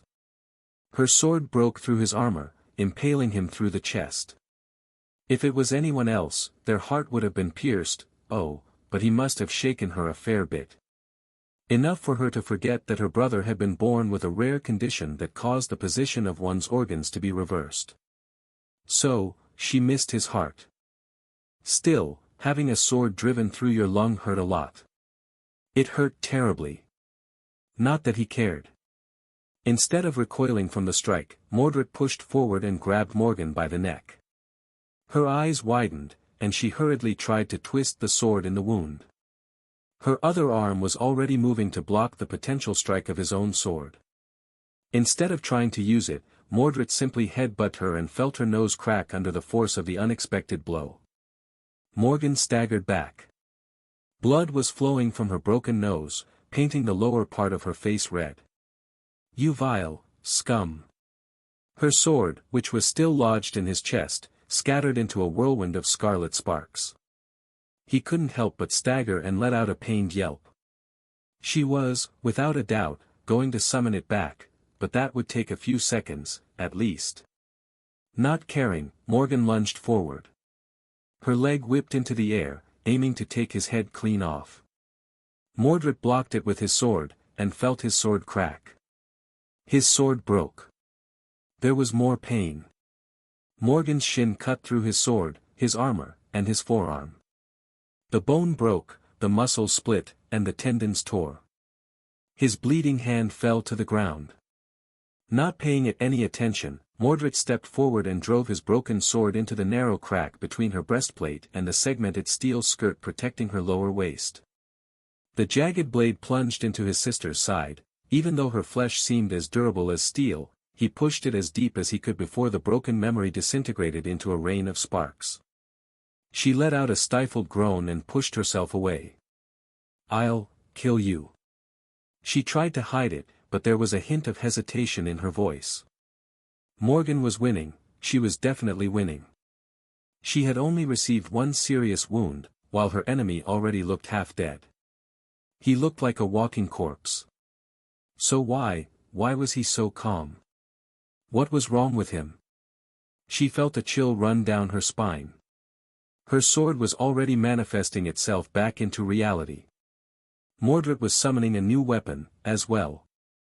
He glanced down, at his severed hand, and stepped over it indifferently. "No. You won't." There was a hint of finality to his words. Gritting her teeth, Morgan blocked out the pain and attacked once again. A booming thunderclap shook the world, but the bestial roar that tore through the clangor of the battlefield was much more deafening. It rolled across the ravaged land like a physical force, sapping the strength of the warriors and making them sway. Sonny, who was very close to the source of that roar, cursed under his breath as he pushed the pain aside and twisted his body to avoid being sliced by the monstrous claws of the rampaging saint. Dire Fong's hand flew past him, and while Sonny was trying to bring the sin of solace down on the creature's monstrous limb, Nephi's attacked from the other side, her sword turning the whipping streams of rain into boiling vapor. The two of them were like hunters fighting against a powerful beast. They circled around him and used their cooperation to make up for the gap in power, acting with the cunning and foresight that made humans so deadly. Nephis was fighting in a way that would have made all the other ascended freeze in stunned silence. She was just too fast, too strong, and too destructive. Her incandescent sword was hot and sharp enough to incinerate the world, and her skill and battle sense seemed to transcend the concept of limits. Sonny was no less frightening. Hidden in the tenebrous embrace of the shadow shell, he fought with the ferocious power of a trueborn fiend and used his inhuman physique to move in a way that no human could repeat, and no opponent could predict. Much more importantly, despite the stark difference between the two of them, one shrouded in burning darkness, the other suffused with beautiful light, they fought and acted as one. That combination was too lethal for a mere beast to survive. However, their enemy was not a beast, no matter how animalistic his form appeared. Dire Fong's transformation ability allowed him to become a strange hybrid between a wolf and a man. His claws, his fangs, his bestial eyes, his thick fur, as well as his inhuman rage, his savage bloodlust, and his primal might, all of it made Sonny feel as though he was fighting a nightmare creature. But the saint was not a nightmare creature. Behind all these monstrous traits hid the cold, calculating mind of a human. And, as a human, he had benefited from the vast legacy of accumulated knowledge and insight that all humans were the inheritors of. In other words, Dire Fong possessed the body of a powerful abomination, but fought with the sublime skill of a gifted human warrior. Because of the nature of his transformation, the saint was using a strange mix of a hand-to-hand martial art and a knife-fighting technique, only, in his case, sharp claws were playing the role of the knives, and he had 20 of them. He had a maw full of terrifying fangs, as well. And the level of skill this transcendent possessed, or any transcendent, really, was truly stunning. Sonny was not sure if he had ever faced an enemy with such mastery over their weapons of choice. If he did, they could probably be counted on one hand. In any case, despite the best efforts of Sonny and Nephis, they simply couldn't bring the saint down. They couldn't even seriously wound him, really. They were barely managing to stay alive. There were several cuts on the massive beast's body, but the two of them had received much more damage than Dire Fong. Both of their armors were battered and dented, and Sonny could taste blood on his tongue. Feeling a hint of despair crawl its way into his heart, he gritted his teeth and dashed forward to capitalize on the small window of opportunity Nephis had created and deliver a vicious blow. The attack missed. He's a monster. A moment later, his body shook as it was batted away by an unexpected, but perfectly executed elbow strike. The breastplate of the mantle dented and almost cracked. Nephi's launched into a reckless attack in order to buy him a little time to recover. She was going to pay for it, without a doubt, but at this point, their battle was not about remaining unscathed. It was about being a little bit less broken than the enemy at the end of it. Arg! Dire Fong was powerful, Dire Fong was skilled, and worst of all, Dire Fong was strange. His battle style was too unique, too bizarre, and too deep to be deciphered in a short amount of time. It had been perfectly tailored for his monstrous transcendent form, with its contradictory physical traits and attributes, which were both human and not. He displayed a level of essence control so intricate, deliberate, and ingeniously applied that it made Sunny question his own talent. No, it was not a question of talent. It was simply the innate superiority of a higher rank multiplied by the amount of effort put into integrating essence into a combat style, both by Dire Fong himself and many battle masters of Clan Song. It was the benefit of being a vassal of a great clan. This was possibly the first dedicated essence technique Sunny had a chance to study. He had not even known that such things were possible, or existed. And if all of that was not enough, Dire Fong's aspect abilities were flawlessly blended into his battle style, as well. It would have been much worse if Sunny had to somehow guess the saint's abilities first. Luckily, he had already learned them from Cassie. Dire Fong's dormant ability enhanced all his senses, especially his hearing and the sense of smell. He could even feel the tiny vibrations spreading through the ground. As a result, he had no blind spots. He also seemed to be able to predict the actions of his opponents by observing the tiniest changes in their stances, muscle contractions, eye movements, and other things Sunny had no knowledge of. His awakened ability was a physical augmentation tied to his emotional state. The angrier he got, the more pain he felt, the more powerful he would become. Things like that were usually unreliable and impossible to control, sometimes even detrimental, but Dire Fong seemed to possess absolute control over his emotions. He could summon the most murderous rage at will, while remaining perfectly cool-headed and composed. Dire Fong's ascended ability was the debilitating sonic attack, and his transcendent ability, well, it was self-evident. So, with the knowledge of that, Sunny had to come up with a way to kill him. A master killing a saint, that had never happened in history. But it had to happen today. He was going to make it happen. The three of them were like an obliterating hurricane. The bloody fight between Dire Fong, Sunny, and Nephi's was no less furious and destructive than the clashes between the other saints that were happening on the battlefield, or maybe even more so. Any awakened, echo, or enthralled abomination that dared to enter the sphere of destruction created by their fight was instantly torn apart, and so, soon, no one dared to any more. All the soldiers could see were dark shapes moving with dreadful speed within the rain, and billowing clouds of scalding steam that were sometimes illuminated by bright flashes of beautiful white radiance. Maybe only Kai could make out what was happening inside, due to his awakened aspect ability. I hope the fool does not rush here to help us. Sunny was trying to dismantle Dire Fong's battle style to shadow him, but his progress was too slow. Every second they spent fighting against the terrifying saint threatened to be their last, and even if they continued to remain alive, their fates would be sealed due to simple exhaustion, both of their bodies and their souls. Sunny and Nephi's possessed astonishing endurance, and their pools of essence were many times larger than those of ordinary masters. However, they still could not compete with a saint.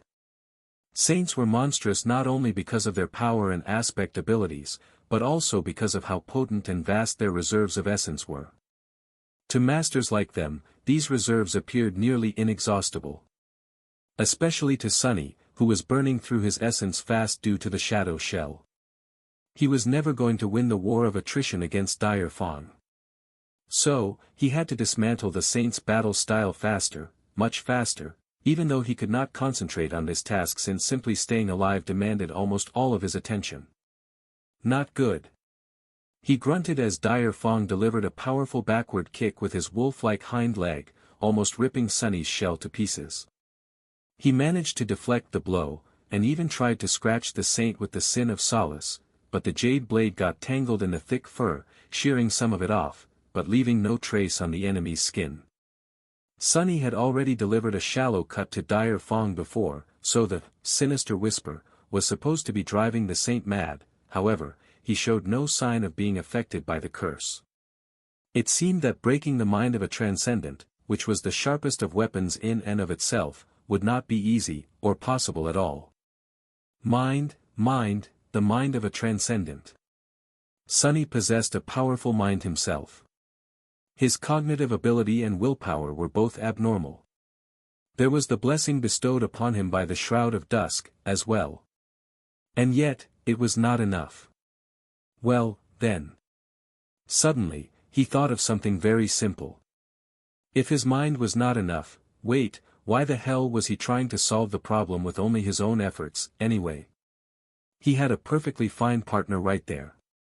Summoning chains of shadow to try and bind the savage saint, he saw most of them miss the mark, while the rest were easily torn apart and destroyed.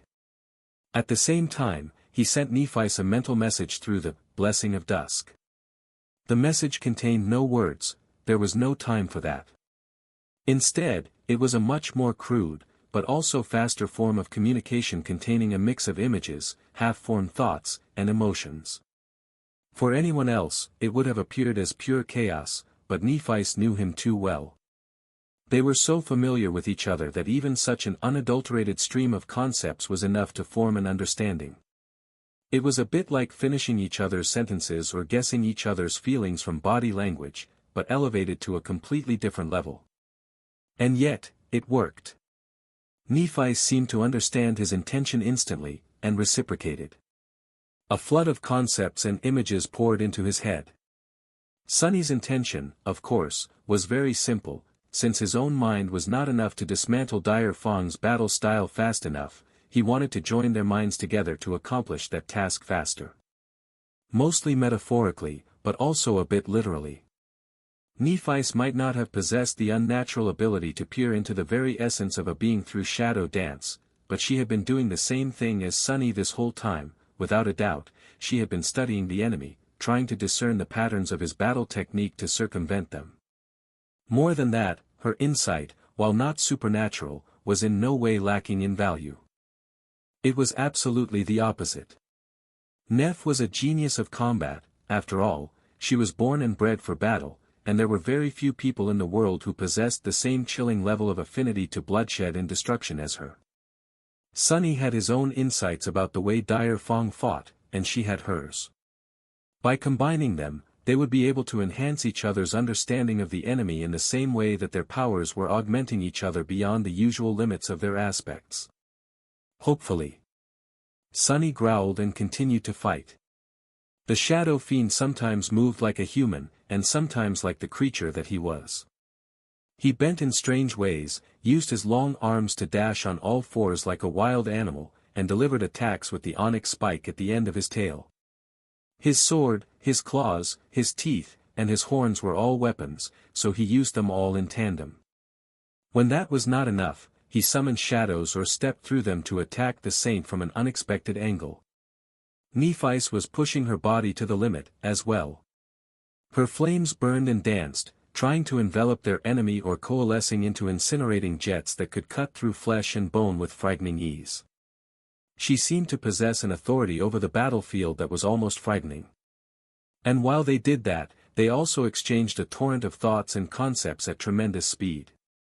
Sunny was sharing his knowledge, while Nephi was sharing hers.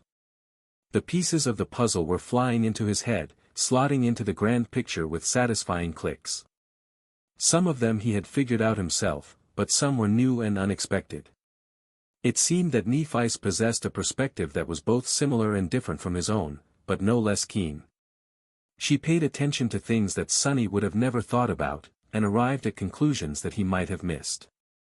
The same was true in reverse. But together, they missed nothing. They saw everything. It was as though they were omniscient. And with that omniscience, everything clicked in place, and the essence of Saint Dire Fong was revealed to Sunny. He hesitated for a moment, and then sent actual words to Nephi's for the first time. He said, or rather, thought. "Do you trust me?" Sunny had done it. He had dismantled Dire Fong's astonishing battle style, and peered into the very essence of it. The core of the Saint's combat technique was laid bare, with all its components, the body, the mind, and the soul, revealed to Sunny with stark clarity. With that knowledge, he could predict what Dire Fong would do. He could even perform some of the same things despite the difference in their aspects and physiques. And armed with that understanding, Sunny finally realized that there was no way for them to win. The fearsome Saint was just too powerful, skilled, and intelligent. He held the outcome of the battle in a firm grasp, biding his time until the perfect opportunity inevitably presented itself. And their own strength was not enough to change that outcome. Even if Sunny knew that a strike was coming, he would not necessarily be fast enough to dodge it. Even if he knew the enemy's intent, he would not be strong enough to survive it. And neither would Nephi's. At least if their level of strength, already unthinkable for mere masters, remained the same. But it did not have to, did it? "Do you trust me?" What a loaded question. Sunny had his reasons, but it was true that he had gone against Neff's wishes in pretty much every instance where it mattered. He had abandoned her in the Dark City, refused to leave her in the Crimson Spire, and then fled from her again at the Grand Ball of Clan Valor. Just to end up by her side anyway. It was a bit funny, and a bit sad, but most of all, Sunny wasn't sure if she did actually trust him. He wasn't even sure if he himself would have trusted him. The same was true the other way around. And yet, as far as he could see, that was their only chance to emerge from this fight alive. If he could only prove to her somehow that. "I do." "What?" The calm answer came almost instantly. It startled him. "Ha!" Sunny dashed away to avoid being caught in the Saint's maw, dove under lightning-fast claws, and barely managed to get out of the way of a stream of billowing white flame that covered his retreat. Well, that makes things easier. He called upon a certain memory, and sent Nephi's a short thought. Then, in about 5 seconds, "Give it all to me." 5 seconds was the amount of time needed for the memory to manifest itself. It was not a very large amount of time. But in a battle against a saint, it was like an eternity. Sunny had long pushed himself to his limits, and then well past them. Even while empowered by the shadow shell and augmented both by his shadows and Neff's flame, he could feel the terrible strain of the battle slowly breaking his body down. It was already in a bad state, and would only continue to crumble as time went on. However, it had not broken yet. Gritting his teeth, Sunny threw himself into the furious crucible of battle. Dire Fong's massive body moved with dreadful speed, each of his limbs posing a fatal threat. His attacks were vicious, devastating, and explosive, but also perfectly timed and chillingly calculated. Sunny knew when they would come and from where, but despite that, it was not easy to withstand the savage barrage of lethal blows unleashed by the monstrous beast. The ground split and trembled around them, and the clouds of steam created by Neff's flames obscured everything around. And yet, he did withstand it. Exactly 5 seconds later, Sunny pushed himself off the muddy ground with 3 hands and flew forward, the tip of the Sin of Solace aimed at Dire Fong's neck. The saint easily dodged it and retaliated with a powerful blow, which Sunny awkwardly blocked. He let out a pained scream and was thrown backward, in the direction where Nephi's was rising from her knees. Sunny landed on his feet and struggled to maintain his balance as he slid through the mud. He might have fallen, but she stepped forward and supported him from behind, placing a hand on his back. Both of them were standing, but they had lost the advantage of surrounding the enemy from 2 sides. Worse than that, they were both in the single line of attack now, Nephi's hidden behind the towering figure of the Shadow Fiend. Dire Fong's bestial eyes ignited with satisfied malice. And at the same time, Sunny's 5th shadow, as well as all of Neff's flame, poured from her hand and into his shell, leaving her entirely exposed, but gifting him with twice the amount of physical augmentation. Instantly, his power exploded, His strength, his speed, his endurance, his agility, all of it soared to heights that Sunny had never experienced before. The two of them had experimented with augmenting each other in his basement, but he had not invented the shadow shell yet back then. Now, all the parts came together to create a truly terrifying combination. Of course, it was not the smartest of tactics. By making one of them exceedingly strong while leaving the other one weak, they were giving Dire Fong a perfect opportunity to get rid of the weaker enemy first, and then deal with the other one without being encumbered by the numerical disadvantage. But that was only true if the Saint survived long enough to figure out what happened. Sunny was not planning on giving him such a chance. He had to finish this fight in one exchange. So, I don't just need to kill a Saint, I also need to kill him with one strike. Well, isn't it wonderful? There was no more time to think. Only to kill. Sunny cleared his mind of all unnecessary thoughts, except for one, an axiom he knew too well. The essence of combat is murder. He was going to murder Saint Dire Fong, the vassal of the great clan Song, right here and now. There was no doubt or hesitation, no room for failure. Only certainty. The terrifying, towering beast in front of him opened his maw, ready to let out a deafening roar.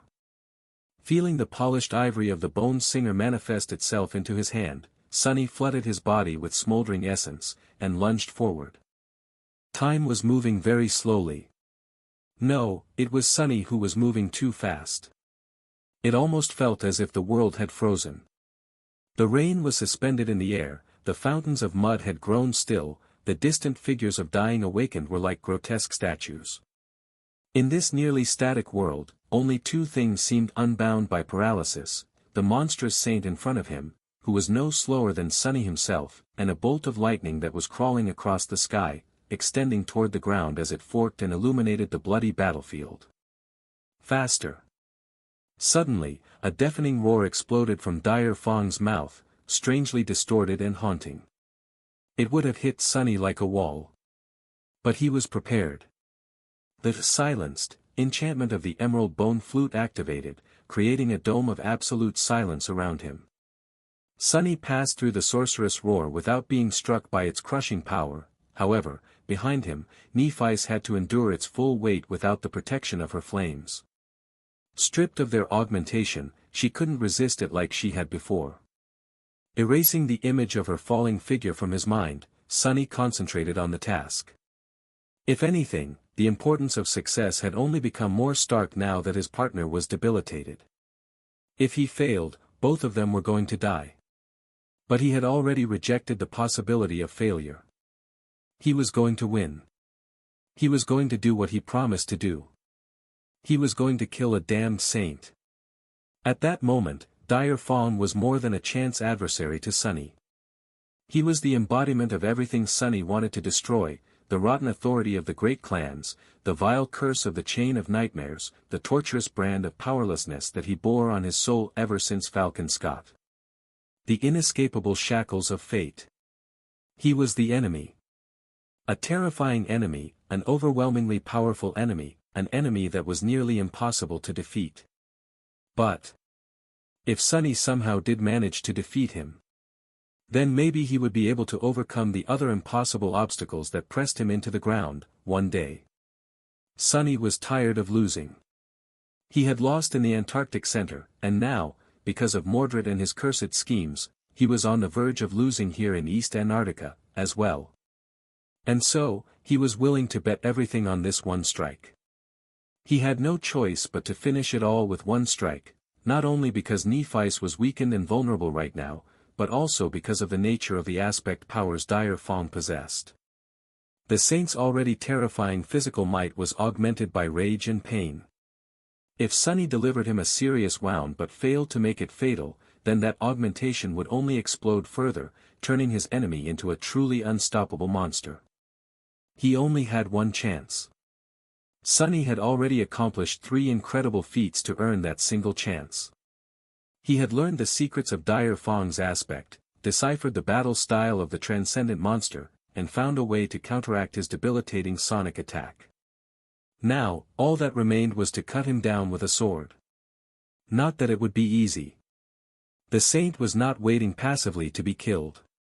He was already moving, rushing forward with speed that exceeded all reason. His claws were ready to tear Sunny apart, and his fangs were ready to sink into Sunny's flesh. Even though the gap of power between them had narrowed tremendously, Dire Fong still had an edge in terms of strength, weight, and sheer size. But that was all right. As a survivor of the Forgotten Shore, Sunny was a master of killing things that were larger and more powerful than him. And while he had absorbed the essence of Dire Fong's battle style into shadow dance, the saint had not gotten a firm grasp of his own technique yet. How could he, when Sunny's technique was as formless and shapeless as shadows? All Dire Fong could do was try and predict how his enemy would act based on his formidable experience of participating in countless battles. However, there was a problem with that approach, too. That was because the saint had never fought a shadow spawn before. He was still judging Sunny as if Sunny was a mere human. But while Sunny still considered himself a human, he was also a bit more. As the two of them closed the distance, prepared to strike, Sunny used the inherent flexibility of a shadow dance practitioner to bend his body in an extreme and almost unnatural way. At the same time, he used the physical characteristics of his fiendish shell to switch from running on 2 feet to a low, beast-like gait. As a result, the saint's claws tore through the raindrops above his head, while his momentum remained the same. Sunny gritted his teeth and let out a bestial growl as he used all his prodigious strength to push himself off the ground and leap into the air. Dire Fong was too fast and skilled to allow the unexpected attack to reach its mark, though. A split second before Sunny could bring his sword down on the saint's neck. A massive clawed hand pushed forward, catching him in the chest. The power of that blow was too terrible. The onyx of the mantle cracked and exploded, as if struck by 5 transcendent swords. The manifested shadows comprising the Shadow Fiend's shell were instantly sliced and torn apart. In an instant, the shadow spawn was mutilated beyond recognition. The upper portion of his torso was entirely destroyed, exploding into a fountain of darkness. His horned head was severed and flew into the air. 2 of his 4 arms were ripped off. The entire mangled carcass was thrown back. The sin of solace slipped from his fingers. That was the thing, though. The shell of the Shadow Fiend was a towering monstrosity that stood at almost 3 meters of height. Sunny, meanwhile, was a young man of a rather modest stature. So, he could easily change the internal structure of the shell in a way that would allow him to sacrifice the upper portion of it while remaining perfectly unscathed. Almost at the same time as Dire Fong's claws tore through the upper chest and neck of the Shadow Fiend, the whole shell suddenly lost its coherence, starting to dissolve back into the ethereal shadows. And, just below the harrowing cut, the top of Sunny's head was revealed. The dissipating shell was thrown back by the strike, but his own body, freed from its embrace, continued to fly forward like a bullet. Time stood still. Catching the hilt of the sin of solace with his own human hand, Sunny used the tremendous augmentation of shadow and flame to fill his muscles with dreadful strength. And drove the tip of his sword into the saint's bestial eye. Under the relentless onslaught of rain, blood was being washed off the shattered armor of a beautiful young woman with black hair and vermilion eyes. She swayed, trying to lash out with her cracked sword, but slipped in the mud and fell heavily to one knee. Her breathing was hoarse, and her lips were painted crimson with blood. Mordred looked much worse than his sister. One of his eyes was gone, turning his face into a grotesque mask. So was one of his hands. His armor was on the verge of collapsing into a whirlwind of sparks, and terrible wounds covered his body, revealing flesh and bone. And yet, his expression was calm. "Ah, it hurts. I haven't felt pain like that in a long, long time." He was growing weak because of blood loss, his vision turning blurry.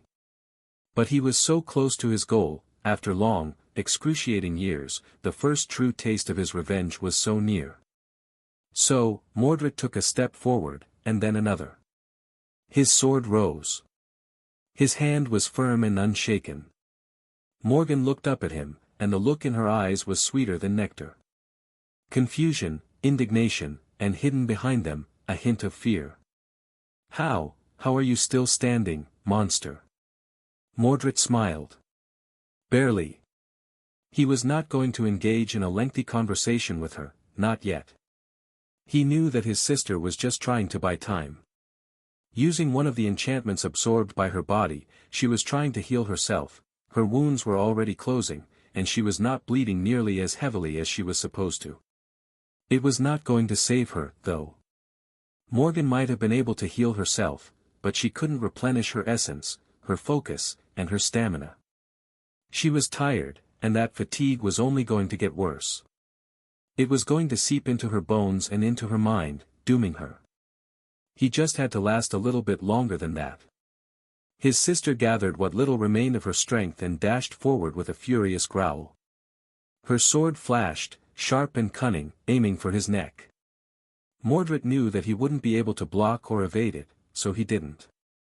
Instead, he just shifted his torso slightly, allowing the sharp edge to cut into his clavicle instead of his neck, endured the blinding flash of pain, and drove his own sword into a crack in her armor.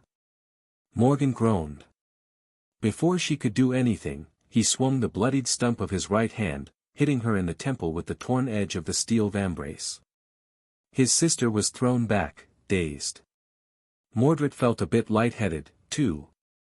A long sigh escaped from his lips. Ah! Through the veil of rain covering the battlefield, he could see what was happening around them. Clan Song was losing. The titanic worm was battered and mutilated, but 3 out of the 4 of his reflections had already been destroyed. The last one, the one wearing Whispering Blade's face, was not going to last much longer, either. Saint Matic himself was close to prevailing in his harrowing battle against Beastmaster. Silent Stalker and Summer Night were still fighting, both stubbornly refusing to admit defeat.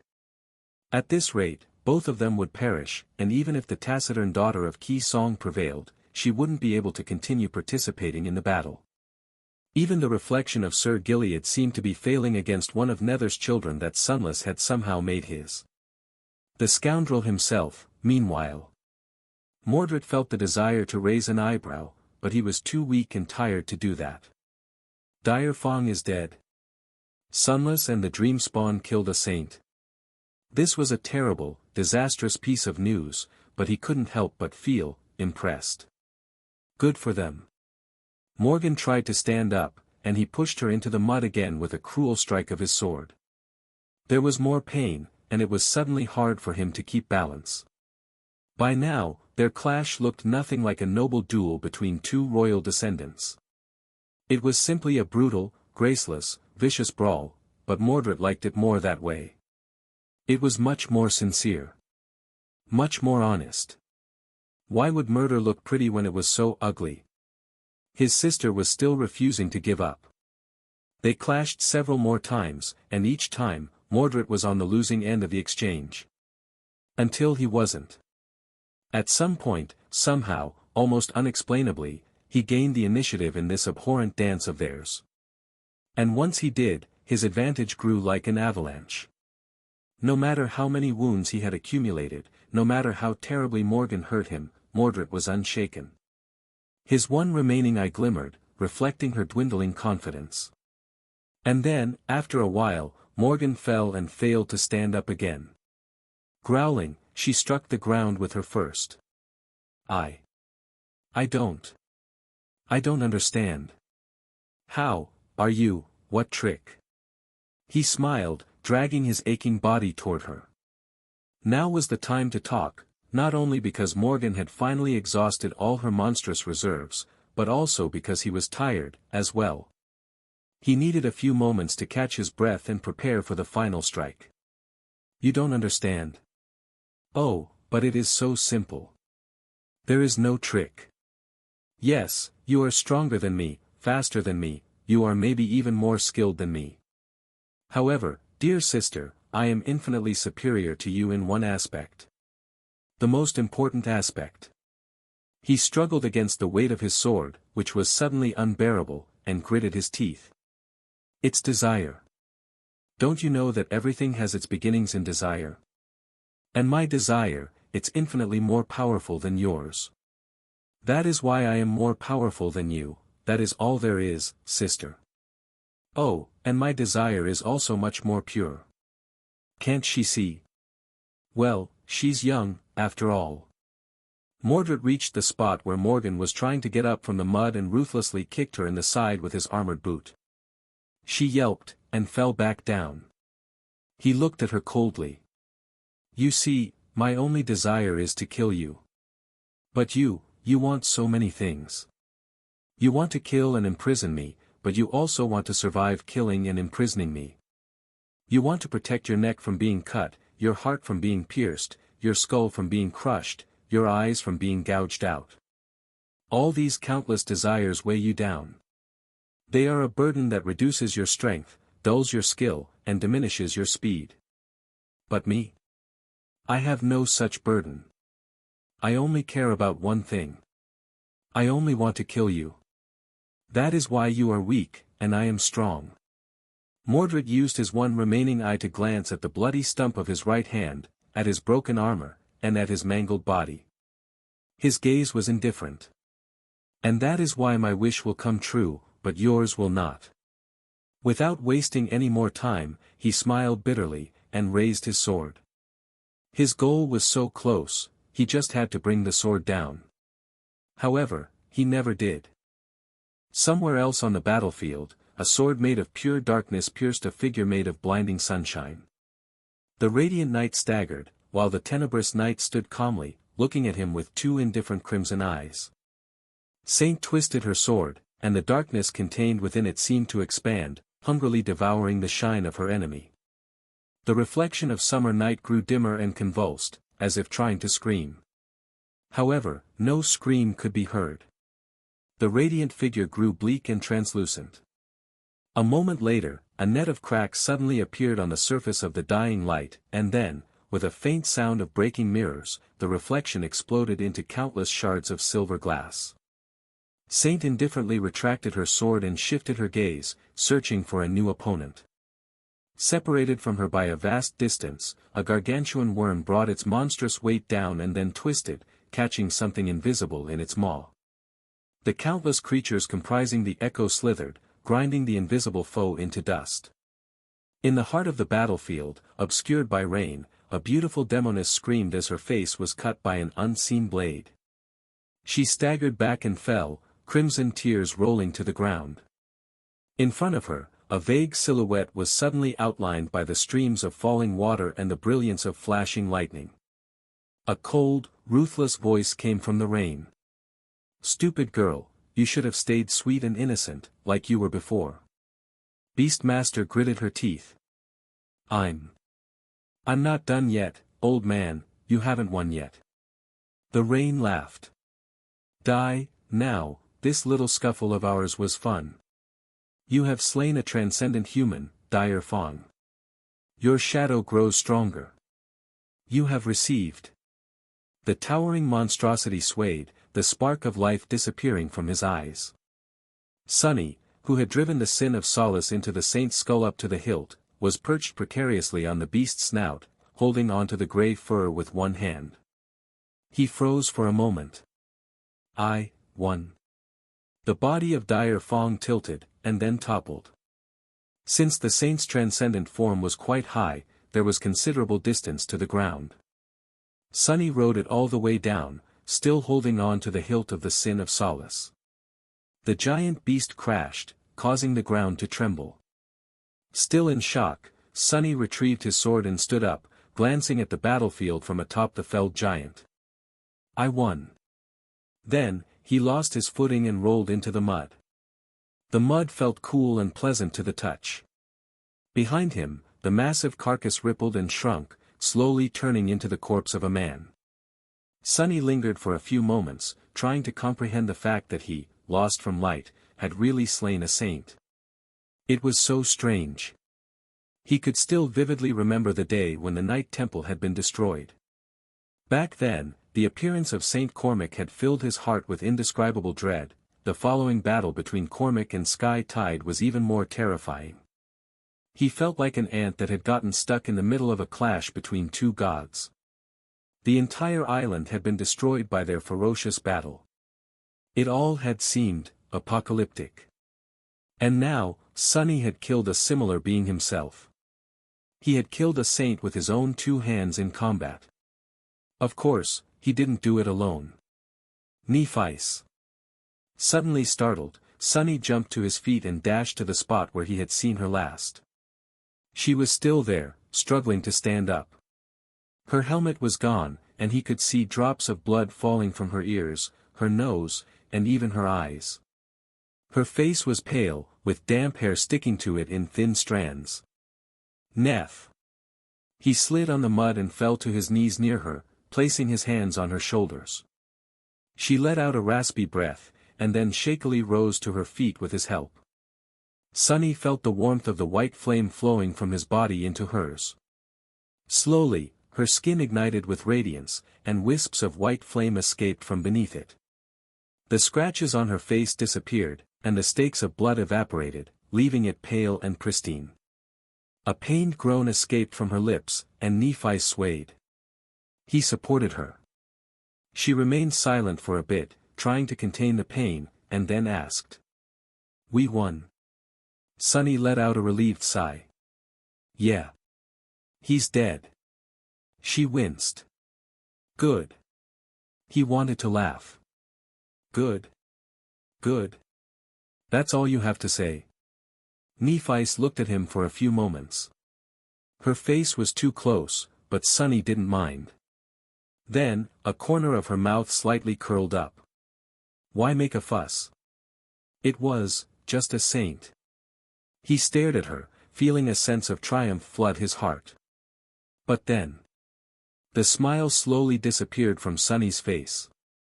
Separated from them by the wicked havoc of the battle, a blind girl was standing in the middle of a vast circle of corpses, drops of blood falling from her rapier and her armor. Behind her, a woman with golden hair and amber eyes was leaning heavily on a spear. Suddenly, the blind girl shivered and lowered her sword. Her shoulders fell. Turning around, she ignored the rushing enemies and looked up, at the cloud-ridden sky. Her exquisitely beautiful face was solemn. Mordred raised his sword, ready to strike his sister down. But then, he froze. His strange, mirror-like eyes trembled. As if forgetting about Morgan, he slowly turned around and looked at the sky with a grim expression. The smile slowly disappeared from Sunny's lips. The wind was cold. In the flash of lightning, he suddenly looked paler than a ghost. His face fell. Nephi frowned. "Sunny. What's wrong?" He looked frightened. Without answering, Sunny slowly turned away from her and looked up with an expression of utter terror. I don't know, something is wrong." His voice drowned in a deafening thunderclap. Neph hesitated for a moment, then traced his gaze and looked up at the sky. There didn't seem to be anything there. Except for a strange, rippling darkness. For a few moments, the battlefield seemed to grow still. And then, the sky crumbled and split apart, devoured by an abyssal rift that seemed to be leading to the very depths of hell. A gargantuan nightmare gate tore the world into pieces, dwarfing the battlefield as it cut through the sky and manifested itself into existence. The sky parted, sliced through by a narrow vertical rift. Behind it, the fabric of reality made way for a dark, harrowing abyss of nothingness. Both light and darkness seemed to be twisted and changed near the gate, breaking as they were destroyed. The rift dwarfed the entire battlefield, stretching for hundreds and hundreds of meters into the shattered sky. The abandoned outpost, and the black fissure of the nightmare gate that led to the vicinity of the Black Skull, looked tiny and insignificant in front of it. An invisible shockwave rolled outward from the point where the gargantuan rift touched the ground, exerting an almost irresistible force. Sunny braced himself, but still staggered as the wave passed through him, barely managing to stay on his feet. His mind was drowned by the deafening, cacophonous howling of the call. It was many times louder, more unbearable, and maddeningly demanding than it had ever been before. Sunny desperately resisted the overwhelming desire to submit. All around them, the awakened warriors screamed as they grabbed their heads and fell to their knees. Their eyes were wide open, but unseeing. Some were bleeding, and some seemed to be crawling toward the gate. Some were thrown to the ground by the shockwave. The invisible force made no distinction between those serving valor and those serving song, they were all the same in the face of the harrowing rift. Mundane humans, if any had come to witness this battle, would have been outright killed by the pressure of the gate. Sonny staggered back and looked up at it in terror. His lips moved. It's a Category 4 nightmare gate. And, just as he said those words, the world shook again, and another rift tore through the sky. The world convulsed, and one more sliced the fabric of reality apart. Like three dark pillars holding up the heavens, or three vile spears cruelly thrust into the flesh of the world, three colossal nightmare gates surrounded the battlefield, cutting out all paths of retreat. Not that there was a way to escape them. The three armies, the valiant warriors of Clan Valor, the fearless soldiers of Clan Song, and those awakened of the evacuation army that had come as escorts of Saint Sioar, were trapped between the abhorrent black rifts. And then, something vast moved in the abyssal darkness of the first gate. Those who had enough presence of mind left to see witnessed something shift within the nightmare gate. A moment later, giant fingers suddenly pushed from it into the waking world, each as large as a tower. There were dozens of them, all dark and strangely human-like, with black, broken fingernails and torn, calloused skin. The fingers felt around blindly, then grabbed the edges of the vertical rift and strained, as if trying to pull it wider.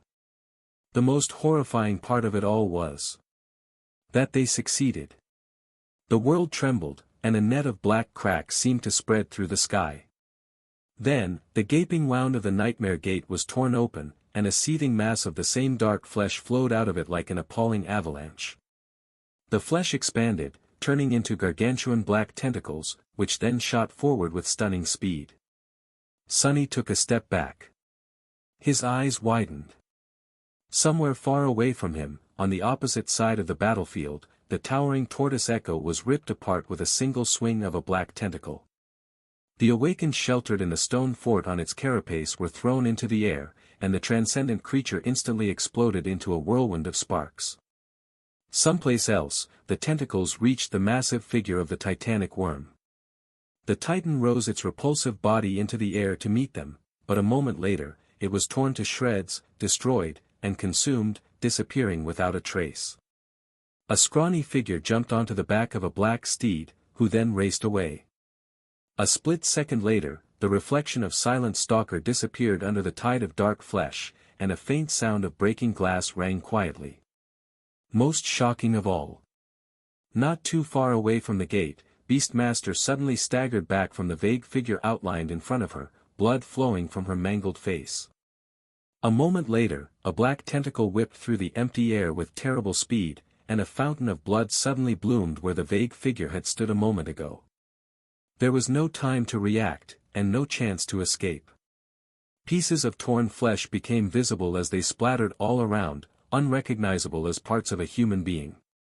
Just like that, Saint Madoc, the Whispering Blade, brother of the King of Swords and an elder of the great Clan Valor, was no more. He was dead. Far away, Sonny and Nephice watched the world end in stunned silence. It's a great terror. A great titan. Sonny shivered, hypnotized by the terrible sight of a great nightmare creature forcing its way into the waking world. Everything he had known seemed meaningless in front of it. The mere thought of trying to resist felt futile. That was when the darkness within the other two gates moved, as well. He considered his chances of outrunning the tide of corrupted and great abominations that would enter the waking world in mere moments. Even with Nightmare and Shadow Step, the chances were zero. If even the saints were obliterated in seconds, a master like him had no chance at all. Nephice suddenly shuddered, and then grabbed him by the shoulder. Her lips parted. Realm. Escaping into the dream realm. That is the only way. He stared at her with hollow eyes, trying to understand the meaning of these words. What is she on about? Then, with tremendous effort, Sonny forced himself to calm down and regain his composure. He could, barely, think again. Escaping into the dream realm. That was indeed a chance. No one knew what they would find there, but it could very well be better than being trapped between 3 Category 4 nightmare gates. At least, that way, there was a possibility of survival. Here, there was only death. Or something much worse. The problem was that the process of traveling between worlds was not instantaneous. It took time to open the door between the waking world and the dream realm, and even more time to step through. Would they be fast enough to escape? There is only one way to find out. Staring at the great horror slowly pushing its vast body through the broken abyssal rift, Sunny took a deep breath, and tried to feel his dream realm anchor. Sunny and Nephi stood side by side as they watched utter devastation being unleashed by the creature crawling out of the colossal nightmare gate. The gargantuan black tentacles were still far away, but they were getting closer with every moment. Numerous awakened had already been killed, and more were going to die soon. It was too sudden, too much. There were a lot of things that Sunny needed to comprehend, accept, and think about, the future. Cassie, Effie, and Kai. Jet. But there was no time to think. It was almost impossible, anyway, the call was roaring in his mind, making any kind of thought difficult. All he could do right now was concentrate on his own survival. One thing Sunny did do, however, was dismiss his shadows. They would be of no help against the great being, but losing them to this catastrophe was just too easy. Ruined, it's all ruined. Sunny tried to sense his connection to the dream realm. As a master, he could leave the waking world at will. It took some time to activate the connection, and usually, he would be transported to his anchor citadel in a matter of minutes. That was not going to happen today, of course. Being in close proximity to a nightmare gate disturbed the anchor, so entering the dream realm near them meant being pulled by the call and entering the area surrounding the seed instead. Currently, Sunny was in the area of effect of 4 different nightmare gates. He didn't even know which seed he would be pulled to, but anything was better than remaining on the desolate plain that was going to be flooded with indescribably powerful abominations very soon. Hurry, hurry, hurry. In front of him, a scene out of a nightmare was playing out. No one on the battlefield was strong enough to resist the being unleashed by the nightmare gate, all they could do was try to run, fail, and die. Those who succumbed to the call could not even run. Scores of awakened, echoes, and enthralled abominations were all being torn apart and pulverized. The seething mass of dark flesh, meanwhile, continued to squeeze itself through the gate. The black fingers continued to hold the rift apart, but there was also a gargantuan hand that had emerged from the abyssal nothingness entirely, plunging down to grab a fistful of screaming humans. I need to succumb to the call, as well. Sunny had spent it was close to 8 months, by now, the last 8 months having his mind almost constantly assaulted by the insidious whispers of the call. Sometimes, they were loud, and sometimes they were quiet enough to seem nearly absent. It had been hard to deal with the maddening pressure at first, but slowly, he developed a sort of resistance to the call. He had learned how to fight it. But now, in a bizarre turn of events, he had to surrender to it. It was a frightening and uncomfortable feeling, the feeling of releasing control. There. He sensed it, his connection to the dream realm. Strange and distorted, it was still there, in fact, it was much stronger than before. The whispers of the call grew even more deafening, screaming, demanding for him to make use of it. Feeling a strange ecstasy and an immense sense of relief flood his mind, Sunny submitted to their will. Concentrating, he pulled on the connection, and felt the border between the 2 worlds becoming weaker and more ethereal. Before, it had been like an impregnable wall, but now, it was more akin to fog. And he was slowly entering that fog. It was as though something was pulling him from the other side. Or maybe expelling him from this one. And that was it. That was all he could do. Now, Sunny just had to hold on to that feeling and hope that he would leave the waking world before the great and terrible being entering it squashed him like one would a bug. The 3 colossal gates stretched into the broken sky like festering wounds. The dark tentacles were rampaging on the battlefield, some whipped around, obliterating the armies of the great clans, some plunged into the soil and grew taut, pulling more and more of the great abomination into the waking world. Sunny and Nephi stood motionless amidst the harrowing destruction. They did not try to run or search for shelter. There was nowhere to run, anyway, and no shelter to be found. The spot where they had fought Dire Fong was as good as any other. It was all up to chance now. Turning away from the black tentacles that were getting closer and closer, they looked at each other. Sunny felt the ground under his feet quake, the tremors growing stronger and stronger. It was as though something was approaching them, shaking the world with each heavy step. He didn't even look to see what was appearing from the other two gates. Instead, he just looked at Nephi's. She was pale and weakened, but seemed calm. She always seemed calm, even when she wasn't. After a few moments, Sunny opened his mouth, which was suddenly excruciatingly dry, and said, "I'll see you on the other side." Nephis looked back at him, something grotesque and lumbering reflecting in her striking gray eyes. She nodded. Yes. Then, she hesitated for a second, and took a deep breath. "Sunny. I need to tell you something." He gritted his teeth, suddenly frightened that what she was going to say would sound like a farewell. Nevertheless, he forced himself to ask. "What?" Neph lingered for a bit. Then, as the ground under them trembled violently, she suddenly looked away. What she said next was entirely unexpected. "The projector, back in your house, it didn't really explode by itself. I lied. Actually, I broke it. So. I'm really sorry." Sunny stared at her in disbelief. His mind short-circuited for a moment. How is her tone so, what? He blinked, and then scoffed. Why the hell? However, he did not finish the sentence. Suddenly, the world disappeared, and Sunny saw, or rather, perceived, a boundless void. It was the familiar, empty void between dream and reality. A moment later, he was suddenly blinded by bright sunlight, and assaulted by unbearable heat.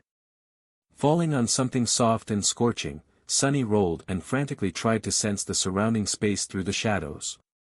The battle was now behind him. He had reached the nightmare desert. Heat. It was hot. Lethally hot, a mundane human would not have lasted in this suffocating heat for long. Even as a master, Sunny was struggling to breathe. His skin was burning. Sitting on the sand, hunched, he covered his eyes and looked up at the merciless white sun. The sun was like a small silver coin that hung high in the cloudless azure sky. White sand. Azure sky. This was indeed the desert Nephis had once tried to cross. The one that lay east of the forgotten shore, stretching far and wide along the hollow mountains. He couldn't see the dreadful black peaks, though. Either this part of the nightmare desert was much further north than the small fragment Nephis had traversed, or much further east, where the hollow mountains were no more. In either case, Sunny was in big trouble. Nephis had told them that the further one went into the desert, the more dangerous it became. Eventually, she could not advance anymore, and chose to take her chances in the mountains instead. Just how deadly was this desert, for Nephis to decide that venturing into a known death zone was a better choice? There was one more thing, too: if it was the same desert, then he had to find shelter before the night came. Failing to do so meant death. Death. Sunny sighed. He was sitting on the white sand, casting 5 stark shadows. A few dozen seconds had already passed since his arrival in this cursed land, and very soon, something was bound to find and attack him. He had to move, but his mind was plagued by too many thoughts. It's useless, it's all useless. Just a few minutes ago, Sunny had been full of a sense of triumph. He had defeated a saint. He had won. His desperate plan had come so close to fruition. With Dire Fong's death, the balance on the battlefield had been bound to shift. Mordred's reflections would have been destroyed, the remaining 2 enemy saints would have been either killed or forced into retreat. Clan Valor would have achieved a sweeping victory. None of its key figures would have perished, and plenty of awakened would have remained alive to continue defending East Antarctica until the winter solstice. None of that had happened, of course. Everything had ended in ruin. He had lost. Once again, he had been utterly defeated. It was so tiring, to always have victory slip through his fingers at the last moment. Curse it all. Sunny was being crushed by the weight of failure. Two great clans had clashed with each other, but the only victor was the nightmare spell. These 3 Category 4 gates, it wasn't hard to imagine what was going to happen next in the southern quadrant. Both armies were either already annihilated or would be soon, and more than a few government elites, too. All the awakened of valor and all the awakened of song were as good as dead. The only ones who had a chance to survive were the masters, the saints, and a handful of people those saints could drag with them into the dream realm. Even then, it was not a guarantee that they would have had enough time to escape. And those who had would still have to survive the nightmare desert. The siege capitals would be left without the most powerful defenders. And much worse still, there would be swarms of corrupted and great abominations roaming the continent now. Everyone was going to die. Don't think about it. Don't think about it yet. Sunny gritted his teeth. There was a lot on his mind, but if he continued thinking about it, he would drown in anger and despair. For now, he couldn't allow himself to lose focus, he had to survive first. Sunny was lost in a region of the dream realm that was much more harrowing than the Forgotten Shore, without any way to get back to the waking world. His friends could be lost somewhere between the white dunes, too. He had to find them, if they were still alive, and figure out a way to escape this hell. Well, it was not his first time escaping hell, was it? Where there was a will, there was a way. What a bunch of crap. He felt a slight tremor run through the sand beneath him and grimaced. Escape, how could he escape the nightmare desert? There were 4 ways. The first one was to cross the desert and find a path through the hollow mountains. Needless to say, surviving a journey through 2 entire death zones was highly improbable. The second way was to find one of the saints who had survived the nightmare gates and successfully escaped into the desert. Saints could travel back to the waking world without the help of a gateway, and they could even bring a person or 2 with them. Sunny was not sure that he could convince anyone except for Saint Tyrus to save him instead of all others, and there were still Nephice, Cassie, Effie, Kai, and Jet to think about.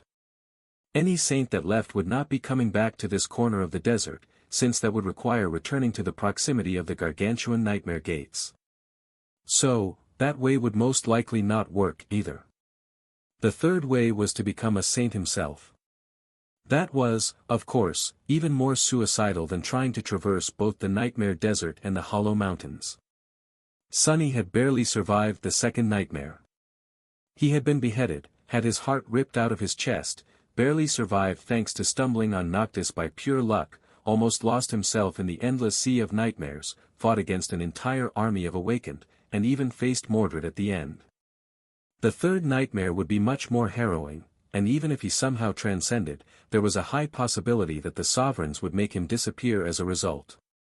Which left only the fourth way. The only plausible one.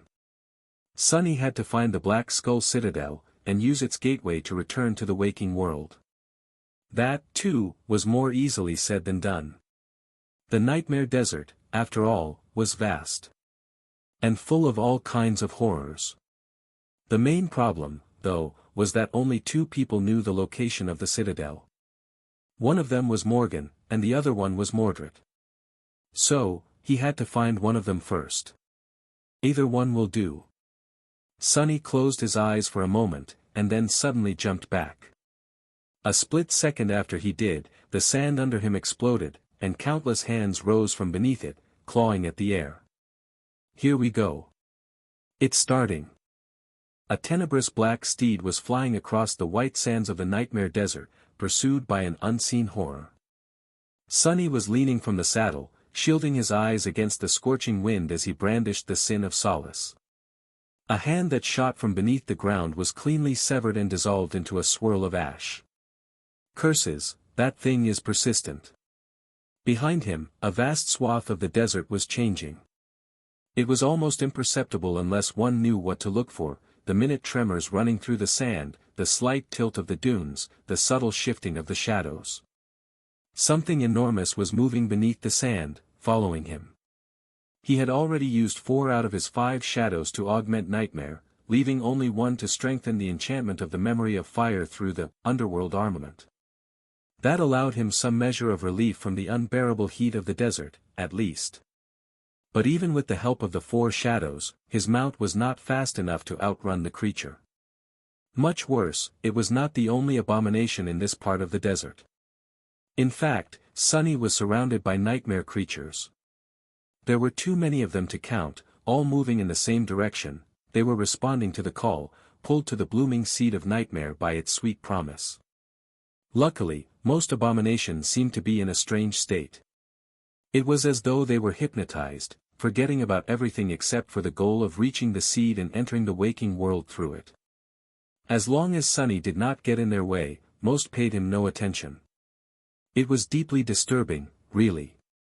Sunny had only ever seen nightmare creatures in the throes of murderous frenzy.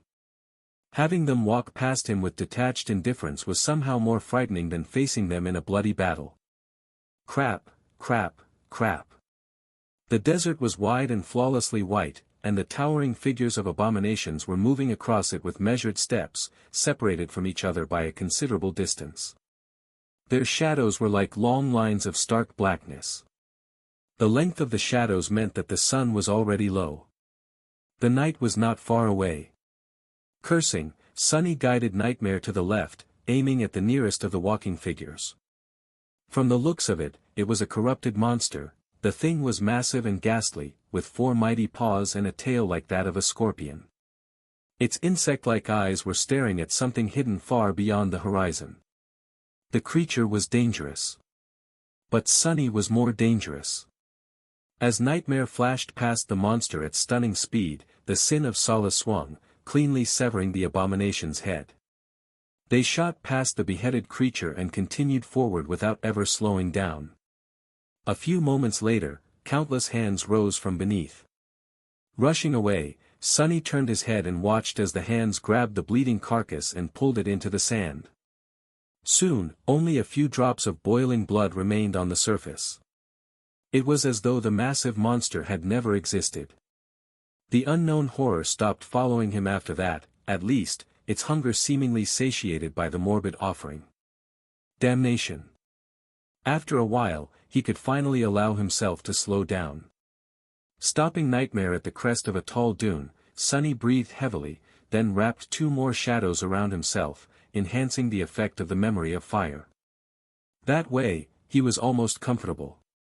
Summoning the endless spring, he drank deeply, allowing the cool water to breathe some life back into his body. Then, he stared at the beautiful glass bottle in his hand. Suddenly, this dormant memory of the 4th tier was the most precious thing in his possession. Who would have thought that it would be so important one day? Water was important. But usually, there were many ways to procure it. During his wilderness survival courses, Sunny had learned many ways of finding or creating drinkable water in a variety of environments. But none of them would work in this terrible desert. With a sigh, he dismissed the endless spring and looked around. From the height of the dune, Sunny could see far and wide. He could send his shadows to explore, too, if need be. However, that would be risky. He wasn't sure that he was ready to part with even a single shadow in this dangerous and unpredictable land. There was no need to, anyway. There were white dunes around him as far as the eye could see. Countless nightmare creatures could be seen, as well, moving in the same direction. There were also black ruins peppering the desert, half buried in sand. Those ruins did not really seem like the remains of buildings. Their shape was too strange, and their dimensions were all wrong. The structures, whatever they had once been, all differed in size. A smaller ruin would not be much of a shelter, but some of the larger ones he saw could save him come the night. Of course, there was also the Black Pyramid. Sunny held his breath as he looked at its ominous silhouette. The tomb of Ariel was always in view, far in the distance. However, no matter how long one moved in the direction of the perfectly symmetrical black edifice, it never grew closer, remaining out of touch like a mirage. That thing might not even be real. But Sunny felt that it was. He also knew that there had to be a way to get closer to it. Nephi's had never seen the Black Pyramid before, after all, which meant that it could only be seen from certain parts of the desert. Which also meant that there had to be a path to it. Who cares? Sunny certainly didn't. He had no ambitions of conquering the tomb of Ariel. In fact, he wanted to avoid it at all costs. All he wanted to do was find his friends and escape the cursed desert, as soon as possible. Grimacing, Sunny chose one of the larger ruins that rose from the sand many kilometers away, and sent Nightmare into a gallop. On the way to the ruin, Sunny stumbled on a human. It was the first survivor of the Battle of the Black Skull that he saw in the desert. Sadly, the man was already dead. His body lay on the white sand, staring at the merciless azure sky with glassy eyes. Sunny vaguely recognized him as one of Clan Song's Ascended. They had never spoken to each other before, but he recalled seeing the man during the battle against the Titanic Horde, back in East Antarctica. The Ascended's memory armor had dissipated after its master's death, so the body was only covered by a torn bodysuit. There were several wounds in view, but none of them were serious enough to doom a master. It was unclear what had brought upon the man's death. Maybe there was severe internal damage, or maybe it was simply the heat that had killed him. With a sigh, Sunny jumped off Nightmare, kneeled, and closed the man's eyes. There was not much more he could do, so he just remained motionless for a few moments, then climbed back into the saddle and continued on his way. His mood was somber. In the end, the sun had almost disappeared beyond the dunes by the time Sunny reached the large ruin.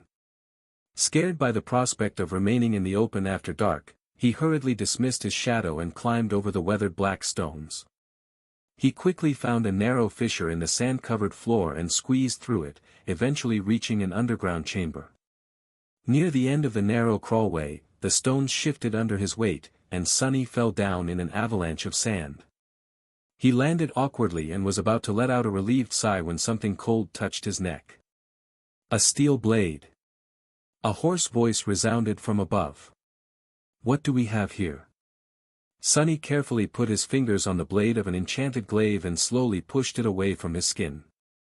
"Can you not? I really don't want to have my head cut off, again." There was a moment of silence, and then a soft gasp. "Sunny."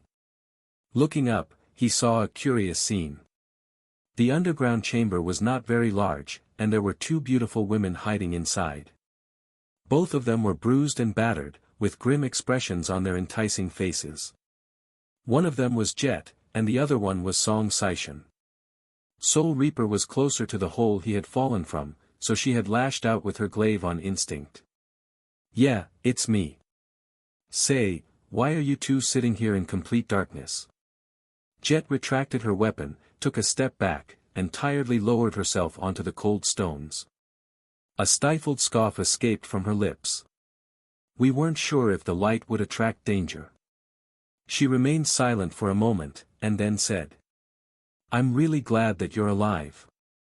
Sunny sat up, brushed the sand off the shroud of dusk, and summoned a luminous memory. The two women grimaced, shielding their eyes from the bright light.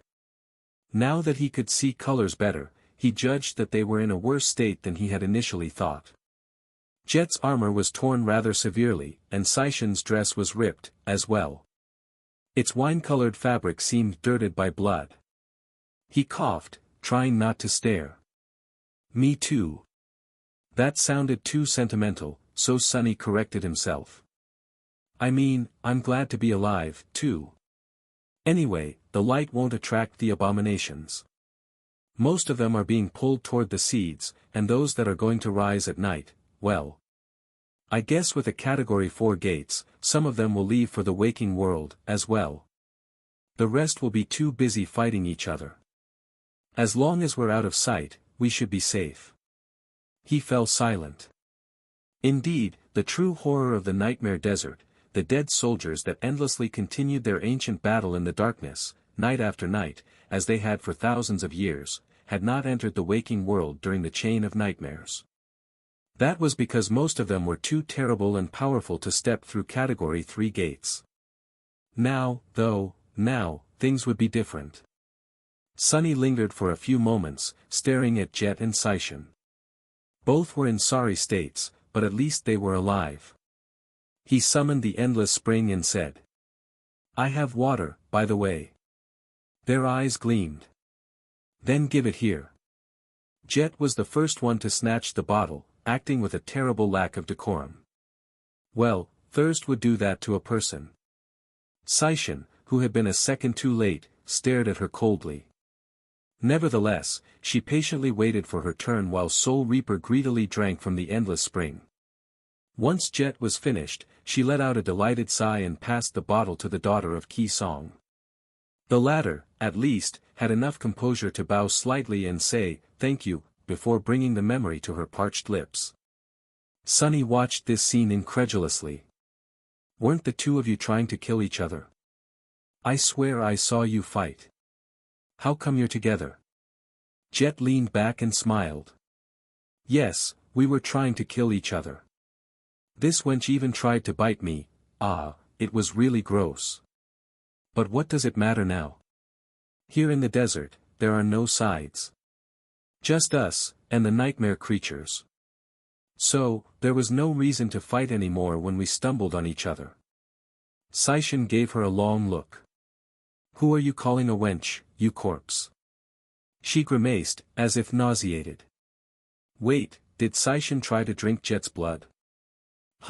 It must not have tasted too pleasant, judging by that expression. Of all the people on the battlefield, she just had to go and clash with the only person who countered her aspect. Compared to her, even Sunny's luck seemed wonderful. Saishin lingered for a few moments, then returned the endless spring and gave Sunny a long look. "What about you, Sunless? The last I saw of you, Dire Fong was heading to your position. How did you survive?" Sunny received the glass bottle and smiled pleasantly. "Oh, actually, I killed him." The two of them stared at him with wide eyes. "Right. I received a reward for slaying Dire Fong. I didn't even check." Saishin opened her mouth to say something, but at that moment, they heard a terrifying sound. It came from above, from the sides, from everywhere. The dead were rising to continue their eternal battle. Soon, a distant cacophony of titanic blows and inhuman roars seeped into the chamber through the hole in its roof, and the stones surrounding them vibrated. Streams of sand flowed through the cracks in the black tiles. No one was in the mood to talk after that. They just sat in silence, tense, and waited. Time passed. Then, a different sound reached their ears. Someone, or something, was crawling through the narrow fissure, descending into the underground chamber. Instantly, all three of them, Sunny, Jet, and Saishin, were on guard. Jet readied her glaive, while Sunny gripped the hilt of the Sin of Solace tighter. Saishin, meanwhile, lowered her hands slightly, as if preparing to defend herself with bare fists. The cursed sword whispered into Sunny's ear. "Use them as a shield, take a step back, and let whatever comes feast on their flesh first." Sunny struggled to ignore it. Before, he had not dared to send his shadows outside to keep an eye on the desert, with how dreadful the creatures populating it at night were. Many of them were bound to possess means of destroying intangible things. Sunny did not want to risk one of his shadows being obliterated. But now, he regretted that decision. As his expression hardened, streams of sand fell from above, and then, someone jumped softly on the stone plates of the chamber's floor. Sunny felt immense relief. It was a human. Jet remained on guard, but Saishin seemed to relax. She straightened slightly and let out a soft sigh, her exquisitely beautiful face illuminated by a pale smile. "Ascended Su, you have survived, as well." They were safe. The newcomer was not a terrifying nightmare creature, it was a survivor like the three of them. One of the masters of Clan Song. The man groaned slightly, then shielded his eyes from the bright light of the luminous memory. His hand trembled slightly. Lady. Lady Song. Looking at him, Sunny suddenly felt a chill run down his spine. A sense of fear like he had never experienced before wrapped its fingers around his heart. He almost staggered back, but forced himself to remain in place, wearing the same expression as before. What the hell? Sunny stared at the newcomer. The man was tall and muscular. His black hair was cut short, revealing a strong, handsome face. His eyes were like two pools of darkness, and there was a strange smile on his cracked lips. Ascended Su wielded no weapons and wore no armor. He was dressed in a dark red bodysuit, which was torn, revealing ugly lacerations and bruises covering his body.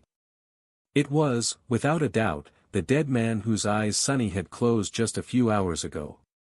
Sunny shivered, and even the blurry figure of the Sin of Solace who stood beside him suddenly seemed wary. Saishan took a deep breath. Master Su. Thank the gods, have you seen any of my sisters? The man looked around, then said hoarsely. No, my lady. I have not seen anyone. Only you. Is it some kind of regenerative aspect? No, wait, is it that bastard, Mordred? Sunny stared at the newcomer, studying his every move. Then, he shifted his perception and looked within the newcomer. The blade of the Sin of Solace trembled slightly. Within the body of Master Su, where a radiant soul core should have been, instead, there was nothing but vile, impenetrable darkness. A darkness so vast and deep that Sunny couldn't even conceive its magnitude. Jet was not in a hurry to lower her glaive. Looking at the creature, she frowned slightly and asked. How did you survive being outside during the night? The creature wearing the corpse of Ascended Su looked at her and shivered. Barely, my lady. Just barely. Then, the creature smiled. Are there more people nearby? The question was directed at Jet, so Sunny could remain silent. He shifted slightly, considering their options. It's a nightmare creature that can control a corpse and speak the human language flawlessly. It even knew Saishan's name. It can even perfectly imitate human behavior. If not for Weaver's lineage, I would not have known at all. It is unlike anything I have seen or heard about before. And the creature was strong enough to walk the nightmare desert at night. The three of them were trapped in a small underground chamber with a creature like that. Sunny felt terror. He activated the Blessing of Dusk and sent Jet a mental message, trying to sound calm. That thing is not human. Jet sighed, then shook her head. There might be, but we haven't met anyone else.